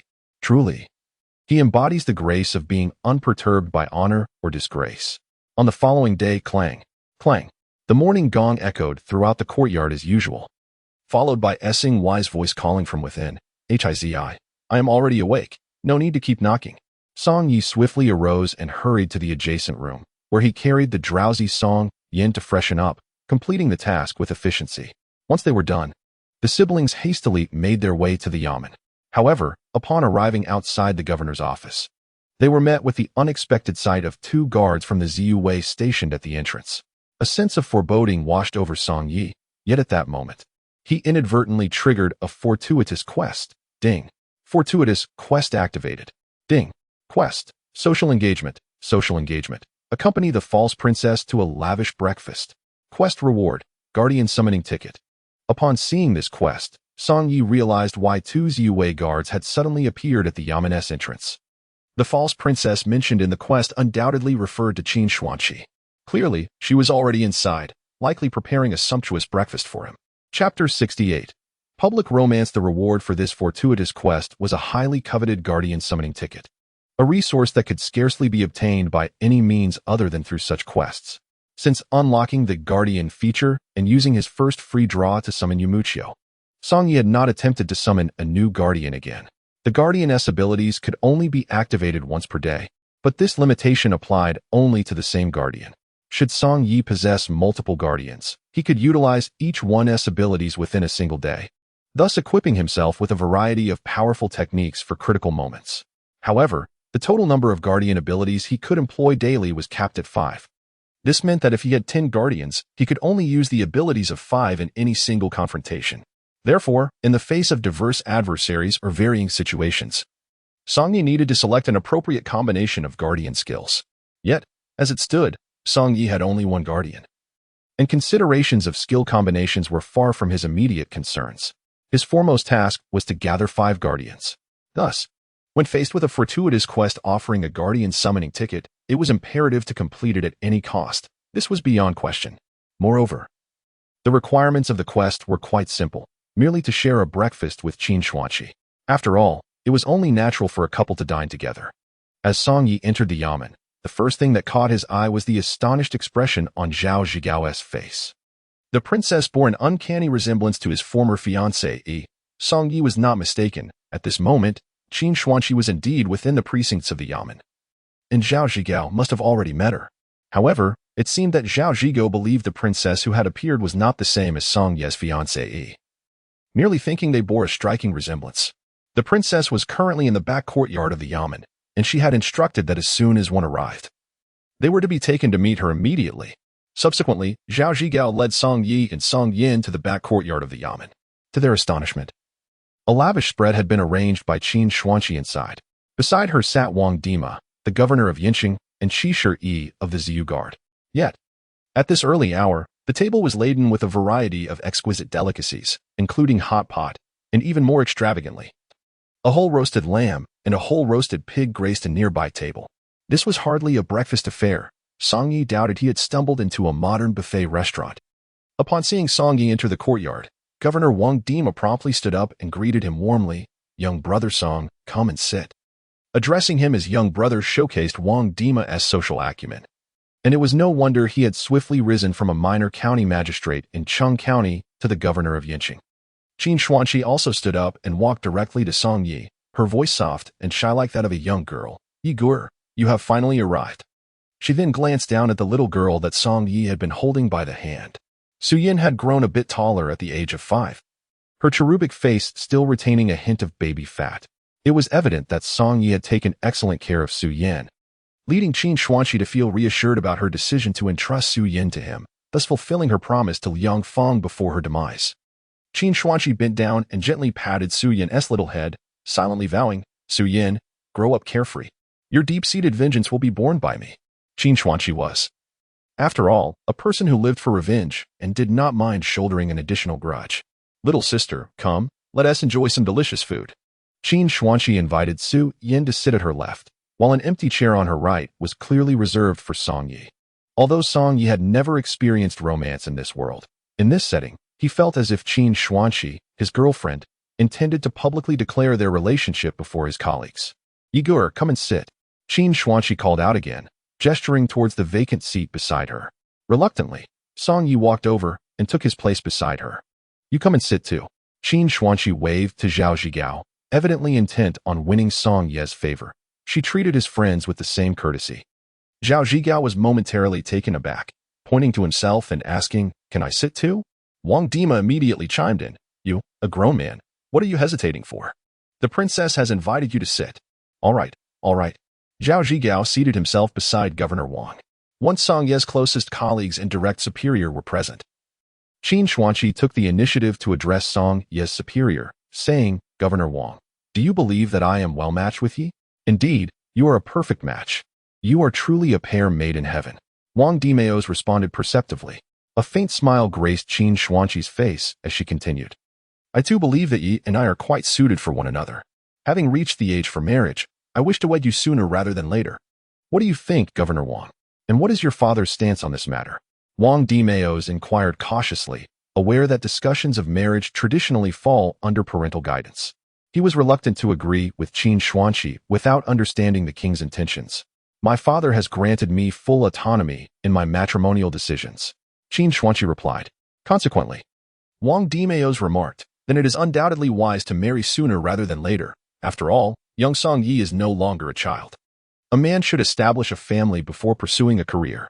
Upon hearing this, Song Yi finally grasped that Qin Xuanqi's visit to the government office was not merely to publicly declare their affection, but to employ her superior to press him into marriage. Noticing Song Ye's silence, Qin Xuanqi took the initiative to place a piece of lamb into his bowl, saying, "Yi, do try this lamb and let me know if it pleases your palate." Aware of the delicacy of his situation, Song Yi knew he must tread lightly and avoid careless remarks. However, tasting a piece of meat seemed acceptable. He picked up the lamb with his chopsticks and took a bite. After finishing the morsel, a notification sound from the game echoed in his mind. Ding. "Congratulations, player, Song Yi, on completing the adventure task, social engagement." Ding. "Congratulations, player, on receiving the task reward, Guardian Summoning Ticket." Ding.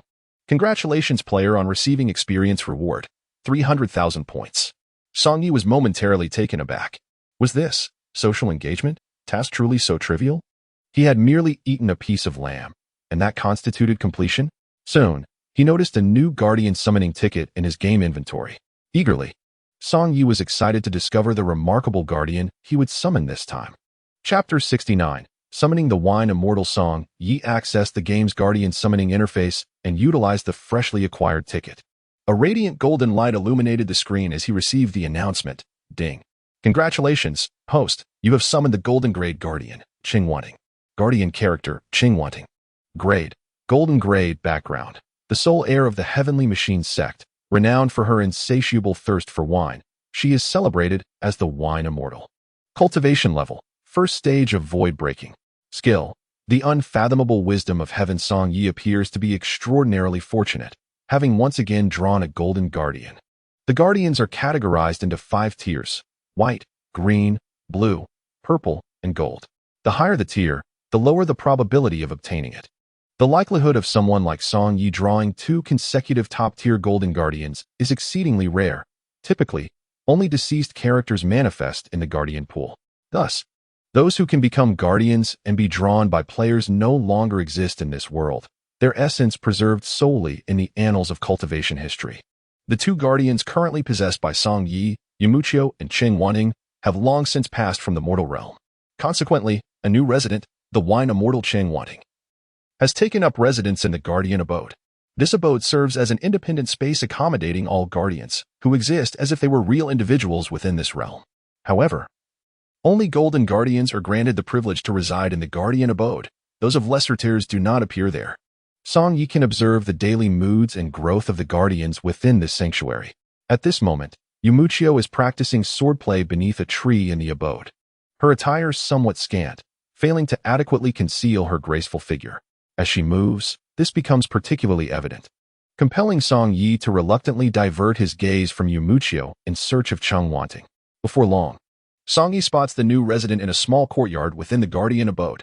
The courtyard features a luohan bed, upon which Qingwanting reclines in a pale yellow gown. Her right leg bent, revealing her fair thigh. In her right hand, she holds a wine gourd, tilting her head back to drink. While her figure is comparable to that of Yumuchio, her beauty slightly surpasses it.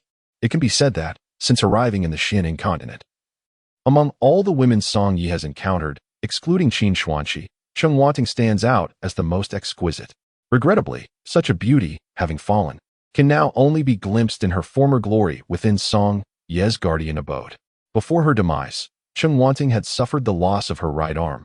However, within the guardian abode, she appears whole and unblemished. The creation of guardian figures does not reflect their appearance at the moment of death, but rather embodies their most glorious and beautiful state. Of course, Song Yi remains largely unaware of Cheng Wanting's past, as her background is summarized in but a few words. Naturally, he is also oblivious to the connection between Cheng Wanting and his beloved Qin Xuanqi. In truth, the appearance and physique of a guardian are of little significance, at most. They serve to gratify the eyes. For Song Yi, what holds the utmost importance and bears practical utility is the guardian's skill. As Song Yi cannot directly summon the guardian to aid him in battle, he can only utilize the guardian's abilities. The new guardian, Cheng Wanting, possesses a skill known as Tianji Wuchen. Both Cheng Wanting and Yu Muqiu are sword cultivators, thus their adeptness lies within sword techniques. The sword techniques do not fall under elemental categories such as water, earth, or lightning, but rather form an independent category. Tianji Wuchen, therefore, is also a sword technique. From the rudimentary description of this skill, it can summon a massive sword to strike designated targets. It is evident that Tianji Wuchen is likely an ability aimed at attacking a single target. Whereas Yu Muqiu's Miet Songxin is a wide-ranging destructive skill that does not discriminate between friend and foe. Brother Yi, what are you pondering? Hurry and eat. Qin Xuanqi's words jolted Song Ye's consciousness from the realm of guardians. When he looked down at his bowl, he discovered it overflowing with various dishes, piled high like a small mountain, clearly all served by Qin Xuanqi. At that moment, Wang Dima spoke to Qin Xuanqi, "Your Highness, in 7 days, there will be an auspicious occasion for marriage. If you wish to expedite your wedding, perhaps it would be best to schedule it for that day." Song Yi was taken aback, not expecting the discussion to turn to the date of marriage. After all, he was one of the parties involved. Yet he had remained silent since taking his seat. Wang Dima inquired about the prince's sentiments and then turned to Qin Xuanqi, completely overlooking Song Ye's stance, as if his opinion held negligible weight in this matrimonial affair. Ultimately, this was a union characterized by a strong woman and a weaker man. It was Qin Xuanqi who was to wed Song Yi, rather than the other way around. Song Yi was the one to be adopted into the family. And Qin Xuanqi's act of stealthily piling food into his bowl was likely an attempt to silence him. "The day in 7 days is too rushed," Qin Xuanqi declared. "My marriage cannot be hastily arranged. Ample time is needed for proper planning. Furthermore, my father will undoubtedly invite friends from Luojing to witness the ceremony. Given the usual travel time from Luojing to Yanqing, it would take at least 2 months. Hence, the wedding should be scheduled for 3 months later." Wang Dima nodded, acknowledging, "You are right, Your Highness. I was indeed hasty. Let us look for suitable auspicious dates 3 months hence for the wedding." Qin Xuanqi aimed to set the wedding date 3 months later simply to allow sufficient time to disseminate the news of her marriage, ensuring that even the flute immortal would be informed. Otherwise, if they were to wed in 7 days, by the time they consummated the marriage, Song Yi would have already taken her virtue, and the flute immortal would likely still be unaware of Su Yuna's daughter, Su Qingyu's, marriage. That would render Qin Xuanqi's efforts futile. Thus, the wedding date can be set sooner, yet it must be at least 3 months hence. However, Qi Shuyi has remained silent and refrained from eating, appearing as an outsider in this setting. To her, this breakfast felt like an awkward social obligation. At that moment, an unexpected guest abruptly intruded into the courtyard of the yamen, prompting the crowd to look up, and to their astonishment, it was Huangfu Shaoan from the illustrious Huangfu family. Chapter 70. Is it merely for his looks? The newly constructed Huangfu of the Prince of Xiang in Yanqing was personally overseen by Huangfu Shaoyan. After its completion, he generously invested his own funds to procure numerous maidservants and household attendants, initially intending them as gifts for the Prince of Xiang. However, a few nights ago, a squad of Ziyu guards suddenly seized control of the Huangfu, expelling all the attendants and maidservants. Now, even Huangfu Shaoan found himself barred from entering the Huangfu. When he attempted to visit the previous night, he was met with a cold reception. Huangfu Shaoan had put considerable effort into the construction of the new Huangfu, believing that once the prince settled in, his contributions would earn him a place of honor, allowing him to frequently visit the Huangfu. He even envisioned himself strolling through the gardens with the prince's daughter, composing poetry together, harmonizing with music, and indulging in the romantic pursuits of life. Yet, to his dismay, he could not even catch a glimpse of the prince's daughter.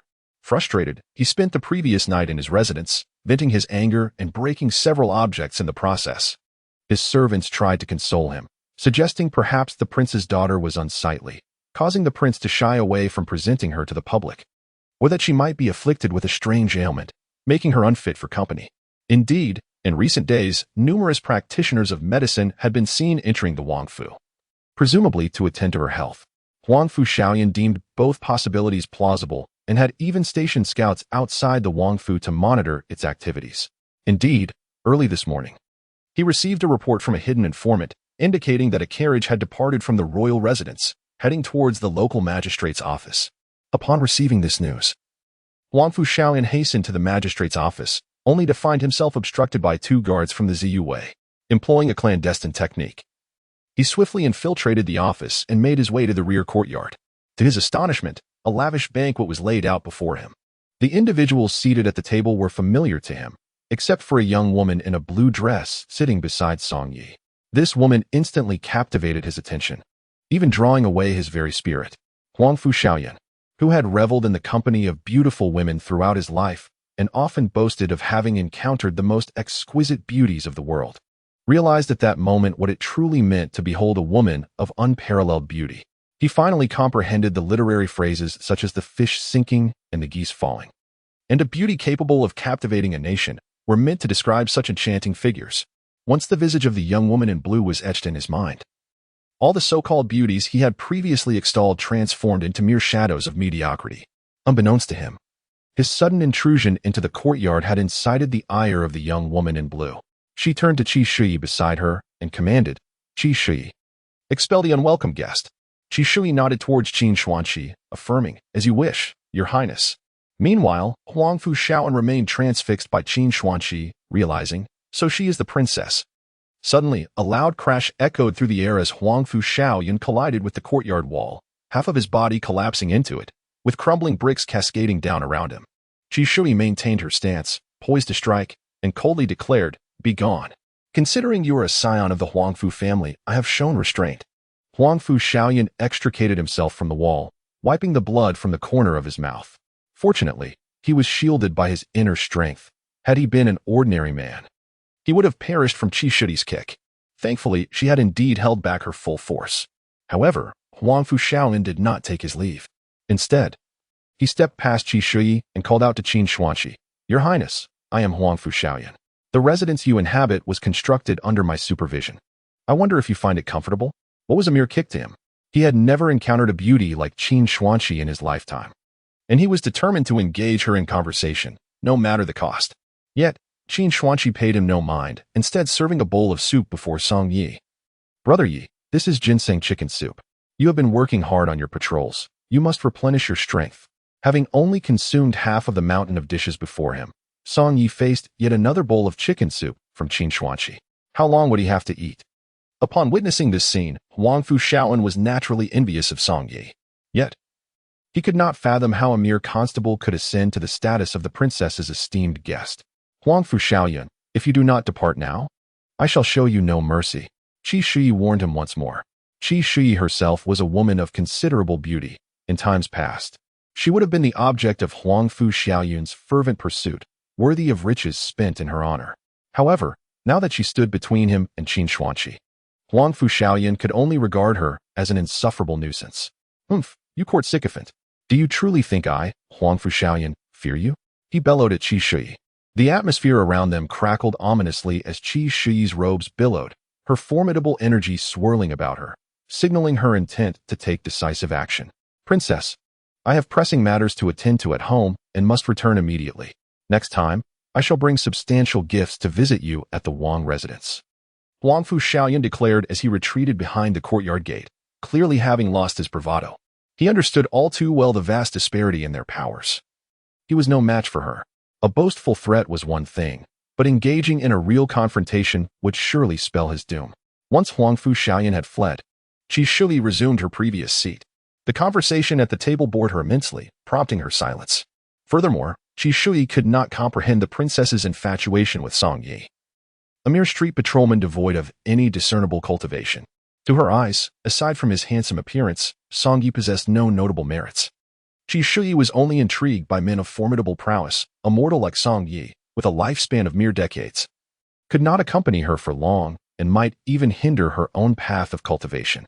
In Qi Shi's view, the only true love for a cultivator lay in dual cultivation, wherein both partners mutually benefited and elevated each other's abilities. The princess, being a direct disciple of the Guyu sect, should, in theory, grasp these principles. Yet, reflecting further, Qi Shi speculated that the princess's affection for Song Yi might indeed be rooted solely in his looks, ensuring that any daughters they bore would also be strikingly beautiful. This reasoning made sense, as the Guyu sect thrived on the continuation of its lineage through offspring, and the princess's future daughters would undoubtedly become esteemed disciples of the sect. Chapter 71. The Princess Must Relocate. After much effort, Song Yi finally finished the food that Qin Xuanqi had placed before him and drank the accompanying soup. He then stood up and addressed Wang Dima. "Esteemed governor, I must head to the East Market for my patrol. I take my leave." Wang Dima immediately replied, "Songban too, such trivial matters need not require your personal attention. You could simply send a subordinate in your stead." Song Yi was momentarily taken aback. Since when had he become the head of the squad?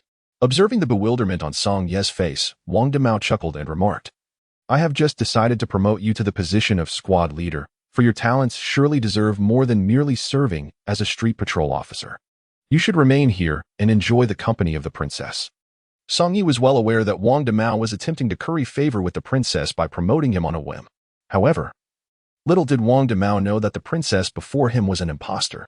When the truth of the false princess was revealed and the court sent officials to investigate in Yin City, Wang Dimao would surely regret his hasty decision. The court of Li Kingdom would be reluctant to punish the faux princess, Qin Xuanqi, given that the emperor owed her a significant favor. It was only through Qin Xuanqi's intercession that the Grand Princess Li Xiuling regained her freedom. Nonetheless, should the masquerade of the princess come to light, it would involve the royal family, a matter of grave importance. To preserve their dignity, the court would inevitably seek a scapegoat, and the blame would fall upon the officials of Yin City, including the governor, Wang Dimao. Song Yi understood the intricate web of interests at play, which is why he approached the matter of his marriage to Qin Xuanqi with utmost caution.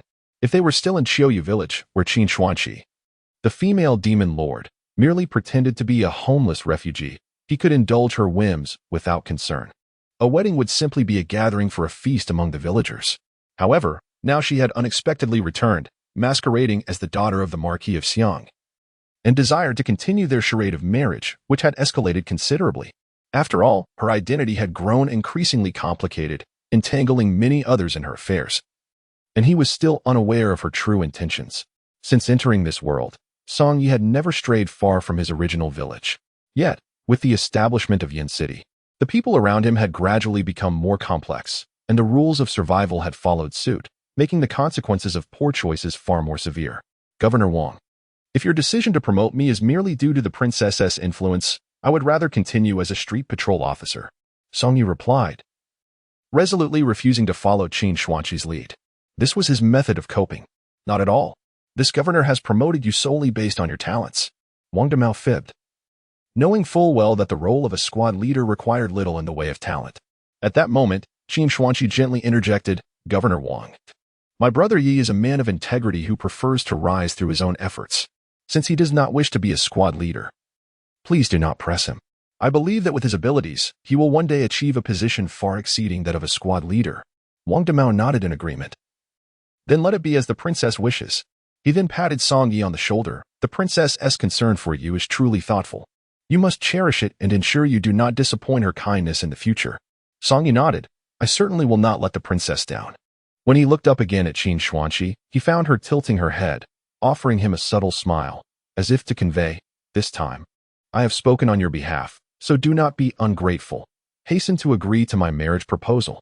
Having said this, Song Yi picked up his 5-year-old cousin, Song Yan, who was still engrossed in her meal, clutching tightly to a roasted goose leg as if exerting all her strength to keep hold of it. After Song Yi departed with her, Qin Xuanqi had no desire to linger in the government office. Upon stepping outside, she turned to Qi Shi beside her and said, "Prepare to relocate, for I intend to move." "Relocate?" Qi Shi replied in astonishment. "Why must we move? Where does the princess wish to go?" With a slight curl of her lips, Qin Xuanqi responded, "To the house next to my future husband."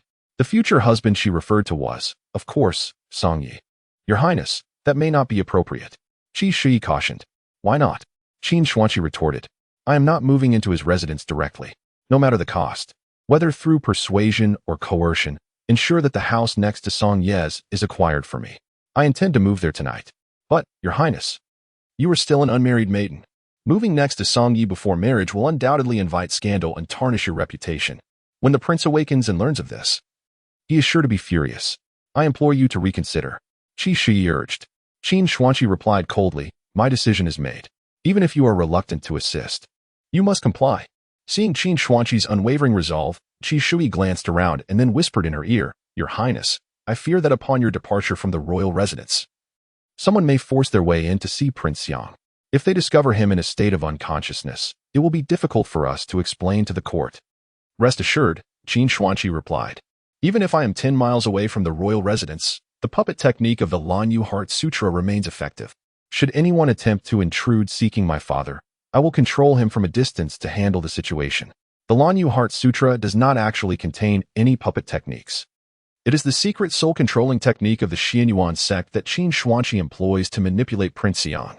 Of course, even with soul control, it only allows Prince Xiang to perform simple actions and utter brief phrases, posing a risk of exposure.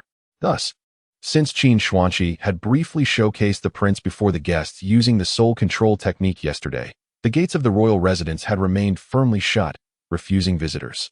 Upon hearing Qin Xuanqi's words, Qi Shui felt somewhat reassured, but she still urged, I implore you to reconsider. This matter not only jeopardizes your reputation but could also tarnish the honor of the Xiang prince's residence. Do not forget, Qi Shui, that my father's unconscious state is a direct result of your cowardice and your insufficient protection. Had it not been for my puppet techniques, the court would have been aware of this matter long ago, and an edict for your punishment would likely be on its way. A subtle yet sinister expression crept across Qin Xuanqi's face. Qi Shui, you are a clever woman. You must understand that defying my wishes at this moment is an exceedingly foolish endeavor. Her words prompted Qi Shui to recall the harrowing events that transpired while escorting the Prince of Xiang to Yin City. A nightmare that would haunt her for the rest of her life. Bowing her head, she replied, Rest assured, Your Highness, I shall diligently attend to your commands.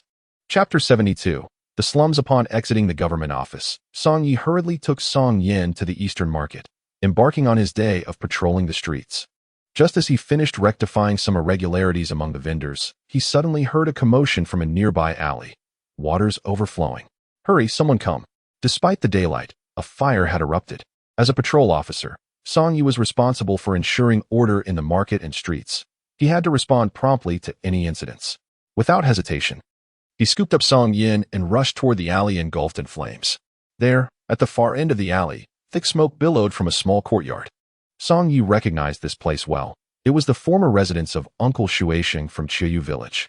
2 years prior, Uncle Shuaisheng's family had fled south to escape the ravages of war and had not returned since. Later, the malevolent bone demon had wreaked havoc on the village. Yet the damage to Shuaisheng's home and courtyard had been minimal. Song Yi had even made some repairs afterward. As time passed, Yin City began to develop, attracting numerous craftsmen, several of whom temporarily resided in this courtyard, which remained intact to this day. In truth, this entire alley resembled a small slum, lacking significant investment in construction. It was even omitted from the city's planning maps. When Song Yi arrived at the courtyard entrance, a woman in a green skirt suddenly dashed out, urgently assuring the panicked neighbors, It's all right. It's all right. The fire has been extinguished. Her face was smeared with soot, yet Song Yi instantly recognized her. Murong Qingyi? What brings you here? Murong Qingyi looked at Song Yi, exclaiming, You were the officer who guided me the other day. I live right here. Surprised to learn that Murong Qingyi resided in this courtyard, Song Yi couldn't help but ponder the implications. After all, she belonged to the esteemed Murong family, one of the 4 prominent cultivation clans of the Li Kingdom, renowned for their wealth and influence. Many external guests of the Murong family resided in grand houses, attended by numerous servants. Yet, here was a direct descendant of the Murong lineage, treated like a servant by Murong Jingtian and others, and shockingly assigned to live in such a place. Although the place where Song Yi resides is not significantly superior to this one. Not far away lies the private estate of Murong Jingtian and his companions in Yinxing, sprawling over several acres, adorned with gardens and housing over 100 rooms. It is implausible that there isn't a single room available for Murong Qingyi. Clearly, Murong Jingtian and his associates are maliciously bullying her for reasons unknown. while Murongqingyi seems to endure it passively, showing no inclination to resist.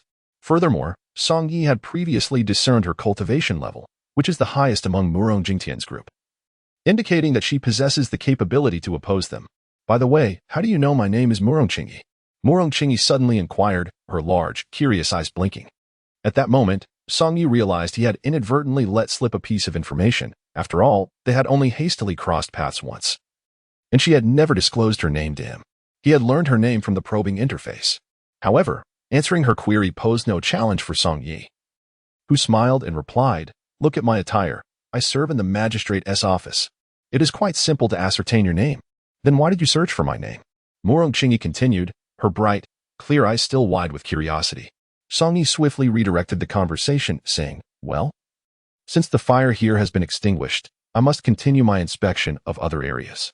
With that, he hurriedly took his leave with Song Yin and the neighbors. Noticing the diminishing smoke from the yard, felt that all was well and began to disperse. Just as Murongqingyi was about to close the courtyard gate and return indoors, a figure suddenly appeared, blocking the closing door. Turning around, she saw a frail, white-haired old man leaning on a cane at the entrance. "Young lady, I have journeyed a long way from afar. May I trouble you for a sip of water?" the elder said slowly. Seeing the kind expression on the old man's face and noting his emaciated form, which tugged at her heartstrings, Murongqingyi readily agreed, of course. After welcoming the elder into the courtyard, she went inside to fetch him some water. As she emerged with a bowl of cool water, she was startled to find the old man had already entered her kitchen uninvited.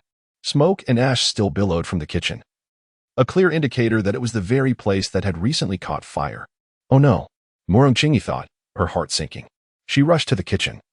But it was too late. Everything within was now under the elder's gaze. A peculiar expression crossed his face as his pupils dilated, and his lips twisted into an exaggerated grin. Following his line of sight, she noticed a small alchemical furnace, from which the thick smoke emanated. The old man abruptly closed his eyes and inhaled deeply the essence escaping from the furnace, a look of profound enjoyment spreading across his features. "I have not encountered such exquisite alchemical essence in ages." Suddenly, he turned back to look at Murongqingyi and inquired, "My dear girl, did you concoct this elixir?" With the evidence of her crafting now exposed, Murongqingyi could only acquiesce. Yes. Clearly, the fire incident was an unfortunate mishap during her alchemical endeavors. "You have brewed the marrow blood pill, have you not?" The elder maintained a benevolent demeanor. Murongqingyi expressed her astonishment. She had not anticipated that merely a whiff of the faint pill aura would reveal the nature of her creation. "Yes," she affirmed once more. "My dear girl, do you realize you possess an extraordinary talent for alchemy? This batch of marrow blood pills surpasses those crafted by so-called first-rate alchemists." The elder exclaimed with genuine admiration. "Thank you, but this is my first attempt at such a potion. I am unsure of its quality. Just a moment ago, I nearly ignited the room," Murongqingyi replied, somewhat embarrassed. "May I have one of your marrow blood pills?" the elder implored. Murongqingyi, who found it difficult to refuse anyone, nodded, of course. Upon receiving her consent, the elder lunged towards the alchemical furnace, akin to a famished beast. He swiftly retrieved all 3 crimson marrow blood pills from the cauldron and swallowed them whole. Although he had stated his desire for only one, he devoured all 3, leaving Murongqingyi without a single one for herself, despite her arduous labor in crafting them. Chapter 73. A staff that bleeds. After the white-haired elder consumed the 3 marrow blood pills painstakingly prepared by Murongqingyi, he sank back against the stove in a state of bliss, seemingly in no hurry to depart. Murongqingyi felt an inexplicable sense of having invited a wolf into her home. Her mother had warned her against allowing strangers inside, lest they bring trouble. Suddenly, the elder's veins became pronounced, and he convulsed in apparent agony, curling into a tight ball. This scene horrified Murongqingyi, as she feared that her meticulously crafted pills had caused some calamity. After all, this was her first attempt, and she lacked any experience. "Are you all right, sir?" Murongqingyi called out, a hint of fear in her voice. But soon after, the elder's convulsions ceased, and it appeared as if his emaciated form had suddenly developed robust new muscles, his stature seemingly increasing. When he lifted his gaze towards Murongqingyi, she was astonished to see that more than half of his once white hair had turned black. "My dear girl, do you know that you have inadvertently crafted the finest 3 marrow blood pills in existence?" The wrinkles on the elder's face began to diminish. "Having consumed your 3 marrow blood pills, I shall express my profound gratitude in due time.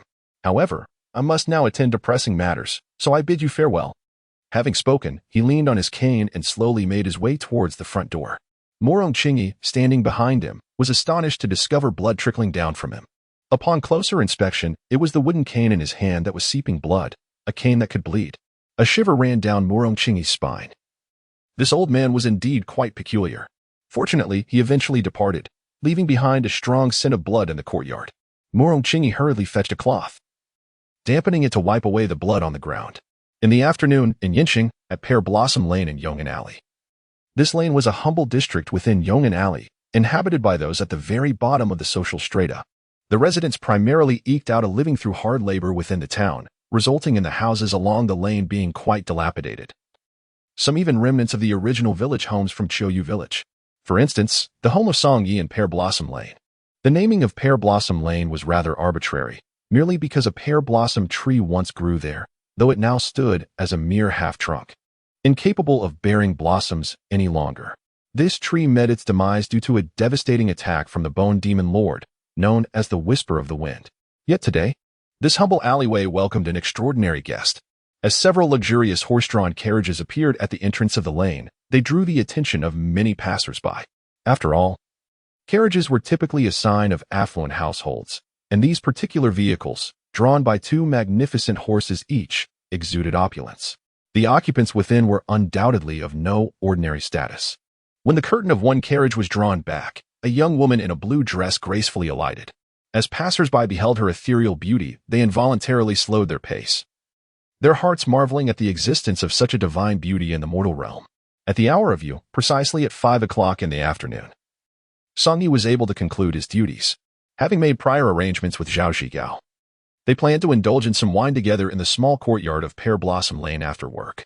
Thus, during his daytime shift, Song Yi seized the opportunity to complete 2 daily tasks, fishing and using a slingshot to catch birds. He even accomplished the triggered random task, fulfilling all 3 task requirements and earning a single attribute point for the day. Consequently, his time after work was entirely his own, allowing him and Zhao Zhigao to engage in spirited conversation over drinks until late into the night. Additionally, Song Yi purchased a bag of hard candies for Song Yin, ensuring that she could occupy herself in the corner, savoring the sweets without interrupting the brothers' evening revelry. As for the snacks, Zhao Zhigao took it upon himself to procure Chen Ji's roasted duck, Wang Ji's peanuts, and marinated beef. Song Yi also prepared a pot of lamb and steamed a carp in his kitchen. At the hour of Yuzhong, or 6 o'clock in the evening, the sky was adorned with hues of dusk, and gentle sunlight bathed the entire courtyard. By this time, the dishes were laid out on the table, and a fine bottle of daughter's red wine had been uncorked. Song Yin had already taken a succulent duck leg and was happily gnawing on it in the corner. After a few rounds of drinks, Zhao Zhigao remarked to Song Yi about the peculiarities of the world, exclaiming how the princess bore an uncanny resemblance to his former fiancé Yi. Feeling it was time to reveal the truth, Song Yi chuckled and replied, "In fact, they are the same person. The woman I was once betrothed to is none other than the daughter of the Prince of Xiang." However, this was not the entirety of the truth, as Song Yi could not disclose the full identity of the current princess to Zhao Zhigao. What? They are the same person? Zhao Zhigao's expression turned incredulous. So, the princess's daughter had secretly harbored feelings for you back in Qiuyu Village, unbeknownst to the Prince of Xiang? Brother Song, it seems your patience in waiting for her was indeed worthwhile. She is a princess, the daughter of the Prince of Xiang. You, my friend, are destined for greatness. It must be said that at that moment, Zhao Zhigao felt a twinge of envy towards Song Yi. While he himself had to spend his own money to seek a matchmaker for arranged meetings, Song Yi had a woman who willingly offered herself to him without any expense. Absurdly, this woman was a princess. Just then, a sudden knocking echoed from the closed courtyard door, likely a neighbor come to borrow some salt. "I'll go open the door and see," Song Yi exclaimed, rising to answer it. Upon opening the door, he was momentarily taken aback to find Qin Xuanqi standing outside, clad in her familiar azure dress and still barefoot, as if she had never been fond of shoes. With a radiant smile, she greeted him, "Hello. I just moved in next door today, and I knocked on your door to borrow a few things from my neighbor." At this moment, Song Yi could not help but smile, genuinely admiring the formidable Xinyuan demon lord. Such a person would indeed resort to any means necessary to achieve her ends. And now she had audaciously moved in right next door to him. "What do you wish to borrow?" Song Yi inquired. I merely seek to borrow the sunlight from your courtyard. Qin Xuanqi replied with a playful tilt of her head. Is that acceptable? To put it plainly, her intention was to enter his abode directly. Of course, Song Yi graciously permitted her entry, for this was not her first visit to his modest courtyard. He recalled vividly that a year and a half prior, Qin Xuanqi had showcased her remarkable culinary skills right there. Chapter 74. Night Patrol. As Qin Xuanqi stepped into Song Ye's courtyard, she surveyed her surroundings, noting that almost nothing had changed since over a year ago. However, she was pleasantly surprised to find that the saber-toothed black-armored sheep was still very much alive, seemingly having become a part of the household. Initially, she had gifted this sheep to Song Yi with the hope that he would slaughter it for a meal, yet it had remarkably survived to this day. Additionally, there was now a rather unsightly dwarf tree in the courtyard, its trunk and branches a deep shade of black. To Qin Xuanqi, this unattractive tree was none other than Song Ye's demonic pet, He Zai. Since Song Yi was to host Zhao Zhigao at home today, he had previously commanded He Zai to enter a state of slumber, rendering it devoid of any trace of demonic power. So much so that even Qin Xuanqi could not discern its true nature. Upon seeing Qin Xuanqi suddenly appear in the courtyard, Zhao Zhigao was startled and immediately rose to his feet. Your Highness. Qin Xuanqi was notably tall, even barefoot. She stood at eye level with Zhao Zhigao, who was clad in official boots, while Song Yi was only slightly taller than her. There is no need for such apprehension, Zhao Zhigao. After all, we met over a year ago. Brother Yi considers you a good friend, thus you shall also be my good friend, Qin Xuanqi said with a gentle smile. Why yes, Your Highness. Zhao Zhigao stammered, his tone still rigid. Have you truly moved to next door? Song Yi asked Qin Xuanqi for confirmation. Indeed. I relocated while you were on duty earlier, she replied. How long do you intend to stay next door? Song Yi inquired. I shall remain until the day you agree to marry me, Qin Xuanqi declared. As anticipated, she had returned to press him for marriage. In truth, Song Yi himself was perplexed by what the Xianyuan demon lord truly sought from him. If it were merely his physical form she desired, then why had she refused his proposition of love before marriage at the Xiangwang mansion? Conversely, if she truly loved him and wished for a lifelong union, that seemed implausible, for she had deceived him from the very beginning. If her affections were genuine, how could she possibly contemplate marriage under a false identity? It is not love, rather. There are ulterior motives at play. Although he is aware that Qin Xuanqi would not harm him, considering he has saved her once, he knows she intends to exploit him to achieve some objective. But you are a princess. Have you not realized the considerable damage this will inflict upon yourself and even the reputation of the Li Kingdom's royal family by relocating here for my sake? Song Yi remarked solemnly, attempting to caution Qin Xuanqi not to jeopardize her identity as a princess. What ordinary princess would abandon a perfectly good royal residence to live next to her rumored fiancé in an act of coercion? Elder brother Yi. The extent of damage to my reputation is not merely determined by my actions, but rather by yours, Qin Xuanqi responded, pacing barefoot in the courtyard, the evening glow casting a warm light upon her exquisite face. However, it was not the sunset that enhanced her beauty. Rather, her countenance added an unparalleled charm to the world around her. Moreover, elder brother Yi, you may not be aware that I am also a direct disciple of the Lonely Jade sect, she continued. Perhaps you are unfamiliar with this sect. So let me clarify. In short, if we do not have children in the future, this sect will perish. Therefore, you must now comprehend why I am so eager to marry you. Upon hearing her words, Song Yi felt an inexplicable urgency to agree to the marriage, lest he be deemed a villain. Alas, I have been ensnared by this formidable woman. He never anticipated that Qin Xuanqi, this formidable figure, was also a master. Song brother, I must say a word on her behalf. The princess has gone to such lengths for you. As a man, why must you be so indecisive? Marry her quickly, and then you can live your life as a carefree prince. Zhao Zhigao chimed in, evidently having sided with Qin Xuanqi. Fortunately, Song Yin remained silent. Otherwise, she might have blurted out, marry her, marry her. I have not refused to marry the princess. I merely require more time to mentally prepare. Song Yi and Zhao Zhigao stated. Upon hearing Song Ye's response, Qin Xuanqi slightly furrowed her brow, inwardly lamenting, this stubborn boy is as obstinate as a mule. I have gone to such lengths for him, yet he still hesitates to accept my hand. Does he expect that I must surrender my body to him, even bear his child, for him to comply? But I cannot go to such extremes. The crux of the matter is that many are already aware of her infatuation with Song Yi. If she were to seek another to play the role of husband at this juncture, it could arouse suspicion, and the exceedingly cunning flute fairy might not take the bait. Moreover, she could never utter terms of endearment, such as little husband or brother, to any other mortal man. This signifies that in this matrimonial charade, no one could replace Song Yi in her role. If she were the heroine, then he must be the hero. She had to concede that a unique place for Song Yi had been carved in her heart. No worries. I shall grant you the time to mentally prepare yourself. However, until you are ready, I shall continue to reside next door.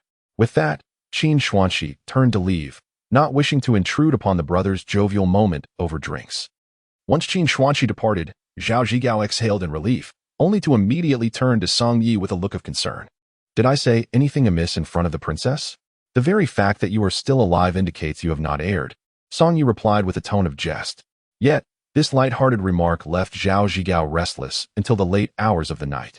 The following day, as was customary, Song Yi accompanied Song Yin to the yamen for morning duties. After completing their tasks, He informed Song Yi that it was his turn for the night watch, thus allowing him to leave early in the afternoon to rest for the evening shift. He also mentioned that if Song Yi preferred not to patrol at night, he could easily arrange for someone else to take his place. This special consideration for Song Yi was well known throughout the yamen, as everyone was aware of his patronage by the princess, and it was likely that he would soon ascend to the position of county magistrate. However, Song Yi promptly assured Chief He that he required no special treatment. If it was his turn for the night watch, he would fulfill his duty personally. Consequently, he was assigned to patrol that very night, while still required to work half a day in the morning. As Song Yi and his sister began their inspection of the East Market, he unexpectedly encountered Su Shiqiu, the master of Zhang Zixuan. Song Yi recalled that their last meeting had been 2 years prior. Chapter 75. The authority of the East Market. Su Shiqiu was the first immortal master Song Yi had encountered upon arriving in this world, as well as the first cultivator he had met. He still possessed the invitation to the Xianqing Palace that Su Shiqiu had given him, which now resided in his gaming backpack.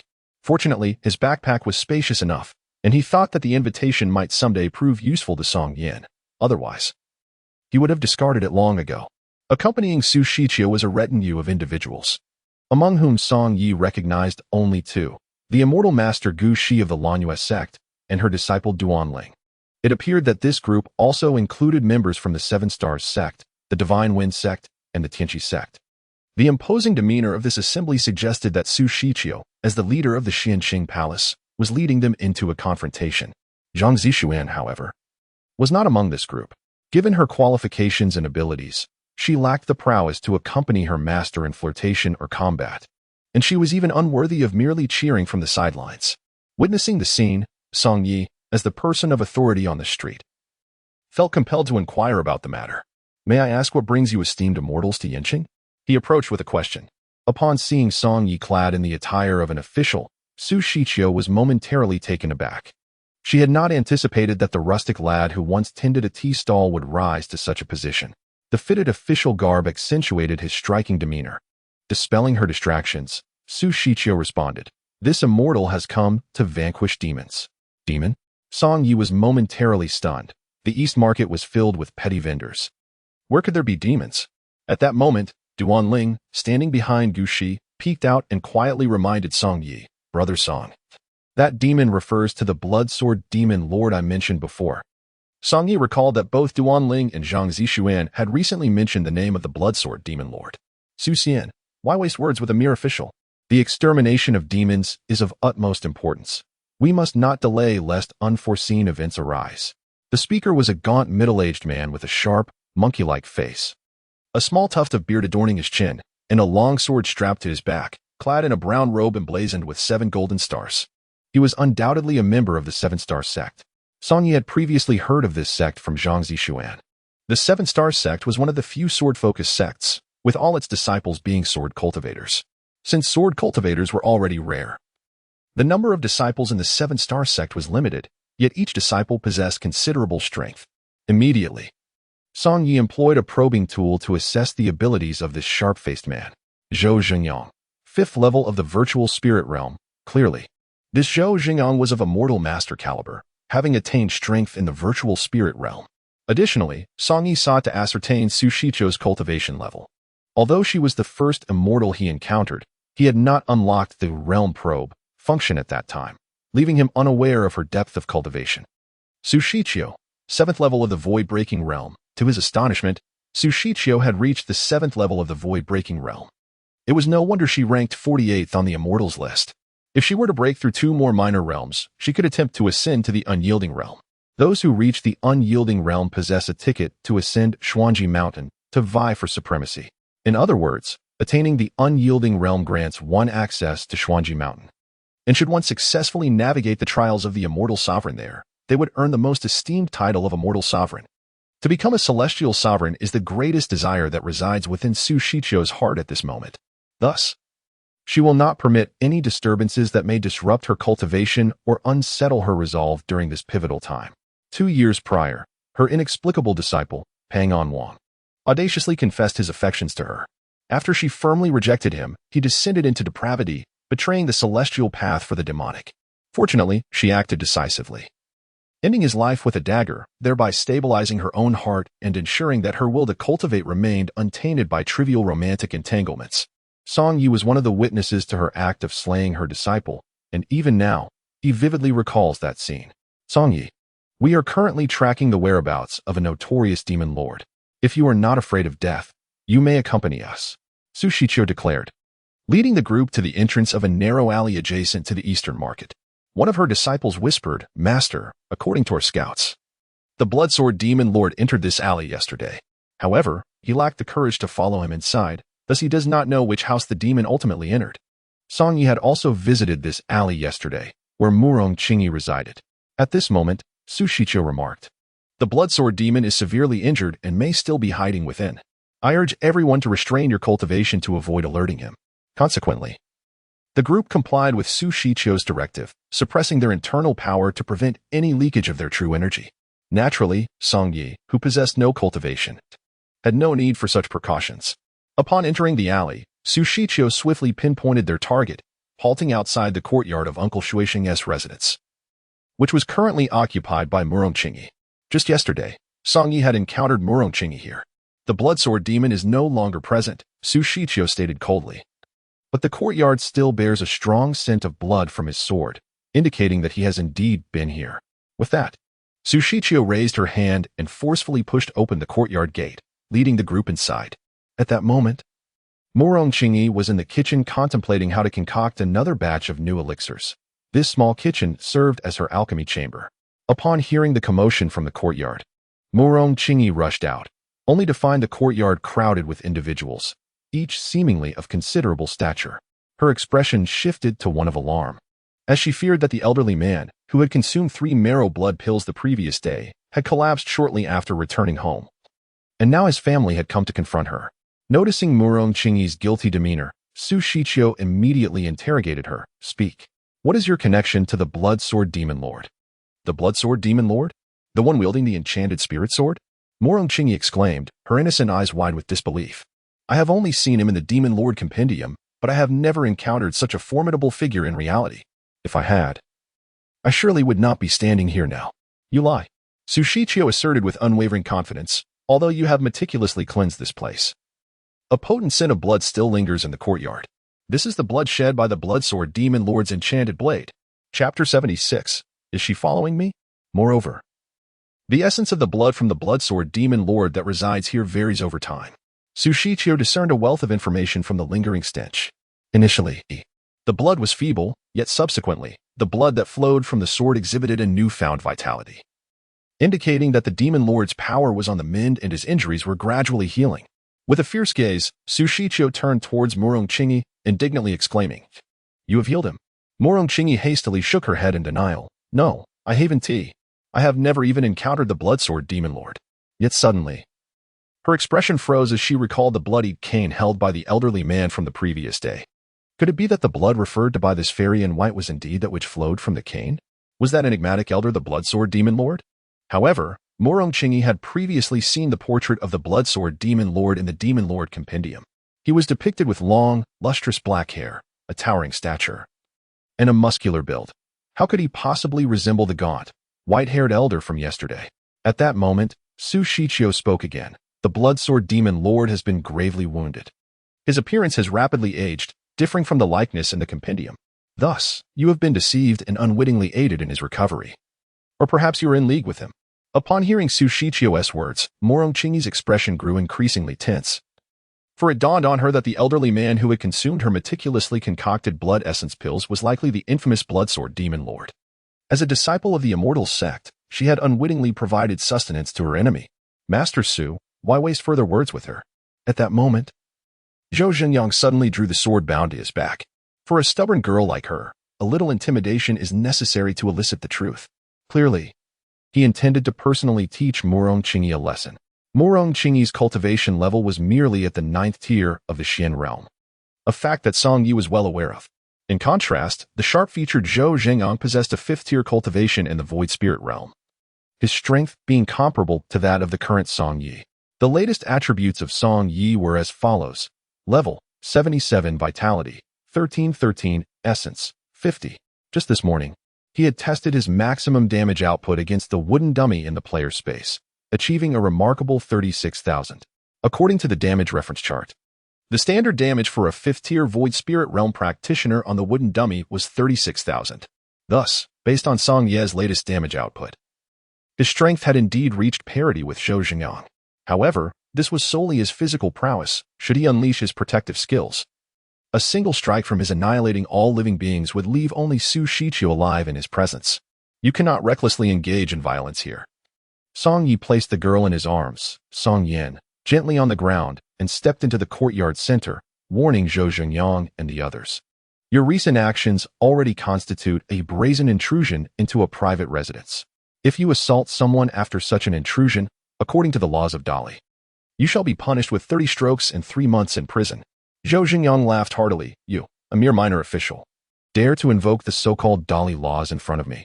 Do you not realize that your laws do not govern us celestial masters? What is beyond the jurisdiction of Dali, I shall still oversee. Song Yi placed his hand on the hilt of his sword, his expression grave. If you, an insignificant clerk, insist on meddling, then I shall first dispose of you. Zhou Xingyang, enraged, allowed his fierce true energy to coil around his sword, then raised it to point at Song Yi. Lower your sword. Su Shiqiu suddenly commanded Zhou Xingyang. Su Xianchi, this boy is merely a minor official. Our mission to eradicate evil is paramount. If he becomes an obstacle, he can be killed. No one will care about the life of a mere mortal clerk afterward. Zhou Xingyang declared. I said, put down your sword. Su Shiqiu emphasized, her robes billowing as true energy swirled around her. Zhou Xingyang was taken aback. He had not anticipated Su Shiqiu would go to such lengths to protect a mere mortal clerk. What was her motive? Despite his discontent with Su Shiqiu's actions, he reluctantly lowered his sword, recognizing his inferior cultivation. Song Yi, this woman, we can choose not to harm her. Su Shiqiu stated to Song Yi, however, we must take her back to the Xianqing Palace for interrogation. Su Xianchi, I believe there is no need for that. This individual is a member of the Murong family and bears no connection to that Bloodsword Demon Lord. Song Yi interjected, suddenly adopting a serious demeanor. I am a representative of the court. I enforce the law regardless of celestial or demonic affiliations, focusing solely on right and wrong. Should she refuse to accompany you to the Xianqing Palace today, none of you shall take her from here. How ungrateful you are, Song Yi. Su Shiqiu exclaimed in anger. This master only intervened to save you because I hold you in high regard, yet you fail to appreciate my efforts. I believe it is you who lack gratitude. Suddenly, a massive blade descended from the sky, its hilt embedding itself into the ground. A slender figure stood atop the exposed handle, adorned in a flowing purple robe. Recognizing her as Qi Shuyu of the 3-star Purple Guard, Song Yi felt a wave of confusion wash over him. Had she been observing him in secret during his patrols all along? Despite her stature, Qi Shuyu's cultivation was merely at the 8th level of the Transcendence realm. Among Su Shiqiu's entourage, any random celestial master surpassed her in prowess. However, the significance of her purple robe commanded respect, even among those unassociated with the Li Kingdom's court. This respect was not for the court itself, but rather for the revered Jiuli Xianzuan. Over 2 centuries ago, Jiuli Xianzuan had once held a position within the temple, serving as a junior official at the Great Yu Temple. After retiring, she devoted herself to cultivation and passed the trials on Xuanji Mountain, earning her esteemed title. Due to Jiuli Xianzuan's illustrious reputation and formidable cultivation, she amassed numerous followers. Her origins from the Great Yu Temple further ensured that those who wore the purple robe would receive a modicum of respect. The so-called celestial masters present could act arrogantly elsewhere, But within this guardian's domain, Qi Shiyu would not tolerate any misconduct against the common folk of Dali. Chapter 77. Betrayal. Qi Shiyu's unyielding words naturally incited the ire of all the celestial masters present, igniting an atmosphere thick with tension. At that moment, the previously silent Gushi of the Lanyu sect let out a yawn, stretching lazily before saying, "If we were to slay a purple guard here, we would encounter considerable trouble. In my opinion, this girl appears frightened. She likely has no ties to the Bloodsword Demon Lord. Rather than waste time here, we might as well return and enjoy a hearty breakfast." Song Yi recalled Gushi well. She had once drunkenly tumbled from the back of a great crane and slept the afternoon away at his tea stall. After her remark, the tension in the air dissipated. In truth, these celestial masters were reluctant to offend those from the Great Yu Temple. "Let us go then, back to drinking." Gushi turned around, dragging Duanling away with her. As she departed, several celestial masters immediately followed suit. Seeing the situation unfold, Su Shichio could only retreat with her group. Before leaving, she spoke to Murong Qingyi, saying, "I can believe that you have no connection to the Blood Sword Demon Lord. But I hope you understand that he is a criminal of the highest order, responsible for countless murders, feeding his sword with the lives of countless beings. He deserves to be eradicated. If we do not take advantage of his current weakened state to eliminate him, we will face endless repercussions. Once he fully recovers, all the celestial masters combined here will not stand a chance against him. Therefore, if you recall any details regarding the Bloodsword Demon Lord, please make your way to Suqing Palace and inform us promptly." Upon hearing these words, Murong Qingyi nodded in response, and Su Shichio then departed with her group. Zhou Jinong seemed unwilling to accept the situation, and before leaving, he spat on the ground in frustration. Qi Shiyu said to Murong Qingyi, "To prevent them from causing you trouble again, you should come with me to the Great Yu Temple for a while." The Great Yu Temple had already established a new office in Yin City. Murong Qingyi nodded. All right. She indeed felt uneasy about staying alone in that courtyard, having been frightened by Zhou Jingyang's sharp tongue and quick temper. Then, Qi Shiyu jumped down from the hilt of her sword and shot a glare at Song Yi, saying, "You, a mere mortal officer, shouldn't be so arrogant. If I hadn't arrived in time today, you would have been reduced to ashes. From now on, stay out of matters concerning these cultivators and focus on your duties. And take good care of your sister." Qi Shiyu's words were spoken with concern. Song Yi wanted to ask her if she had been secretly following him, but ultimately held back. Afterward, Murong Qingyi accompanied Qi Shiyu to the Great Yu Temple, while Song Yi continued his patrol. At the hour of the dog in the evening, Song Yi began his nighttime patrol. Knowing in advance that he would be on duty that night, he fed Song Yin well during the evening and entrusted her to Qin Xuanqi, who lived next door, advising, "Song Yin has already had her dinner. Just let her play by herself in the corner. She won't disturb you. However, by the hour of the pig, you must put her to bed. It's chilly tonight, so make sure she is covered." Qin Xuanqi interrupted him. "I understand. Just let her sleep until morning." Song Yi was uncertain whether Qin Xuanqi's understanding was genuine. However, he felt reassured in trusting Song Yin to her care. If one were to identify the safest place in Yin City, it would undoubtedly be beside Qin Xuanqi. Yet, this was a sentiment exclusive to him. To the vast majority of the continent's populace, the presence of Qin Xuanqi signified the most perilous and terrifying of locales. As there was no curfew in Yin City, the streets remained bustling with activity at the hour of Su, with numerous taverns and tea houses still in operation. By the hour of Hai, only a few inebriated souls could be spotted staggering about, and as the hour waned, the entire East Market and the commercial street before it lay shrouded in silence, devoid of human presence. At that moment, at the Diyu Temple estate in Yin City, Murong Jingtian rapped upon the door. A minor official from the estate hastened to open it. This official, merely a lowly clerk, was not entitled to don the esteemed purple robe of Diyu. Murong Jingtian addressed him with an air of apology, explaining that he regretted the late intrusion, but he had heard that Murong Qingyi was currently within the estate. He had urgent matters to discuss with her and requested that the clerk convey his name, assuring him she would come forth to meet him. The clerk nodded and retreated to deliver the message. After a brief interval, he returned, escorting Murong Qingyi. Upon seeing her, Murong Jingtian's expression darkened immediately. "What are you doing hiding here? Have you completed the elixir I tasked you with? I require it by tomorrow morning." Murong Qingyi replied timidly, "Cousin, I have gathered all the necessary ingredients at home, but I have yet to ignite the fire for the alchemy. I shall return home at once to commence the process. I assure you it will be ready by dawn." With that, she departed from the Diyu Temple estate, hurrying toward her residence, followed closely by Murong Jingtian. Under the luminous moonlight, Song Yi, having just completed another patrol of the commercial street, returned to the East Market. This time, he settled upon the eaves of a building, a wine gourd in hand. He believed that at this hour, the streets would be frequented mostly by nimble-footed thieves, and from his perch, he would be better positioned to spot their movements.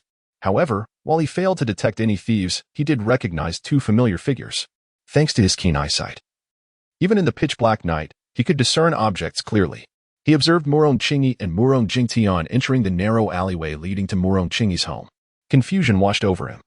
Had she not been residing temporarily at the Diyu Temple estate with Qi Shuyu? Why was she rushing home in the middle of the night, accompanied by Murong Jingtian? Could it be that something had transpired at her home? As a night watchman, Song Yi felt a sense of duty to prevent any crime, and thus resolved to follow them to uncover the truth. As Murong Qingyi ventured into the alley, enveloped in darkness and an eerie silence, the only sound accompanying her was the soft patter of her hurried footsteps. Upon reaching her courtyard and pushing open the gate, she was illuminated by the silvery moonlight, revealing four shadowy figures within her yard. Among them, one gaunt and sharp-featured figure unmistakably resembled Zhou Zhengyang, the man she had encountered earlier that day. In an instant, Murong Qingyi turned to seek assistance from her cousin, Murong Jingtian, exclaiming, "Cousin, they." Yet, she found that Murong Jingtian had already closed the gate behind her. At that moment, realization dawned upon her. She had been betrayed by her own cousin. The four individuals in her courtyard, including Zhou Zhengyang, were all practitioners of the Seven Stars sect, skilled swordsmen. "You foolish girl, no one will come to your rescue now." Zhou Zhengyang gripped his sword tightly, his chilling voice echoing ominously in the still night. "If you wish to live, you must divulge everything you know about the Bloodsword Demon Lord. I assure you, I will not show you the mercy that Master Su did earlier." He continued, "Should you dare to lie or withhold information, tomorrow your neighbors will discover a corpse here." For various reasons, Murong Qingyi had always refrained from revealing her true prowess before others. However, she understood that even if she summoned all her strength tonight, she would not stand a chance against these four formidable practitioners. Thus, she swiftly formed a hand seal, invoking the sixth technique of the wind system, Wind Ascend. In an instant, a gust of wind surged beneath her, propelling her skyward in an attempt to escape. Yet, with remarkable speed, Zhou Zhengyang unleashed a wave of sword energy towards her. Just as she took flight, the fierce sword aura struck her down, causing her to crash to the ground. Blood spewed from her lips as she gasped. Suddenly, Zhou Zhengyang raised his left hand, pulling her body towards him with an unseen force, his grip tightening around her neck. "Foolish girl, do you truly not comprehend the gravity of your situation? How dare you attempt to flee?" He then executed another hand seal, invoking the seventh technique of the lightning system, Purple Lightning Strike. Though primarily a swordsman, he possessed knowledge of various elemental techniques. A bolt of purple lightning descended from the heavens, crashing directly onto Murong Qingyi's forehead. "Ah!" she shrieked, her body convulsing violently as the lightning coursed through her, her consciousness beginning to fade. One of Zhou Zhengyang's fellow practitioners cautioned, "Brother Zhengyang, be gentle. If you kill her, we won't be able to extract any information." Zhou Zhengyang grinned, "Fear not, Junior. This girl is no weakling. She won't perish from such minor attempts." At that moment, Song Yi had arrived outside the courtyard, only to find that Murong Jingtian was nowhere in sight. Coincidentally, he heard the anguished cries of Murong Qingyi emanating from within the yard. Simultaneously, a notification echoed in his mind. Ding. Adventure task activated. Ding. Adventure task. Protect life, protect life. Ensure the survival of Murong Qingyi before the hour of the rabbit. Task reward. Protector's extraction voucher. Song Yi was overjoyed. Merely 2 days prior, he had triggered a similar adventure task with the same reward. To encounter another one so soon was truly extraordinary. It seemed that once fortune favored someone, nothing could impede their path. If he could draw a high-grade protector this time, it would be beyond his wildest dreams. The protector extraction voucher was an exceedingly precious item. Thus, regardless of the difficulty of this adventure task, Song Yi felt compelled to find a way to complete it. Without hesitation, he burst through the door, just as Murong Qingyi was on the brink of losing consciousness. The last thing she saw was Song Ye's figure appearing at the entrance of the courtyard, after which her heavy eyelids fell shut. Zhou Zhengyang, noticing that Murong Qingyi appeared to be fainting, seized her body and forcefully hurled her against the courtyard wall, seemingly intending to wake her with the impact.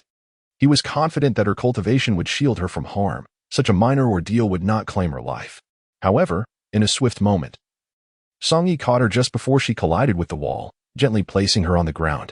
Zhou Zhengyang, witnessing this scene, exclaimed in astonishment. Yu Brat can use the instant body technique. He found it perplexing. There were no signs of cultivation emanating from this young official. Yet he had executed a technique with such finesse. Zhou Zhengyang assumed that Song Yi had employed a form of the instant body technique, but in reality, Song Yi had relied on his remarkable speed and explosive power for rapid movement. His velocity was so exceptional that Zhou Zhengyang could not discern the trajectory of his movement, leading him to mistakenly believe Song Yi had utilized the instant body technique. Humph! No wonder you had the audacity to stand in our way during the day. It seems you have been concealing your true strength. Zhou Zhengyang sneered. If it weren't for that pretentious wench Su Shiqiu obstructing me, you would have long since become a ghost beneath my sword. Now that you have come seeking death, I shall gladly oblige. With that, Zhou Zhengyang swung his sword, unleashing a fierce blade of energy toward Song Yi. In response, Song Yi raised his right hand and, astonishingly, caught the energy blade with his 5 fingers. What? He caught the energy blade with his bare hands. Zhou Zhengyang's expression turned to one of disbelief. His cultivation had reached the 5th level of the Void Spirit realm. To be able to catch his energy blade without utilizing true energy, one would need to be at least a body cultivator of the 5th level or higher. However, practitioners of body refinement possess internal cultivation. Although their true energy does not manifest externally, it circulates rapidly within. Yet, at this moment, the minor official in the Yamen displayed not a trace of cultivation. How could he possibly intercept the energy blade with bare hands?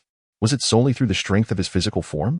Zhou Zhengyang felt his worldview gradually crumbling, suddenly realizing that the knowledge of cultivation he had previously acquired was flawed.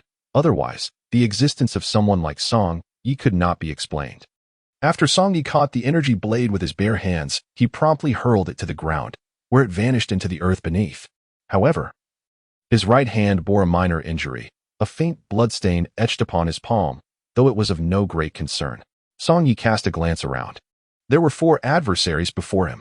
Upon closer inspection, he discerned that they all possessed cultivation at the Void Spirit realm, all of them at the level of Celestial Masters, with Zhou Zhengyang being the most formidable among them. To swiftly conclude this confrontation against 4 Celestial Masters, he could only resort to his protective techniques. Currently, Song Yi possessed 2 protective techniques, the Unclouded Destiny of the Wine Immortal Chang Wanting and the Annihilation of All Life by Yumuchio. The Unclouded Destiny served as a single-target offensive skill, while the wide-area attack of Annihilation of All Life was more suitable for the present circumstances. Consequently, a purple sky sword materialized in his right hand, and the imposing figure of Yumuchio emerged behind him. Zhou Zhengyang was momentarily struck dumb upon witnessing the lifelike apparition of the Celestial Master behind Song Yi. Was that truly the Celestial Sovereign Yumuchio? Due to Zhou Zhengyang's peculiar hobby of collecting portraits of female celestial sovereigns from various eras, which he often examined to refresh his memory, he could instantly recognize even those who had perished thousands of years ago based on their surviving likenesses. Yet, while he was still astonished, Song Yi had already unleashed the protective technique of Annihilation of All Life upon him and his 3 fellow disciples. Chapter 79. Unwavering Fidelity Among Zhou Zhengyang's Numerous Treasures. The portrait of Yumuchio was his favorite.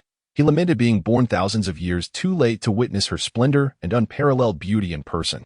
Yet now, he beheld the visage of one who had fallen millennia ago, and a look of profound reverence washed over his face as he gazed upon the immense illusion of Yumuchio, as if witnessing a divine miracle. "Senior brother, be careful," cautioned one of Zhou Zhengyang's junior disciples. But it was already too late. Song Yi plunged the purple sky sword into the ground and invoked the sword technique. Annihilation of All Life. From the point where the sword pierced the earth, the ground began to fracture rapidly towards Zhou Zhengyang's direction. The fissures opened with astonishing speed, and a torrent of magnificent purple sword energy surged forth from the cracks like molten lava. As Zhou Zhengyang regained his senses, he immediately shouted, "Quick, leave the ground." The 4 brothers swiftly ascended into the air, yet no matter how rapid their movements, they could not outpace the overwhelming sword aura that surged forth from the depths of the earth with the force of thunder. In an instant, the 4 brothers found themselves enveloped by the vast sword energy that permeated the heavens and the earth, ultimately silencing their cries, which were consumed by the boundless sword chi. The 4 celestial masters of the sect that Song Yi had just vanquished possessed considerable strength, yet the experience gained from their defeat was rather meager. This suggests that eliminating such figures yields scant rewards, unlike the substantial experience derived from slaying ferocious beasts, which can grant hundreds of thousands of experience points per creature. However, Songye's quest remains unfulfilled. He must ensure that Murong Qingyi survives until the early hours of the morning. Currently, it is the late hours of the night, and he has roughly 4 hours until the auspicious moment of the rabbit hour.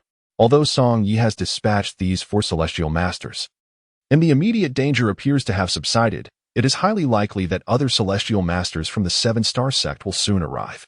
While their intention is not to take Murong Qingyi's life, their methods of coercion are exceedingly cruel, and a single misstep could indeed cost her life.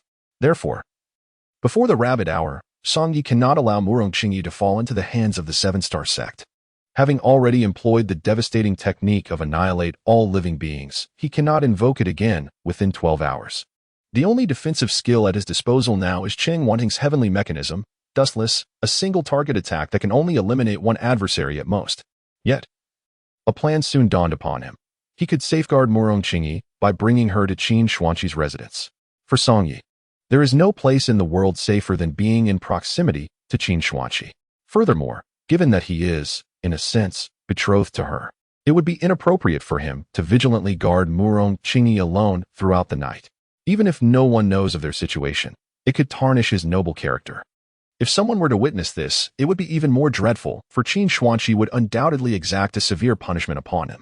After careful consideration, Song Yi concluded that bringing Murong Qingyi to Qin Xuanqi was the most prudent choice. As long as Qin Xuanqi agreed to shelter her for the night, she would undoubtedly survive until the rabbit hour. Once Murong Qingyi made it through that time, his quest would be completed, and he would no longer concern himself with her whereabouts thereafter. In the courtyard, a handcart was available, and Song Yi gently placed the unconscious Murong Qingyi upon it, wheeling her back to Pear Blossom Lane. As soon as Song Yi rapped lightly on the gate of Qin Xuanqi's courtyard, she opened the door, seemingly having anticipated his arrival. Dressed in a blue short blouse and long skirt, her bare feet graced the ground, and her long, lustrous black hair cascaded naturally over her shoulders. With a playful smile, she remarked, "What brings you here, dear husband, at such a late hour? Surely, you harbor no ulterior motives? Although we are bound by an engagement, you have yet to formally wed me, so I cannot admit you into my home at this hour." In the absence of others, she still enjoyed referring to Song Yi as her dear husband. "My lady, I understand that it is quite improper to disturb you at this hour, but rest assured, I shall not enter your home. I merely wish to ensure she is allowed inside." Song Yi pointed to the unconscious Murong Qingyi on the handcart and said, "Qin Xuanqi." Upon a mere glance, discerned that Murong Qingyi had fainted from a strike by the purple lightning. Yet she still inquired, "What is the matter with this woman?" Song Yi replied, "I encountered her during my night patrol. Hearing a fierce commotion, I hurried over and found her in a courtyard." Naturally, he refrained from disclosing to Qin Xuanqi his involvement in the demise of Zhou Xingyang and others. "Then why did you bring her here instead of taking her to the yamen?" Qin Xuanqi questioned. "Previously, you mentioned being a disciple of the Lonely Jade sect, so I thought you could assist in her recovery," Song Yi explained. "Moreover, given our engagement, many in the yamen are aware of it. If I were to bring an unconscious woman back in the dead of night, it would surely attract unwelcome attention, which would be detrimental for both of us." Qin Xuanqi chuckled. "Your consideration is quite thoughtful." She perceived that, despite Song Yi's seemingly simple nature, he handled the situation with great propriety. Lying on the cart, Murong Qingyi, if not compared to Qin Xuanqi, possessed a certain allure. Had any other mortal man encountered her in such a state at this hour, he would likely be moved to act. Yet, Song Yi brought her directly to his fiancée's residence, seemingly conveying his fidelity to Qin Xuanqi, that even with a woman at hand, he would not stray. Thus, Qin Xuanqi felt that in addition to his honest and steadfast character, Song Yi deserved to be recognized for his unwavering loyalty. His actions that night earned him points in her heart. She promptly replied, "I can allow her to enter. But what benefit will I receive from this?" Song Yi smiled. "I shall grant you a reward." "A reward?" Qin Xuanqi's brow furrowed slightly. Hearing of a reward for her made her feel uncomfortable, as if it were a diminishment of her authority as the Xian Yuan demon lord. After all, she had always been the one to bestow rewards upon others. No one had the right to reward her. However, since it was her little husband proposing it, she decided to withhold her displeasure and listen to his intentions. "Little husband, what kind of reward do you intend to give me?" Qin Xuanqi leaned against the door, her waist slightly tilted. "Just a peck." Song Yi replied awkwardly. "What is a peck?" Qin Shuani inquired, her brow slightly furrowed. Like this, Song Yi said, forming his right hand into a beak shape and tapping it against his lips. Peck. Qin Shuani narrowed her eyes, pondering what sort of reward this was. It looked rather like a slap. Yet, she doubted Song Yi would dare offer such a reward to her. Seeing the continued confusion on Qin Shuani's face, Song Yi conceded. All right, let me demonstrate. Having spoken, he contemplated leaning in to plant a kiss on her delicate face. However, he swiftly dismissed the notion, recalling an incident from the tea stall where his mere desire to hold her hand had rendered him immobile, constrained by her formidable aura. If the act of merely grasping her hand had such dire implications, the consequences of attempting to kiss her cherubic visage would undoubtedly be far more severe. Thus, it was imperative that she be willing. An unanticipated advance would surely lead to disastrous outcomes. Imagine my right hand as your lips, Song Yi declared, forming his fingers into a beak-like shape before tapping his own lips, like this, a little peck. Even if Qin Shuani was entirely unversed in matters of romance, she grasped the meaning behind Song Yi's words. The term he referred to as a peck was commonly understood as a kiss, often whimsically described in mortal literature as eating rouge. Yet, at that moment, her cheeks and lips bore no trace of rouge for him to consume. Even had she adorned herself with such cosmetics, she would not offer them to him.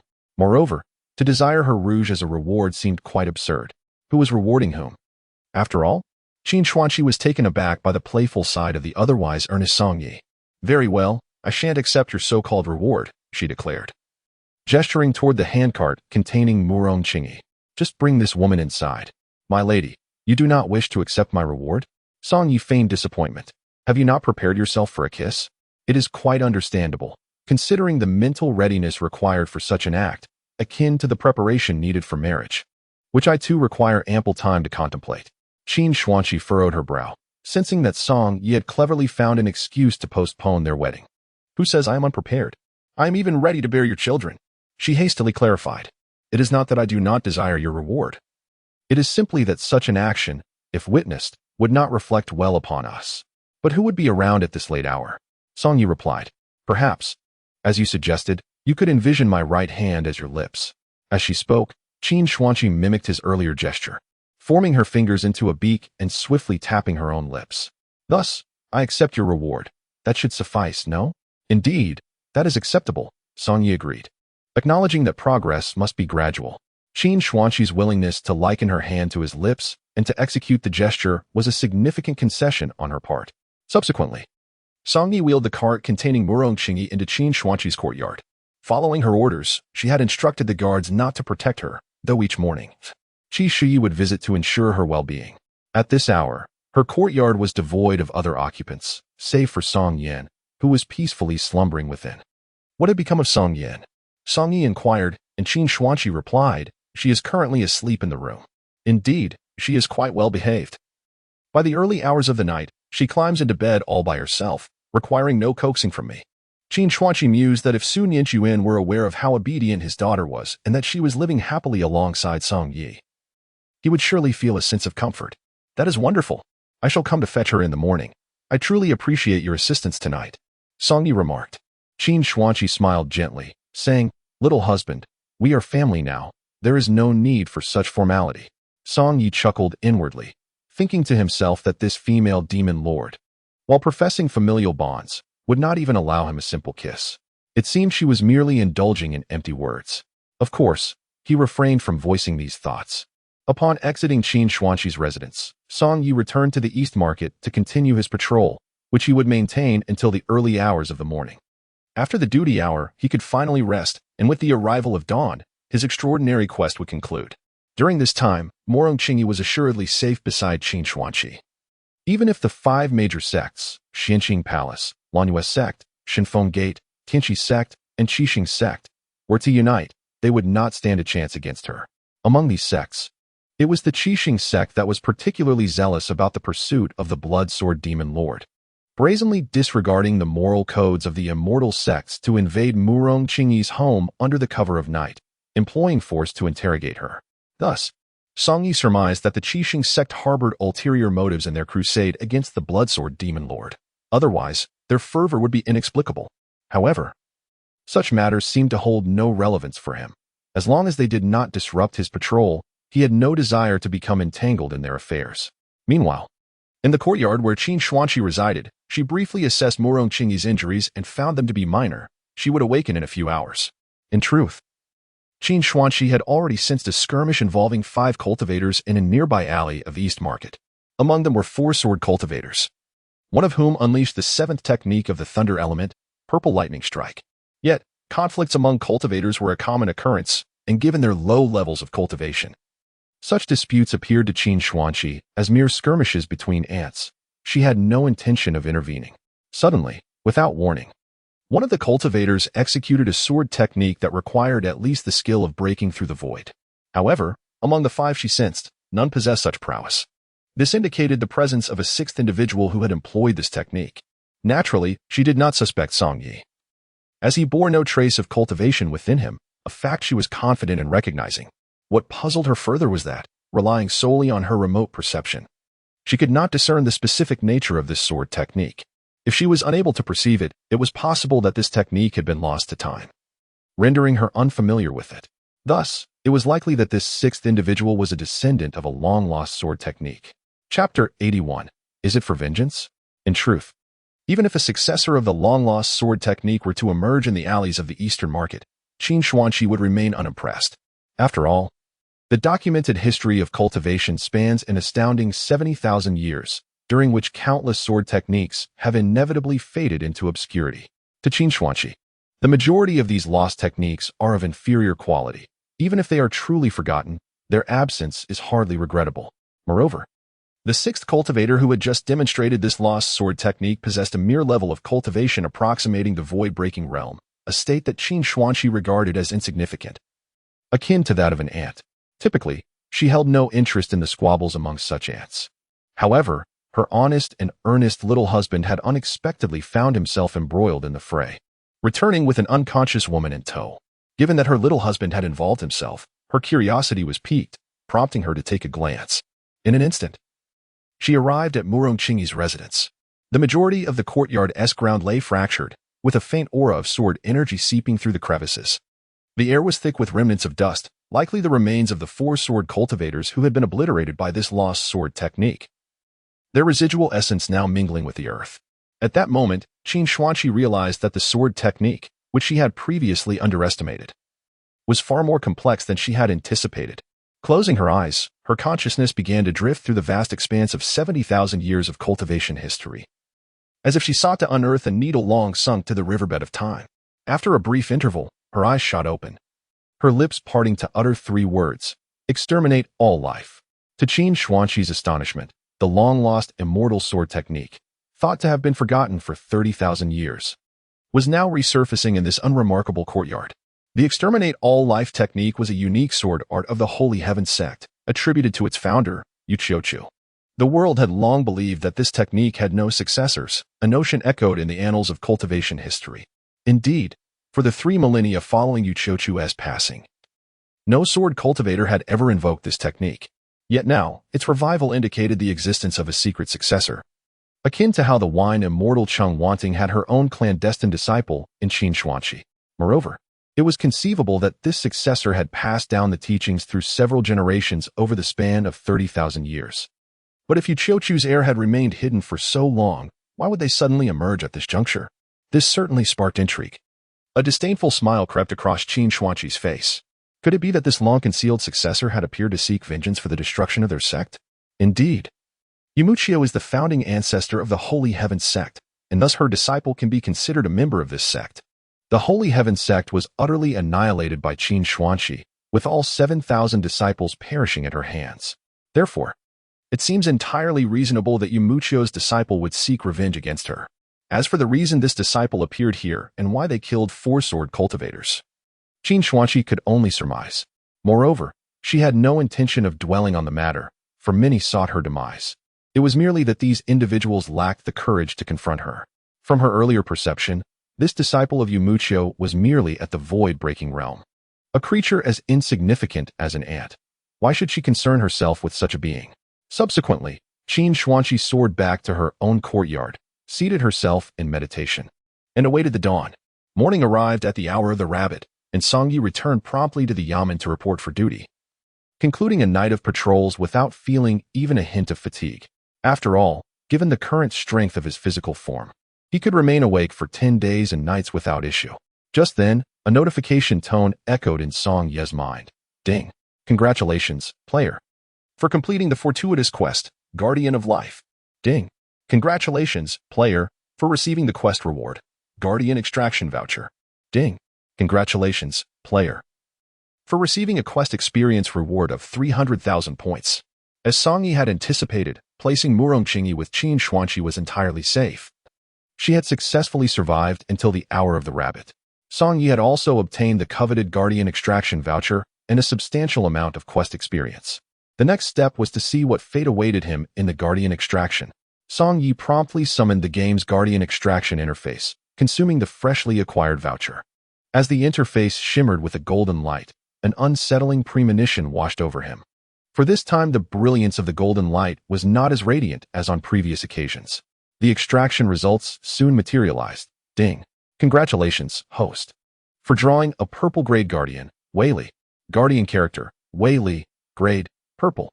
Background, 9th generation leader of the Taishu Palace, skilled in thunder-based techniques. Cultivation, first level of the void-breaking realm. Skill, Thunder Chain of the 49 Thunder Technique. Indeed, this time lacked the extraordinary luck of the previous draws. However, a purple-grade Guardian was still commendable. Song Yi had drawn a total of 3 times for this Guardian, 2 gold and 1 purple, indicating that his fortune was already quite favorable. Presently, as the sole player, without any others for comparison, the purple-grade Guardian seemed quite attainable. Once other players arrived, with ample data for reference, it would become evident that the probability of drawing a gold-grade Guardian was exceedingly low. Song Ye's good fortune was merely an exception. Wei Li, the purple-tier Guardian, possesses an initial cultivation level equivalent to that of the golden-tier Guardians, Yumuchio and Qing Wanting, both at the first level of the void-breaking realm. However, the distinction lies in the significantly higher cultivation ceiling and efficiency of the golden-tier Guardians compared to their purple-tier counterparts. For instance, the same quantity of Guardian True Essence pills administered to a golden-tier Guardian yields a greater enhancement in cultivation than when given to a purple-tier Guardian. Thus, it is unequivocal that priority should be given to nurturing the golden-tier Guardians until they can no longer be fed. Generally, only players unable to draw golden-tier Guardians are compelled to cultivate purple-tier ones. As for Song Yi, who has drawn 2 golden-tier Guardians from the outset, there is no necessity to consider nurturing a purple Guardian. Furthermore, Song Yi has yet to fully nurture Yumuchio and Qing Wanting, leaving no surplus resources to allocate towards a purple Guardian. Consequently, Wei Li cannot reside in the Guardian Sanctuary, and currently, Song Ye's Sanctuary only accommodates Yumuchio and Qing Wanting. Despite Song Ye's reluctance to nurture Wei Li, the latter's Guardian ability, Thunder Chain Prison, appears rather formidable. This ability belongs to the 4th tier of Thunder Techniques and is classified among high-tier skills, serving as a large-scale control ability that can indeed prove advantageous in certain situations. Chapter 82, The Saintess of the Taishu Palace. The fact that Song Yi has drawn Wei Li, the purple-tier Guardian, indicates that Wei Li has already passed from this world. Wei Li was the 9th generation leader of the Taishu Palace, and his daughter is the current saintess of the palace. Song Yi has often heard storytellers extol the unmatched beauty of the Taishu Palace's saintess, who is renowned throughout the realm and currently ranks 3rd on the list of celestial beauties. The palace is located near Luocheng, far from Yanqing, which leads Song Yi to believe that the chances of beholding the saintess's unparalleled beauty are slim. However, Song Yi remains indifferent, as no matter how magnificent the saintess may be, she cannot surpass his own beloved. Upon exiting the governor's office, Song Yi first procures breakfast in the Eastern Market before heading directly to the courtyard where Qin Xuanqi resides. Just as he reaches the alley's entrance, he encounters Qi Shuyi emerging from within. Qi Shuyi also spots Song Yi and, noting that he is alone without the presence of the county princess, discreetly advises him, "Take good care of the princess. There are certain matters between men and women that you must refrain from with her. Do you understand? If I find any signs of impropriety, I shall not spare you." Song Yi is perplexed. What constitutes impropriety? Should Qi Shuyi take issue if she observes Qin Xuanqi walking with a slight awkwardness? The complexities of relationships between men and women are not entirely clear to Qi Shuyi herself. Moreover, Song Yi believes Qi Shuyi is unnecessarily concerned, as Qin Xuanqi The formidable woman she is would not even entertain a kiss, let alone deeper forms of interaction. Thus, Song Yi, feeling indifferent to the conversation, simply remarked, "The princess is likely hungry. I shall fetch her some breakfast." With that, he darted into the alley, and Qi Shi naturally did not dare to stop this prospective nobleman. Shortly after entering the alley, Song Yi was enchanted by the melodious strains of a guqin emanating from Qin Xuanqi's courtyard. He instinctively softened his footsteps, fearing to disrupt the celestial music. The gate to Qin Xuanqi's home was ajar, allowing him a glimpse of her playing the guqin within. Qin Xuanqi surmised that the reclusive flute immortal might have learned of Su Qingyu's arrival in Yen City through some channel. And thus each time she played the long night melody, there existed a chance for that music-loving immortal to reveal herself. Moreover, playing the guqin was a cherished pastime for every disciple of the Lonely Jade sect, and as she now portrayed Su Yiyu, she could not afford to neglect this tradition. Upon noticing Song Ye's presence, she ceased her playing and smiled warmly, saying, "Your sister is still asleep inside." Song Yi chuckled, then let her sleep a little longer. "She usually rises early to accompany me on my morning rounds and hasn't had the chance to indulge in slumber for quite some time. Let us have our breakfast first." Unsure of Qin Xuanqi's culinary preferences, he procured a selection of buns, pancakes, and steamed cakes. Afterward, Song Yi cast a glance at the courtyard and the now vacant handcart, but found no trace of Murong Qingyi. Before he could inquire, Qin Xuanqi interjected, "The woman you brought last night left on her own after waking this morning.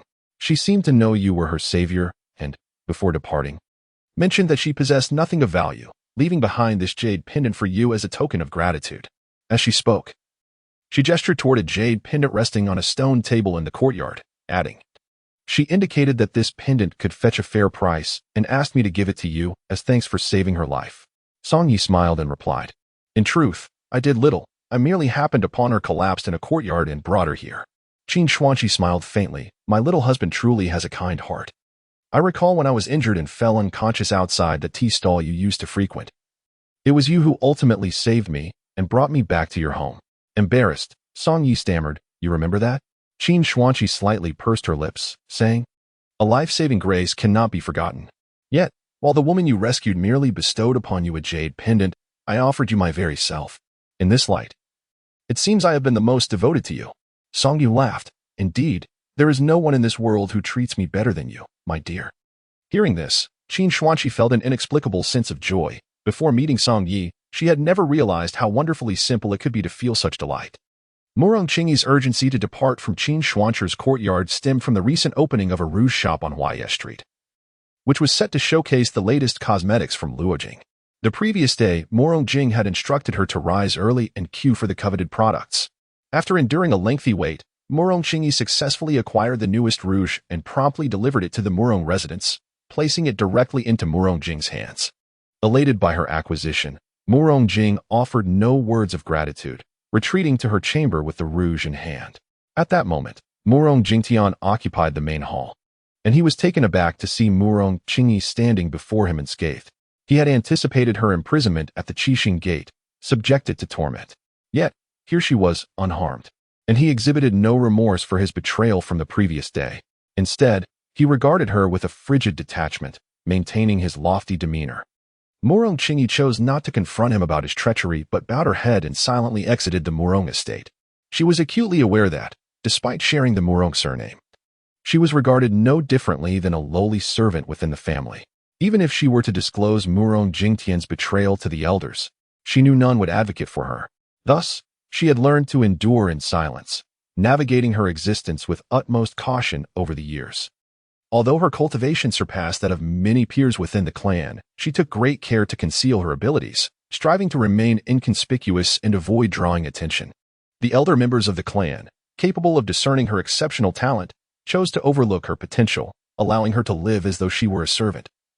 All due to her mother's circumstances. After departing the Murong residence, Murong Qingyi found herself uncertain of where to go. The small courtyard she had once inhabited was now uninhabitable, its ground fissured beyond repair. Fearing further trouble from the Qixing Gate, she dared not return there. Fortunately, she still possessed a modest sum of money and resolved to seek temporary refuge in an inn. As she made her way back to the East Market, a sudden apparition emerged from an alley, an elderly figure with a shock of white hair, startling her.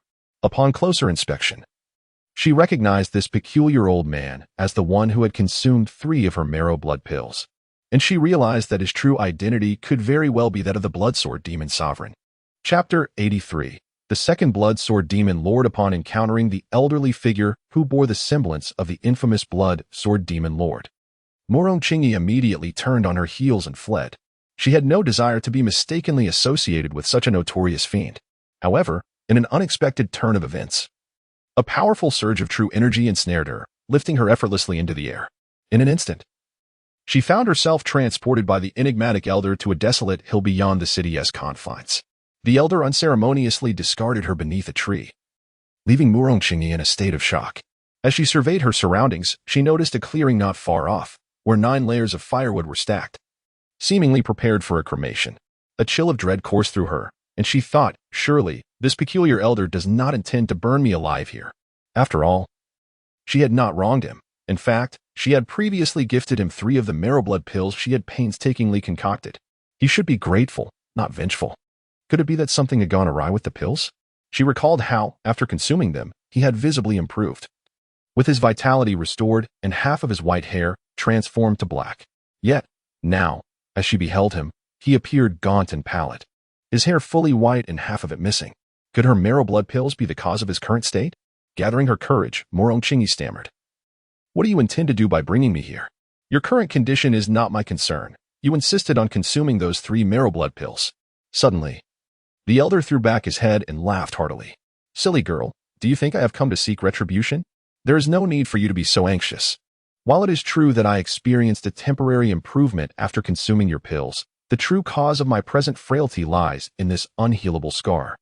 He tore open his outer garment to reveal a claw-shaped wound on his chest, where crimson flames flickered ominously. This injury was inflicted by a 10th-tier demon beast, the Fire Chelan. I fought fiercely to obtain its inner core and succeeded in slaying it, yet I was grievously wounded in the process. Do you realize why the 7-star sect relentlessly pursues me? It is because they witnessed the moment I defeated the Fire Chelan and are now intent on seizing the inner core from me. Alas, the scar it left has rendered me increasingly weak. Otherwise, why would I scurry about like a rat? With newfound boldness, Murongchingi inquired. So you are indeed the legendary Blood Sword Demon Lord. Indeed, I am Gu Yunyang, the Blood Sword Demon Lord, he declared, a smile breaking across his face. Do I not appear quite different from the image you observed in the Demon Lord Chronicles? Murongchingi earnestly nodded. Yes. Ha ha ha ha.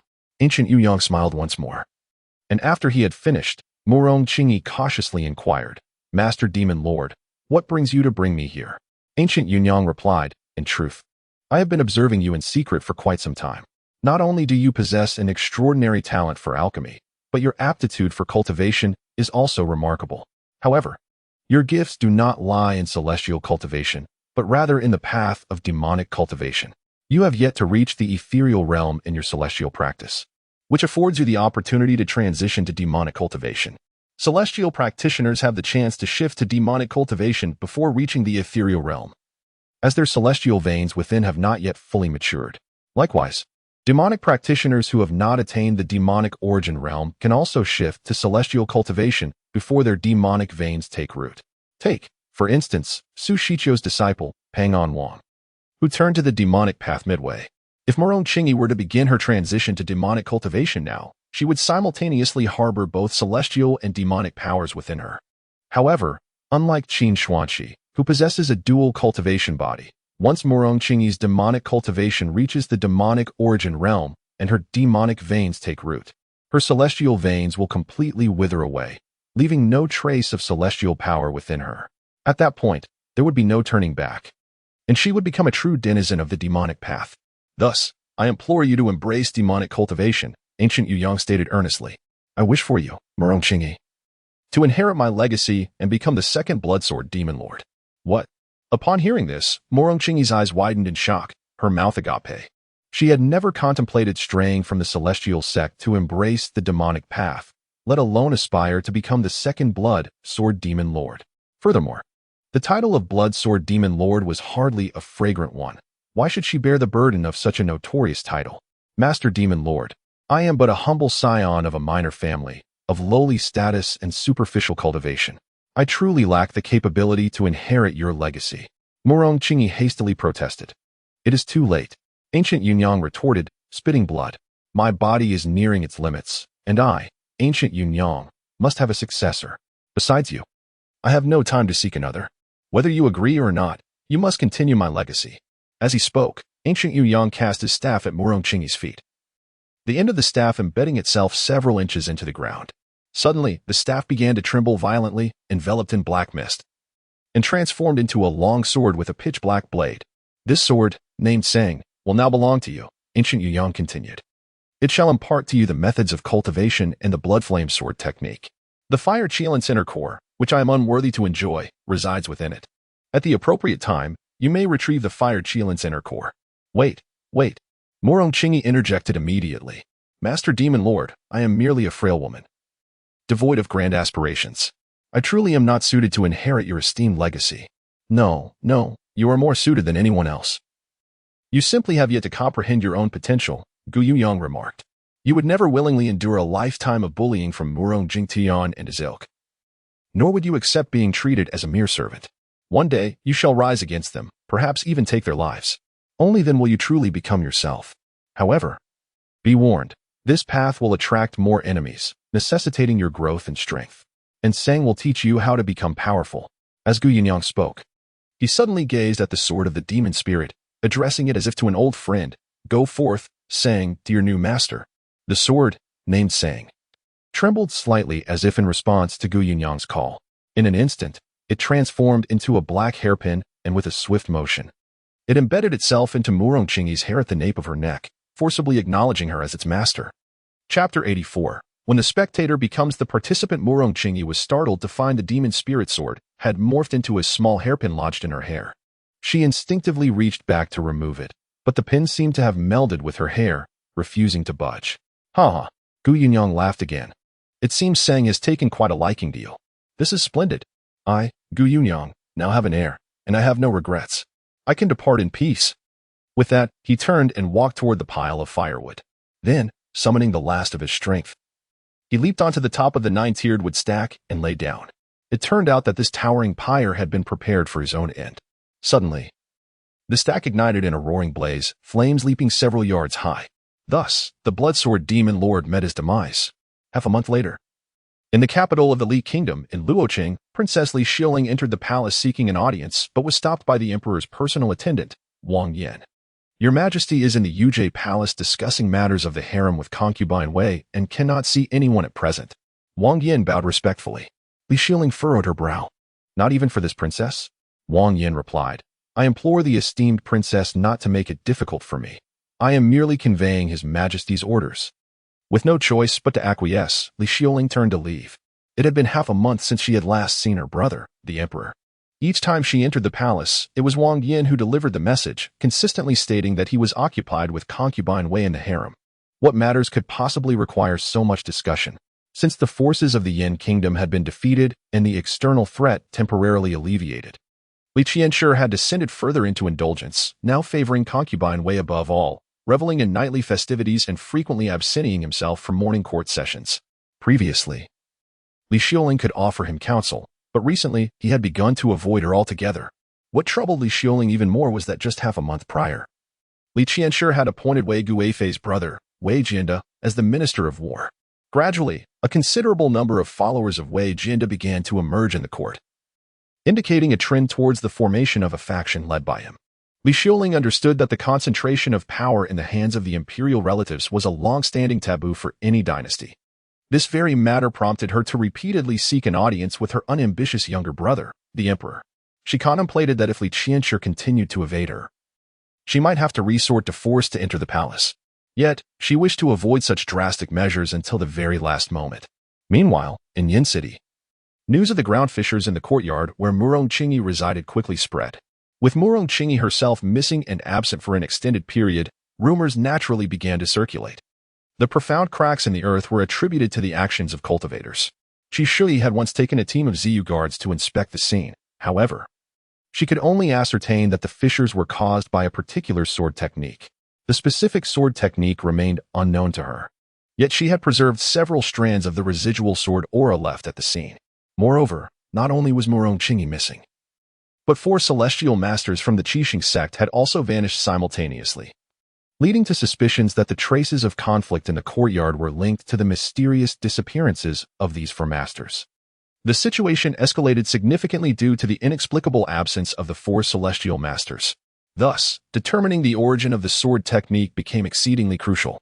Unlike chi cultivators, who typically employed versatile attribute-based techniques, such as those related to wind, water, thunder, and earth, sword cultivators often possessed unique sword techniques of their own.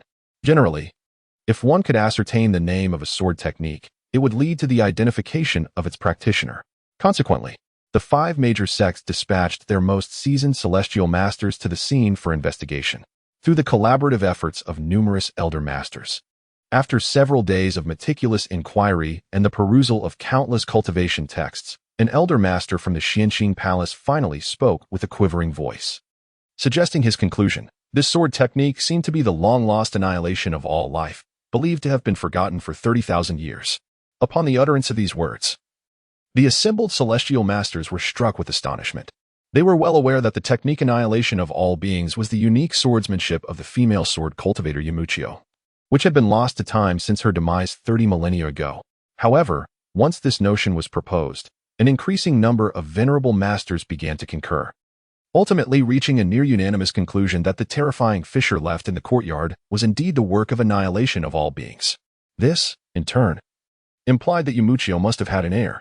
Swiftly, the news of her successor's emergence spread across the continent, prompting audacious speculation among the members of various sects that this successor had come forth to seek vengeance against the female demon Qin Xuanqi for the obliteration of her sect. Such a development was bound to incite yet another tempest of bloodshed within the realm of cultivation. Meanwhile, the fate of the 4 missing celestial masters from the 7-star sect waned in significance, as both the celestial and demonic realms turned their attention towards the reappearance of Yumuchio's heir and how Qin Xuanqi would respond to this unfolding situation. Spectators were abuzz with excitement, yet the individual at the heart of the matter, Qin Xuanqi, seemed unconcerned. As for another key figure, Song Yi, he found himself caught in the midst of the spectacle, for he alone was aware that he was the so-called heir of Yumuchio. With the fervor surrounding Yumuchio's successor escalating, Yen City swiftly transformed into a pilgrimage site for many cultivators. While the courtyard once occupied by Murong Qingyi became a must-visit destination for countless sect members. Thus, during his recent patrols, Song Yi observed a multitude of unfamiliar faces among the practitioners gathering in the East Market. When such self-proclaimed capable cultivators congregated, trouble was inevitable, leading to frequent altercations in the East Market over the past few days. Whenever Song Yi encountered such incidents during his patrol, he could only intervene with a few words of persuasion. If they chose to ignore his counsel, he had no recourse but to allow them to display their techniques before the gathered audience. This morning, as Song Yi set out for his patrol with Song Yan, he was taken aback to discover that Qin Xuanqi had stealthily followed him. "What brings you here?" he inquired, astonished. Qin Xuanqi replied, "In recent days, many cultivators have been frequenting your patrol routes, and I worry for your safety. I couldn't rest easy, so I decided to accompany you." After all, Song Yi was her only choice for marriage, and she could not allow any misfortune to befall him at this juncture. "But this is inappropriate. You are a princess. How can you accompany me on patrol?" Song Yi protested earnestly. "Why not?" Qin Xuanqi chuckled. "If you can bring Song Yin along, why can't I join as well?" "However, this seems rather unfair," Song Yi replied with a serious demeanor. "Our family of 3 is out here patrolling for the magistrate, yet I can only draw 1 salary from the office. Don't you think that's a bit unfair? Then I shall speak to Magistrate Wang tomorrow and request that he grant you 3 salaries each month," Qin Xuanqi declared. Song Yi responded with a smile. "That sounds reasonable." Chapter 85. The scene of Tianyin. Song Yi, along with Qin Xuanqi and Song Yan, formed an impromptu trio as they meandered through the streets, instantly becoming the most striking sight in the Eastern Market, garnering countless glances. Observing the bustling scene, Song Yi noted the presence of several unfamiliar cultivators, along with a new storyteller's stall that had attracted a sizable crowd. The storyteller was animatedly recounting tales with fervor, and I must discreetly share with you that I, Guanziji, have witnessed the heir of Yumuchio in person. He stands a towering 8 feet tall, exuding an air of valor and remarkable handsomeness.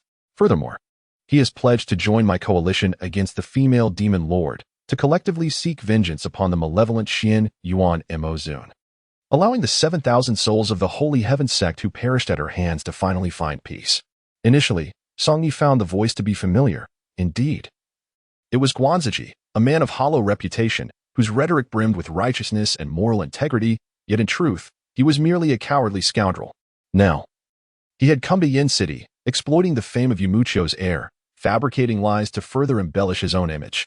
Song Yi surmised that such a person would likely face dire consequences in the future. At that moment, someone shouted, "Look, it's the black armored winged rhinoceros."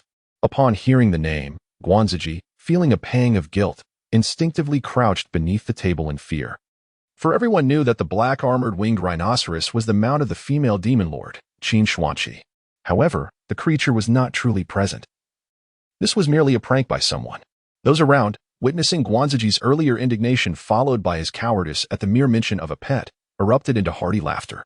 Qin Xuanqi, observing this scene, remarked with a cold smile, "Humans are truly dull." Yet, noticing Song Ye's gaze upon her, she quickly added with a playful smile, "My dear husband, I was referring to you." Song Ye responded with a smile, "You must find it rather tedious to patrol the streets with me. Why not accompany me for a stroll by the river?" He thought that a leisurely walk by the river would also serve to fulfill today's daily task of fishing. Qin Xuanqi readily agreed, her demeanor reflecting that of a devoted partner. Thus, the two made their way to the banks of the Yi River. The Yi River once flowed through Qiuyu village and several neighboring hamlets. Originally nameless, it was preserved following the establishment of Yin City and was eventually bestowed with the name Yi River.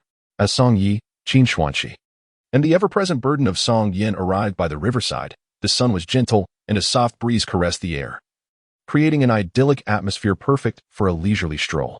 However, at that moment, an exuberant laughter echoed from across the river, booming with high-pitched delight. With a hearty laugh, Song Yi turned to see a middle-aged man clad in a flowing white robe. After his laughter subsided, the man gazed skyward and proclaimed, "I, Zhou Juanhao, have traversed nearly the entire Xianian continent, yet I never anticipated that I would encounter, in this very place, the celestial scene that would elevate my realm." No sooner had he spoken than a radiant aura of 7 colors enveloped him, and the previously clear sky darkened ominously, reminiscent of a celestial phenomenon where a dog devours the sun. Subsequently, a violet lightning bolt cleaved through the heavens, its thunderous roar reverberating, followed by a total of 9 violet bolts appearing above Yin City. Upon witnessing this spectacle, Qin Xuanqi understood that someone was ascending to the Emperor's Soul Realm at that moment. The Emperor's Soul Realm is the pinnacle of immortal cultivation, and the emergence of a practitioner at this level is sufficient to stir the very heavens and earth.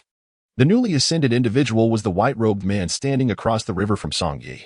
Soon, the world returned to its normalcy, the darkness receded, and the sky was once again bright and clear.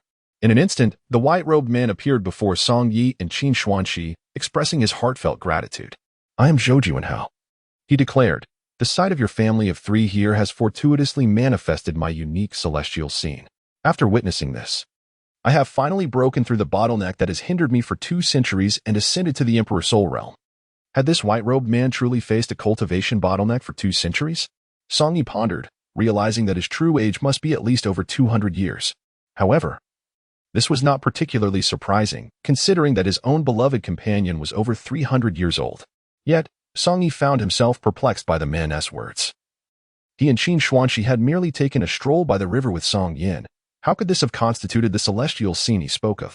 Moreover, it seemed he had mistakenly perceived them as a family of 3, indicating that Song Yi and Qin Xuanqi, the formidable sorceress, indeed bore a striking resemblance as a couple. Zhou Juanhao, noticing the confusion etched on Song Ye's face, elucidated. "The cultivation method I practice is the 9 transformations of enlightenment. This technique cannot solely rely on the accumulation of power to force a breakthrough. One must also comprehend the celestial scenes of the world to achieve a realm advancement. Each practitioner of this method experiences a distinct celestial scene. Initially, when I faced breakthroughs at the bone forging, profound transition, and ethereal spirit realms, I easily encountered the necessary celestial scenes. At times, merely stepping outside and seeing a neighbor's child pass by would trigger an unexpected breakthrough. Occasionally, my celestial scene was nothing more than an ordinary willow tree by the roadside. However, upon reaching the 9th level of the Holy Origin realm, I struggled for an extended period to encounter the celestial scene required for my breakthrough.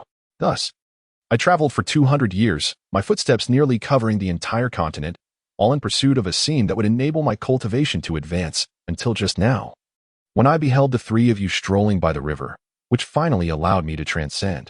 Thus, you are the celestial vision that I, Zhou Juanhao, have sought for 2 centuries. In this heavenly scene that enables Zhou Juanhao to transcend to the realm of the Emperor's soul, there strolls a trio composed of Song Yi, and Qin Xuanqi, momentarily united as a family by the riverbank.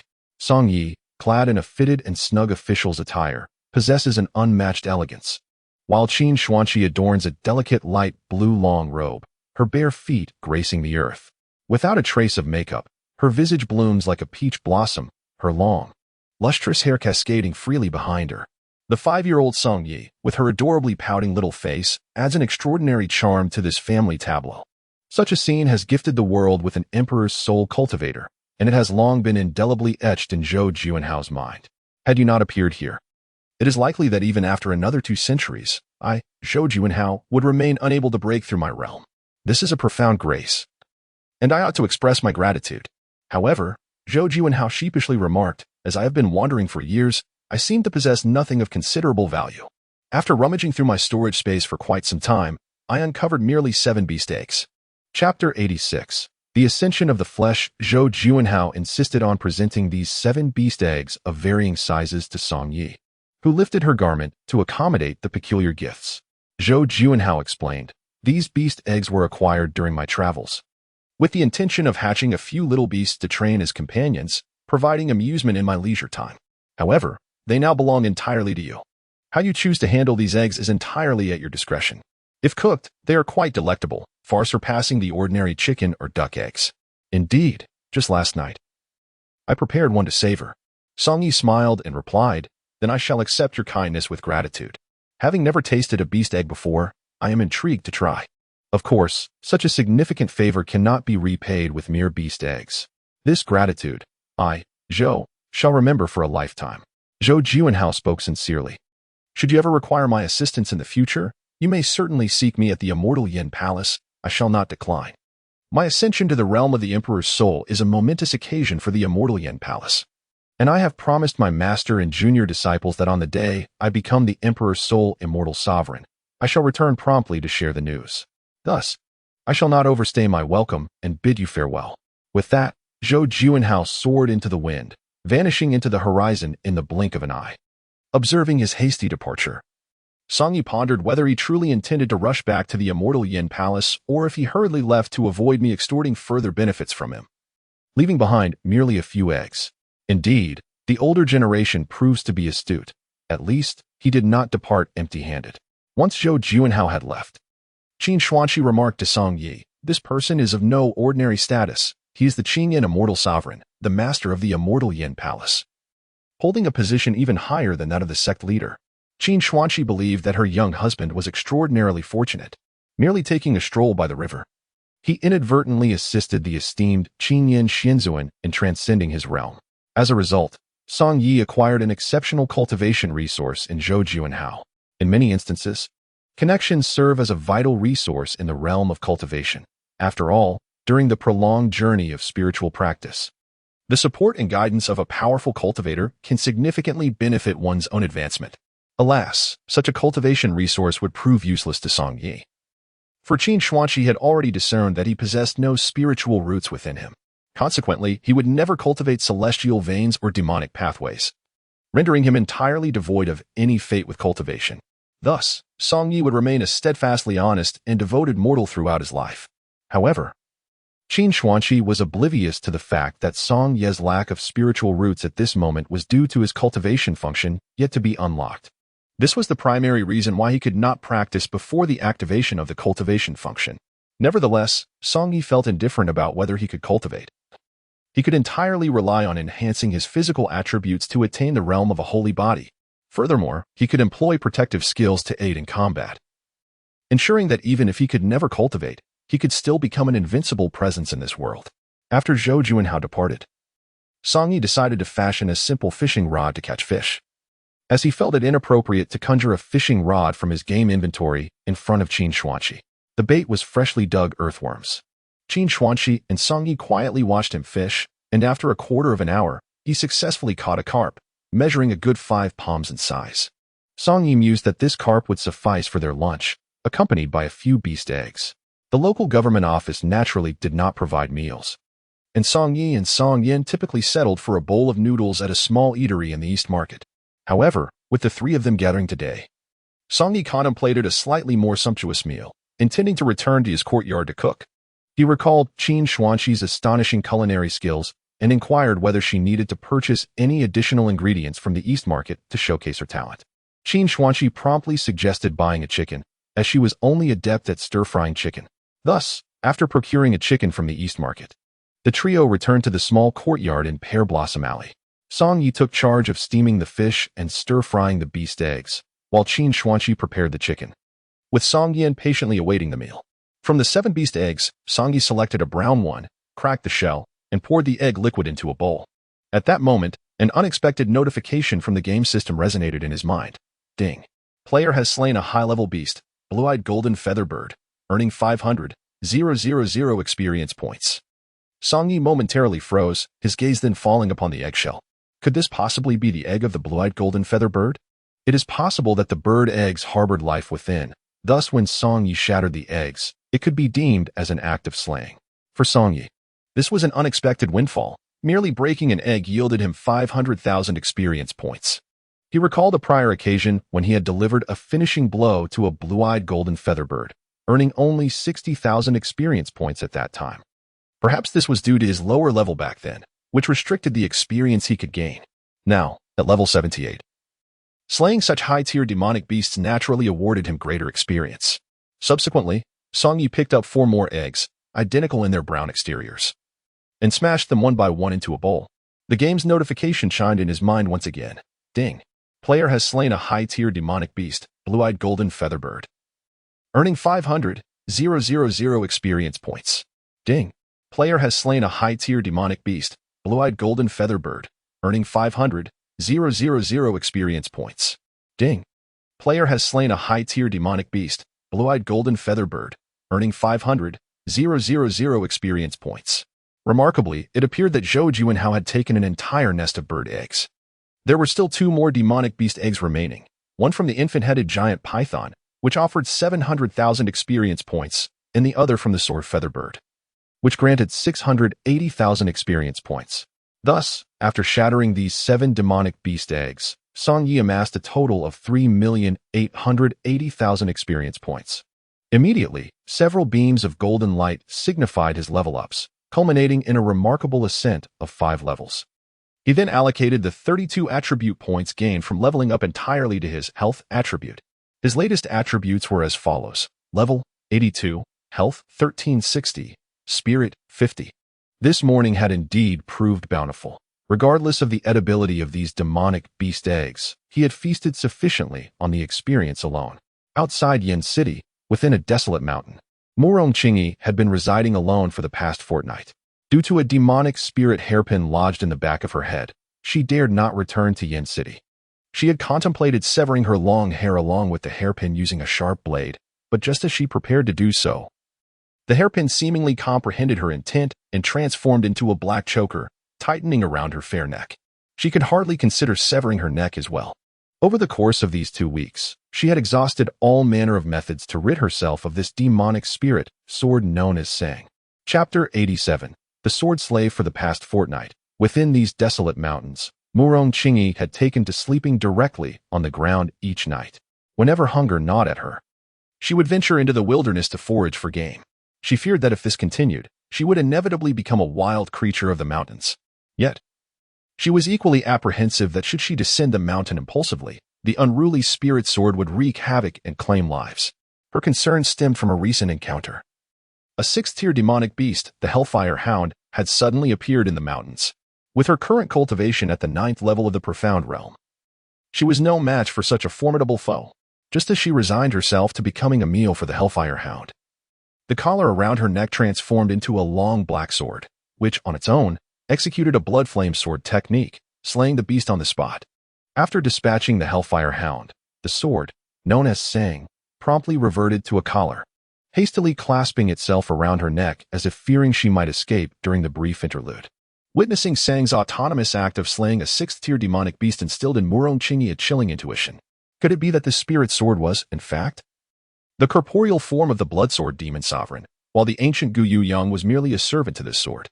And now she, Murongqingyi, had been unwittingly coerced into becoming a second sword slave.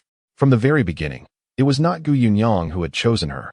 Rather, it was this sword that had selected her. Moreover, a woman's intuition is often astute.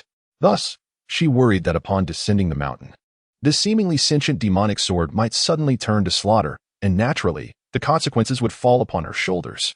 In such a scenario, everyone would assume she was indeed in collusion with the Bloodsword Demon Sovereign, leaving her with no means to clear her name. As night fell, Murongqingyi intended to conjure a fire using the fire condensation technique, only to find several strands of black demonic energy unexpectedly emanating from her body, sending a shiver down her spine. This indicated that, unbeknownst to her, she had begun to harbor demonic cultivation within her. Yet she had never practiced any demonic techniques. Why then had this energy manifested? It quickly dawned on her that it must be the work of Sang. The sword's transformation into a collar was not merely a superficial attachment, it had begun to alter her very essence. The thought sent a chill through her, leaving her trembling. If this continued, would she truly become the second Bloodsword Demon Sovereign? A month later, in Yin City, on this day, Qin Xuanqi was, as usual, playing the zither in the courtyard, while Song Yin sat nearby, enraptured by the enchanting melodies. Song Yi had already returned to the government office, leaving Song Yin in the care of Qin Xuanqi, who was more than capable of watching over her.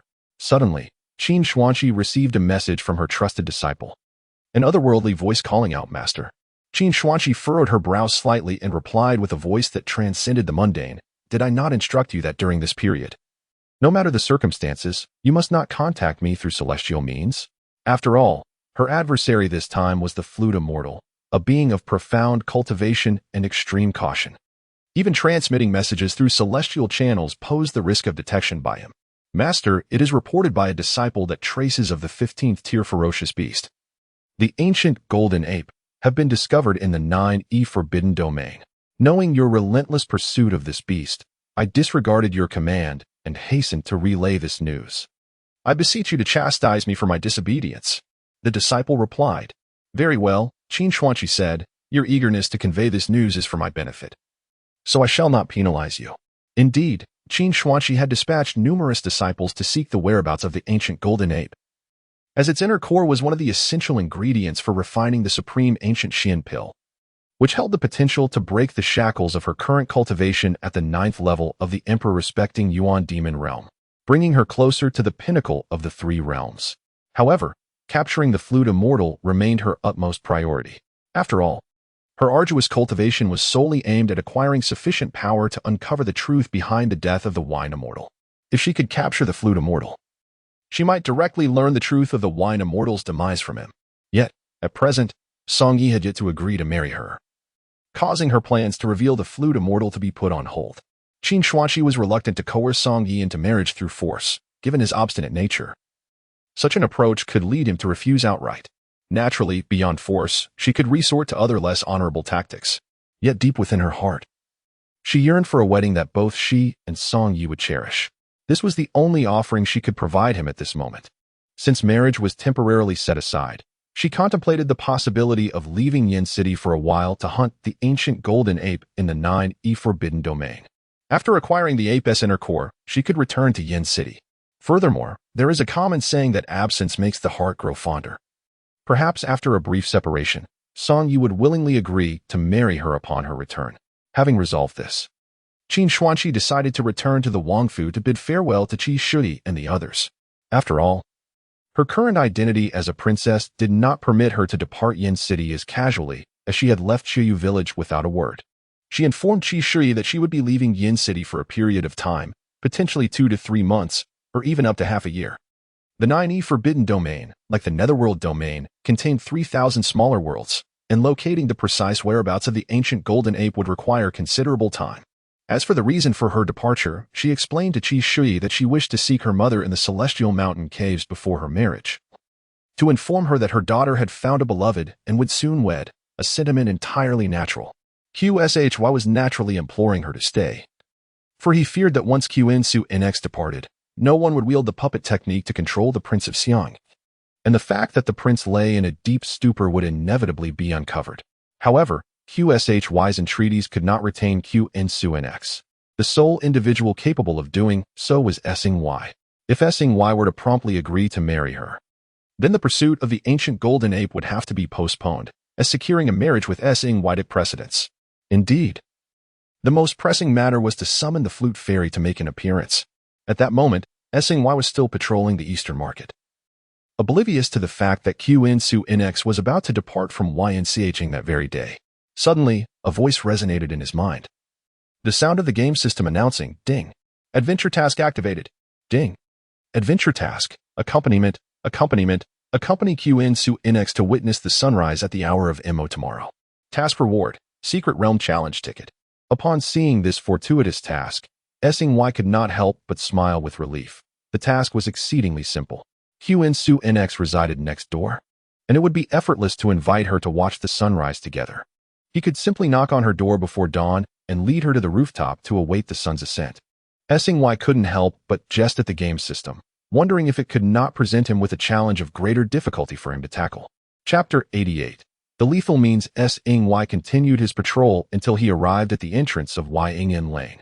Passing through the archway led to the adjacent CHNGL lane, yet that realm remained forever out of his reach, as it lay beyond the original Chi-Y village.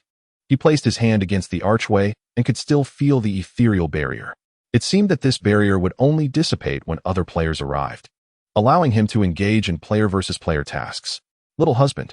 Sing-Y did not need to turn around. The voice was unmistakable, as only she would address him in such a manner. He turned to find QN approaching him with Sing-Y in her arms. Sing-Y contemplated whether to invite QN to watch the sunrise together the following morning, but then reconsidered, thinking it would be more delightful to surprise her by knocking on her door at dawn. After all, a sorceress of her caliber would hardly sleep in. She was likely awake at all hours. Upon reaching Sing-Y, the first thing QN declared was, "I am leaving." Sing-Y momentarily stood in shock before inquiring, "Where are you going?" "I am departing from YNCHing," she replied. "Take care of Sing-Y while I am away." With that, she placed Sing-Y into Sing-Y's embrace. Sing-Y quickly asked, "Will you be back tonight?" "No." QN shook her head. "Will you return before dawn?" "Not that either." She laughed. "What is it, little husband? Are you reluctant to see me go?" "It will be quite some time before I return after this departure." Song Yi was taken aback. Just moments ago, he had been mocking the game system for presenting him with an utterly trivial quest. Reflecting now, he realized he had been overly naive. The true challenge awaited him here. He had assumed that since Qin Zhuangxi had been urging him to marry her, she would surely remain after the wedding. As for whether she would accompany him through the bridal chamber, that was debatable. Yet now, without any warning, she had approached him, declaring her intention to leave. Song Yu even suspected that the game system conspired with Qin Zhuangxi to play a trick on him. "Could you not leave for just one more day?" he hastily inquired. "No." Qin Zhuangxi replied decisively. "Perhaps you should depart tomorrow. I have a grand surprise for you. Then save your surprise for my return. In truth, I have a terminal illness. The doctor said I might only have one more day to live. My dear lady, could you stay in Yin City and keep me company for just one more day?" Qin Zhuangxi laughed. "Come now. Do you think I cannot see that you are not ill?" However, she felt somewhat surprised that this earnest man would resort to such a trivial lie to keep her for another day. But what good would it do to have her stay and indulge him for another day? She was not the kind of ordinary woman who felt blissful merely upon hearing sweet words. If he wished to retain her, he should be forthright and declare his intent to marry her. Thus, she spoke again to Song Yi. "I must leave today, but it is not impossible to stay. If you agree to marry me at this very moment, not only would I stay another day, but I would promise to remain with you for a lifetime." Song Yi seemed to have an epiphany. Was this truly her method of pressuring him into marriage? At that moment, this tactic was indeed a devastating blow. He understood that the reward for this quest was a mysterious challenge ticket, which held value comparable to that of a guardian extraction ticket, perhaps even greater. However, if Qin Zhuangxi were not in Yin City, specifically in Yong'anfang and Xinyangfang, before dawn tomorrow, he would be unable to complete this quest of companionship. Seeing Song Yi lost in thought, Qin Zhuangxi felt an inexplicable sense of disappointment. It seemed he would not agree to marry her any time soon. "I shall take my leave. I hope that by the next time I return, you will be ready to marry me." As she spoke, she turned to walk towards the gate of the district. The quickest route to the North City gate passed through Changlifang. In the blink of an eye, Qin Zhuangxi had traversed the district gate and entered Changlifang. Upon witnessing this, Song Yi immediately called out, "Don't go, don't go. She had already ventured into a zone beyond his reach, leaving him in a state of urgency. I will marry you. Just please don't leave. Song Yi shouted towards Qin Zhuangxi from across the gate, contemplating that the only way to retain her was to consent to their marriage. After all, they were already bound by a betrothal, and thus, their union was entirely reasonable. As for the ulterior motives behind Qin Zhuangxi's eagerness to marry him, that could be addressed later. For now, fulfilling the unexpected quest was of utmost importance. Indeed, Qin Zhuangxi paused and turned around, exclaiming, "What did you say? Speak louder. I cannot hear you." At that moment, a considerable crowd had gathered nearby. Qin Zhuangxi intended to leverage the onlookers' assistance to disseminate the news of Song Ye's proposal as widely and rapidly as possible, until it reached the ears of that elusive flute immortal. "I will marry you," Song Yi proclaimed, raising his voice. "When shall we wed? The date is at your discretion." "Very well, then I shall not leave," Qin Zhuangxi responded with genuine delight. However, the matter of the ancient golden ape can be pursued later. The most pressing concern is, indeed, our wedding. No, it is the plan to draw out that flute immortal that takes precedence. Yet, why does hearing Song Ye's declaration of marriage fill me with such joy? This is merely a cog in my grand scheme, nothing to be overjoyed about. Perhaps I have acted too much like a lovesick maiden before him, which is rather unfortunate. But then again, perhaps I am overthinking it. After all, I have lived for over 300 years. Surely, I do not possess the naivete of a young girl. Though, in these 3 centuries, I remain untouched. No, tonight I must recite the heart-calming mantra 300 times to stabilize my resolve. Today, Morong Qingyi finally summoned the courage to descend from the desolate mountains and return to Yin City. She had spent a full month and a half in solitude. The reason she chose to return to Yin City rather than venture elsewhere was her concern for her mother. During her absence, Morong Jingtian must have relayed her disappearance back to Luo City. In this world, she and her mother were all each other had. She could not bear the thought of her mother worrying for her all this time. At this moment, the silk thread of the Sang River still encircled her neck, and Morong Qingyi had entirely relinquished any thoughts of escaping it, beginning instead to seek a harmonious coexistence with it. Chapter 89. The Immortal Master succumbs to darkness 1 month prior. The reason Morong Qingyi hesitated to return to Yin City was not merely due to the growing fervor surrounding the disappearance of the 4 immortal masters from the 7 Stars sect and the rumors regarding the successor of Yumuchio. The atmosphere was charged with tension, and many cultivators frequented Yin City. Feeling a sense of guilt, Morong Qingyi refrained from returning at that time. However, after more than a month had passed, the elusive successor of Yumuchio had yet to make an appearance, and there were no updates on the missing immortal masters. Gradually, interest in these matters waned, and the number of cultivators visiting Yin City diminished as well. Moreover, a more significant incident recently unfolded in the cultivation world. The renowned immortal master Huayao was rumored to have succumbed to darkness, embarking on a rampage at the Xianyu sect, mercilessly slaughtering hundreds of his fellow disciples. This shocking event drew a throng of onlookers from the cultivation community, eager to witness the unfolding drama at the Xianyu sect.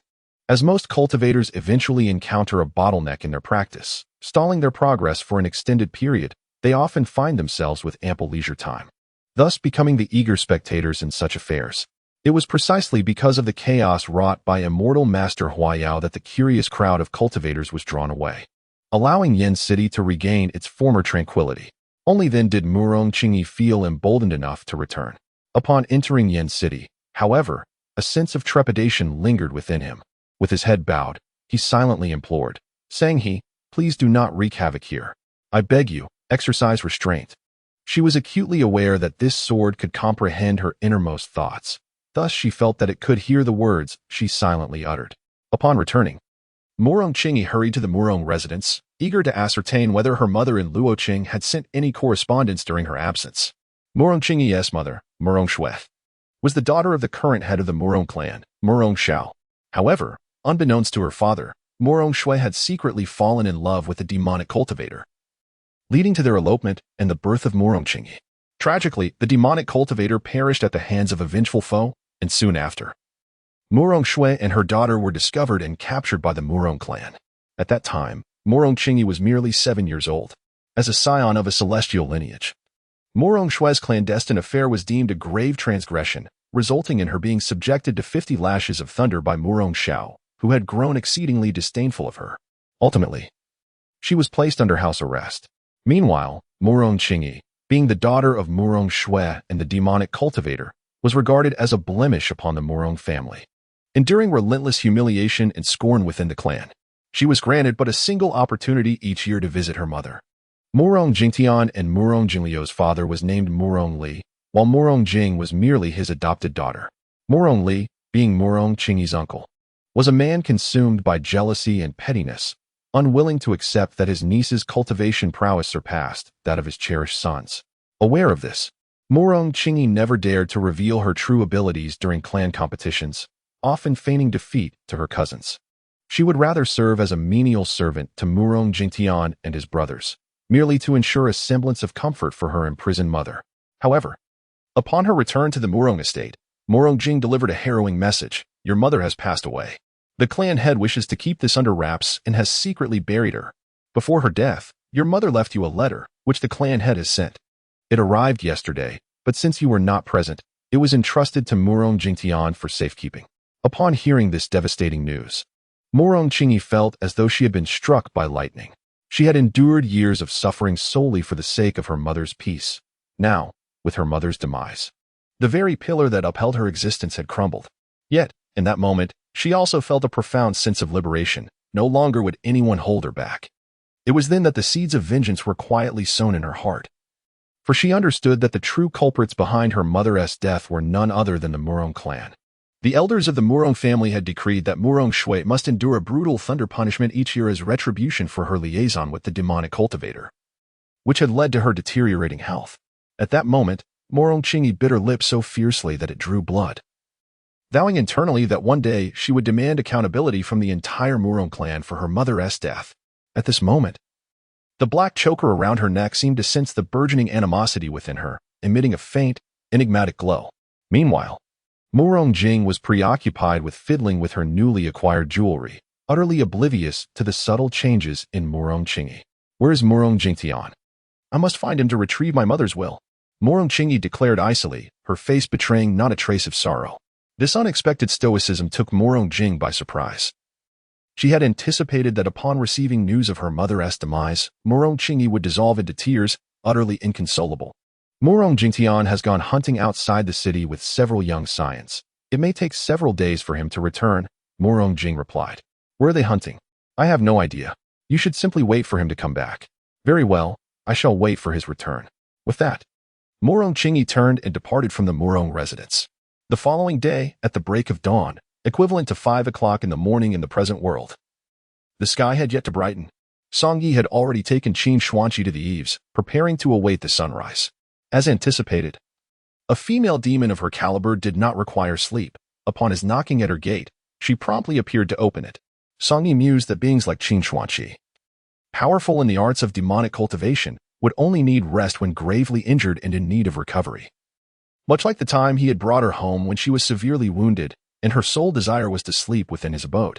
As the sun had yet to rise, Song Yi initiated a conversation. "My lady, this is my first marriage, and I am unfamiliar with many aspects. If I err in any way, please feel free to guide me." He had never imagined that he would fulfill the milestone of marriage in this world. Qin Xuanqi pursed her lips, responding, "This is my first marriage as well, so I am equally unversed. Having lived for over 300 years, she had never contemplated that one day she would wed, especially to a mortal. Nevertheless, this marriage, conducted under the guise of Li Qingyu, the daughter of the king of Xiang, would undoubtedly be an experience she would cherish for a lifetime. Chapter 90. A wise choice. As the sun began to rise in the east, accompanied by the presence of Qin Xuanqi beside him, Song Yi felt he had fulfilled the requirements of the extraordinary task, accompaniment. For this moment, he had invested his life's significant affair, even in the present world. He had never officially dated anyone, yet here he was, preparing for marriage in a game world. At that moment, a notification echoed in his mind. Ding. Congratulations, player, for completing the extraordinary task, accompaniment. Ding. Congratulations, player, for receiving the task reward, Secret Realm Challenge ticket. Ding. Congratulations, player, for receiving experience rewards, 300,000 points. After watching the sunrise with Qin Xuanqi before heading to the Yamen for the morning duties, Song Yi resolved to utilize the Secret Realm Challenge voucher. Otherwise, it would expire. As the formal challenge commenced, he would have only 10 seconds to act, thus he meticulously planned the sequence of his skills. First, the Guardian skill, annihilate all life, which inflicts extensive area damage with lingering effects, would be deployed as the initial move. Subsequently, he would unleash Chang Wanting's Guardian skill, Heavenly Mechanism Unclouded. By prioritizing these two high-damage Guardian skills, he would then use any remaining time to cast as many Cataclysmic Quakes as possible. Upon activating the Secret Realm Challenge voucher, Song Yi's consciousness entered the realm, where he encountered the illusion of the Bone Demon Sovereign. Adhering to his prior strategy, he executed the skills one by one against the illusion, culminating perfectly with 3 Cataclysmic Quakes. The timing was impeccable. Upon concluding the challenge, his total damage amounted to 3.78 million, remarkably more than double that of his previous attempt. This increase in damage was attributed to his deployment of an additional Guardian skill this time, alongside the enhancement of his own strength, as he had been growing stronger each day. Consequently, his damage output had doubled. The rewards, too, were doubled compared to the last challenge, granting him a total of 374 attribute points and 276 Guardian Essence Pills, a truly delightful outcome. He felt fortunate for having decisively retained Qin Xuanxi in front of the Chong Lufeng Gate yesterday.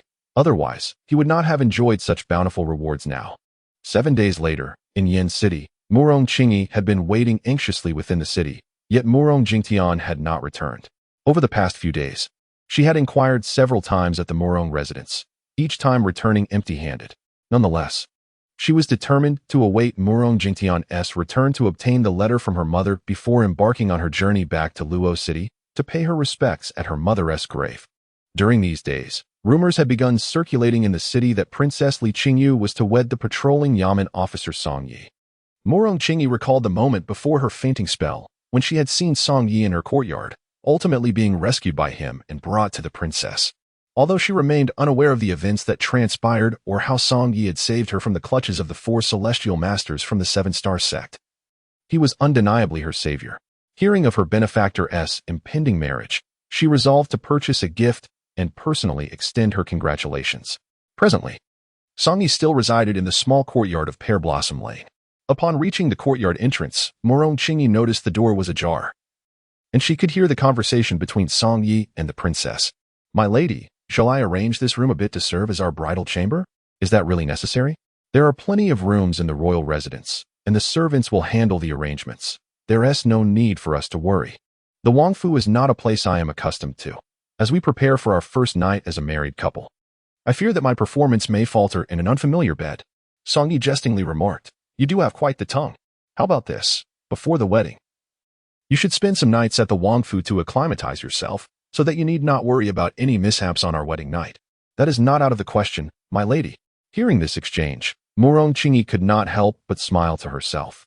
It was delightful to see the affection shared between the benefactor and the princess before their marriage. Surely, their union would bring them great happiness. Subsequently, Murong Qingyi knocked on the courtyard door, which was opened by Song Yi. "Benefactor," she said, "I left in haste last time and could only offer you a jade pendant as thanks. This time, I have come to express my gratitude properly and to congratulate you on finding a lifelong companion." Song Yi chuckled. "Please refrain from calling me benefactor. It sounds rather awkward." He noticed a new black neckband around Murong Qingyi's neck. Unable to discern whether it was an artifact of the spirit world, he simply considered it a fashionable accessory. "Shall I call you Brother Song then?" Murong Qingyi inquired tentatively. "That will do. Now, do not linger at the door. Come in and sit." Song Yi ushered Murong Qingyi into the small courtyard, where she placed her offerings on the stone table. She had also bought a string of candied hawthorns for Song Yan, as it was well known in Yong'an that Song Yi had a 5-year-old sister. Song Yan, seemingly aware that the treats were intended for her, eagerly dashed over and took the candied hawthorns from Murong Qingyi's hand, delighting in her sweet treat. Inside the courtyard, Qin Xuanxi immediately recognized the black neckband adorning Murong Qingyi's neck, her mind racing with questions. Why would Gu Yunyang's demon sword, Sang, be associated with her? At that moment, Murong Qingyi respectfully addressed Qin Xuanxi, "Princess." Qin Xuanxi nodded. "Ah, you are a descendant of the Murong family, named Murong Qingyi, correct?" "That was my name once," Murong Qingyi replied. "However, I now go by Lu Qingyi, for I wish to sever all ties with the Murong family."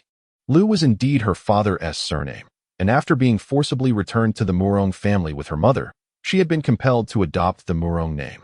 Now that her mother had passed, she felt entirely unbound and desired no further connection with the Murong lineage. Qin Xuanqi smiled slightly. Indeed. You have made the wisest choice of your life. Murong Qingyi was momentarily taken aback, as she failed to comprehend the meaning behind Qin Xuanqi's words. Unbeknownst to her, Qin Xuanqi had made an agreement with Liang Feng, the mother of Song Yan, nearly 2 years prior, wherein Qin Xuanqi vowed to annihilate the entire Murong clan in 30 years on behalf of Song Yan. Should Murong Qingyi choose to sever ties with the Murong family now, she would not fall victim to Qin Xuanqi's wrath in the future. Little did she realize that this decision to distance herself from the Murong family was, in fact, a means of self-preservation. Otherwise, she would have barely had 28 years left to live. In the capital of the Kingdom of Li, within the royal palace, today, no matter the circumstances, this princess was determined to meet the emperor. Li Xiaoling strode boldly into the inner palace, with the eunuch Wang Yin scrambling behind her, exclaiming, "Princess, the emperor has decreed that no one is to be granted an audience today. Please do not be the cause of my demise." Chapter 91. Inviting the wolf into the house. Li Xiaoling had once been celebrated as the unparalleled prodigy of the celestial cultivation realm.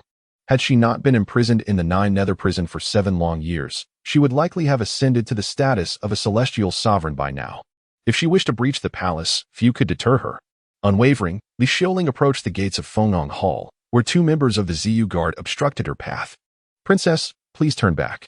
The emperor has forbidden any audience today. Do not make our plight more difficult," one of the guards implored.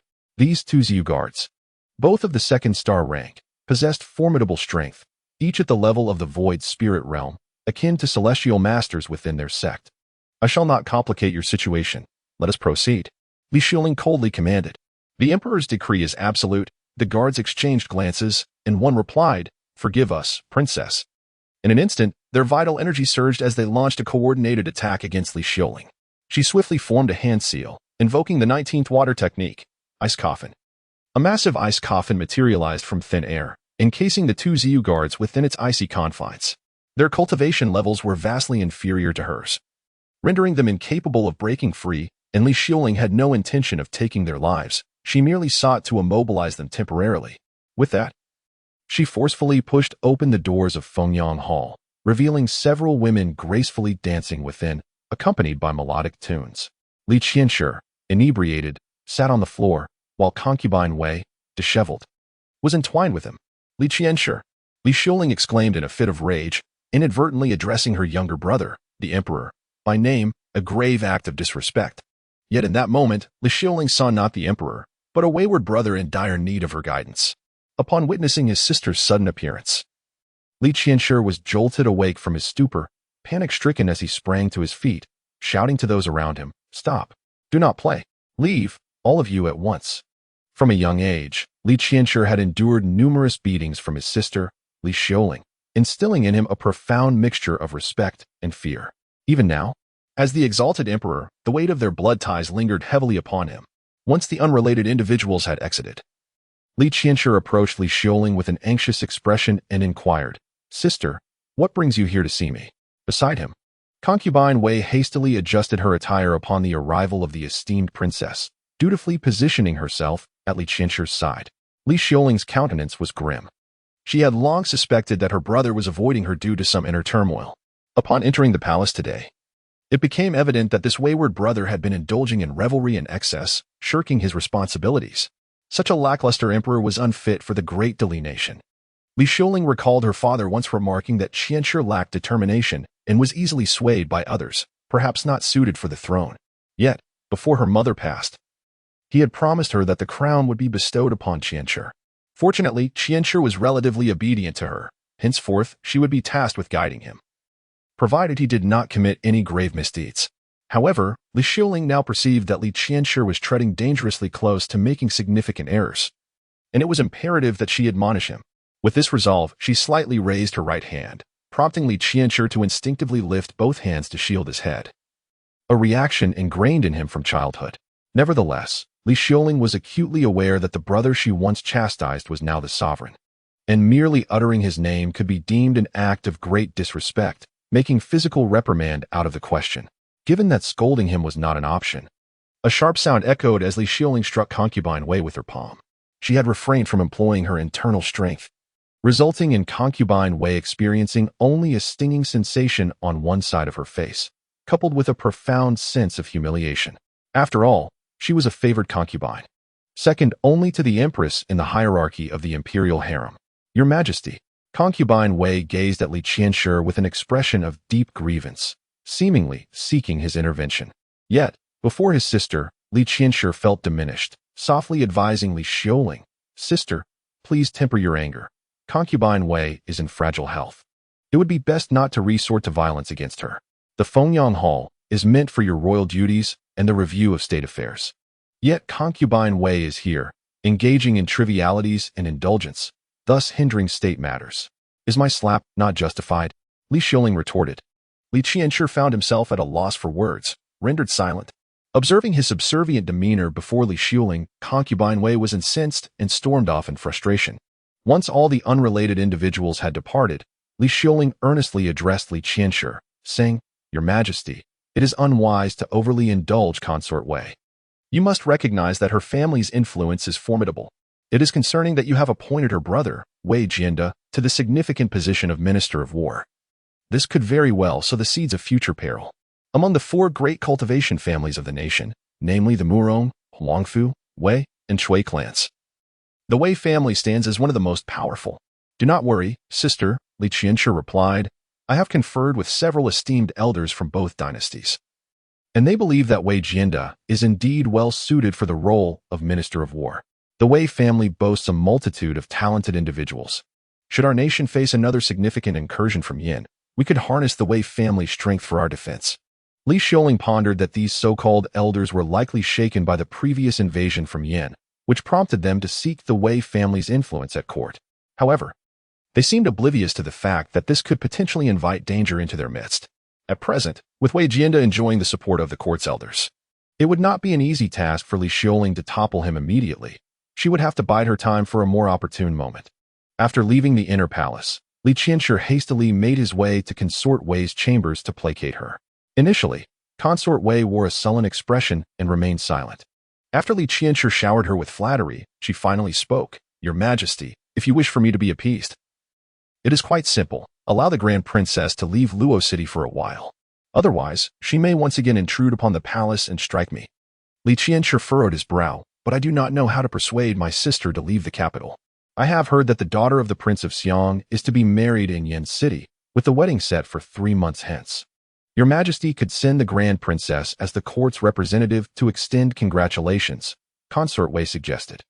The notion of sending his sister to Yin City for the wedding of the prince's daughter began to resonate with Li Qianshi. If his sister remained in Luo City, she might intrude upon the palace once more to scrutinize his duties, causing him to live in constant trepidation. By dispatching her to Yin City, he could at least enjoy a period of tranquility. "Wan Shu, your idea is splendid," Li Qianshi exclaimed to Consort Wei. "My sister shares a close bond with the Prince of Xiang, and sending her to represent the court at the wedding is entirely fitting. Excellent, splendid." However, Wan Shu suddenly wore a melancholic expression, saying, "But even if we send the Grand Princess to Yin City, it would only be a temporary solution. After the wedding, she will inevitably return. What if?" Her eyes sparkled with a cunning thought. "What if we allow her to go to the northern border after her attendance at the princess wedding? Then she will be far from the capital and unable to meddle in your affairs, Your Majesty. Moreover, if the Grand Princess is stationed at the northern frontier, the citizens there will be safeguarded from the Yin forces, thus serving your interests remarkably well." Li Qianshi shook his head, pondering the desolation of the northern frontier. His sister had endured years of suffering in the Nine Nether prison. How could he bear to send her to guard the border? "Your Majesty, have you forgotten? The Princess Chang was once hailed as an unparalleled genius in celestial cultivation. Her aspirations lie not within the court but on the path of spiritual enlightenment. Compared to the bustling chaos of Luoqing, the tranquil and desolate northern lands would be far more suitable for her cultivation," Wei Wanshu articulated with reason. Li Qianshi remarked, "Your words seem to possess some merit." Observing that Li Qianshi appeared swayed, Wei Wanshu pressed on, "Your Majesty, as you witnessed today, the princess's demeanor towards you reflects no distinction between sovereign and subject. She has always harbored a sense of pride, believing herself superior to you since childhood. Thus she would never submit to your authority.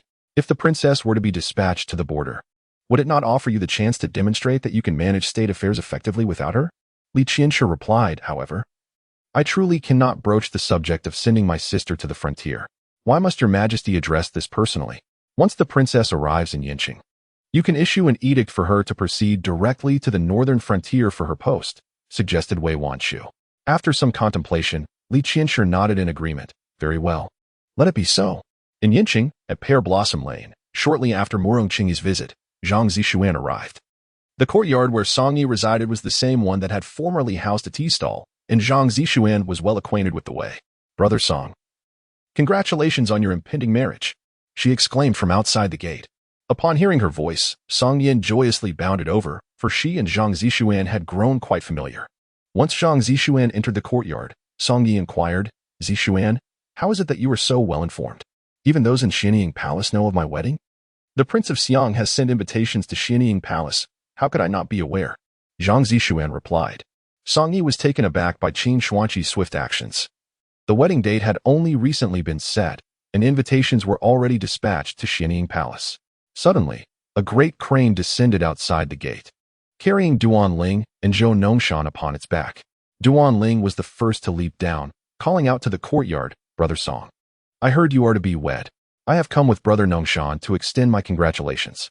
As fate would have it, they had been sent down the mountain to procure supplies, and seizing the opportunity while their master was inebriated, they had stealthily commandeered the master's crane to ride here. Song Yi was puzzled. Was it possible that even disciples of the Lanwei sect had received invitations to his wedding? Qin Xuanqi stood to the side, her gentle smile seemingly conveying the message that indeed, it was she who had sent out the invitations. Not only did she dispatch invitations to the nearby sects of Xianqing Palace and Lanwei sect, but she also ensured that the faraway Taishi Palace in Luoqing, as well as sects located in 6 other major nations, received their invitations via swift arrow pigeons. These arrow pigeons, low-tier magical beasts devoid of aggression, possess extraordinary speed, soaring at rates several times that of ordinary carrier pigeons. The Ziyu Guard had raised a considerable number of these arrow pigeons, which Qin Xuanqi commanded to be released, ensuring that all sects across the 7 major nations of the Xianying continent would be informed of the wedding of Su Qingyu, the direct disciple of the Guyu sect. However, the Guyu sect was a reclusive sect that maintained few cordial relations with most others, thus the majority of sects receiving such invitations would likely disregard them, and certainly would not send representatives to congratulate in Yin City. Ultimately, only 5 sects in close proximity to Yin City, Shenqing Palace, Lanwei sect, Shintian sect, Tianqi sect, and Qixing sect, would likely send their congratulations. The geographical closeness of these 5 sects facilitated the formation of a 5-sect alliance. Yet, the representatives they sent would not be honoring the Guyu sect, but rather the Princess Mansion. It must be noted that Qin Xuanqi's actions were not genuinely aimed at eliciting responses from the sects. Rather, she sought to disseminate the news of her impending marriage to a broader audience. Once she had prepared the stage, she awaited the arrival of the wine immortal. Upon seeing Qin Xuanqi, Zhou Nongshan directly inquired, Sister-in-law, on the day of your wedding, will there be the stir-fried chicken you made? Clearly, even after 2 years, Zhou Nongshan remained nostalgic for the dish she had prepared. Song Yi promptly replied on behalf of Qin Xuanqi, Brother Nongshan, that day is your sister-in-law's wedding. How could she possibly cook? Besides, your sister-in-law is now a princess. Would you really have a princess cooking for you? Upon hearing this, Zhou Nongshan's face fell, wishing he could forego food for 7 days and nights just to savor Qin Xuanqi's stir-fried chicken once more. How about this, Brother Nongshan? Song Yi continued, after the wedding. You should stay in Yin City a few more days. If your sister-in-law is in a good mood, I shall persuade her to prepare that dish for you again in secret. Standing quietly, Qin Xuanqi refrained from speaking, as she herself was uncertain whether she would remain in Yin City after the wedding, or what might transpire on that very day. If the flute immortal were to appear, the wedding would undoubtedly ignite a fierce battle, one that would be etched into the annals of history. For it would be a confrontation between 2 parties at the pinnacle of their cultivation. Such a level of combat had not graced the realm of cultivation for nearly a century. Chapter 93. Eliminate them. Not long after Duan Ling and Zhou Nongshan arrived, the boisterous voice of Zhao Zhigao echoed from outside the courtyard. Yigur, today's Chen's roasted duck is exceptionally succulent. I have brought 2 for us to enjoy with a few drinks. Today marked a day of respite from the official duties, akin to a holiday in the contemporary world, which prompted Zhao Zhigao to visit and share a drink with Song Yi. After all, once Song Yi married into the Xiang Wang residence, opportunities for the brothers to drink together would be scarce. Moreover, once Song Yi assumed the role of duke, he could no longer fulfill his duties as a constable. In the future, Not only would their drinking sessions diminish, but even their chances of meeting would also dwindle. As Zhao Zhigao strode into the courtyard, bearing 2 bags of roasted duck and 2 jars of fine wine, he was greeted by the sight of several guests already present, including the princess herself. Zhao brother, you have arrived, Song Yi greeted with a smile. It had been over 2 years since Song Yi entered this world. And aside from gaining a charming lady and a younger sister, he had not amassed many friends. Remarkably, all those he could consider friends were gathered in this modest courtyard today. As the saying goes, there is no time like the present.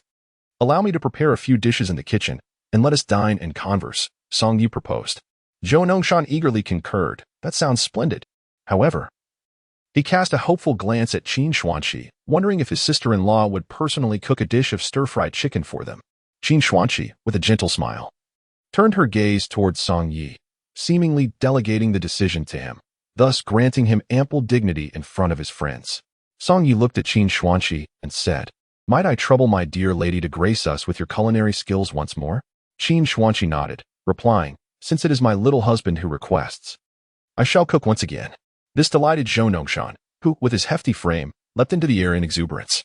He then produced 2 plump, live chickens from his storage space, clearly having planned this in advance. As the sun dipped below the horizon, the friends who had come to visit Song Yi gradually began to depart.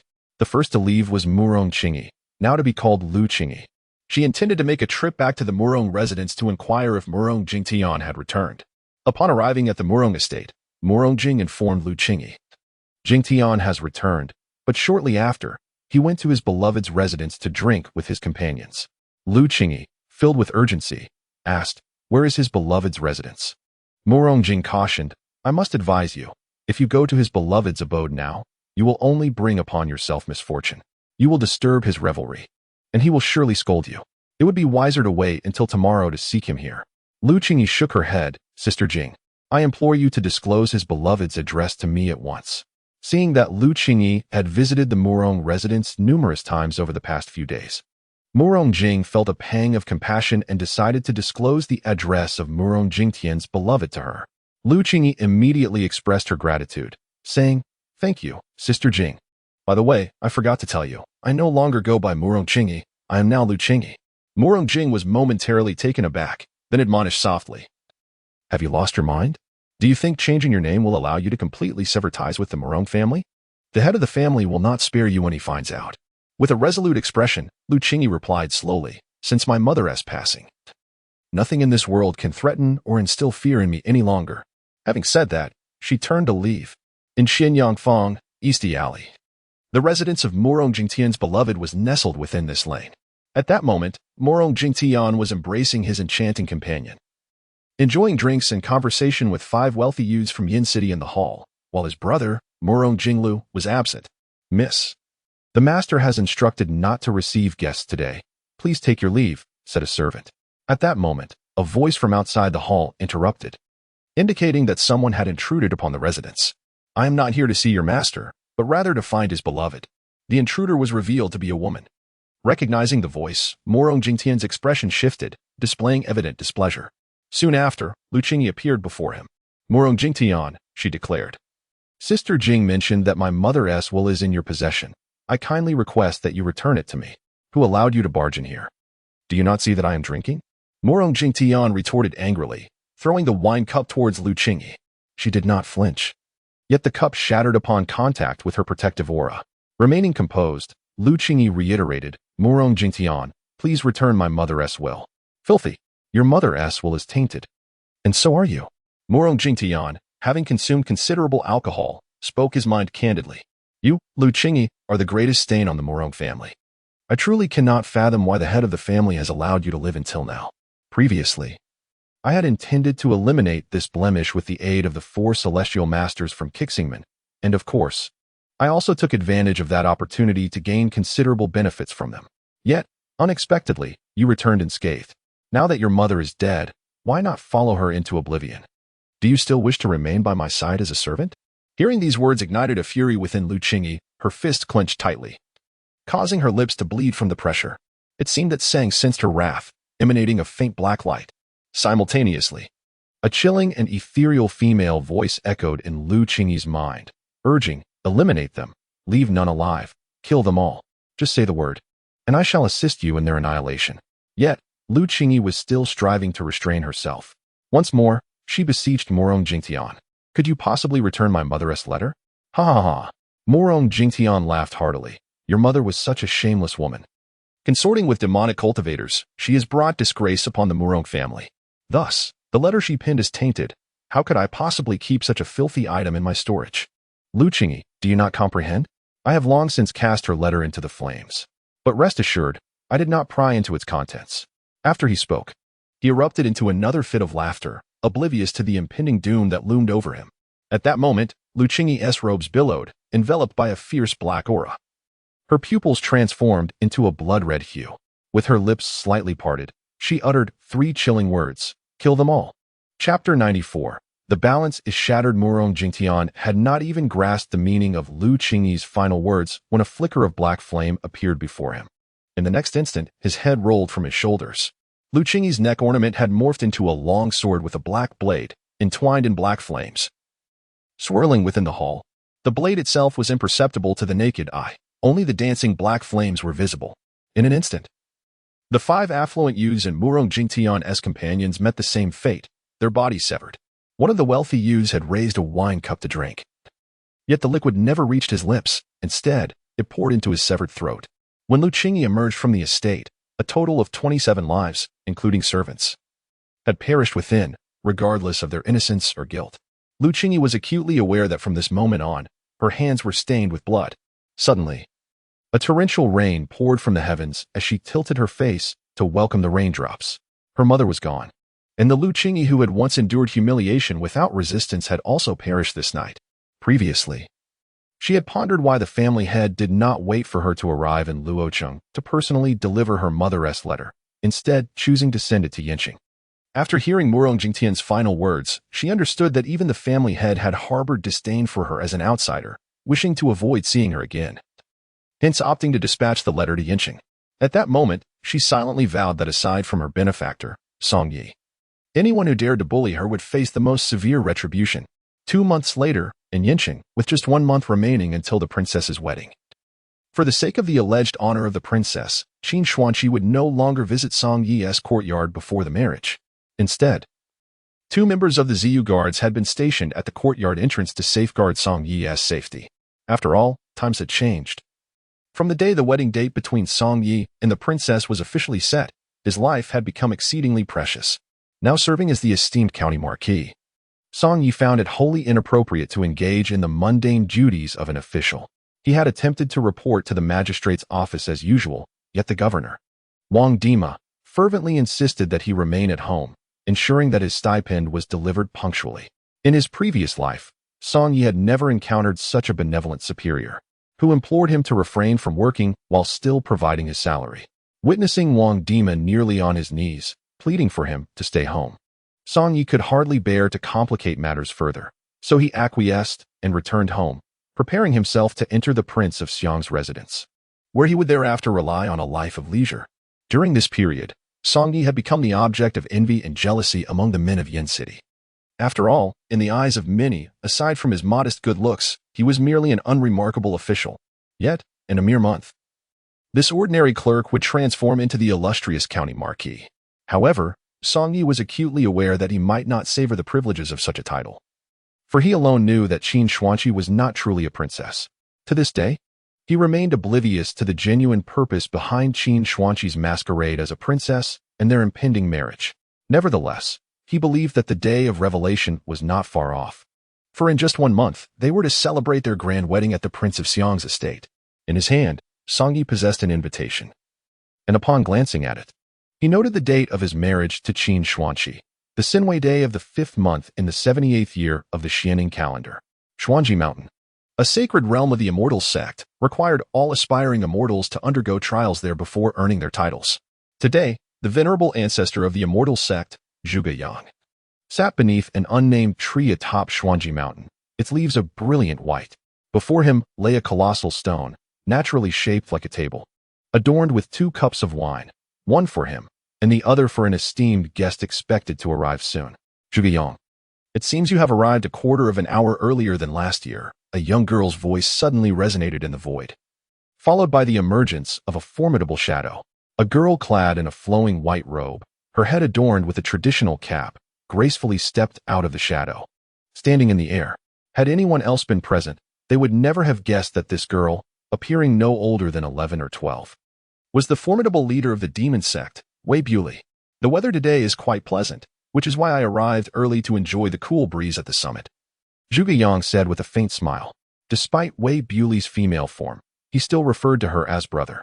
Wei Bewley took the cup of wine from the stone table, raised it to her lips, and consumed it in one swift motion, causing the empty cup in her hand to disintegrate into powder. This cup of wine pales in comparison to the one you prepared a century ago. It seems you have been increasingly negligent in your offerings. I doubt I shall need to come here to meet with you again in the next 100 years. Wei Bewley furrowed her brows slightly, taking a sip of unsatisfactory wine, her demeanor revealing a hint of displeasure. Brother Bewley, do not let anger consume you. You are well aware that it is precisely because we convene privately every century that the realms of immortals and demons have maintained over 3 millennia of peace. Zhuge Yang narrowed his eyes slightly and continued, in my humble opinion, Brother Bewley, you would not desire the resurgence of conflict between our realms, would you? Wei Bewley remained silent, tacitly acknowledging Zhuge Yang's perspective. Historical records document that there have been 5 great wars between the realms of immortals and demons, each marked by extreme brutality, resulting in countless casualties and suffering. Each conflict saw numerous great nations and sects completely annihilated. The last of these wars occurred just over 3,000 years ago, after which the present-day mortal world began to take shape, characterized by the equilibrium of 7 nations.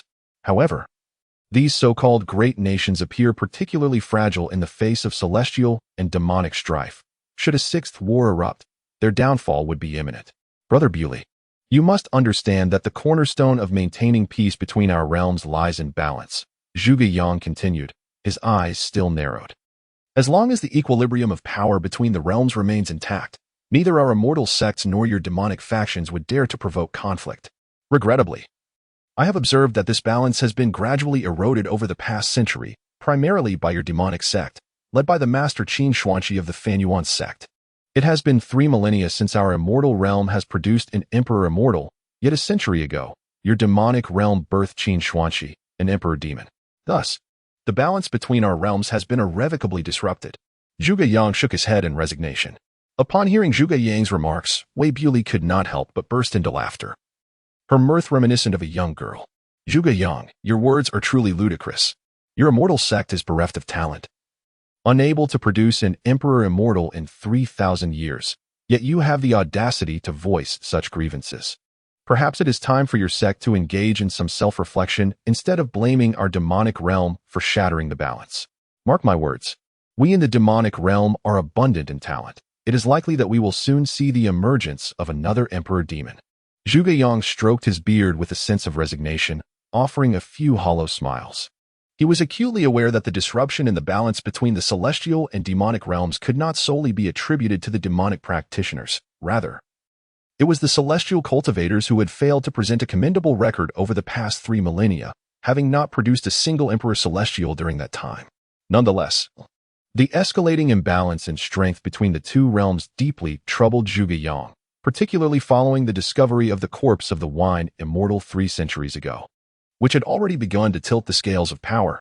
After all, the wine immortal was also an emperor celestial, and his demise represented a monumental loss for the entire celestial cultivation community. 2 centuries after the wine immortal's death, the demonic realm surprisingly welcomed the emergence of Qin Xuanqi, an emperor demon, leading to a stark contrast in power dynamics. At present, the demonic practitioners undeniably held the upper hand. This is why, when Qin Xuanqi obliterated the Holy Heaven sect, not a single celestial cultivator dared to step forth and advocate for a counteroffensive, as they understood that should conflict reignite, the already disadvantaged celestial realm would suffer a devastating defeat. Zhuge Yang recognized that the celestial practitioners had been striving diligently over the past few centuries, perhaps merely beset by ill fortune.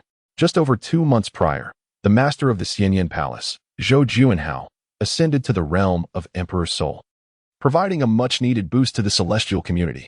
However, what Zhuge Yang remained oblivious to was that Zhou Juanhao's advancement was significantly aided by the female demon sovereign, Qin Zhuangxi. For it was she, alongside Song Yi, who manifested the required celestial phenomenon for Zhou Juanhao's elevation.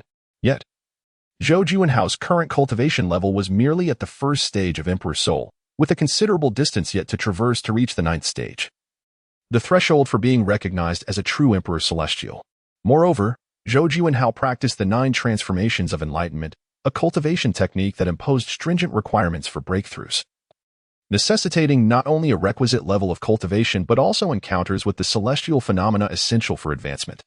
It took Zhou Juanhao a painstaking 2 centuries to experience the celestial phenomenon necessary for his ascent to Emperor Soul, and he would still need to encounter 8 additional distinct celestial phenomena to progress from the 1st to the 9th stage.